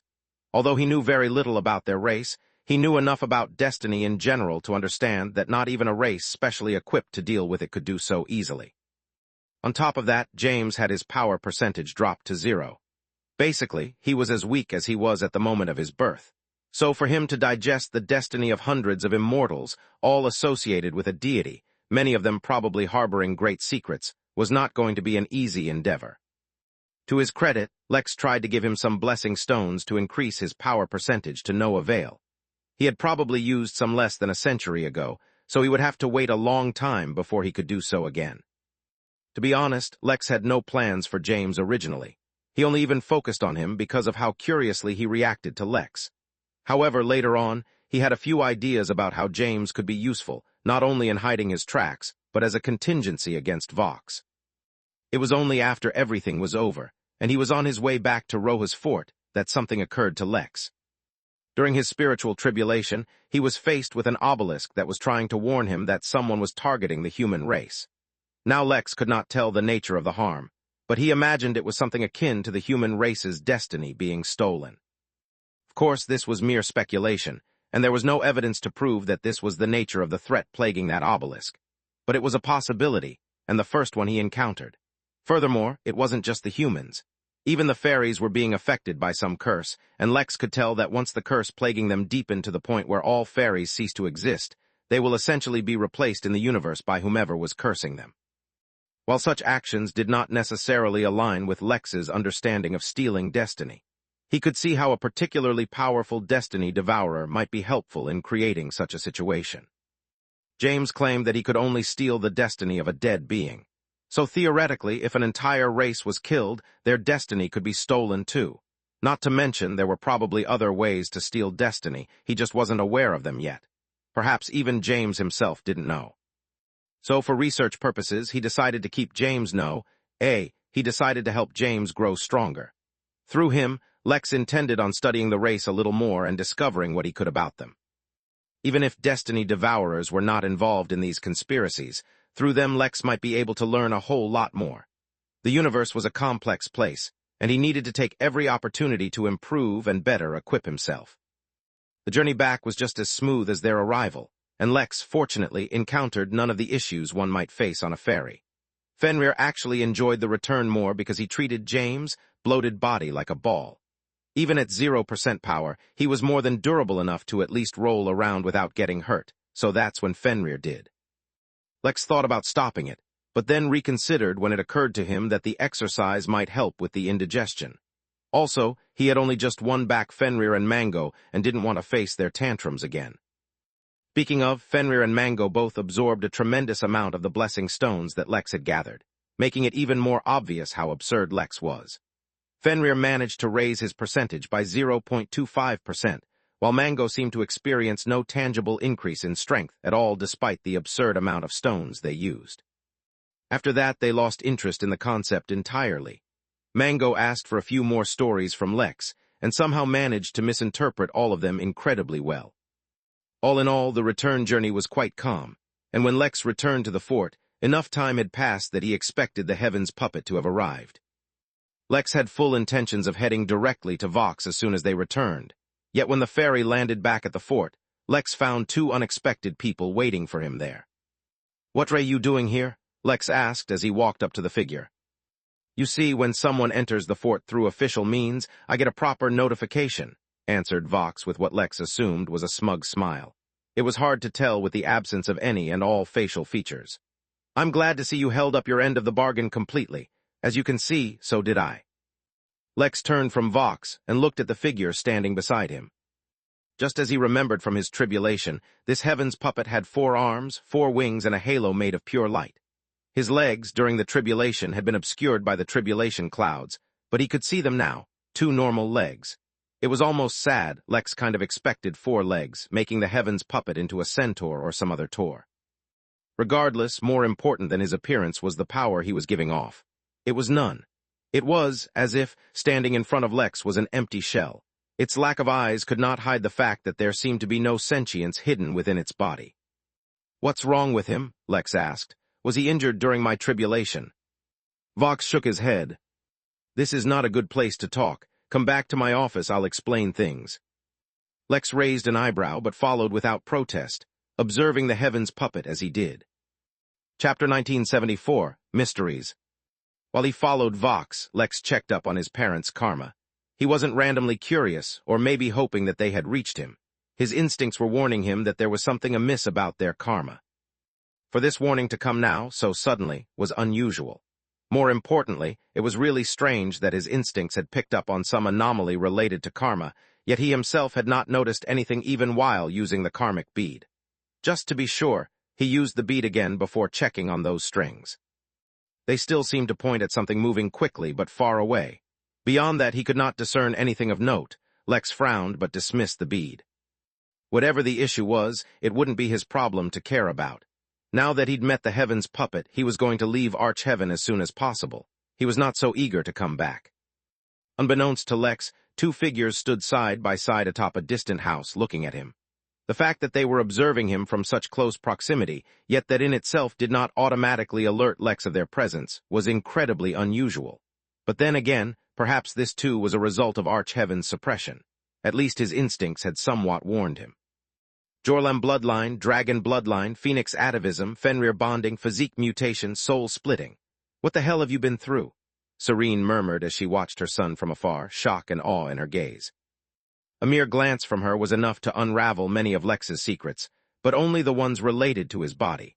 Since his body was fused to his soul and spirit, Her insight extended somewhat to that, too. His body is covered in an unusual sword intent residue, Leon murmured right beside her. He recently killed a lot of people with a relatively unorthodox sword. A heavy silence fell between them after that. His percentage is also pretty high, Leon said after a few minutes, seeing his wife get lost in thought. 11% in just a few days of coming into Arch-Heaven? That has to be the fastest rise in history. Not really, Serene said, waking from her stupor. Don't underestimate our ancestors. Humans are extremely adaptable, and that includes being able to adapt to the Arch-Heaven. That's why we were targeted. Speaking of ancestors, Lex seems to have benefited from some lost human legacy, but I can't tell which one. It's probably shrouded in some veil. The question right now is, what are we going to do? Leon asked. I can sense it in his sword intent. He is not exactly fond of us, bordering on hostility. Serene rolled her eyes. Why are you asking when you've already decided? She asked. We need to meet with him. I need to see what's wrong with his body. Leon said nothing afterwards, and just continued to observe, though his gaze had shifted from Lex to those he was accompanying. Do you recognize the fish? He asked. Abyssal goldfish, Serene muttered. Nearly extinct since the fall of the abyss early in the Enlightenment Age. The pup is a pure-blooded Fenrir, and the fat ball being pulled along is a destiny devourer. Our son sure does keep prestigious company. And yet he is mixed up with Vox. I've heard he has a bounty on his head. Now it was Serene's turn to remain quiet. Why would she care about a mere bounty? Her focus was on deciphering the issues with Lex's body, but something kept interfering with her vision, preventing her from seeing more. Eventually, she sighed. We really need to improve our cultivation level. It seems our son has already surpassed us. Leon grunted. You're the one forcing me to take things slow. The two continued to talk, yet neither of them made a move to head towards Lex. There was a hesitation that filled both of them, as if this was a confrontation they wanted to avoid. Yet this was also a confrontation that was inevitable. Lex, meanwhile, entirely unaware that he was being spied on, followed Vox to his mansion once more. The feeling of entering a minor realm hit him, and Vox finally relaxed visibly once there. Sorry for the drama, but there's been a few unusual characters in the fort. I didn't want to risk talking out in the open, explained Vox as they returned to his study, and he threw himself on a sofa, as if he was utterly exhausted. It's not a problem. Can we talk about the puppet? What's wrong with him? Lex asked, unconcerned.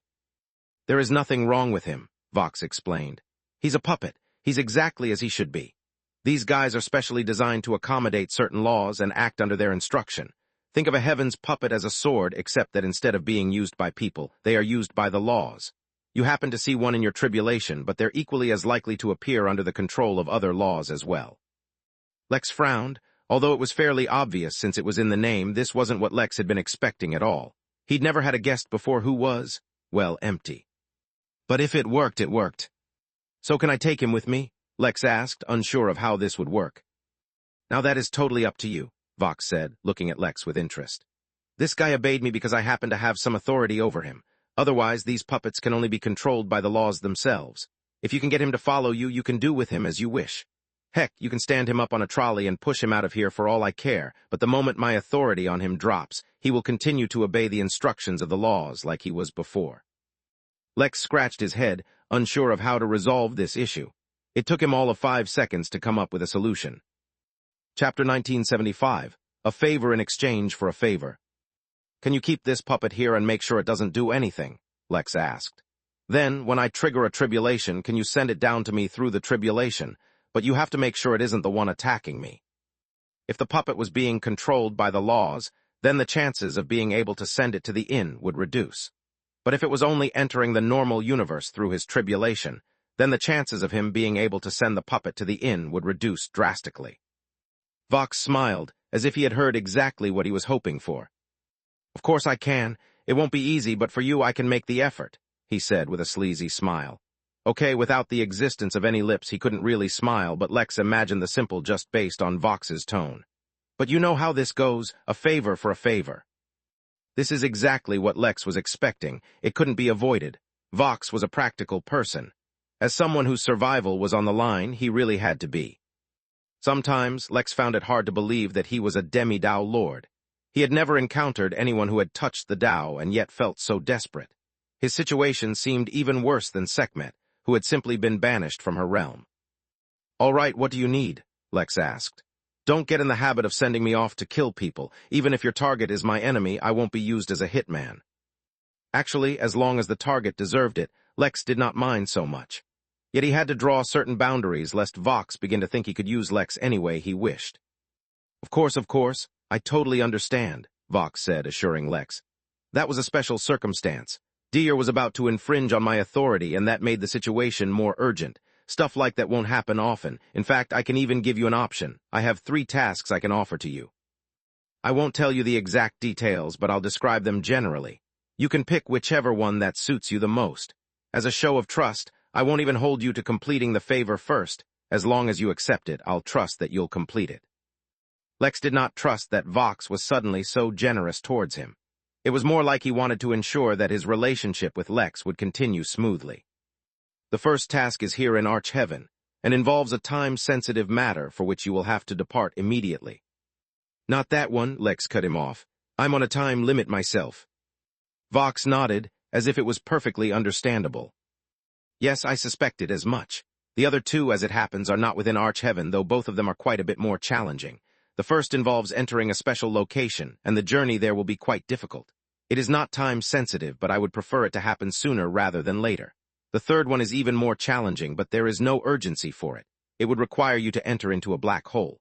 Are you familiar with black holes?" Lex raised his eyebrows and looked at Vox oddly. Of course he knew black holes. Even celestial immortals were not safe from the devastation of black holes. That was not a domain that he could touch upon lightly or any time soon. "That must be a joke, right? You basically are doing your best to get me to take the second task," Lex said. Vox just shrugged. "Not really. My tasks are not easy to complete in the first place, or I wouldn't be relying on you to begin with. I'm half Jorlam, and Jorlams eat planets and stars to grow. I will never be able to fully become a Tao Lord until I complete certain requirements my race imposes on me, and one of them requires that I enter a black hole. Since I can't do it personally, I can only have someone else do it on my behalf to complete certain matters. My other tasks all also have sufficiently important reasons for why I must do them, just as I'm sure that you have very important reasons for wanting this heaven's puppet in the normal universe, free from the influence of laws. I'm not questioning your motives, so it seems a little unfair that you question mine." For once, Lex accepted defeat. It was true that Vox had not questioned why Lex wanted a heaven's puppet, and had been generally quite cooperative in helping out Lex. That caused him to sigh. "Are you sure this is it? Do you have any more tasks I can do? Even if they seem unlikely, I might be able to help out. The reason why I'm not so eager to accept the tasks you've offered is because I have my hands quite full, and I can't promise I can spare so much time to do other tasks. The black hole one is simply something I can't see myself doing any time soon at all. It would be really easy for me to accept that task, and then not think about it again for thousands of years, since you haven't offered a timeline. The fact that I'm even saying this should be a display of my intent to cooperate." Vox chuckled. "Honestly, even if you can do the black hole task within 10,000 years, I'd treat it as a win. But I see your point. Our cooperation should start from a more reasonable point. Truthfully, though, the request you've made of me is not simple either. It will require a lot of sacrifice on my end, so the tasks I have to offer in exchange need to be equally worth it.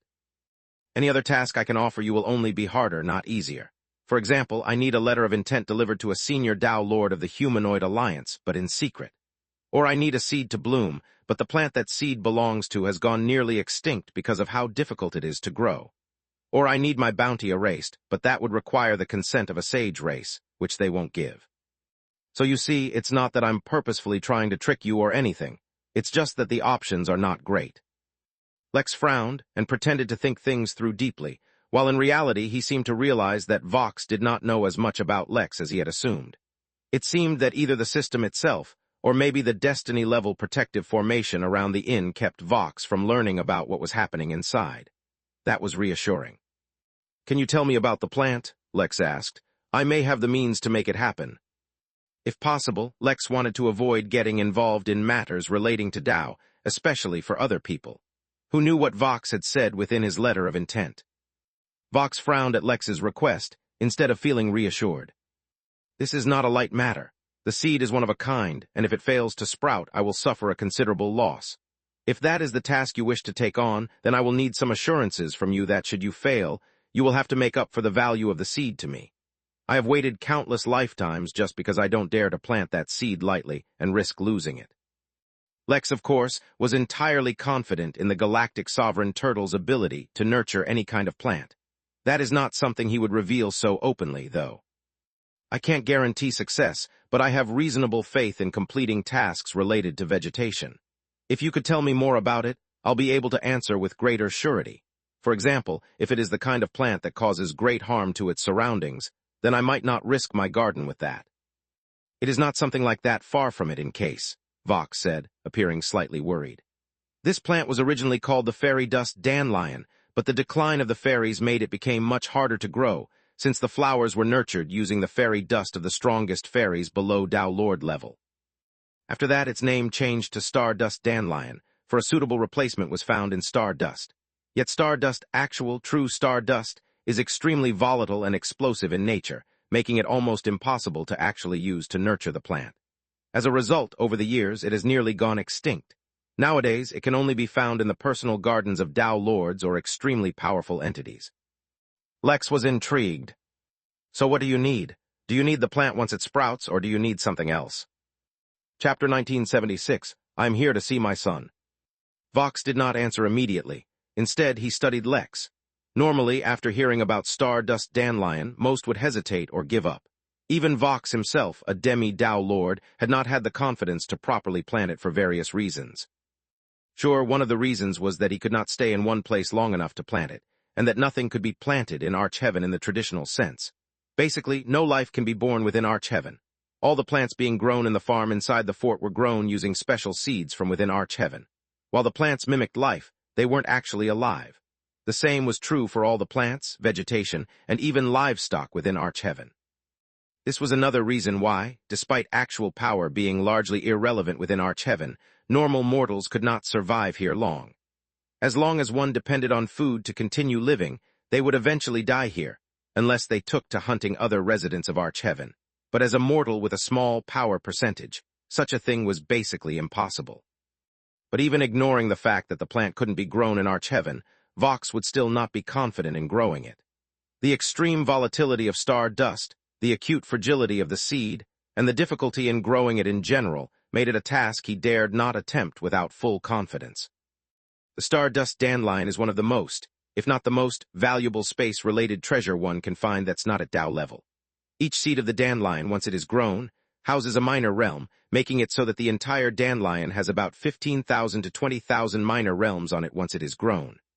More importantly, all the minor realms have the same origin, and so are highly compatible with one another. Meaning, many of them can be used together to create an ultimate space treasure. I do not need the dandelion, but I definitely need about 12,000 of the seeds once the plant is fully mature. With the rest, you can do as you please. You can even continue to plant more of the dandelions if you so wish. Lex frowned, as if he was faced with an incredibly difficult choice, but internally he was already thinking of what he could do with such a valuable plant. At the very least, he could create some incredible spatial treasures, or better yet, make a ship the size of a country to travel the void. Heck, he could make a tavern that was an entire, powerful minor realm onto itself. Actually, with his current strength, Lex could easily make smaller minor realms himself with passable stability. But this dandelion presented a whole new possibility. All right, I think this is a task I can manage, said Lex, adding a certain conviction into his voice. If the seed is harmed before I can give you the 12,000 mature seeds you require, I will bear the cost of your loss. Vox smiled and held out his hand. In that case, let's seal it with a shake. To be more clear, a shake backed by the... Yes, using the influence of the limiter to make a promise through a white marble building which is effective throughout the universe. Not just in Arch-Heaven, I know, said Lex as he grabbed Vox's hand. Lex had clearly learned a lot from Deer's memories, and was no longer as weak as he was when he met Vox at first either. Yet the half-sage did not question it at all, not even showing a hint of surprise. He just took things in his rhythm, which could be said to be a great trait of his. Was he surprised by Lex's transformation? Probably. Did that interfere with his plans of cooperating with Lex? Not at all, so he did not concern himself with it. Lex shook Vox's hand and felt his power percentage shift a little. His percentage did not drop, but it was used as a kind of signature when making the pact with Vox. The power of Arch-Heaven extended to the normal universe as well, as was obvious from the fact that Vox messed with his tribulation. Thus, a pact or promise made like this would have a binding effect even in the universe at norm. Of course, nothing was foolproof. The consequence of breaking the promise was a tribulation with the strength and purpose of killing the target. Comparatively, major and minor tribulations during cultivation were meant to temper, nor kill. The fact, then, that so many died from that alone should make the difficulty of a tribulation designed to kill obvious. The fact that the strength of such a tribulation scaled with the target is what mattered.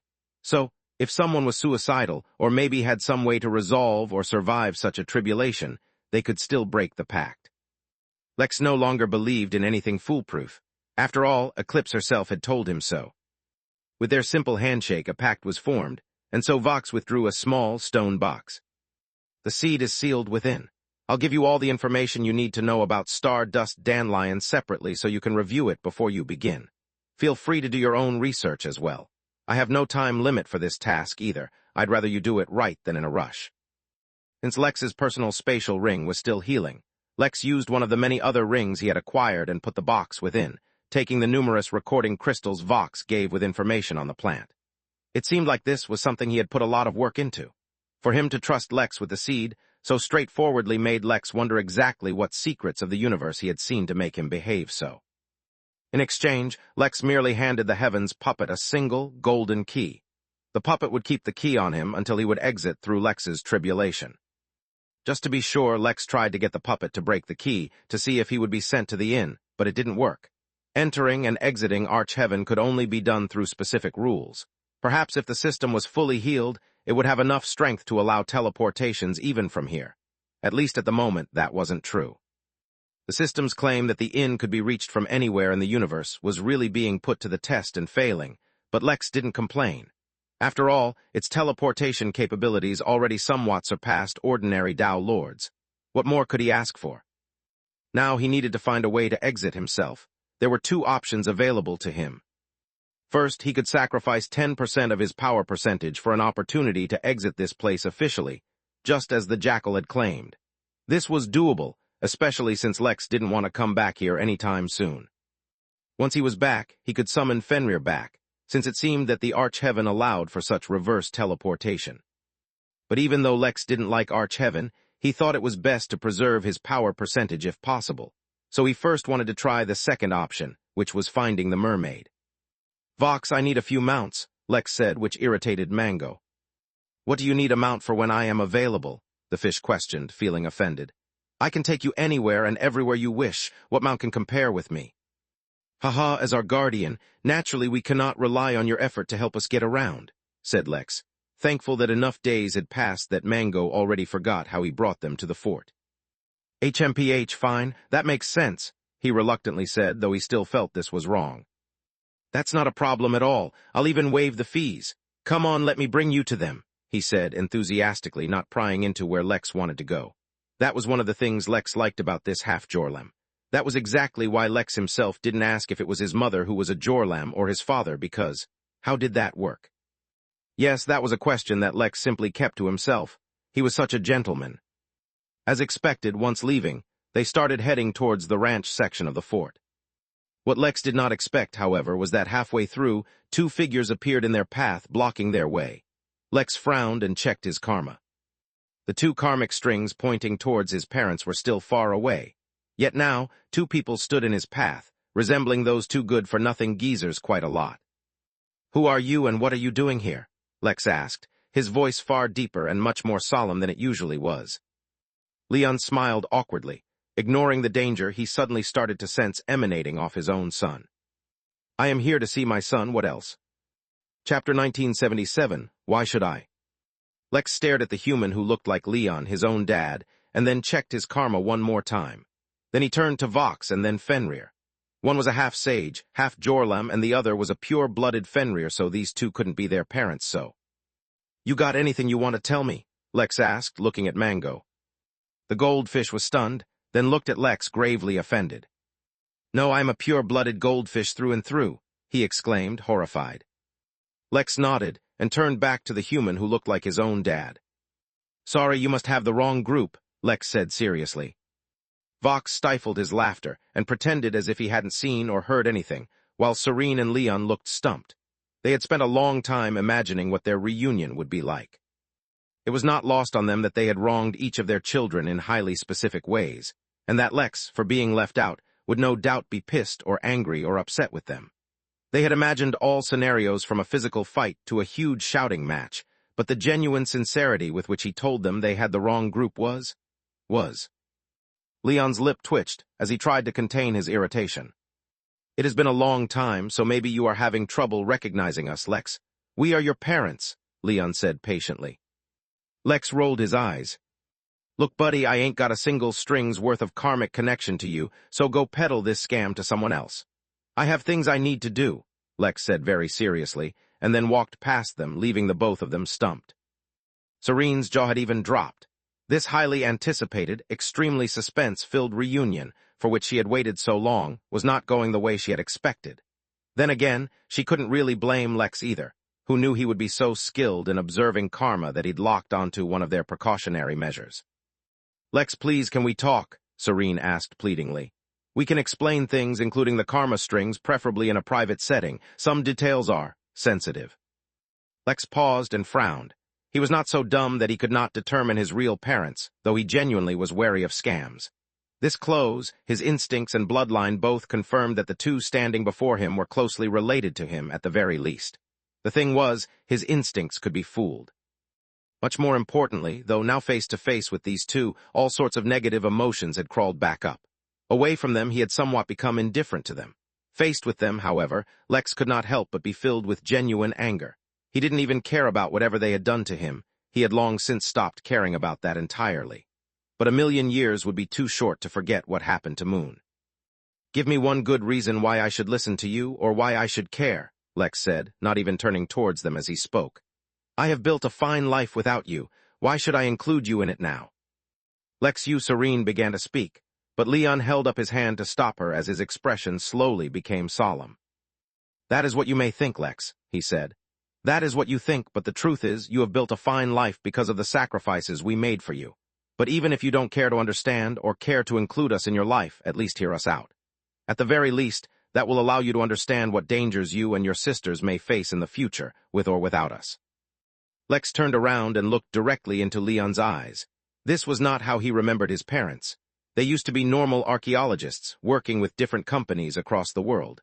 They used to travel and crack lame jokes and held their family close together. Then again, that was never true to begin with, was it? "Fine," Lex said. "Let's go. I will listen to what you have to say. Vox, can you spare some place that's private where we can talk?" "Of course, right this way," said Vox in his most professional tone, showing the least bit of interest in the family drama that had appeared right in front of him. Fenrir, on the other hand, walked right up to Lex, accompanying him while walking between him and his parents. Mango, too, understood the seriousness of the situation and swam up to Lex. "Their power percentages are fake," he told Lex through his spirit sense. "At a glance, it seems like both of them have a percentage around 8%, but that is a facade. Even I cannot see through their real percentage." Lex showed no outward indication of the news he had heard, although he had admitted that the mystery surrounding his parents began to increase. In truth, he was not nearly as emotional as he was showing them he was. Lex was a man who had experienced things far beyond normal and saw things from a point of view few in the universe shared. The arrival of his parents would not make him lose his composure. The only reason he showed himself as emotional was so that he could gauge their reaction. After all, he needed to learn the truth about his own physique from them, if nothing else. He was also wary of anything they might need or want from him. After all, he was no longer a nobody. Even Vox, a demi-Dao lord, wanted things from Lex, let alone two lone humans in Arch Heaven. He carefully built a number of strategies in his mind about how to proceed, while ignoring the strange look Serene was giving him. Internally, though, Serene thought she was losing her mind. "Does he have Dao material in his body?" she asked herself. Chapter 1978, Full Story Eye. This close, Lex could physically feel his parents thinking about him, as well as the nature of their thoughts. They seemed troubled, curious, astounded. They were all normal things, so at least on the surface, there seemed to be no hidden agenda. That was not enough to get Lex to drop his guard, but at least it was a start. Besides that, he was also curious about what sacrifices they had made, the gall of them to claim that his success was due to their sacrifices. But Since it had come to this, he was not going to jump to conclusions without hearing the full story. He was curious as to what justifications they had. Vox led them to a relatively large house in the town, equipped with isolation formations for privacy and security. "Feel free to stay as long as you like," Vox said with a large smile. "When you're ready to leave, you know where to find me." Lex merely nodded, appreciating his cooperative attitude. He waited till Vox left before he turned towards his parents. Fenrir sat near his legs and closed his eyes, as if indifferent to everything, and Mango put his fishbowl on a high table so that he could look down on all the humans. Lex didn't mind if Fenrir heard, and Mango would forget everything anyway, so. "You may begin," said Lex. "Your story better be very good. Do you know that the first time I met Moon, she was in the middle of being assassinated? Her body was so frail in spite of being a golden core cultivator that she could barely leave the hammock where she lay. I have killed almost everyone even remotely responsible for that, and the few survivors have only survived because they are hiding where I cannot reach them. So I hope your explanation does not make me count you as one of the people responsible." Lex did not directly state his threat, but it was obvious enough. "There's so much anger in your voice, but I know you don't believe we are responsible for that," said Leon with a pained voice. "You know we are not like that." "I don't know what to believe. You see, I've been lied to my whole life," Lex answered. "You have a point there," Leon said, pointing at Lex. "You might want to take a seat. It's a bit of a long story." In fact, Lex had just been about to sit, but now that Leon had said so, he no longer felt like it. He just stared lamely at Leon until the old man sighed. Though technically, he did not look like an old man. Lex's father looked like someone in his mid-30s, and even that was a very mature appearance for an immortal. Usually, they looked even younger. "Allow me to start from the very beginning so that you understand the whole picture," said Leon. Serene, who was standing right beside him, hadn't said anything all this while, and simply observed Lex with a confused and curious look. "I was born in the Williams family, one of the 4 noble families in the Jotun Empire. That is the largest human empire in the Origin realm and spans many galaxies. The 4s of the 4 noble families were all high-level heaven immortals and were the brothers of the Emperor Jotun. As such, they had a prestigious status in the empire, but among them, the Williams family was declining. The empire had other heaven immortals besides just the 4 ancestors, and each of them held high positions in the empire or its armies. They each established powerful families of their own as well. The only thing separating them from the 4 noble families was the common ancestry with the emperor, and the strength of the ancestors themselves.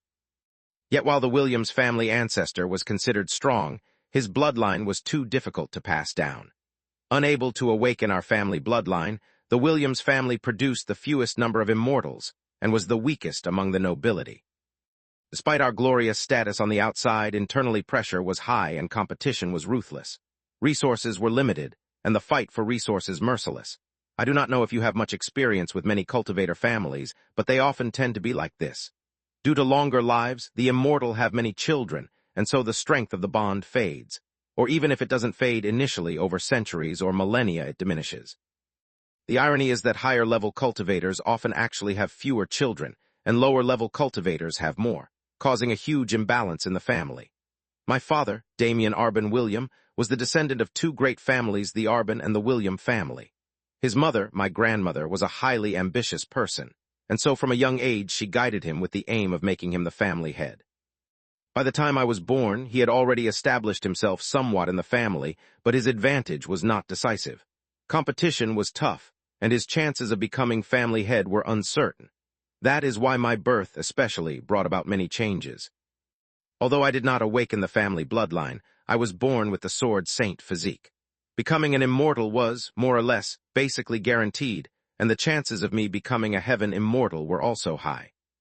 So naturally, my father leveraged me every chance he got to gain more support in the family, yet the more he was like this, the more I resented him. We fought often, and I became extremely rebellious in my early years, so he tried to discipline me through various ways, trying to get me under control. My nature is that of a sword cultivator. How can I give in before someone with ulterior motives? From the earliest days of my memories until I was in my youth, famous in the family for my fighting prowess, I kept fighting against my father and kept facing punishments. Eventually, one of his punishments sent me to a small, desolate planet called Earth, a political prison used by the Williams family to house many of our prisoners. The year on Earth was 1748, and that is when I ran into your mother. Chapter 1979, Full story aye. His father met his mother in 1748. That was over 200 years before he was born, which meant that at the time of his birth, his mother needed to be at least a golden core cultivator at that point for her to have survived so long. While such a thing was definitely not enough to go against a powerful family like the Williams family, Lex wondered if his parents had witnessed the chaos that Jeffrey had been causing on Earth for so long. He wasn't sure when exactly Jeffrey arrived on Earth, but he'd basically been causing wars and conflict from the shadows the entire time he was there. It seemed neither the supervising authority that Williams' family had left behind on Earth, nor anyone else had tried to stop him, or maybe they had just never noticed. But then he remembered that his beloved grandfather had been working alongside Jeffrey all along, so maybe he had purposefully hidden him. That begged the question, what was the real reason Jeffrey was on Earth? Surely he could have escaped that prison whenever he wanted with Damien on his side. Lex wanted to ask Leon if he knew about Damien's association with Sanguis Pluvia and everything that had happened later, but he decided to wait till the story was done before asking any questions. At this point in the story, Serene took over from Leon. "Like your father, I was born in a very regular family," she said. "My mom died giving birth to one of my sisters, and my father was one of the village lumberjacks. I had many siblings, but 3 of them died as babies. O died due to diarrhea, and no one knew the kind of care she needed to recover from something so simple. Another died from pneumonia, and another died from food poisoning." She spoke simply, as if recalling those times caused her no pain or misery. Maybe it didn't, or maybe she had long come to terms with it. "My remaining siblings, most were boys, and I only had a couple of sisters. As was the tradition back then, my sisters and I were to be wed once we hit puberty, but I was never interested in marriage. I wanted to study medicine, to study why humans got sick, and how I could heal them. Nobody, not my siblings, not my father, supported my studies, at least until a sickness spread throughout the village, causing everyone to be bedridden." Lex could understand why his parents were giving him all this extra background knowledge. They were trying to frame their actions and decisions against the backdrop of the circumstances of their lives. Or maybe they just wanted to give him context. One of them was from a cultivation family where family ties weren't really important, and another was from the 18th century where practicality trumped emotions. An emotionally stable and nurturing environment was a privilege and luxury neither of them seemed to have enjoyed. As it happened, your father was passing through the village at that time. A mere mortal illness was nothing for him, so he healed them. Maybe it was a passing whim, maybe he had a kind heart. Whatever it is, that's how we met. I asked him to teach me how he cured everyone, but he told me it wasn't something I could do. As a girl, I was already used to hearing all the things I can't do, so I ignored him and kept asking. Thus, he introduced me to cultivation as if to prove to me that it wasn't that he didn't want to teach me. It was that I couldn't do what he did because I had no cultivation, and that I couldn't cultivate until I was 15, which I was still far away from. Leon suddenly smirked, as if thinking back to a fond time. "You should have seen her back then," he cut in. "So curious, so inquisitive. She actually wanted to study why cultivation raised people's power and how. It was utterly ridiculous. This is a subject studied by immortals, by the leaders or empires and philosophers of old, with the best tools and technology the universe has to offer, and here Serene was, a young, teenage mortal with no cultivation or technology to speak of, trying to understand the secrets of the universe." Then the smile slowly faded. The thing was, she really did start to succeed, and even began to cultivate before the appropriate age without issue. That's when I realized there was something special about her, and so I began to teach her cultivation for real, answering all her questions, explaining everything she wanted to understand. Upon reaching this part of the story, Leon paused and shared a glance with Serene. It seemed that they had reached a critical part of the story. Lex had briefly heard all of this before from Moon, and to some extent from Liz, though their answers left a lot of room for questions. He still did not ask, nor did he probe. He wanted to see what they would reveal on their own. It was obvious that his mother had received some help, whether it was a system, or an artifact, or something else. How else could a random human gain the ability to produce overpowered physiques on demand? If it was that easy, the Humanoid Alliance would have been doing that for all humans for countless years already, and they had Tao Lords. Eventually, Serene nodded to Leon and took over the storytelling. It was when I reached Chi training that it happened. It seemed that at some point in my life I had inadvertently been connected to an ancient heritage that had appeared on Earth at some point. When I entered the Chi training realm, a small portal to the heritage opened and sucked me in. Since Leon was nearby when it happened, he was pulled in as well. We had entered the testing zone for the heritage. Either one of us needed to pass the tests, or we would be trapped within until we died.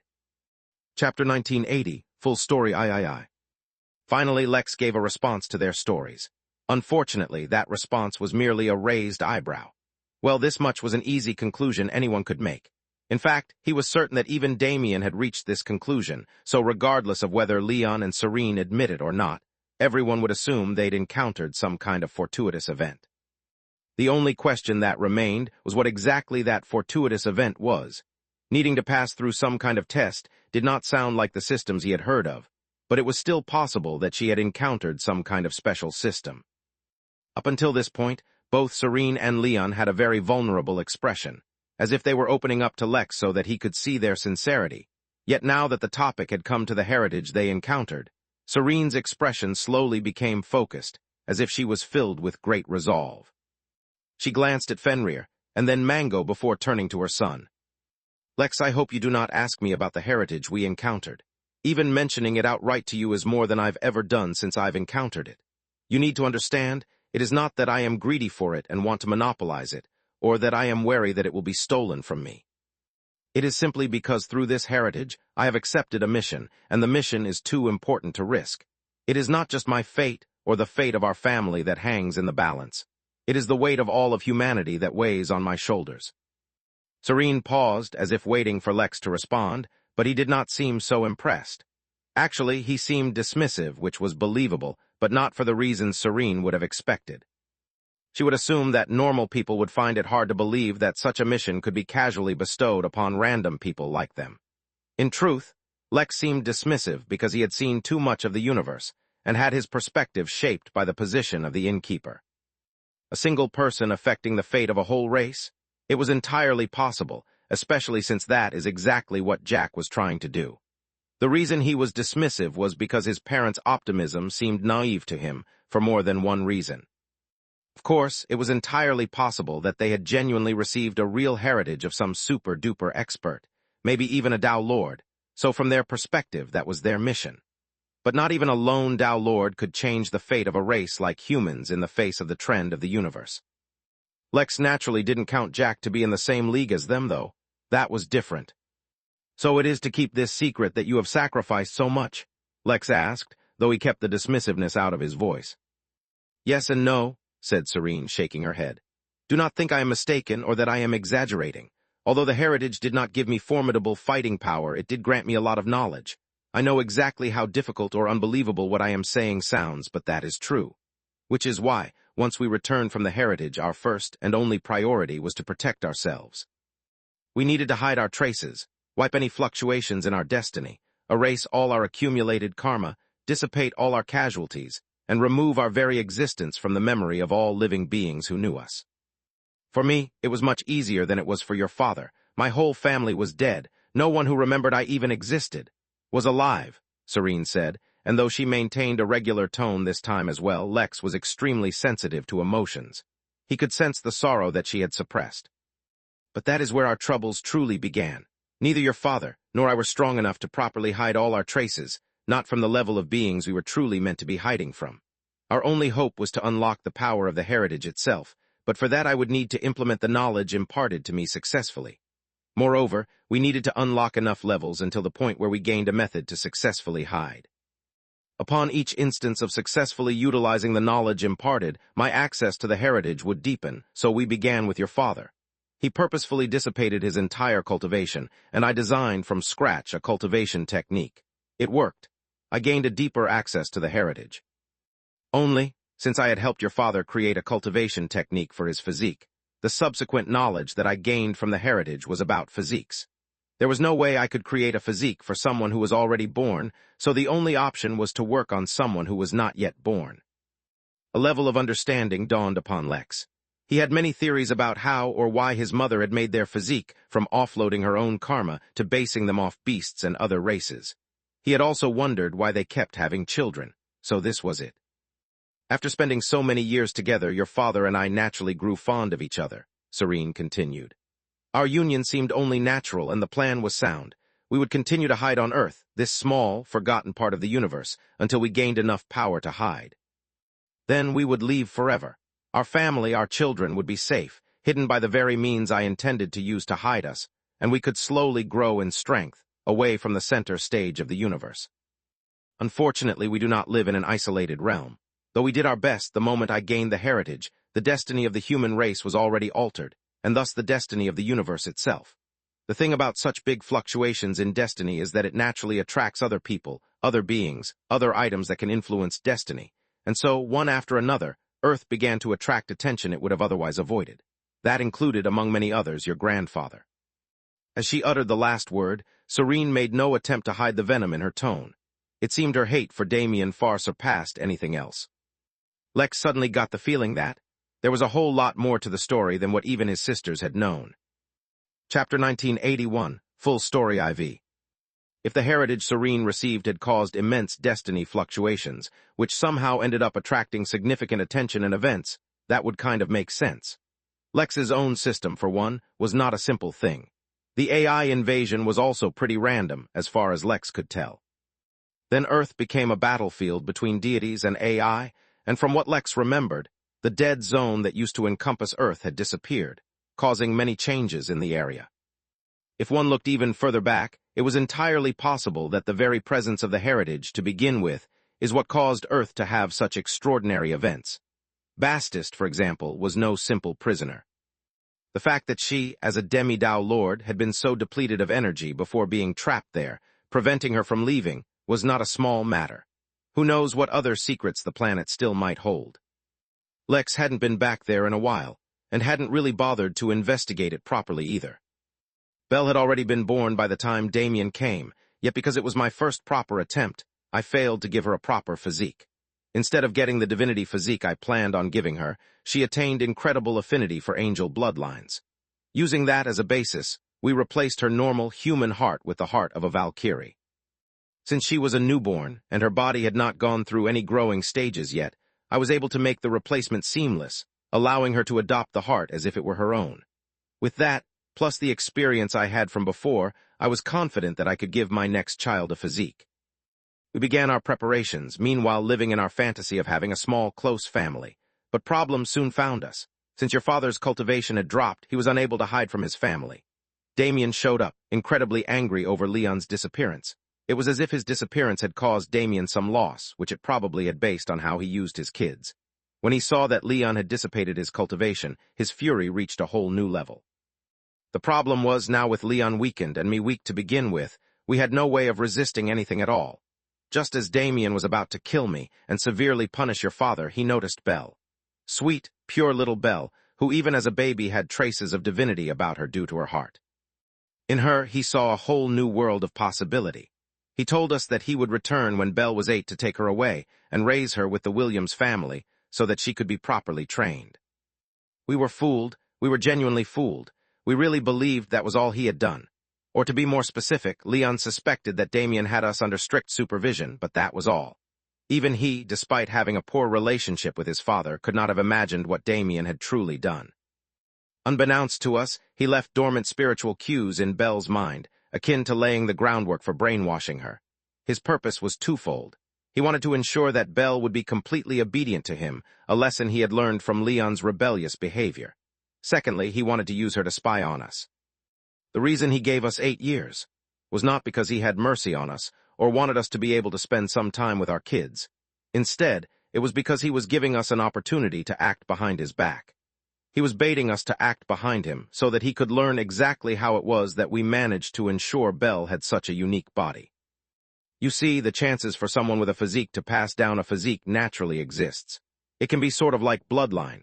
But for someone with a physique to give birth to someone with an entirely separate physique, or perhaps unique bloodline, could not happen without external intervention. We foolishly fell for his ploy. Upon an encounter with Damien, we felt even more rushed. We needed to quickly gain the ability to hide ourselves. If we could unlock the level of the heritage that would grant us protection, then in 8 years, when Damien returned, he might never find us. But first came the preparations to hide from the surveillance we were expecting. I devised a way to make simple clones which could fool others.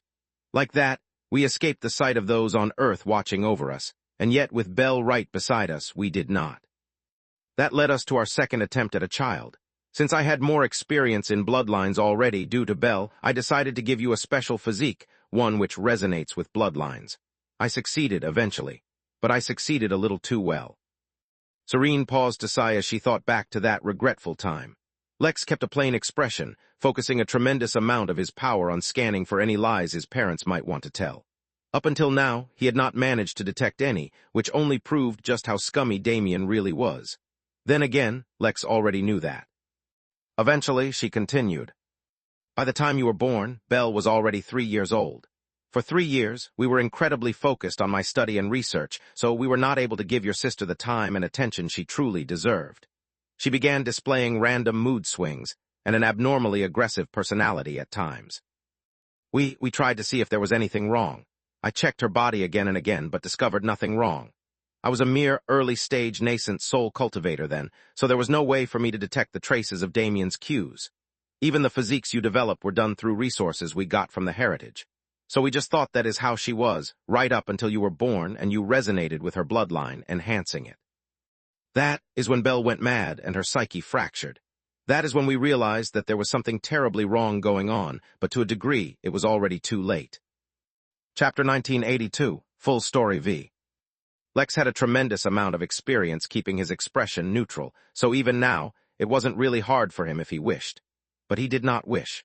Of his sisters, Belle was the only one he hadn't been able to have a reunion with. She was the only one he hadn't brought to the inn, so she was the only one whose difficulties he never got to learn about. For the things that happened to Liz and Moon, Lex was mentally prepared. But this was the first time he was hearing about what happened with Belle, so his anger couldn't help but rise, which showed on his expression. For the most part, his anger was aimed at Damien, yet both his parents did not escape being targeted by it either. If one was to go by their story, they were innocent bystanders, doing their best to survive persecution. To a large degree, that was also true.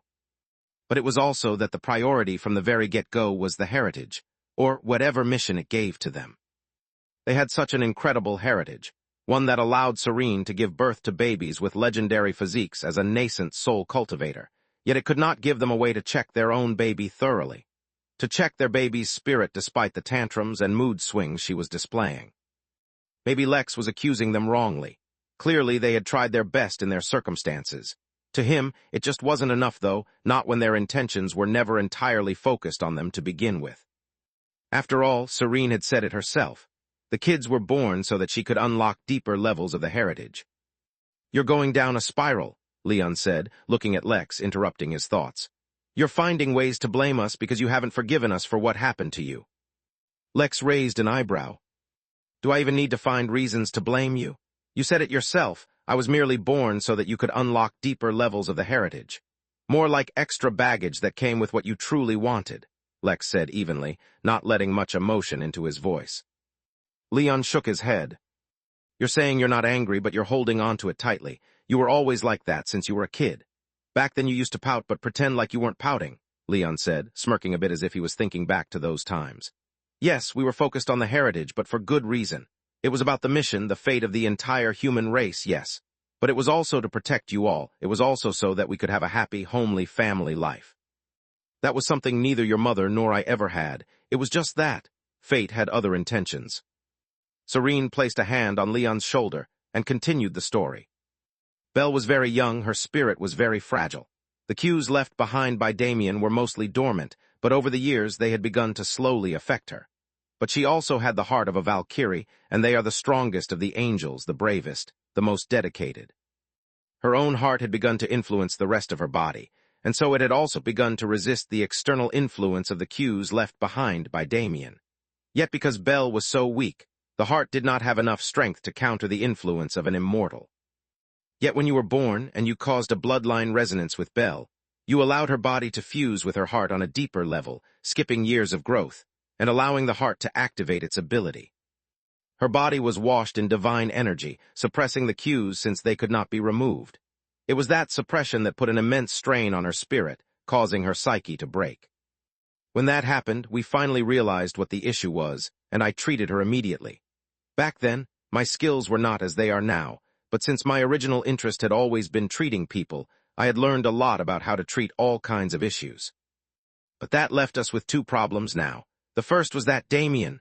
was clearly far more ruthless than either of us expected, with intentions far more nefarious than we realized. The second was that you were born with the William family bloodline, and as soon as we left the protection of our hideout, your bloodline would be detected. After what had been done to Belle, we did not want to risk anything happening to you. The best-case scenario would be to hide you entirely and not let your birth be detected. So we came up with a way to suppress your bloodline, keep you hidden, and to keep you protected. I found the requisite knowledge from the heritage, and your father spent a tremendous amount of his sword intent to carve those protective characters into your body. It was not an easy task. Those characters were very difficult to carve, and the only reason your father succeeded was because of how high-leveled his sword intent was. Yet as a result of that effort, your father was left weakened once again, even unable to cultivate for a couple of years afterwards while he recovered from his wounds. Lex pursed his lips, though he did not know why. They were telling the truth, as far as he could tell, so why would he be upset that they had actually tried to help him? Maybe because if they really were such selfish people as he had imagined them to be, this would be much easier. You skipped out on Belle. What happened to her? Lex asked. Belle, Serene said, the name evoking a sense of sourness in her throat. My sweet, sweet daughter was never the same after that. We could not erase the cues, but we found temporary measures to suppress them. Her own heart would help with that, and over time erase as long as Damien did not refresh them. Yet after that, despite treating her spirit to the best of my ability, she became highly aggressive, even more than before. She started to have anger issues, and she liked fighting more than anything. She would hit and bite anyone who came close to her. You were the only exception in the sense that instead of fighting or biting you since you were a baby, she would only gently poke you till you started to cry. By the way, she was also the one who named you. Chapter 1983, The First Twist. Lex's expression remained neutral. Of course he knew that Belle named him, and of course he knew that his sister was a maniacal brute, but an incredibly intelligent one. At least her clone, on Earth, eventually learned how to control her aggressive impulses and instead focus her instincts towards whatever goal he set at the time. So the cues left behind by Damien were suppressed, and she recovered but became a little more aggressive, Lex said, summing up his parents' words. What next? Serene sighed, but continued nonetheless. With your birth, I unlocked a new level of the heritage, but not enough to successfully hide us. Plus, your father was gravely weakened, so we needed a new plan. Naturally, we needed to continue unlocking more levels of the heritage, and at that point the only thing we could do was to continue to make physiques. However, by then I had unlocked enough knowledge that I could do some more experiments. While focusing on the new knowledge I gained from you, I also began working on better clones. I also started to specialize in the spirit so that I could heal Belle, as well as hide any memories she had of you in case Damien came back before time. And that is exactly what he did. By the time Liz was born, your father was still too weak to carve characters into her body, so we stayed hidden within our barriers which would keep her bloodline from being detected. Just as extra precaution, since you were already hidden through the characters in your body, we made another set of clones who took you away and lived like a normal baby. Honestly, back then, it seemed like too much precaution, but it paid off. Damien showed up before his 8-year promise and immediately saw through the clones that were being supervised by his forces. It took him all of but 5 minutes to scour the planet for us. If you hadn't been hidden by the characters, he would have surely detected you too. But it was little solace. Damien immediately discovered that we had suppressed his cues. Moreover, although he could not tell what was special about Liz just yet, he could still tell that she was special. That's when we had the great falling out. He claimed that as the blood of the Williams family, the children owed a debt to the family and had to be raised there. They would receive the best upbringing, but they would also spend their lives working for the family to make up for the loss that Leon had caused. In fact, he did a lot more than that. He tried to implant spiritual cues in our minds too, but Leon's physique and my special cultivation made it so that we were largely immune to his efforts. As if enraged by his failures, he used other means. Although he did not drop the pretense of doing things for the family, he crossed every other line. He captured me, and captured your father too. He was going to enslave us, since he had basically realized that we had some way of producing kids with special bloodlines and abilities. In his words, he would be the family head to bring the Williams family to a new peak. Lex's eyes suddenly opened as he listened more intently. This was definitely a part of the story he hadn't heard before. It made sense, though. With Damien's character the way it was, there was no reason to hold back once he was sure of something. Instead of hoping they kept having kids, he could simply kidnap them and send them to any number of Sanguis Pluvia bases where they could be experimented on. All their secrets could be revealed, one at a time. Considering what he had done to Belle, this was nothing to him at all. Lex had never realized this before. Then again, he'd hardly thought about his family much either. "How did you survive?" he asked. "You used something from the heritage." Serene and Leon both shook their heads. "I told you the moment I got the heritage, fluctuations appeared in destiny, attracting powerful forces and events. As it happened in that exact moment, a man appeared, and he was quite strong.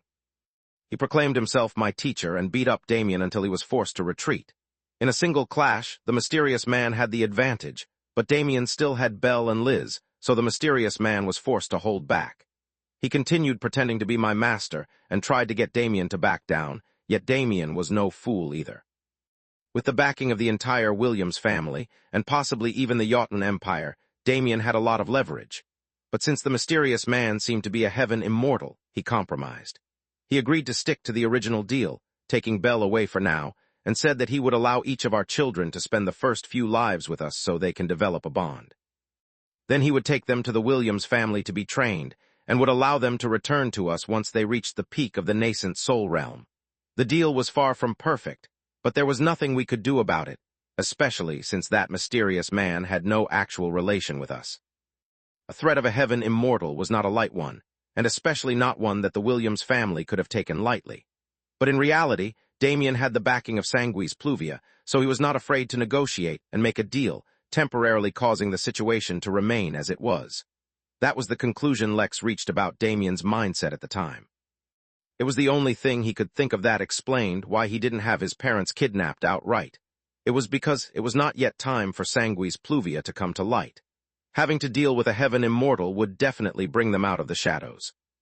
Serene took a deep breath and continued the story. Once Damien left, we were distraught since Belle was gone, yet we could not show it just yet. The mystery man might have saved us, but he could have just as easily kidnapped us as well. Yet that is not what he did. Instead, he introduced himself to us as a powerful oracle. Chapter 1984, A Deity Shows Up. To be entirely honest, when this conversation began with his parents, the only thing Lex was interested in was understanding his and his siblings' bodies. That had suddenly changed. When he had heard that some oracle had told his parents to hide the cultivation world from him, he had assumed that his parents had been scammed or swindled. Honestly, for the most part, he'd put it out of his mind. His only real experience with oracles was with Vera and her friends, all of whom had proved to be fairly reliable. Even so, he didn't trust oracles to foretell the future accurately all the time. But if this oracle was a heaven immortal, the future he was telling was of a human, mortal baby, then there should be very few obstacles preventing him from being fully accurate. Something like that was simply too easy for a heaven immortal to do. Even if Lex had zero experience in divination, he would still be able to see through a mortal's whole life with a simple glance if he so wished. Did he introduce himself to you, or leave behind a name or calling card? Lex could not help but ask, yet the result was as he expected. Not really, said Leon. The man said that he was an oracle and that he had come to save us because he had seen himself saving us in his future. Then he did a divination for us. He did not talk about any of our kids except our son, stating that the son should be kept away from cultivation for 50 years or grave trouble will befall him. Then he went on to tell us a number of other random things about our future, ranging from days to years off. Once he was done, the man just left, as if he had completed his mission. He did not ask us for anything in return, nor did he give us any way to contact him again. For a time we thought that he might secretly be spying on us, but there was nothing we could do to prove otherwise. We had to act as if he was baiting us to reveal the heritage, and so we could never return there. After all, the mission we had was too great to take risks. At that point, there were only a few things left that we could do, the most important of which was to raise my strength. Leon leaned back in his chair, letting Serene continue telling the story.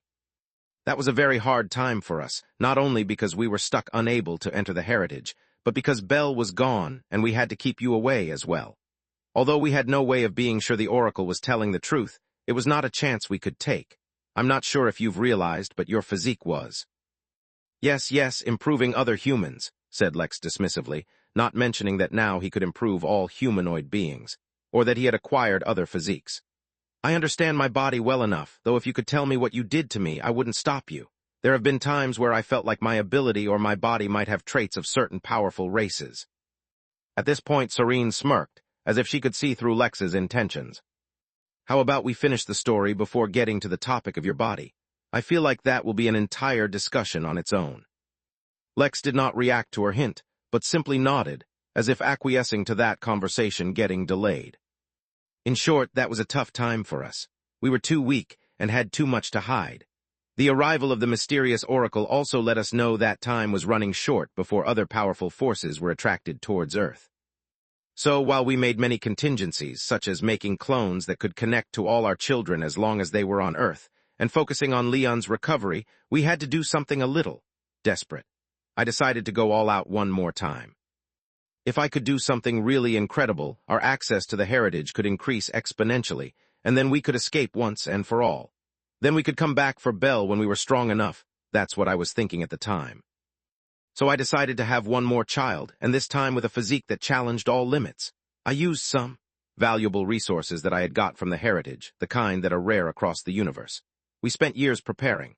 Our hope was that Damien would stay away long enough that little Moon was born. I accessed the heritage, and we could escape. The chances were good after all. Damien was now wary of my teacher. But life rarely goes as we expect it to. Little Liz's talents were recognized by Ventura, a powerful cultivation academy, and her invitation was sent to the Williams family. With a legitimate reason to approach us, Damien returned just a few days after Moon was born. Her physique was beyond anything I could have expected or even understood. Immediately, we tried to hide its effects to no avail. When Damien arrived, just like with Liz, he knew she was special but didn't know what was special about her. It was obvious, though, that she could heal souls. He tried to negotiate with us to allow us to take her, but we refused, so he said that we would stick to the same deal. Meanwhile, Liz would go to Ventura instead of the Williams family. We had successfully bought ourselves a few more years. I had also unlocked enough levels in the heritage such that I could access it without needing to enter manually. We finally found a way to not only strengthen your father quickly, but also to finally escape. Everything was going fine until it was. One fine morning, the deity Bastet showed up at our door, looking down on Moon. Chapter 1985, Flipping Tables. So far, Lex had a connection to almost all the important characters mentioned in his parents' story. Besides the characters, the heritage seemed to be the only thing that he did not have a direct connection to on his own. He considered himself having no direct connection, because his physique, or at least the resources required to build his physique, came from the heritage, whatever it was. The oracle, though, made no sense to Lex. To be quite frank, he did not believe that someone like that helped out his parents out of the goodness of his heart. If random people received kindness, it could just be kindness. But when those who held significant power received random kindness out of nowhere, there tended to be an agenda hidden somewhere out of sight. What Lex didn't understand was that if the oracle had been targeting his parents, or him. As far as Bastet was concerned, Lex was not too worried about how the story would go. Although she too came from a messed-up family compared to her actual family, she was pretty nice. Her butler was kind of cool as well. Still, he waited till the story was complete before making judgments. At first, we did not realize that the one in front of us was such a great being. Instead, it just seemed like a black cat had somehow intruded into our home, looking down on Moon. Then she declared her identity, revealed her power, and I almost thought that would be the end of our journey. I really did. Instead, she made an unexpected declaration. She declared that in Moon's future, she could see the influence of her family. Since Bastet did not seem to be on good terms with her family, she said that she put a protective charm on Moon. Unless detected and removed, none from her family would pay too much attention to Moon, thereby saving her from a terrible fate. She said that in exchange for her favor, she required a favor from Moon, but in the future. She claimed that it was very likely that she would move from one prison to another, and that if her charm ever managed to protect Moon from her family, we could repay her by freeing her from her second prison. Lex frowned, not bothering to hide his emotions. He recalled that his grandfather had claimed that he thought Moon would be the perfect vessel for the descent of Sekhmet into the Origin realm, but that Sekhmet herself seemed non-committal about the proposal. Could it be that the reason Sekhmet had not paid too much attention to Moon was because of the charm Bastet left behind? It was plausible, but he couldn't be certain. Bastet said that it was unfortunate that she herself was too weak due to her energy-deprived state, and so she could not do more. Then she left without any more explanations or without asking for anything. By all means, her actions seemed to be good, but for me, they spelled something else. The heritage was attracting more and more powerful people, and we were running out of time. I was getting even more desperate, so much so that we began to consider something previously unthinkable. We began to consider reaching out to the Williams family, relying on them a little to speed things up. We reached out to the retainers of the Williams family on Earth and began to ease our way into some kind of agreement. I hated to do it, but unless I could speed things along, the situation might become even worse. I could not keep on relying on producing physiques, for even the answers the heritage gave us were useless without sufficient strength. Your father made a few breakthroughs in his sword intent, even if his cultivation was restricted to the Golden Core realm, and once again things seemed like they might work out. But by now, a pattern was established. As always, Damien returned ahead of schedule. This time he claimed that an elder of the Williams family had sustained injuries during his tribulation. Without sufficient soul medicine, he would die despite becoming an immortal, which would be a huge loss. Moon was already special enough that even at that age, she seemed to be able to manipulate energy, as if she was already a foundation-level cultivator despite just being a mortal. Moreover, all her energy seemed to heal souls. The excuse was real, and the need was genuine. We thought this might be a way for us to gain leverage with the Williams family. It was not. It was merely a probe by Damien to see if my so-called master was still around and what his reaction might be. We returned to the Williams family. We reunited with Belle and found that there seemed to be spiritual cues in her mind, and feeling reassured, we cooperated with the family on our own terms. That elder was healed successfully, and that was our mistake. We should have let Moon act like she couldn't heal him yet.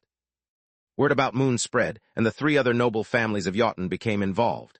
Some demanded a marriage alliance, while others pressured the Williams family. Instead of being able to focus on our growth, we became embroiled in politics. Little did we know each action, each threat, each interference by the other families were simply probes by Damien. Once he was sure that my master was not around, he suddenly took Moon and fused her with a planet before we could stop him. There was pain and regret in her voice, which might also be why she wanted to cover this part of the story so quickly. That was the day Leon lost it. His sword intent crossed into a whole new level, and he tore the Williams family apart. It was not Damien. Many other immortals tried to fight him, to no avail. Quite a few elders were critically injured, and just when it seemed like he would kill Damien, one of Leon's brothers captured me.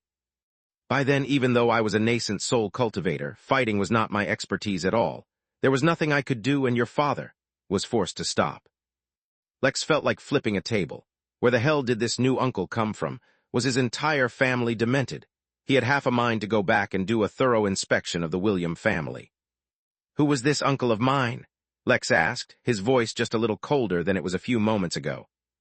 His name was Jeffrey. He was basically Damien's right-hand man. Lex froze. Jeffrey. It was that stupid wyvern that liked to disguise itself as others. Well, in that case, it might please you to know that I killed Jeffrey, Lex said, his voice returning to normal. Or at least I killed quite a few of his clones. Who can say if I killed the real one or not? Just to be sure, he would go back and pay a visit to the Williams family anyway, once he was done with here. Serene sighed, her expression filled with regret. Chapter 1986, Smart or Stupid. You definitely only killed a few of his clones, Serene said, leaning back into her chair. Once Moon was fused with the planet and they had captured me, everything felt like it was going to be over. But the threat of my master still existed. The lack of any protective charms or treasures on me caused them to have doubts, but they couldn't risk it. So, we reached a compromise. But this time they would be on my terms. I swore in front of Damien that I would never have kids again so that he couldn't exploit me anymore. That put him off, for even though he did not understand the potential Moon had, it was obvious that she was incredible. The greater she was, the more he valued me. Since he couldn't outright kidnap me, he tried to negotiate. At that point, your father and I nominally returned to the Williams family, got our own private planet, and even gained access to a tremendous amount of resources. We also regained access to our children, but that left you out. In exchange, I helped the Williams family by providing them with the fruits of my knowledge. I designed new clones able to retain personalities, be able to be controlled by others remotely, and give access to their memories to their original. We and the kids used those to somewhat live out a normal life on Earth with you while we also focused on growing stronger. Those clones were one of the things Damien was most interested in, so I provided him with some means of producing weakened, faulty clones. He couldn't tell the difference. Meanwhile, we also kept an eye out for all the predictions that the Oracle made, and all of them came true. The more it was like this, the worse off I felt because I was increasingly sure that the Oracle had some hidden agenda. I even thought that he might secretly be working with Damien from behind the scenes. Even if that wasn't the case, I couldn't shake the feeling of being a puppet on his strings. Whatever the case may be, we focused all our attention on growing stronger. In just a little over a decade, your father grew to the point where he was almost an Earth immortal. I also got used to utilizing the heritage in different ways, creating countless cultivation and spiritual techniques. But by then, things were more or less a mess. Moon couldn't be taken away because she was linked to her planet. Belle had no spiritual cues planted on her as far as I could tell, but she had been somewhat brainwashed. Growing up in the Williams family, she was taught the typical cultivation family mentality of putting everything for the family first. She thought the only way she could gain freedom and help our family out was by becoming the family head. Liz was doing well in her school, but the political pressure that Damien was exerting on her subtly was interfering with her tremendously. You seemed to be the only one doing well, but maybe as if to make up for the abnormality in our regular lives, unable to live freely or spend time with our children. Through our clones, we maybe overdid it with the family bonding. Lex raised an eyebrow. That was one way to put it. The whole reason he had moved to New York was to get some privacy and alone time, not that he had disliked his family or anything back then. He was just growing up and wanted some freedom to explore life on his own. As we came closer and closer to being able to run away, we were faced with the reality that we might have to leave our children behind. The thought was not pleasant, so we began to think of ways in which we might, at least, redeem you. That was around the time we got the report that you had somehow become a cultivator on Earth. We were not sure if that contradicted what the Oracle told us to do, so we decided to keep our distance just to be safe. Besides, the effect of your physique was much more apparent and obvious than Belle's, which is why we thought it would be best to keep you away from Damien. We had thought that when we ultimately escape, we'll bring you with us. But as always, things did not go as planned, though for once Damien wasn't to blame. The humanoid alliance began to search for treasures in the Origin realm, discreetly. Through access to the heritage, we could sense that a devil Tao Lord had begun to personally sweep the Origin realm. Even if their target was not the heritage itself, for beings at that level, it would be easy for them to detect hints of the heritage's activation. We had no choice but to prepare for an early departure. The moment we started that, chaos descended upon us. It was as if countless forces had been silently creeping up on us, but the moment they detected that we were about to escape, they attacked, even if their preparations weren't ready. The only good thing was that the forces attacking us hadn't seemed to discover our identities yet, and were attacking the heritage instead. Through karma, through destiny, through the connection to the human race, the heritage was attacked again and again. As a result of that interference, not just humans, but all humanoid races across the Origin realm started to encounter increasingly worse luck. The Henali became involved, and so did the Fugan. Silent battles, far beyond our ability to detect, were being fought all across the realm. The only reason we knew anything about what was happening at all was the heritage's ever-decreasing protection. Once its barriers were breached, all would be lost. Around that time, the characters on your body hiding you also faded. The Williams family detected you, but more importantly, the heritage detected some anomalies on you. That's when we came to a certain conclusion. Some uncertain force, maybe the Oracle or whoever was behind him, might have been using you as a lure or a tracker. Through you, they were trying to test us. That's when we knew we needed to escape no matter what, or we would fail the mission we got all those years ago. It was not an easy choice, Lex. It was not easy at all. But we were mere mortals, living in a universe filled with immortals and Tao beings. For the greater good of humanity, we had to make the hard choice. Since the other options weren't available to us, we had to take the heritage and escape to Arch Heaven. Lex leaned back in his chair and rubbed his eyes. Should he call his parents smart or dumb? If he called them dumb, it would be inaccurate because of their ability to produce techniques and physiques like nothing. If he called them smart, then he would have to acknowledge the many ways in which their situation could have been better handled. "Did you know I had a brain tumor?" Lex asked. "Did you know that the reason I started cultivating to begin with was to find a solution to my tumor that didn't involve brain surgery? Even if you only had clones on Earth, shouldn't that have been something you should have been able to detect?" Chapter 1987, St. Lex. Serene was startled and studied Lex's body as if to determine whether there were any traces left of his tumor. Of course, now that he was a heaven immortal, there was not a single sick cell in his body, let alone signs and remnants of a tumor from years ago. Considering his body had been rebuilt from a meat patty before, a mere tumor was no longer even worthy of mention. Eventually, Serene shook his hand. "No, I had no idea," said Serene. Maybe it developed after you went to New York. We hadn't met in a very long time, so it was more than enough time for something like that to form. Lex merely nodded, as if understanding what she said. Of course. It's entirely possible. Besides, it's not like you could have paid attention to me all the time, right? Forget that. Tell me, did you know that the reason Damien was so adamant about controlling Moon was because he believed he could have hidden the soul of a demi-Dao lord within her body as a result of her unique physique? Or that the reason he wanted cloning technology from you was because he was trying to clone Moon's speciality? Or because he was cloning terrorists so that they could conduct attacks all across the realm? Serene and Leon looked at Lex, unsure of how to respond. They had eventually learned about Damien's association with Sanguis Pluvia and had drawn many conclusions from that after the fact. Or that Liz was being pressured into marriage so that Damien could sell her in exchange for some benefits. Probably not.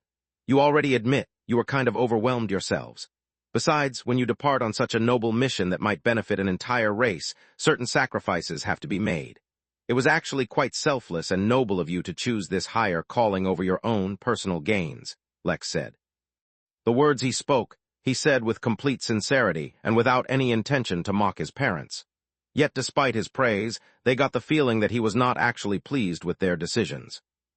You know, it's actually quite funny. I know a few other people who have sacrificed a lot, all for the cause of saving humanity. Cassandra, my teacher, has also had to tolerate the loss of her kids for the greater good. She had a mission she undertook for the sake of humanity, and for that, the sacrifices she made are probably even more than you two. There's also a great king, Cornelius. Honestly, if I look at him through the moral lens I gained on Earth, he is quite scummy of a man. You two at least tried to protect your kids. He didn't even do that. He married countless women, had dozens of children or more, and had his children trained from birth all for the purpose of advancing humanity. As if that was not enough, he suppressed his own breakthrough, and sacrificed his own children and countless humans from his empire in a war he could have ended, just so that his empire would gain a measure of resilience. You see, he believes that as long as humanity has heroes, they won't actually be strong. It is only when each and every member of humanity together works for the betterment of the race can we surpass our current restraints and limitations. For that goal, he allowed war to continue. He allowed his children to fight and even die. He let his soldiers fight and become strong or fail and be honored in memory alone. He experimented on himself and his children, trying to find and build a cultivation technique so that all of humanity can embark on the true path, and he did so without any kind of heritage backing him. Such a noble goal, yet through such scummy means. By all means, by all standards, I should hate and even be disgusted at the man who sacrificed so many for his goals. I should have nothing but pity in my heart for the teacher who lost everything and persevered all alone. So do you know why, for both of them, for both of these strangers, I have nothing but great respect? Serene and Leon did not answer. Clearly Lex had been through a lot these many years, and they could not presume to understand all that he had witnessed. They simply waited for him to continue speaking. It's because while they took upon the noble mission of saving humanity upon their shoulders, while they had their family sacrifice, and while they had to bear the pain of their choices, they did so right from the front. They were the first to bear the brunt of the consequences of their choices. In the wars that Cornelius chose not to end, he stood at the forefront, bearing all the pressure of the overwhelming danger that would have otherwise crushed his empire. All the consequences of his decisions he bore himself. The same is true of Cassandra. She did not hide from her responsibility, and if others suffered, it was not because she was hiding in the back, prioritizing her mission over everything else. So even though, objectively speaking, you've probably been better parents than the scummy Cornelius who has enough kids to form an entire sports league, I still find that I respect that man more. At least he did not forsake everyone and everything because the mission was more important. With such a weak heart, with such fragile intentions, I do not know how you can achieve any significant sword intent, nor do I understand the value of the insight you gain from your heritage. Lex was about to continue his rant, but suddenly paused, and then chuckled as he realized something. You know, it's quite curious. You guys obtained a great heritage, and decided to be so selfless that you endured so much pain and suffering for the sake of your perceived greater good. I, on the other hand, got a massive opportunity too.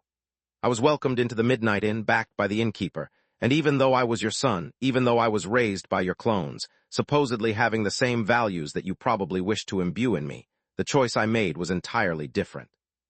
From the very first moment, I decided that I could not endure the weight of responsibility for all others, and so I always saw my own safety and benefits before others. Yet ironically, when Earth was on the verge of extinction, I was the one who gave them refuge in the inn. When tyrants attacked the innocent, when evil deities unleashed their wrath, I, the selfish one, stood out and protected the innocents. When immortals came to kidnap Moon, or greedy bloody humans hunted down Liz to force her into marriage, I, the selfish one, stood out to protect them.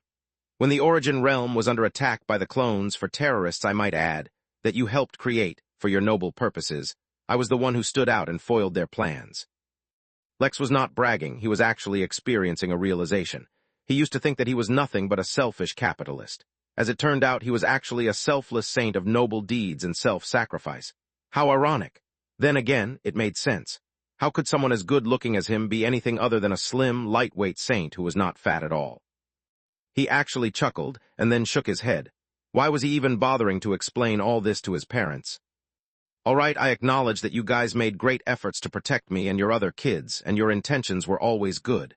Your intentions were great, even it's just that your ability was lacking. I don't blame you for any of it. So, now what do you want? I believe here in Arch Heaven you should be pretty safe from whoever is hunting you, right? That's why you came here. So you should take your time, slowly grow your power, unlock your heritage, and save humanity. As for Moon and the others, you can leave them to me. I, your selfish son, will take care of them. With all that taken care of, you can now focus on your task free of concern and no more responsibilities. That should help you a lot, right? His parents sighed. Even though Lex absolved them of all responsibility and even said he did not blame them, it was obvious at a glance that he did not want anything to do with them. Then again, such an outcome was still better than him resenting them, right? We did not come to you to try and escape blame, Leon said. I understand fully the consequences of our actions. The reason we came to find you is to warn you about some dangers you may face because of us. At the same time, it was to offer you some help if you'll take it. Help, Lex repeated, just barely managing to keep himself from scoffing. How can you help me? Shouldn't you be concerned about your own safety and your mission? I can see that you might be trying to form a Tao body, Serene said lightly. Do you even know the consequences of such a thing should you succeed, or what pitfalls it can lead you towards? I can help you by guiding you on your cultivation path. Do not underestimate the knowledge that I hold. Although I would not call myself strong just yet, I am no longer as weak or as ignorant as I once was. Chapter 1988, Helix Petal Rose. Lex smirked and looked at Serene with a hint of amusement in his eyes. You want to guide me in cultivation? Sure, I may not know some things, but I sincerely doubt that you can guide my cultivation, he said without holding back. To be honest, even Lex himself was unable to plan for his cultivation. Only his cultivation technique, which could endlessly adapt and endlessly grow stronger based on his actions, could account for all the things he did. His cultivation was just too diversified, his strength too unpredictable. Sure, she might know a bunch of random things, and they might even be a little helpful, but he doubted she was qualified enough to comment on his cultivation. In fact, Lex felt like if his forms were not suppressed, and he activated his dragon form, even his dragon self would not be angered by her audacious claim, and instead would have just found it hilarious. I admit I cannot even begin to imagine what you've been through, Serene said, shaking her head. The son I gave birth to was definitely not a high human, and I'm pretty sure the physique you were born with has changed as well. Maybe you have others who are already helping you out. That doesn't mean that I can't be helpful either. For example, I can't help but sense that. Somehow you've embarked on the path to build a Tao body. Is that correct? Actually, as she asked this question, Serene wasn't completely sure about the answer. Matters related to the Tao were still beyond her, for now. Lex raised an eyebrow and then wondered whether he should confirm it or not. That was pretty sensitive information. Then again, if she could already guess this much. Yes, it's something I'm working on, Lex admitted. Serene raised her eyebrows, somewhat surprised and somewhat impressed that it was actually real. Then she began to massage her brows as she considered how to progress from there. I don't. Do you even? Serene began to say, but found it difficult to articulate what she wanted to say, so she only sighed. It's very ambitious to plan for the Demi-Tao Lord realm already, she said, leaning back with a hint of exhaustion. Demi-Tao Lord? Lex asked, raising an eyebrow. What makes you think that I'm planning for that and not the Tao Lord realm? He could understand it if the Demi-Tao Lord was a realm he needed to achieve before getting to Tao Lord, but why would his mother assume he was planning for the former and not the latter? To be honest, he still didn't know exactly how one became a Tao Lord, or if Demi-Tao Lord was actually on the path to the realm. Regardless, he always aimed for the top. Do you know how to become a Tao Lord? Serene asked, but continued on speaking without giving him a chance to speak. Quite frankly, I don't know myself. What I do know is that becoming one is nigh impossible, and that most people are not destined to reach it. Heck, even most celestial immortals are not destined to reach it. But ignoring that, I do know a few guidelines that have historically proven helpful for those pursuing such a realm. The more diverse their focus, the harder it is to become a Tao Lord. In contrast, the more singular the focus, the easier it is to become a Tao Lord. That is why I have your father focusing solely on his sword intent, while I focus solely on the path the heritage set before me. Considering how diverse your path seems to be, it pretty much seems entirely unlikely that you will be able to reach such a realm. That is why I said that preparing to attain a Tao body is akin to planning for the demi-Tao Lord realm. This news would have devastated anyone else, but was exactly the reason why Lex felt like Serene was unqualified to comment on his cultivation. She looked at his path and assumed it was a mess, whereas the truth was, his seemingly diversified path was all a part of his cultivation technique, which was all-encompassing. So one could even say Lex's one true path was to follow his will and do as he pleased. Serene could see that Lex was unconvinced, but didn't dwell on it. To be honest, I cannot comment on it in too much depth. According to my heritage, I should not inquire about Tao things until I reach the peak of the celestial realm. So the key question of what it even means to have a Tao body goes unanswered. What does Tao even mean? To make a Tao body, resources at the Tao level need to be used and fused with the body, an already impossible task. But what does that mean? The Tao level is one thing, and the Taos of Tao Lords is an entirely different thing. So what does it really mean to form a Tao body? I'm afraid that is a question that cannot be answered by us just yet. But in practice, having a Tao body is equal to being a fake demi-Tao Lord.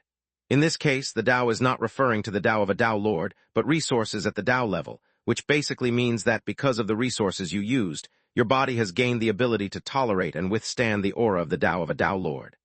I think you can probably also exude such an aura yourself, to a small extent. Yet it would not grant you the same powers and abilities as a Tao Lord, or even a demi-Tao Lord, which is why I called it a fake version. But it's the next best thing, and is already above most of the universe. Most importantly, it is not easy to achieve. Once you have embarked on the path to a Tao body, every 1,000 years you will face a Tao body tribulation which will grow stronger each time. This will continue until you achieve the Tao body, or until you die. Moreover, once you reach 99% of your Tao body, on the verge of reaching 100%, you will go through a fate tribulation. The Tao body tribulations are still manageable, since they begin relative to your strength. A fate tribulation, however, is of fixed strength. Anyone and everyone hoping to achieve a Tao body experiences the same fate tribulation, and it is not easy to pass. This was new information for Lex, but that is not what he focused on. The detailed level of the information made it obvious to Lex that this kind of thing was not being attempted for the first time. In fact, it might even be relatively common for the largest organizations in the universe to have 1 or 2 members with Tao bodies. A Tao body tribulation is quite straightforward, Serene continued. A figure imbued with Tao aura will manifest in front of you, and you need to defeat it in combat. That's all there is to each. Each 1,000 years, the level of Tao aura on the figure will increase, thereby increasing the difficulty. A fate tribulation, however, is a test of your life that has already gone by. Your fate needs to be strong enough to tolerate the power that comes along with having a Tao body. For those who naturally ascend to a higher level, this is not an issue, but for immortals, it's not such an easy burden to support. Noted, said Lex casually. Is there anything else you'd like to discuss? Otherwise, I'd rather move on to the topic of what you did to my body, and Belle, Moon, and Liz's bodies too while you're at it. Serene looked at Lex and then sighed. If you ever need to ask some questions, you can come to me. Honestly, I can help you. I can see that you have a dragon chart. That's akin to what Belle went through, so I can teach you how to utilize it best, or the faint traces of divinity about you. I can see you've already forsaken the path of divine fire, which is for the best. Whether it's your soul, or your spirit, or your techniques, or anything, you can come to me in the future. In truth, Lex was actually quite interested in her research regarding clones, but he could not make himself ask her, so he kept to his original demands. Seeing that Lex wasn't saying anything, Serene moved on to the topic of their physiques. Your physique each relies on some incredibly rare resources, she said. In your case, the essence of your body was made using a treasure called helix petal rose. The helix petal rose has extremely adaptive qualities and taps into mankind's innate adaptability, promoting change and evolution. As a result, Your original ability should have been to help other humans evolve based on the amount and quality of energy you yourself have. Chapter 1989, What the? Helix petal rose. Lex did not raise one eyebrow, but both. Holy bloody hell. Since Lex was the owner of the Midnight Inn, and had a very competent worker underneath him who was fond of gardening, Lex had done much to increase his knowledge about plants over the years. After all, it would be too sad if Lex missed out on good opportunities out of ignorance. He especially paid attention to rare and valuable plants, the kinds that could give him huge benefits yet were hard to grow. Naturally, older plants that were linked to mythical stories and legends were even higher on his priority list. As it turned out, the helix petal rose was a part of a legend as well. It was said that back in the early days of the universe, before any race became too famous, and the ego of dragons was reined in a bit, a dragon and phoenix fell in love.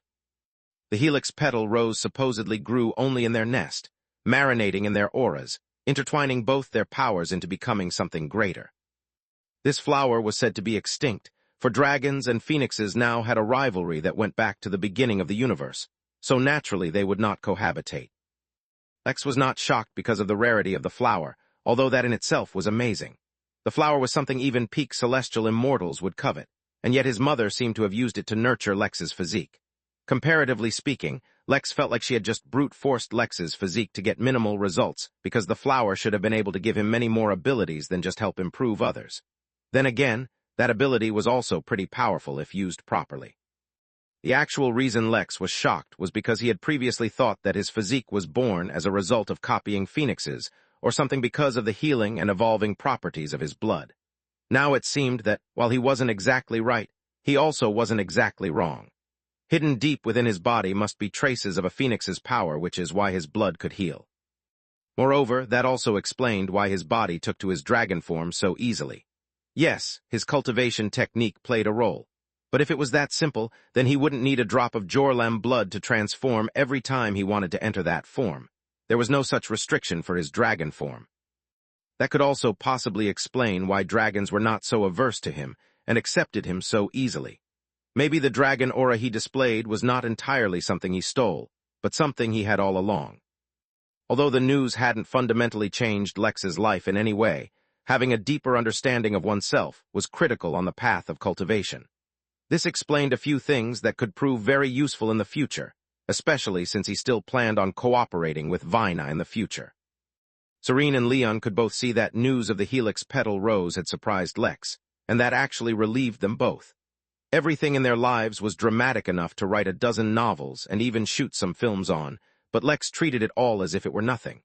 Even now, he hadn't asked a single question about the heritage, as if he couldn't be bothered to care for it at all. While that also made things easier for them, since they didn't want to have to hide things, it also made them feel exasperated. It was not easy when one of their children was so successful that it made their hurdles seem like nothing. For Belle, it was much simpler, Serene continued. The primary ingredient used in her body is called fabled sanctuary. It's a type of crystal that can be formed during the maturing process of a regular realm into a major realm. Even though it sounds simple enough, the actual conditions for its creation are so unique that it hardly exists in the universe. Fabled sanctuary is actually an incredible treasure, valued especially by deities because it can perfectly preserve and hide divine fires, leaving no traces whatsoever. That, when combined with some of the supporting ingredients, gave her an affinity for angelic bloodlines, which is why she could support a Valkyrie heart. In truth, I'll bet her ability to utilize divine energy is even better than angels themselves, almost rivaling deities. Lex tried to keep his lips from twitching. So the secret to making physiques is to utilize immortal-level resources that are rare across the universe. Who could have guessed? He said, slightly sarcastically. Serene shrugged.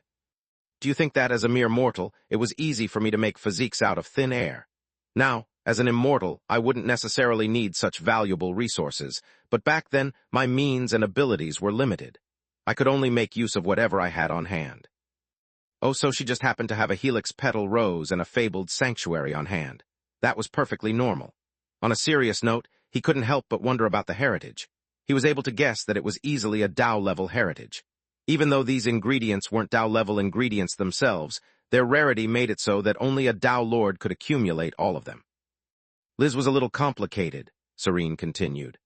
So far, I did my best to actually use resources from any kind of animal to avoid influencing the baby's character and to avoid any unexpected mutations. But by the time it came to Liz, I had acquired some practice, and my level was higher as well. But just to be extra safe, I used a Lionel condensate, basically the liquefaction of the very concept of adaptability that ancient humans had. That is what allowed her to achieve the perfect beast master physique, though I suspect that's only the most basic ability of her actual physique. Lex stared at his parents dumbfounded. Previously he wondered if they were smart or stupid. Now he was even more confused. How does one liquefy a concept? And then, after liquefying the essence of human adaptability, how can they not know what abilities it gave Liz? What the hell? Chapter 1990, Keep It Secret. Resisting the urge to take deep breaths, or press his eyes, or groan, or twitch his lips, Lex managed to keep a straight face.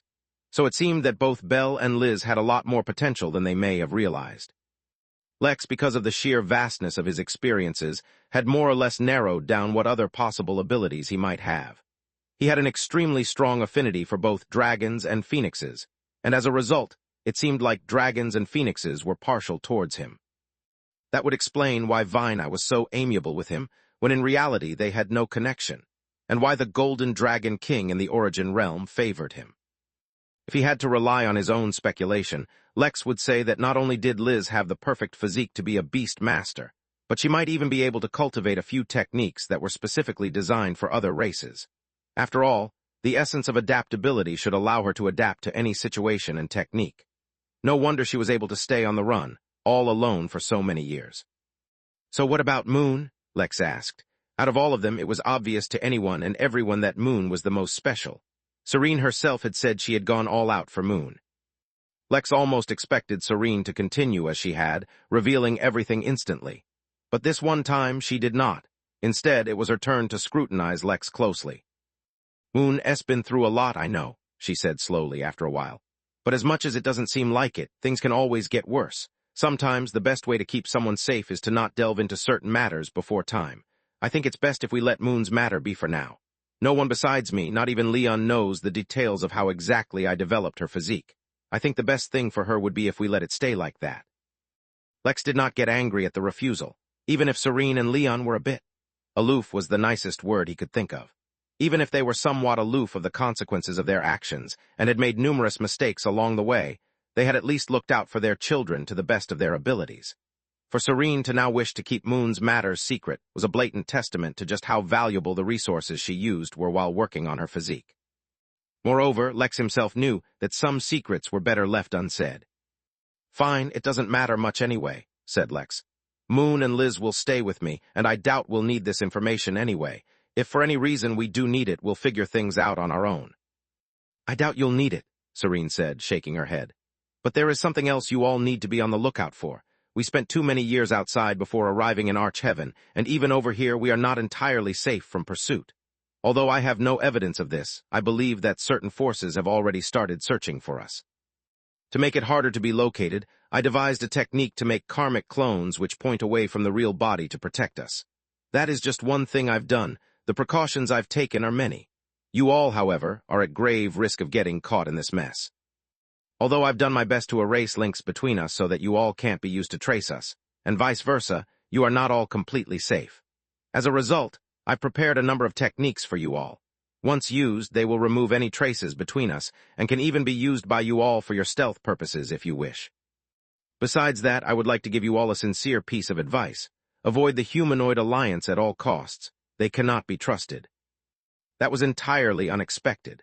Although he trusted no one unilaterally, one would think the humanoid alliance would be on the human side, especially since Nuwa herself sent Wukong to the inn to protect a certain someone. Why would you say that? Lex asked. Although I don't know the exact details, I have reason to believe that humanity was once a very powerful race in the universe. The reason for their decline is because the human Tao Lords were betrayed, leading to their death. Although it is hinted that the humans were betrayed, nowhere does it state who did the betraying. The humanoid alliance is the greatest suspect. Since our mission relates to the fate of humanity, sooner or later, we will be confronted with the truth. I would not want, at that time, for any of us to fall victim to the same event that brought down humanity as a whole. Lex shook his head. That sounded like a problem far, far away. He had many much more serious issues waiting for him right in his near future. He could not be bothered by such things. "All right, sure, you can give me the techniques. I'll look them over. If they're fine, I'll pass them along," he said. Serene felt relieved hearing Lex say that. From start to finish, Lex had put a lot of pressure on the both of them, so they weren't exactly sure that he would cooperate with them. In fact, the truth was that Serene and Leon faced far more problems than they had mentioned to Lex, especially since entering Arch-Heaven. Yet they did not want to pull Lex into their mess. He seemed like he had established a nice, calm life for himself. Maybe he even had a girlfriend or fiancé by now. It would be best if he could just continue to live and enjoy a normal life. He did not need to bear the burden of the responsibility they had adopted. Chapter 1991, You Simply Ka. Lex did not mention to Serene or Leon that Liz had fused with a sovereign, or that Moon was fusing with a realm. It did not seem to matter, since they were trying to distance themselves from the kids anyway. Moreover, since Serene wanted to protect Moon by keeping her secret, then Lex should do the same. It seemed that they had more or less run out of things to talk about. Serene and Leon had shared their side of the story. Perhaps they were hoping that after sharing it, the connection between them could be rekindled. Unfortunately, Lex had moved on a long time ago. Sure, there had been some lingering resentment, but that was all. Now that resentment may have faded, but it was not replaced by fondness or closeness. They had their mission, their goal to save humanity, and Lex, quite frankly, couldn't be bothered to care about humanity too much. The silence between them lasted for a few seconds, and just as Lex was about to get up, Serene sighed. "Lex, won't you ask for anything? Even if only for your own good. I told you about the Tao body, and I'm sure I could help you out with so many other things. If you ask, I can answer. I can see that your body is quite mixed with a bunch of random things. I won't pry, but if you have any questions at all, I will do my best to answer them." Lex looked at his two parents and then shook his head. Yes, there were many things he did not know and many things he could ask them, but he needed no guidance on cultivation. He would walk his own path, discover his own way. "You have shared your story, now listen to mine," said Lex, and held out his hand. A vision appeared, a vision of a world through the eyes of a small bird flitting through the air. The sight gave Serene pause, for she recognized what the vision showed better than Lex expected.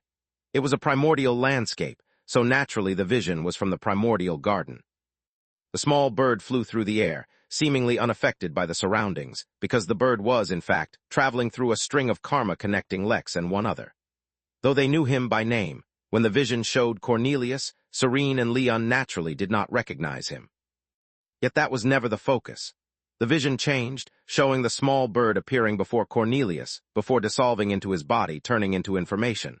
Since the vision was meant to be enlightening, Lex deigned to share a hint of the knowledge the bird shared, causing Serene to gasp. All of the information that Lex had on the path of paladins, his own research into it, his own thoughts on how the method could be reproduced for the masses, as well as his research on how it could be fused with traditional cultivation. It was an entirely new path, and one that might lead humanity to a new horizon, instead of the old one they chased. Of course, Lex could not be bothered to be mankind's messiah, so he passed on that knowledge to others who actually sought such a role. "I am Lex William, a human, a dragon, a saint," he said, as the vision changed from the primordial garden to the earth, when things began to deteriorate and the AI attacked. "From humble beginnings, I have walked my path and carved it out myself, earning my place on the universal stage."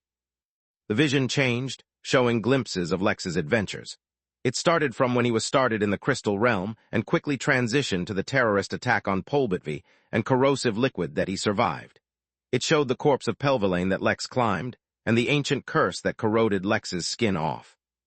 "No deity nor dragon has made me bow. No indignity halted my steps." It showed the Temple of Frozen Dawn. It showed the void. It showed the collapsing space of the Origin Realm. The vision showed scenes from his battle when he ascended the Earth Immortal Realm to his confrontation against Sekhmet. "You ask me to seek guidance from you. But how can those content to mirror the achievements of predecessors be fit to guide one walking a path others deem impossible?" The vision showed Abaddon in all its horrific glory, and it showed the unimaginable trials that he had surpassed. Then it showed his next tribulation, slowly coming back till it showed the garden again. "You want to guide my steps, but though your knowledge is vast, your vision is narrow. You cannot teach me to overcome adversity because I have overcome more than you. You cannot teach me to face great enemies because I have faced more of them than you. Heck, you cannot even teach me how to save humanity, for my very existence, my very path, my every step causes humanity to grow." The vision showed the obelisk, and how it yearned to be rescued, just as it saved Lex himself. Cornelius says humanity cannot rely on heroes, it must rely on its masses to grow. You both have your own path and hope through it humanity will rise. I don't care, nor can I be bothered to save humanity, yet it is my burden that as I grow stronger I must drag up humanity. Look at me clearly. The vision faded, leaving behind only Lex, a pure-blooded Fenrir laying by his feet, an abyssal goldfish floating near him, exuding an aura of not just domination, fueled by dragon's might and Tao, but one of supremacy, fueled by Lex's uncrushable will. This was not the will of a visionary or a philosopher with great ideals. It was simply a will that had been tested again, and again and again, yet had never faded. I am not your little boy, I am not a child in need of protection and guidance. Do not think I am being willful or petty when I refuse your offer of guidance. You simply are not qualified. Sure, I can probably benefit a lot from the knowledge you gained from your heritage. If you want to pass some of that along, whatever you deem safe, I'll take it. But as someone with so little ambition and self-confidence that you cannot do anything without your heritage, you simply cannot comprehend the path that I'm on. Chapter 1992, A Final Kindness. To be honest, on a day-to-day basis, Lex was someone who behaved very casually. He was not someone who was proud of his status, and although he was very self-aware of the magnitude of the things he had accomplished, it was not the kind of thing he held over others usually. He supposed in the end, despite constantly stating that he was unaffected by his parents, it was much easier for them to get under his skin than others. Lex had suffered enough hardships that he would not normally turn away any kind of help. His mother seemed to have access to super rare resources, not to mention a lot of information. It would be foolish to give it up. But at the end of the day, Lex was still human. He had survived this long, come this far without their help, and he felt reluctant to start taking it now. However, he was not stubborn enough to ignore basic sense, so he compromised. He told them that he would accept any knowledge or techniques his mother had to share, but he also let them know to stop looking down on him. With or without their help, Lex's goals would not change. Since he ran an inn that accepted guests from across the universe, his lowest acceptable goal was to be strong enough that no one in the universe would bother him. If he achieved that, humanity would naturally benefit as well. So he wasn't even exaggerating when he said that as long as he was alive, humanity would inevitably benefit. While Lex was internally justifying his actions to himself, his parents were having an entirely different reaction. Serene was no longer as inexperienced as she was when Lex and Liz were born. Her cultivation was a lot better too. So her insight, especially into her own children, far surpassed whatever Lex might have expected. As he blared his aura, instead of being intimidated by it, she began analyzing it. Compared to examining him secretly, it was a lot easier to see through him when Lex made his aura apparent. He did not seem to have any apparent weaknesses or flaws, which was actually quite rare and relieving, but it seemed like he was carrying around some ominous things. It was almost like some kind of racial curse. Besides that, he seemed to have provoked certain entities which had marked him. Oh, it was an elder race. He had been marked by an elder race. There was also... Meanwhile, Leon felt something else entirely. He felt Lex's power, and felt an itch he hadn't felt in a long time. He felt like fighting. As a sword cultivator, Leon's combat prowess was his strongest aspect, and his personality was also quite forceful. Hiding and suppressing himself went against his nature, which is exactly why it was the perfect thing to hone his spirit. Yet it also made it that much harder for him to control himself in front of a strong opponent. Serene sighed, and then looked at Lex with a hint of pride in her eyes. "Here, take this," she said, handing him a couple of crystals. "One contains all the techniques I wish to pass on to you. The other contains all the information I can safely pass on to you that I got from the heritage. It contains some secrets that are scarcely known, so destroy it once you've read it and don't share it with anyone, your sisters included, once we depart." She paused and looked at Lex for a few seconds, as if to take in the strong and powerful image he was portraying. "Once we depart, Leon will sever all connection between us. Whether it's our karma or our histories, all of it will be erased. The chances of you kids being targeted because of us will basically be as low as we can possibly make it. Even you might not be able to track us again. This might really be our last meeting." One of the reasons Serene could see through so many of Lex's secrets was specifically because of her connection to Lex as a mother. However, once that was severed, she would no longer be able to look through his secrets. In a way, this would only make Lex safer. Lex wasn't sure how to respond. His feelings were complex, their past was messy, and their future would no doubt go separate ways. To be honest, good intentions did not make up for all the harm they had suffered. He could forgive everything else but not what Moon had suffered. At the same time, he used that as a reminder. His parents' weakness had resulted in Moon suffering immeasurably. If he did not grow strong enough, chances were high that sooner or later those at the inn would also suffer. Since their mistakes could serve as a powerful reminder and powerful motivator for himself, Lex decided to do them one kindness despite his complex emotions. "I will take care of Belle, Liz, and Moon. You do not need to worry," Lex said calmly. "Just focus on your mission. Maybe one day something good will come out of all our suffering." He raised his hand, pointing at both his parents, and did something he hardly ever did. He activated his original physique, Empyrean resonance.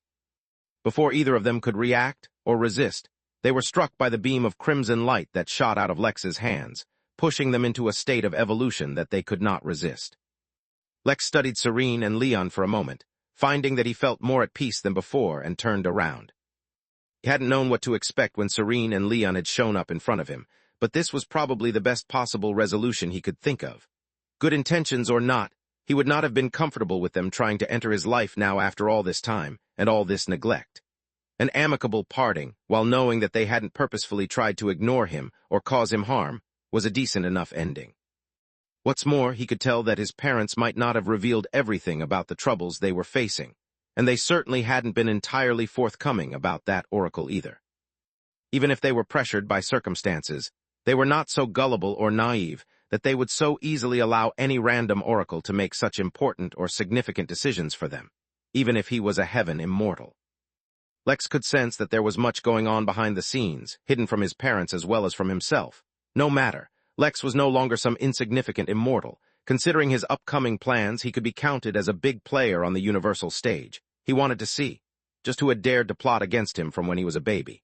Then again, perhaps this was a plot that went even further back. Chapter 1993, An End.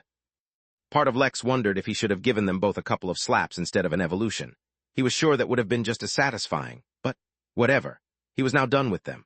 Although Serene had some special heritage and Leon seemed to be hiding a powerful sword intent, neither of them were things Lex was in particular need of. Furthermore, they would sever all connection between them and Lex, so henceforth they need not be concerned with one another. Now Lex could finally focus on leaving this damn arch-heaven. He first peeked in the 2 crystals given to him by Serene to make sure there were no surprises waiting for him, but they were exactly what she claimed they were: techniques and knowledge. With that done, he could now leave. A part of him wondered if they should take James with them, but considering he was a drooling mess, entirely unable to do anything until he digested all that destiny he devoured, dragging him around would be a hassle in case they faced trouble. Better to just leave him in Vox's care for now. "Are you ready, guys?" Lex asked, his up-until-now stern expression changing back to his usual smiling self. "We're going to go find a mermaid."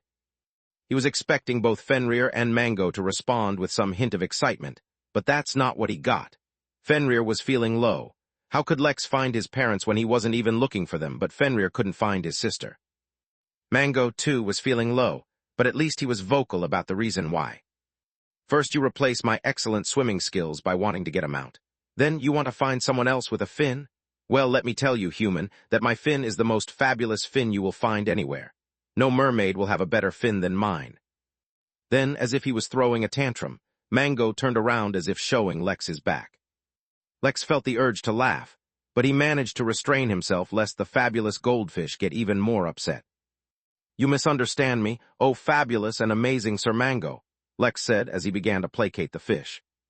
The trio quickly went and found themselves mounts which were called, and this was no joke, bullshoots. They were, as the name suggested, bulls with wings, and they happened to be red in color. It was quite odd and hilarious, which Lex found fitting as they set off, following his karmic string towards that mermaid. He hoped they'd be able to reach her soon. Several hours later, Serene and Leon completed their evolution, erasing some of their physical weaknesses and somewhat improving their stamina.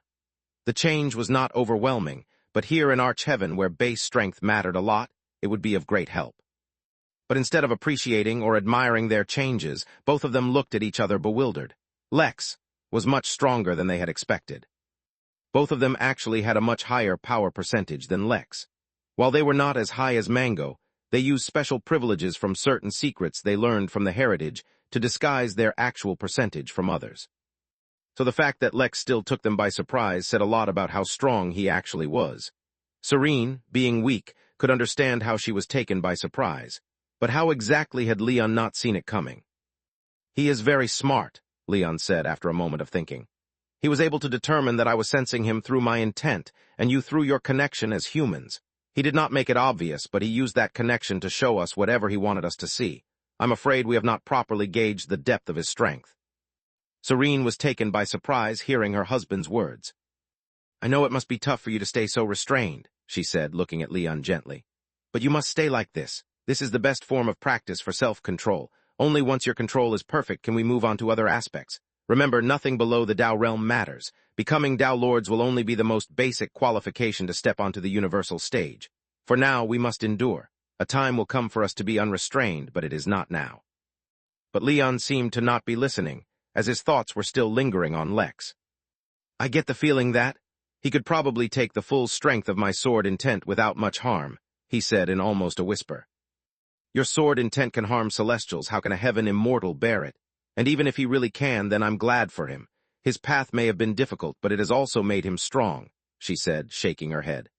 "Now don't waste time. We've let go of our final reservations. From now on, we can focus on our mission, sever the connection." Leon was still distracted for a few more seconds, but eventually he sighed. He pulled out his sword, a very ordinary, mundane-looking weapon, and bathed it in his sword intent until it shone like a beacon in the night sky. Grasping his sword with both hands, Leon slashed forward, cutting something. In that instant, across the universe, anyone and everyone who shared even the slightest hint of connection to them seemed to have lost it. A majority of people didn't even realize what happened. Damien, who was in the middle of research on the Sephor family, frowned. It seemed he had forgotten something, but after thinking about it for a few seconds couldn't recall what it was, so he pushed the thought away. Lex, who was riding a bullchute, felt the change and understood what happened. A certain weight seemed to have lifted off his shoulders, a weight he had carried all his life. Back in the Midnight Realm, Moon frowned in her sleep, as if she lost something important to her. Liz, on the other hand, didn't notice at all. Nemo noticed, but after studying the change for a bit, decided to say nothing. He did not want to burden his friend with knowledge they could happily live without. In Eden, Belle was in the midst of war. The angels and the seraphim had dropped all pretenses, and a war of annihilation had erupted. It seemed it was her fate to always be embroiled in fights wherever she went. Fortunately, she loved fighting. In the middle of one such fight, she felt a change. The change was powerful and filled her with a sense of loss, yet in the heat of battle, she could not distract herself to ponder what had happened. If she lived past this fight, she would think about it then. Chapter 1994, Positive Thinker. Lorelei Canary had had a pretty eventful life. That was the most positive way of describing her life possible, and since Lorelei was a generally very positive mermaid, that's how she looked at it. Yes, she totally didn't consider her life to be a complete shipwreck, filled with the most stressful, most anxiety-inducing, most horrifying series of events of all. It all started on the day she was born. A bunch of steroid-pumped sharks killed her entire freaking tribe and swallowed her whole while they were at it. Then some serpent dude called Havel or something saved her from a death she wouldn't have remembered if it had happened, and she cursed him for it every other day. Of course, she also thanked him on alternate days, so it was kind of balanced out in her positive opinion. Yes, she was a positive thinker. It was exactly because she was a positive thinker that she assumed that when that Havel dude sent her off that planet, into the arms of some fat, hairy elephant dudes, he was trying to protect her instead of selling her off like a slave. Nope, he was definitely trying to protect her.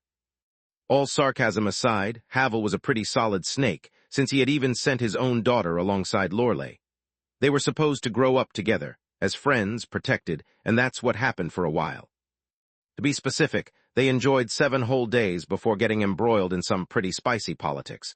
Beasts, as it turned out, were pretty beastly. So, after 7 days of leisure, some fat, hairy elephant dude showed up and said he wanted to get engaged to Havel's newborn daughter. It seemed child marriage was widely supported among beast royalty. From then onwards, her life became a relentless chain of political intrigue, assassination plot, marriage proposal, and perilous pursuits, one after another. But at least the food was good when it wasn't poisoned. Anyway, those happy days continued until she unlocked her bloodline ability. It was a pretty simple one, really. She could swim from any one body of water to another. Or, to be precise, from one liquid body to another, as long as it was large enough to hold her body. Ah yes, then came the humans. The finless merfolk with hearts of so freaking gold. As soon as her bloodline appeared, some old Jotun fella started to plot against the fat, hair-elephant dudes. He sent many messengers to her, promising fame, power, money, gold, and a bunch of other entirely useless things as long as she agreed to leave the elephant dudes. As if that kind of stress was not enough to give a young mermaid wrinkles, other races started to target the elephant dudes because of her, so the dudes came up with a plan. Now, as a positive thinker, she liked to assume they were sending her off to a better, richer home, as one does sometimes. She'd heard stories of these things called arranged marriages, where everyone pretends to be happy, while a bride or groom is sold off to another family in order to throw a fancy party with good, preferably non-poisoned, food. She thought her situation was like that. At least there would be a party. But nope, there was only bloodshed, as if she didn't already have to deal with enough of that every month. Fortunately, her days of hunting for her own food every month were at an end. She was successfully kidnapped at last.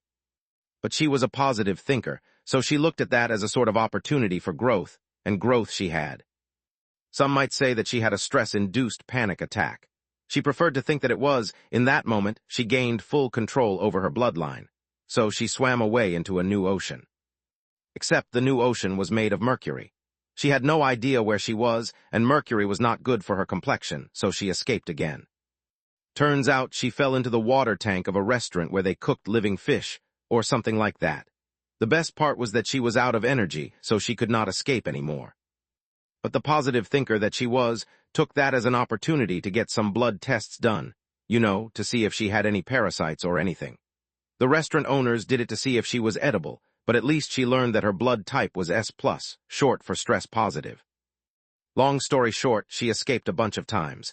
Years of being hunted made her stronger. More importantly, she lived an active lifestyle, so at least she never grew a double chin. Can you even imagine? Being chased by slavers was one thing, but being a mermaid with a double chin was totally unacceptable. Just when she was getting used to that kind of life, some super powerful beings from outside the realm put a bounty on her, and that's when things got really messy. So she escaped to an ocean in another realm because apparently she could do that. But the thing about universal bounties was that they were active throughout the universe, so. With her positive thinking, she took it as an opportunity to meet the locals. After all, how awkward is it to enter a new realm and not know anybody? Her new friends chased her all the way to death, or, to be more specific, to River Styx. Now that was a nice river, and the water was so refreshing it was to die for. Unfortunately, she hadn't scheduled an untimely death for that day, so she had to use her bloodline again and escape. One thing led to another, and she found a brochure for heaven. It sounded like a fun place. It was kind of unimaginable to think there was somewhere that people wouldn't try to kill her. What would she even do with all that spare time and lack of anxiety? Who knows, because Lorelei never reached heaven. No, she reached freaking arch-heaven, and my goodness, she was popular over here. But she was a positive thinker, so she took this as motivation to explore and do a little sightseeing. After all, one might become lazy and even relax a little without a horde of monsters trying to hunt you down. But sure enough, all it took was a single horde, and she had all the motivation in the world to go sightseeing. Oh boy. Just as Lorelei was counting her blessings, she spotted a sight she hadn't seen before. A human, a wolf, and a goldfish, all riding red bulls flying in the sky, were posing up in the air ahead of her, trying to take some kind of self-portrait with a Polaroid. She took a moment to pose and hold up a V sign with her fingers. If she was going to appear in a picture, she needed to make sure she looked good. Chapter 1995. That was easy. The journey was not quick or uneventful. But then again, Lex had already expected that. He had given up all expectations of an easy life. His only concern now was to return to the inn as quickly as possible. If the mermaid route didn't work out for him, then he'd have to just pay up 10% of his power to exit this place. After a harrowing journey, Lex finally felt like he was close to the mermaid. On top of that, the scenery was pretty great, so the group decided to stop for a picture. Lex rarely used his Polaroid, so this was a good opportunity for him. For once, Mango and Fenrir were on board with his plan, and so were the Red Bulls, so they all grouped together and posed for the picture. Once it came out, Lex excitedly started to flap the Polaroid in the air, waiting for the picture to appear. Although he no longer needed to do that for the printed pictures to appear, as this was not an actual retro Polaroid, he was used to it. Once Lex looked at the picture, he smiled as he appreciated how great the picture looked, until he noticed a posing mermaid in the background. He turned around abruptly and caught sight of a mermaid swimming through the air, because naturally, as an immortal, she could do that. Behind her was an entire horde of magical murder hornets, the worst kind of hornets to encounter. "Looks like it's our lucky day, guys. We finally found her," Lex said and pointed towards Lorelei. Fenrir looked towards Lorelei, and then the hornets, and then decided to act like he hadn't heard Lex at all.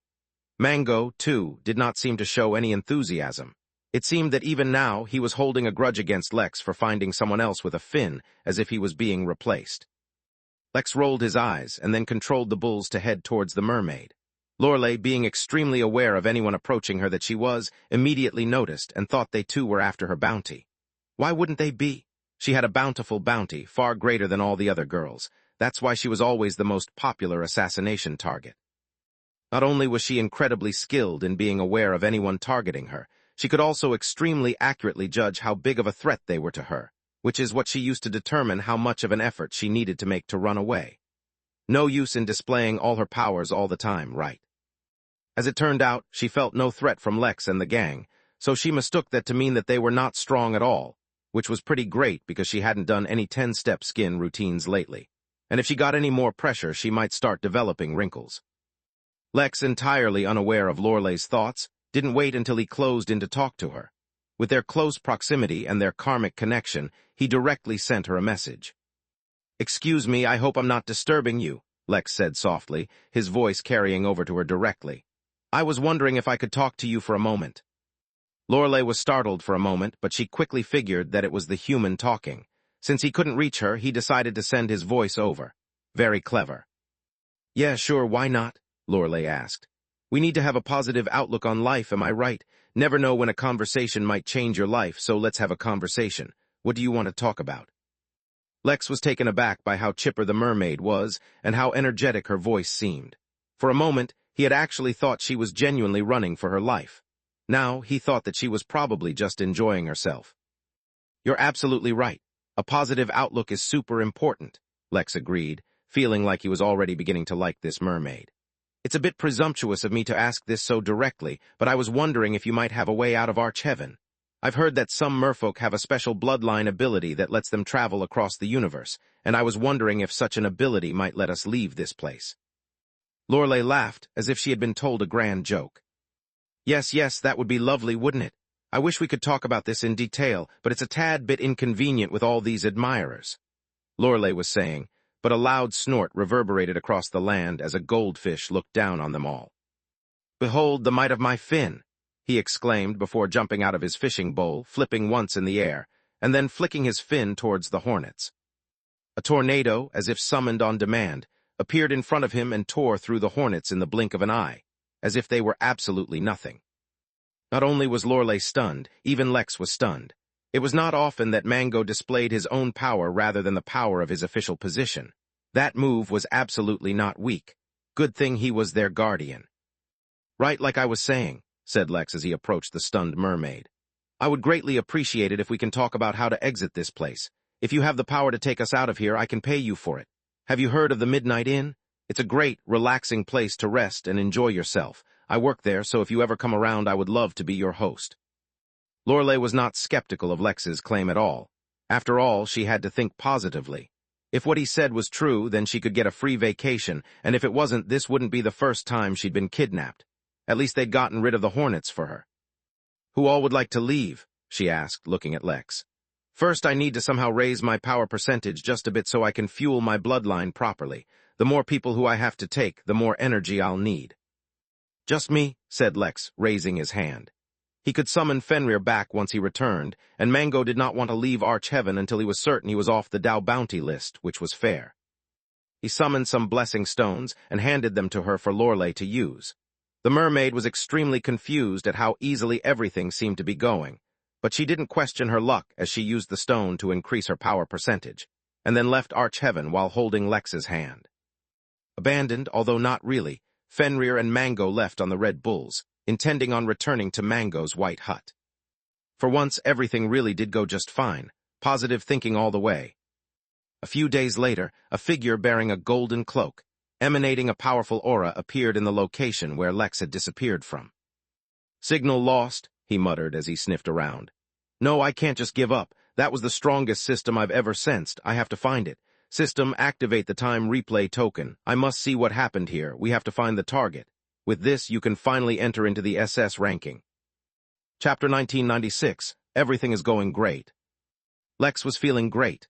Although the journey to find Lorelei hadn't been straightforward, his exit from Archheaven was far easier than he expected. It wasn't every day where things worked out for him so straightforwardly, so he was rather enjoying the sensation. Maybe it was the power of positive thinking.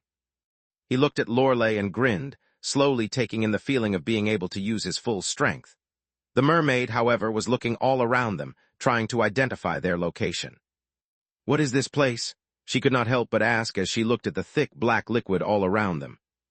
"I'm not sure about our exact location, but I do believe we are inside what I like to call freedom fuel, or more simply, we are inside a crude oil deposit," Lex answered as he stretched out his spirit sense, trying to see if he could find freedom on the horizon. Unfortunately, it seemed not. They were far, far underground in a realm that Lex was entirely unfamiliar with. Although for a brief moment he considered sticking around and exploring, he had delayed things long enough. He had taverns to build, puppets to bring back to the inn, and capitalism to enact. "What?" Lorelei asked, confused by Lex's words, yet the strange human only chuckled. "The important thing is that we are outside Archheaven, and I would like to thank you for that. Would you like to come to the Midnight Inn with me? I assure you that you will enjoy it a lot." Lex's kind words only confused her further. For too long she had been on the run, to the point where she somewhat forgot how to behave in normal circumstances. In fact, the absence of a murderous horde on her heels actually started to stress her out. Her brain could not compute what to do in this situation. But she was a positive thinker, so she agreed. What was the worst thing that could happen anyway? "Yeah, sure, let's go," she said, suddenly putting on a wide smile and holding out her hand for Lex to grab. "You'll have to guide the way, though. I've never been to the inn, so I'm not sure how to go there." "Haha, don't worry, I got this," said Lex, clasping her hand once more and returning them to the inn. It never occurred to Lex what chaos could be unleashed when two people with absolutely terrific luck grouped up together. Why would it? Everything had been going great since he met Lorelei, which was about 10 minutes ago or so. The two of them disappeared and reappeared in the Midnight Inn. Surprisingly, the world wasn't falling apart. There were no emergencies for him to handle. Heck, even the construction of the taverns was going well with the help of the Valkyries. It was as if Lex had arrived in that mythical, magical part of life that everyone referred to as the good times that he had heard so much about. Lorelei, meanwhile, kept looking around, assessing her surroundings for the trap that would spring any second, constraining her. For some odd reason, it wasn't appearing. Maybe it was having mechanical issues. She should wait a bit and let them spring the trap properly. It would be rude to embarrass someone by just walking out of their trap while they were having technical difficulties. "Welcome to the Midnight Inn," Lex said with a lot of excitement in his voice. Boy, was it good to be back home. "I don't think we got a chance to properly introduce ourselves. My name is Lex, and I work here." The mermaid looked around her surroundings oddly before looking at Lex oddly. Why weren't there any traps? No, wait, could it be? Was this the legendary honey trap? If not, then Lorelei really couldn't think of what else was going on. "I'm Lorelei Canary, nice to meet you," she said, letting go of Lex's hand as she evaluated her skin to see if any poisons had been applied to her hand. It seemed not. "This is a really cool place. You said this was an inn." Lex nodded. "Yes, this is a universal inn. We accept guests here from across the universe, and as long as no one breaks our rules, everyone is welcome here," Lex confirmed. "Rules? What rules?" she asked skeptically, so the trap had finally appeared. The rule would be for her to walk into prison, wouldn't it? Ingenious. No, wait, she had to think positively, so she finally found a place where no one wanted to harm her. Yes, that was right, positive thinking. The generic stuff, you know, like no harming, eating, or hunting guests or staff. No stealing, no abusive language, no mixing ice cream and ketchup together, all pretty basic stuff. Lorelei found it hard to believe. "Really, that's it? And you what? Just pay for it normally? No eternal slavery or anything of the sort?" Lex laughed. No, nothing like that. In fact, why don't you go and explore a little? If you wish, I can have someone show you around. I need to actually go and help bring a guest to the inn." Lex summoned a staff member to take care of Lorelei, and then excused himself as he quickly ran to Orin to have him help repair his spatial ring. Once he did that, Lex would return to the primordial garden, undergo a tribulation, summon the puppet, and move on. Lex was genuinely beginning to suspect that the reason bad things kept happening to him was because of the karma he had connected to his parents. Ever since that was severed, his life was going great. They should have severed their karma long ago. Considering that the ring was self-healing, Orin did not have to do much to help it recover enough to actually work. It was still damaged, but that would fix itself over time. Once again able to summon Naraka, Lex felt a lot more comfortable, so he quickly departed. Best not to keep the puppet waiting. Back within Arch-Heaven, the figure wearing the golden cloak was using its 65% power percentage to do everything in his power to search for signs of the system he had detected a short while ago. This was not an opportunity he could miss. Chapter 1997, Undead Discrimination. While Lex was having his ring fixed and preparing to go to the primordial garden, the universe was not still. The countless wars happening in the many major realms of the universe had not ended, and that was not such a good thing. Ordinarily, anyone who controlled a major realm had a tremendous advantage in that realm, to the point that it was practically impossible to take the realm from them without paying a massive cost. In fact, the cost could sometimes even be so immense that it would not be worth it. The only ones who could forcibly take a major realm were those who already controlled a major realm. For such forces, a matter of cost was not just about resources, it was also about time. If, for example, it cost a force 1,000 units of resources to take a major realm, then for them to make back those 1,000 units would take several billion years. The profit would only begin after that. But if they had never spent those original 1,000 units of resources on invasion, and instead simply used them to nurture their forces for those several billion years, the return would naturally be greater. After all, major realms were not a consumable resource. They were tapped into the energy of the universe, and had mature, stable laws, meaning that they could endlessly reproduce their environment as dictated by their laws. So very literally speaking, it was more profitable to retain control over one major realm than to try and control two. The time scale needed for such a venture to be profitable was so vast that it was impossible to predict if it would ever pay off, and it just didn't make sense. It would actually be more feasible to invest those resources into forcibly mature and immature realm. That is exactly what the Henali were doing with the Origin realm. So historically speaking, whenever a major realm that was already being controlled by a force was invaded, the war would last a short period of time, anywhere between 1 month to 2 or 3 years. During this time, the war would merely serve as a tool to put pressure on the target or to make some political stance. Then, through backdoor agreements, a resolution would be reached and the war would end. That was the norm. Now that so many major realms had been invaded at once, many forces were waiting in silence, watching if any such agreements would be reached. The sheer scale and the large number of wars meant that many forces could not even rely on their allies or maybe their own personnel stationed in other realms. It was a precarious situation, and no one wanted to act rashly.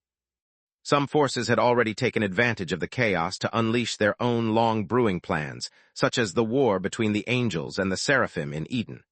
No one could say which of them had started the war, but it was a brutal one. But since the whole universe was embroiled in war, the seraphim could not get aid and backup from other races like they did during their previous war, which had given the angels a decisive advantage. Other forces, meanwhile, were silently gearing up for the possibility that these wars might not end so quickly. In that case, it was entirely unpredictable how long these wars would last, and so it would be best to preserve their forces. Meanwhile, the owners of the major realms that were under attack were also beginning to plan for a long-term war, in case things did not go as expected. So what you're telling me is that you are not, in fact, a fairy? A border patrol officer in the form of a walrus beast asked, looking at Jack skeptically. I'm obviously a self-aware zombie, Jack said, holding out his pale-looking arm as proof. Longbeard had done a surprisingly solid job with the makeup, so even under scrutiny, Jack and the others still looked pale. Zombies qualify as minor demons, and demons are property of the devils. All I want is to return to Garvitz, if you could simply allow me to open a portal. Impossible, the Border Patrol agent stated. During wartime, only portals authorized by head command can be opened, and all for military purposes. It's quite unfortunate that you and your... Sorry, who exactly are these again? The walrus pointed to Jack's crew with his pen, looking at all of their pale appearances doubtfully. Quack, a gray-looking Goldilocks said angrily. My children. Naturally, since I turned them all into zombies too, they are my children, Jack explained for the umpteenth time. Look, zombies don't procreate in traditional ways, all right. We have a very diverse population, and we are very welcoming of all races. All I did was bring my kids here for a small, family vacation before heading off to our next world invasion. It's not a crime, and we're protected under the Devil Geneva Convention as long as we don't do any illegal or unauthorized conversions, which we have not done. I demand you let us out at once." The walrus shook his head exhaustedly. "Look, sir, the situation with the war has made it impossible for anyone to leave. You will just have to stay. If you wish, you can join the draft and—" Jack snorted. "I've eaten more than enough brains to know when I'm being used for free labor. Not to mention, I saw the rabid starlet snails were allowed to leave the realm without issue. This is discrimination against the undead." Bob, who had his mouth surgically, magically, and manually sealed by Ollie's talons, nodded, as if to agree with the statement about discrimination. The Devils had not, as of yet, made any major moves in the wars, which is why many forces and races were doing their best not to provoke them. Disguising themselves to be from their faction was the best way to avoid too much scrutiny. "Look, sir, the best I can do for you is a hotel coupon and a promise to inform you the next time there are any realm deportations. But just so you know, you have to sign a waiver saying that we bear no responsibility if you get attacked leaving the realm." Jack snorted but took the coupon. It was best to leave before Goldilocks or the crystal alligator ruined their make-up. Chapter 1998, Probation. There was one other major consequence of the wars breaking out. Among the upper echelon of the universe, the name of the Midnight Inn had become well known. It was not only because many theorized that the previous two universal projections were from the Innkeeper, but because of his exceptional teleportation abilities. Over the few months since the war had started, many forces had started to experiment with the reach and timing of the Golden Keys. It was not for nothing that the number of guests inside the inn had reached billions, then tens of billions, and even hundreds of billions in a short time. Massive megacities, numerous towns and villages cropped up like anything, with Umbragard City being one such example. By now, the other houses had also built their own megacities, with each city easily being able to cater to billions. Of course, that was only when guests' sizes were shrunk down, which was often the case. However, certain guests found it offensive for their sizes to be shrunk, so the inn had to cater to them as much as possible as well. At first, the sleeping mountain man, the 100-mile spaceship, and the World Eater hanging above the skyline were the most prominent sights in the Midnight Inn. Now that was no longer the case. Wyverns and drakes flew in the skies, prehistoric-looking animals roamed the lands, and the diversity of the place was expanding faster than anyone expected. The guest glossary, which recorded the race of the guests that entered the inn, their categories and preferences, had exploded, already listing over 100 million races. If under normal circumstances, the number of guests had exploded by this much, it would have been a logistical nightmare. Even with the inn automating most things, just greeting or serving a drink to so many guests would overwhelm the inn. So Lex's decision to restart buying workers from the system, and then training them, came at an opportune time. There was a proper hierarchy among workers, and it wasn't based on their cultivation realm, though, for now it seemed that way. Instead, the hierarchy was how much time they had spent with the inn. That gave them seniority, and so the older members all quickly fell into managerial roles. As it happened, most of them were Earth immortals. There were some key exceptions, since some guests took offense if the person waiting on them was too weak. They wanted to be served by immortals, and so that's when these workers stepped in. The majority of the workers, though, were normal mortals. That meant they had to work in small cycles, needed rest, food, and time to cultivate. Fortunately, the speed at which the guests were coming in suddenly slowed down. Once the major forces of the universe realized that the Innkeepers' command over teleportation far surpassed 99.999999% of the universe, including almost all elder races, they became extremely wary of him. They figured out a way to restrict the access of the Golden Keys within their realms and territories, locking off massive segments of the universe from being able to access the Midnight Inn. At the same time, their representatives went to the inn, sending letters of intent. Only after they could meet with the Innkeeper personally, understand his motives, and hopefully come to an agreement, would their territories once again open back up to the inn. For now, the Innkeeper had not responded to any of the letters of intent, but that was not surprising. The concept of time was entirely different for Dao Lords. Still, the guests kept coming in, and devils were no longer the most common race among guests. Yet the devils had attained a new honor inside the Midnight Inn. "Boss, we have a problem," one of the workers in the security room said, connecting directly to the so-called boss. "We're picking up some heavy malicious intent. The Sibian grizzlies have locked in on a group purple-feathered flamingos. They're planning on attacking them. There are over 800 Sibian grizzlies, and their leader is mid-level Heaven Immortal. Should I send one of the mercenaries to deal with it? There was a slight delay in response, as if the boss was thinking. Negative, this will be a good opportunity for me to give the newbies some hands-on experience, a familiar voice responded. And stop calling me boss just because you're a part of my house. The security guard smirked. Sure, boss. On the other end of the connection, a man put on the black gloves his girlfriend had gotten him. She had also gotten him a gray scarf and a hat, and when all accessories were worn, they complemented the inn's suits very well. Gerard turned on his golf cart and looked back at the inn's latest regiment of security guards, devils.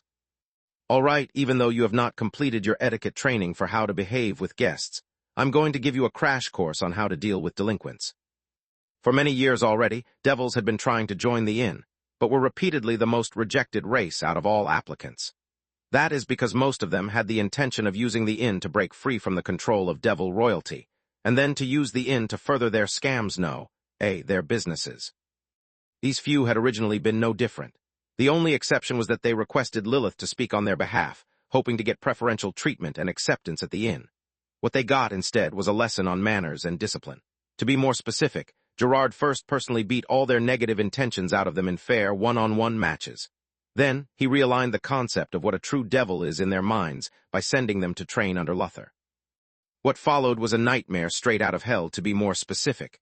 The hell that Luther was building in an underground dungeon, right beneath the heaven that the turtle was building. Long story short, the devils sold their souls to Gerard for 500 years to be free of Luther, and thus became probationary security guards at the inn. Wherever they arrived, guests would become intimidated by their numbers and aggressive auras. What no one realized was that the true devils were hiding among them in human form. Without a single word of complaint, the devils turned on their golf carts as well. It looked like they would get a chance to relieve their grievances on some grizzlies. How fortunate for them, and how unfortunate for the grizzlies. Chapter 1999. Positive thinking leads to positive results. Lorelei was actually quite fun and positive, and Lex wanted to show her around himself. But first, he needed to summon a heavenly puppet to the inn. It shouldn't take too long. Yet before he did that, he quickly hopped on over to the Galactic Sovereign Turtle and passed the Star-Dust Dandelion seed, as well as all the relevant information he had on that. He told the turtle that he needed 12,000 seeds from the plant, which would sprout from that single seed, and that the turtle could do whatever he wanted with the rest. The turtle was quite pleased to have a new seed to plant, and especially such a rare one. He did not bother looking at any of the instructions or carefully gathered manuals on planting the seed that Vox gave to Lex. He simply threw them away and then did as he pleased. Lately, he had been making decent progress with his heaven project, even if he hadn't found any new heavenly trees lately. The turtle assured Lex that the seed would be planted safely and that it would grow to be healthy. Lex sincerely hoped so, because he would have to pay for damages in case the turtle failed. But he was a positive thinker now, so Lex looked forward to a positive result and headed to the primordial garden with only good things in mind. It seemed like having a positive mindset made all the difference in things. Normally, Lex would rest and bring himself back to his peak state before undergoing a tribulation, but he was basically at full strength as it was, so there was no need. Minor tribulations, even the primordial kind, for heaven immortals only involved lightning and fire tribulations. Since he was still early in the heaven immortal levels, he did not expect the difficulty to escalate too much. Still, since he remembered just how tough the tribulations were the last time, to the point where he almost died, he would not take them lightly at all.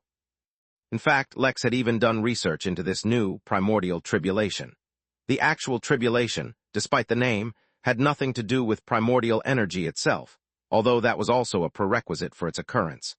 The primordial energy simply served as a way of initiating a tribulation which attracted more feedback from the universe.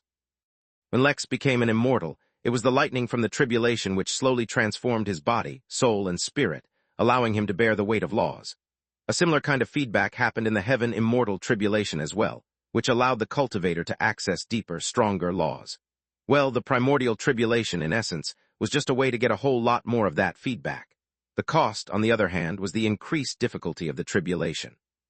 In fact, the difficulty was so high that in modern days, no one even pursued them because the potential gain was not worth the cost. which for most was death. Considering that even Lex was literally on his knees, fighting tooth and nail to stay alive, he could understand why it was so. Regardless, the presence of primordial energy alone was not enough to cause the tribulation to fall.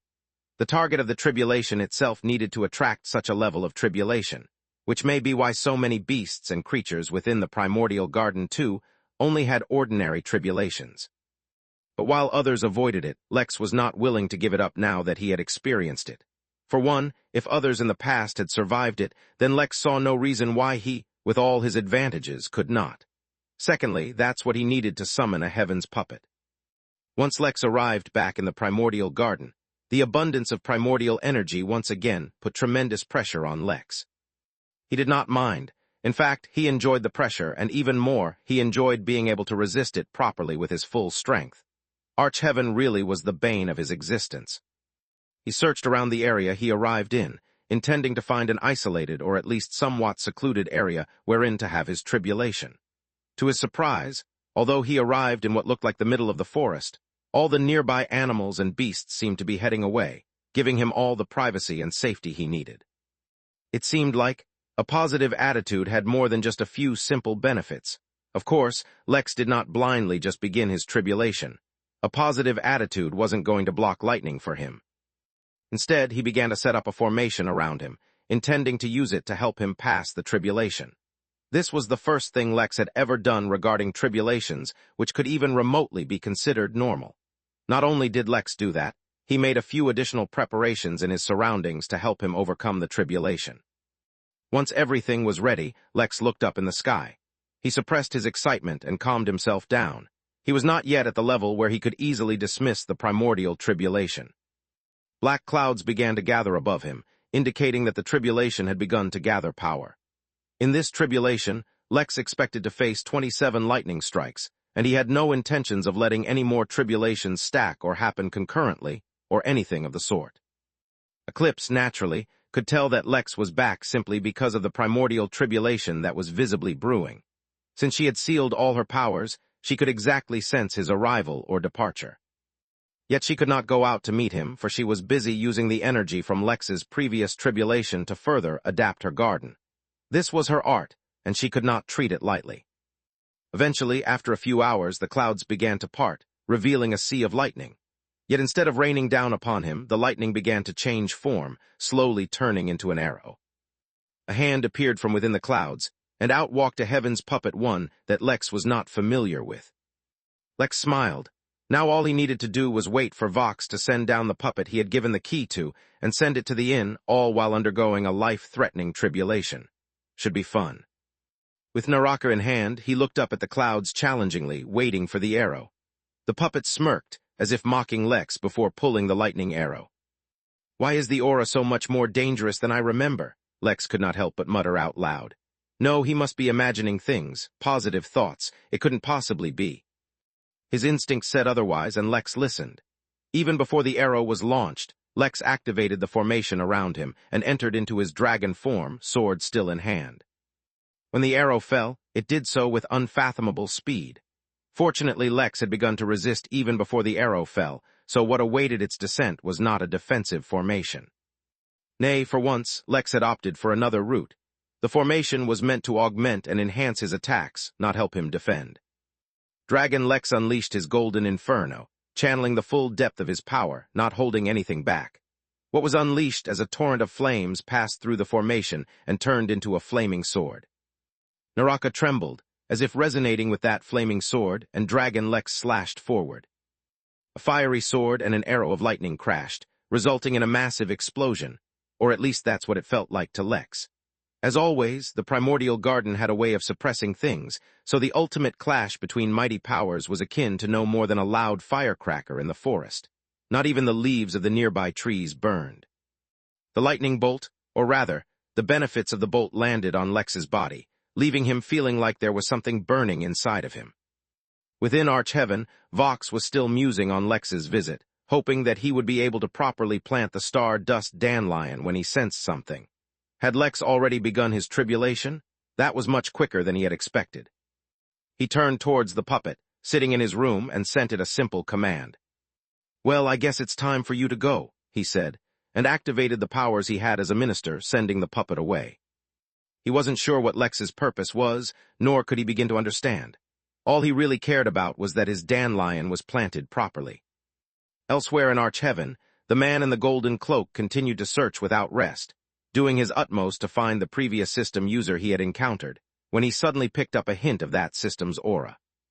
Vox was not the only one with a high-ranking position, so when the puppet, with its golden key, passed through the channels of Arch-Heaven, the cloaked figure finally detected the aura of the key.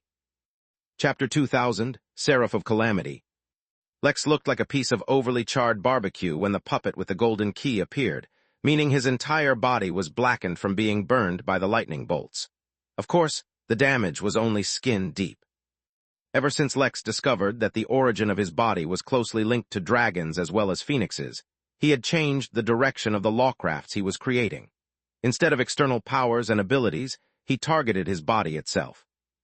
Lex had designed a lawcraft called Eternal Rebirth, based on the supposed legendary healing power of phoenixes, as well as the healing properties of his own blood, and combined them. Although the technique was in its early phases of development and required further refinement, the concept was to allow himself to heal at ridiculously speeds using his own internal energy. Right now the technique was far from ideal, and used up way more energy than Lex thought was necessary, but in essence, he was healing just as quickly as he was being damaged. A nice side benefit of this technique was the ability to immediately regrow all hair and skin he may lose or burn off.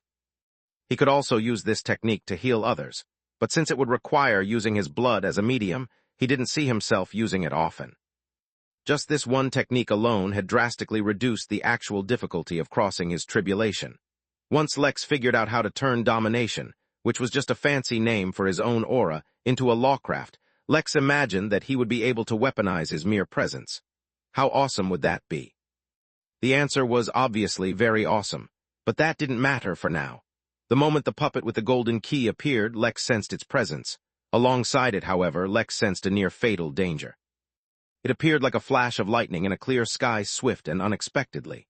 Unlike his tribulation, which scaled with Lex's level and strength, this danger far surpassed his current level. Unlike prior near-fatal dangers that Lex had faced, such as the aura of a demi-Dao lord or a skin-devouring curse, which were passive in nature, this was a very direct and very active danger. Lex almost felt like he was about to encounter a fight for his life and death right then and there. Yet just like a flash of lightning, it came and disappeared in the blink of an eye. Lex felt confused because he could not tell where the danger had come from, nor could he tell where it had gone. Obviously, it had something to do with the puppet, but at the same time, his instincts told him that there was nothing wrong with the puppet itself. Confused, wary, and now completely alert, Lex decided not to delay things. All it took was the slightest bit of effort on his part to send a guided attack towards the puppet to destroy the golden key, sending the Heavens puppet to the Midnight Inn and completing his quest. He heard the sound of his notification alerting him to the completion of his quest, yet Lex dared not divert his attention towards it at all. His focus was split between the tribulation as well as searching for any signs of any threat. He thought that maybe something within the primordial garden may have reacted to the second puppet, or maybe the presence of two puppets in one tribulation caused some reaction within Arch-Heaven. Whatever the case was, the danger did not return. Lex went through the tribulation one lightning at a time, and though each bolt was a struggle to get through, it was nowhere near as difficult as it felt when Lex first went through them. Considering that the wait between each bolt was many hours, it actually took Lex several days to get through the lightning tribulation alone, yet the danger never revealed itself. The fire tribulation, despite claiming so many lives throughout history, was something Lex never took seriously at all. Between his own affinity for volcanoes, his affiliation with dragons that breathed fire and phoenixes which were reborn in fire, this was a tribulation that was destined to never bother him. With eternal rebirth, passing the fire tribulation became merely a matter of passing the time. Right up until the end, when Lex became a level 3 heaven immortal, nothing happened, confusing him. Yet since the danger did not reveal itself, Lex stopped thinking about it. Since he still wasn't able to discover where the danger came from, Lex decided to move up a few of his plans. He was setting up multiple contingencies in case he ever faced a danger he could not overcome, and building the Midnight Castle inside the Nexus and hiding the Chamber of Rebirth within it was merely one of them, even if it was his most important one. Since the necklace made of the divine ore had shown its connection to him, and its ability to heal and recreate itself. It was now time to put it to the use he had originally intended for it. He also needed to create even more layers of defense for the Midnight Inn since it was now attracting universal attention. Lex was not one to silently wait for danger to show up at his door before reacting to it. At least, he wasn't like that anymore. Lex returned from the primordial garden to the Midnight Inn.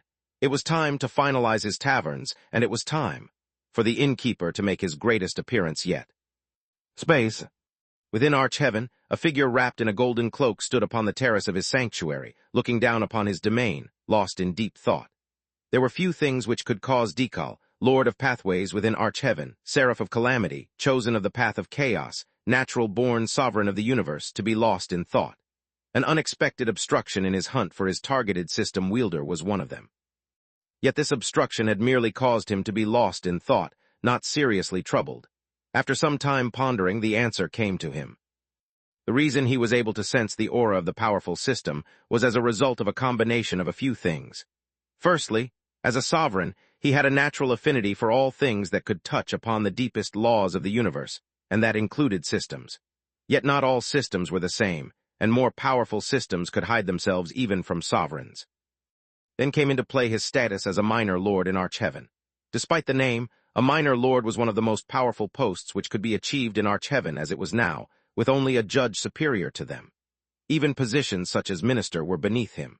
As the Lord of Pathways, his authority was tremendous, and that, when combined with his status as sovereign, allowed his senses to extend to an unimaginably vast area. Then, combined with his status as a system user, and someone who has studied systems extensively, he was able to pick up on traces that would otherwise be completely hidden. Anything with even the slightest hint of the system he was searching for would alert him. That is how he was able to sense the system's trace and realize that it was on a puppet leaving Arch-Heaven. Yet the moment the puppet left Arch-Heaven, Dekal could no longer sense its location. In fact, he could not even sense where the puppet had gone. That was the obstruction he faced, yet he now realized why that was. Firstly, it was likely that the puppet appeared in an area controlled by a powerful entity, with protection that Dekal couldn't peer through. Considering that Dekal was not yet a Tao Lord, that was a reasonable outcome. Furthermore, the system itself probably functioned a lot better outside Arch-Heaven, making it harder for him to trace it directly. The system user, too, seemed to have many powers hiding him from detection through common means. Thus, it was only natural for him to lose track of the system user. But that did not discourage Dekal, nor did it excite him. His mind was singularly focused on this task, so any difficulty or ease in the pursuit of that task were inconsequential. He needed to merely divert more attention and more effort towards completing it. Since his target seemed to have left Arch-Heaven, then it was time he too returned to the universe. The timing was just right. With the fires of war spreading and the influence of the path of chaos quietly increasing, it was time for him to exert his dominance and claim what was rightfully his. He was no longer satisfied with being a significant member beneath the Tao Lord realm. It was time that he ascended, and there was no better time, nor a better place than within the chaos of conquest.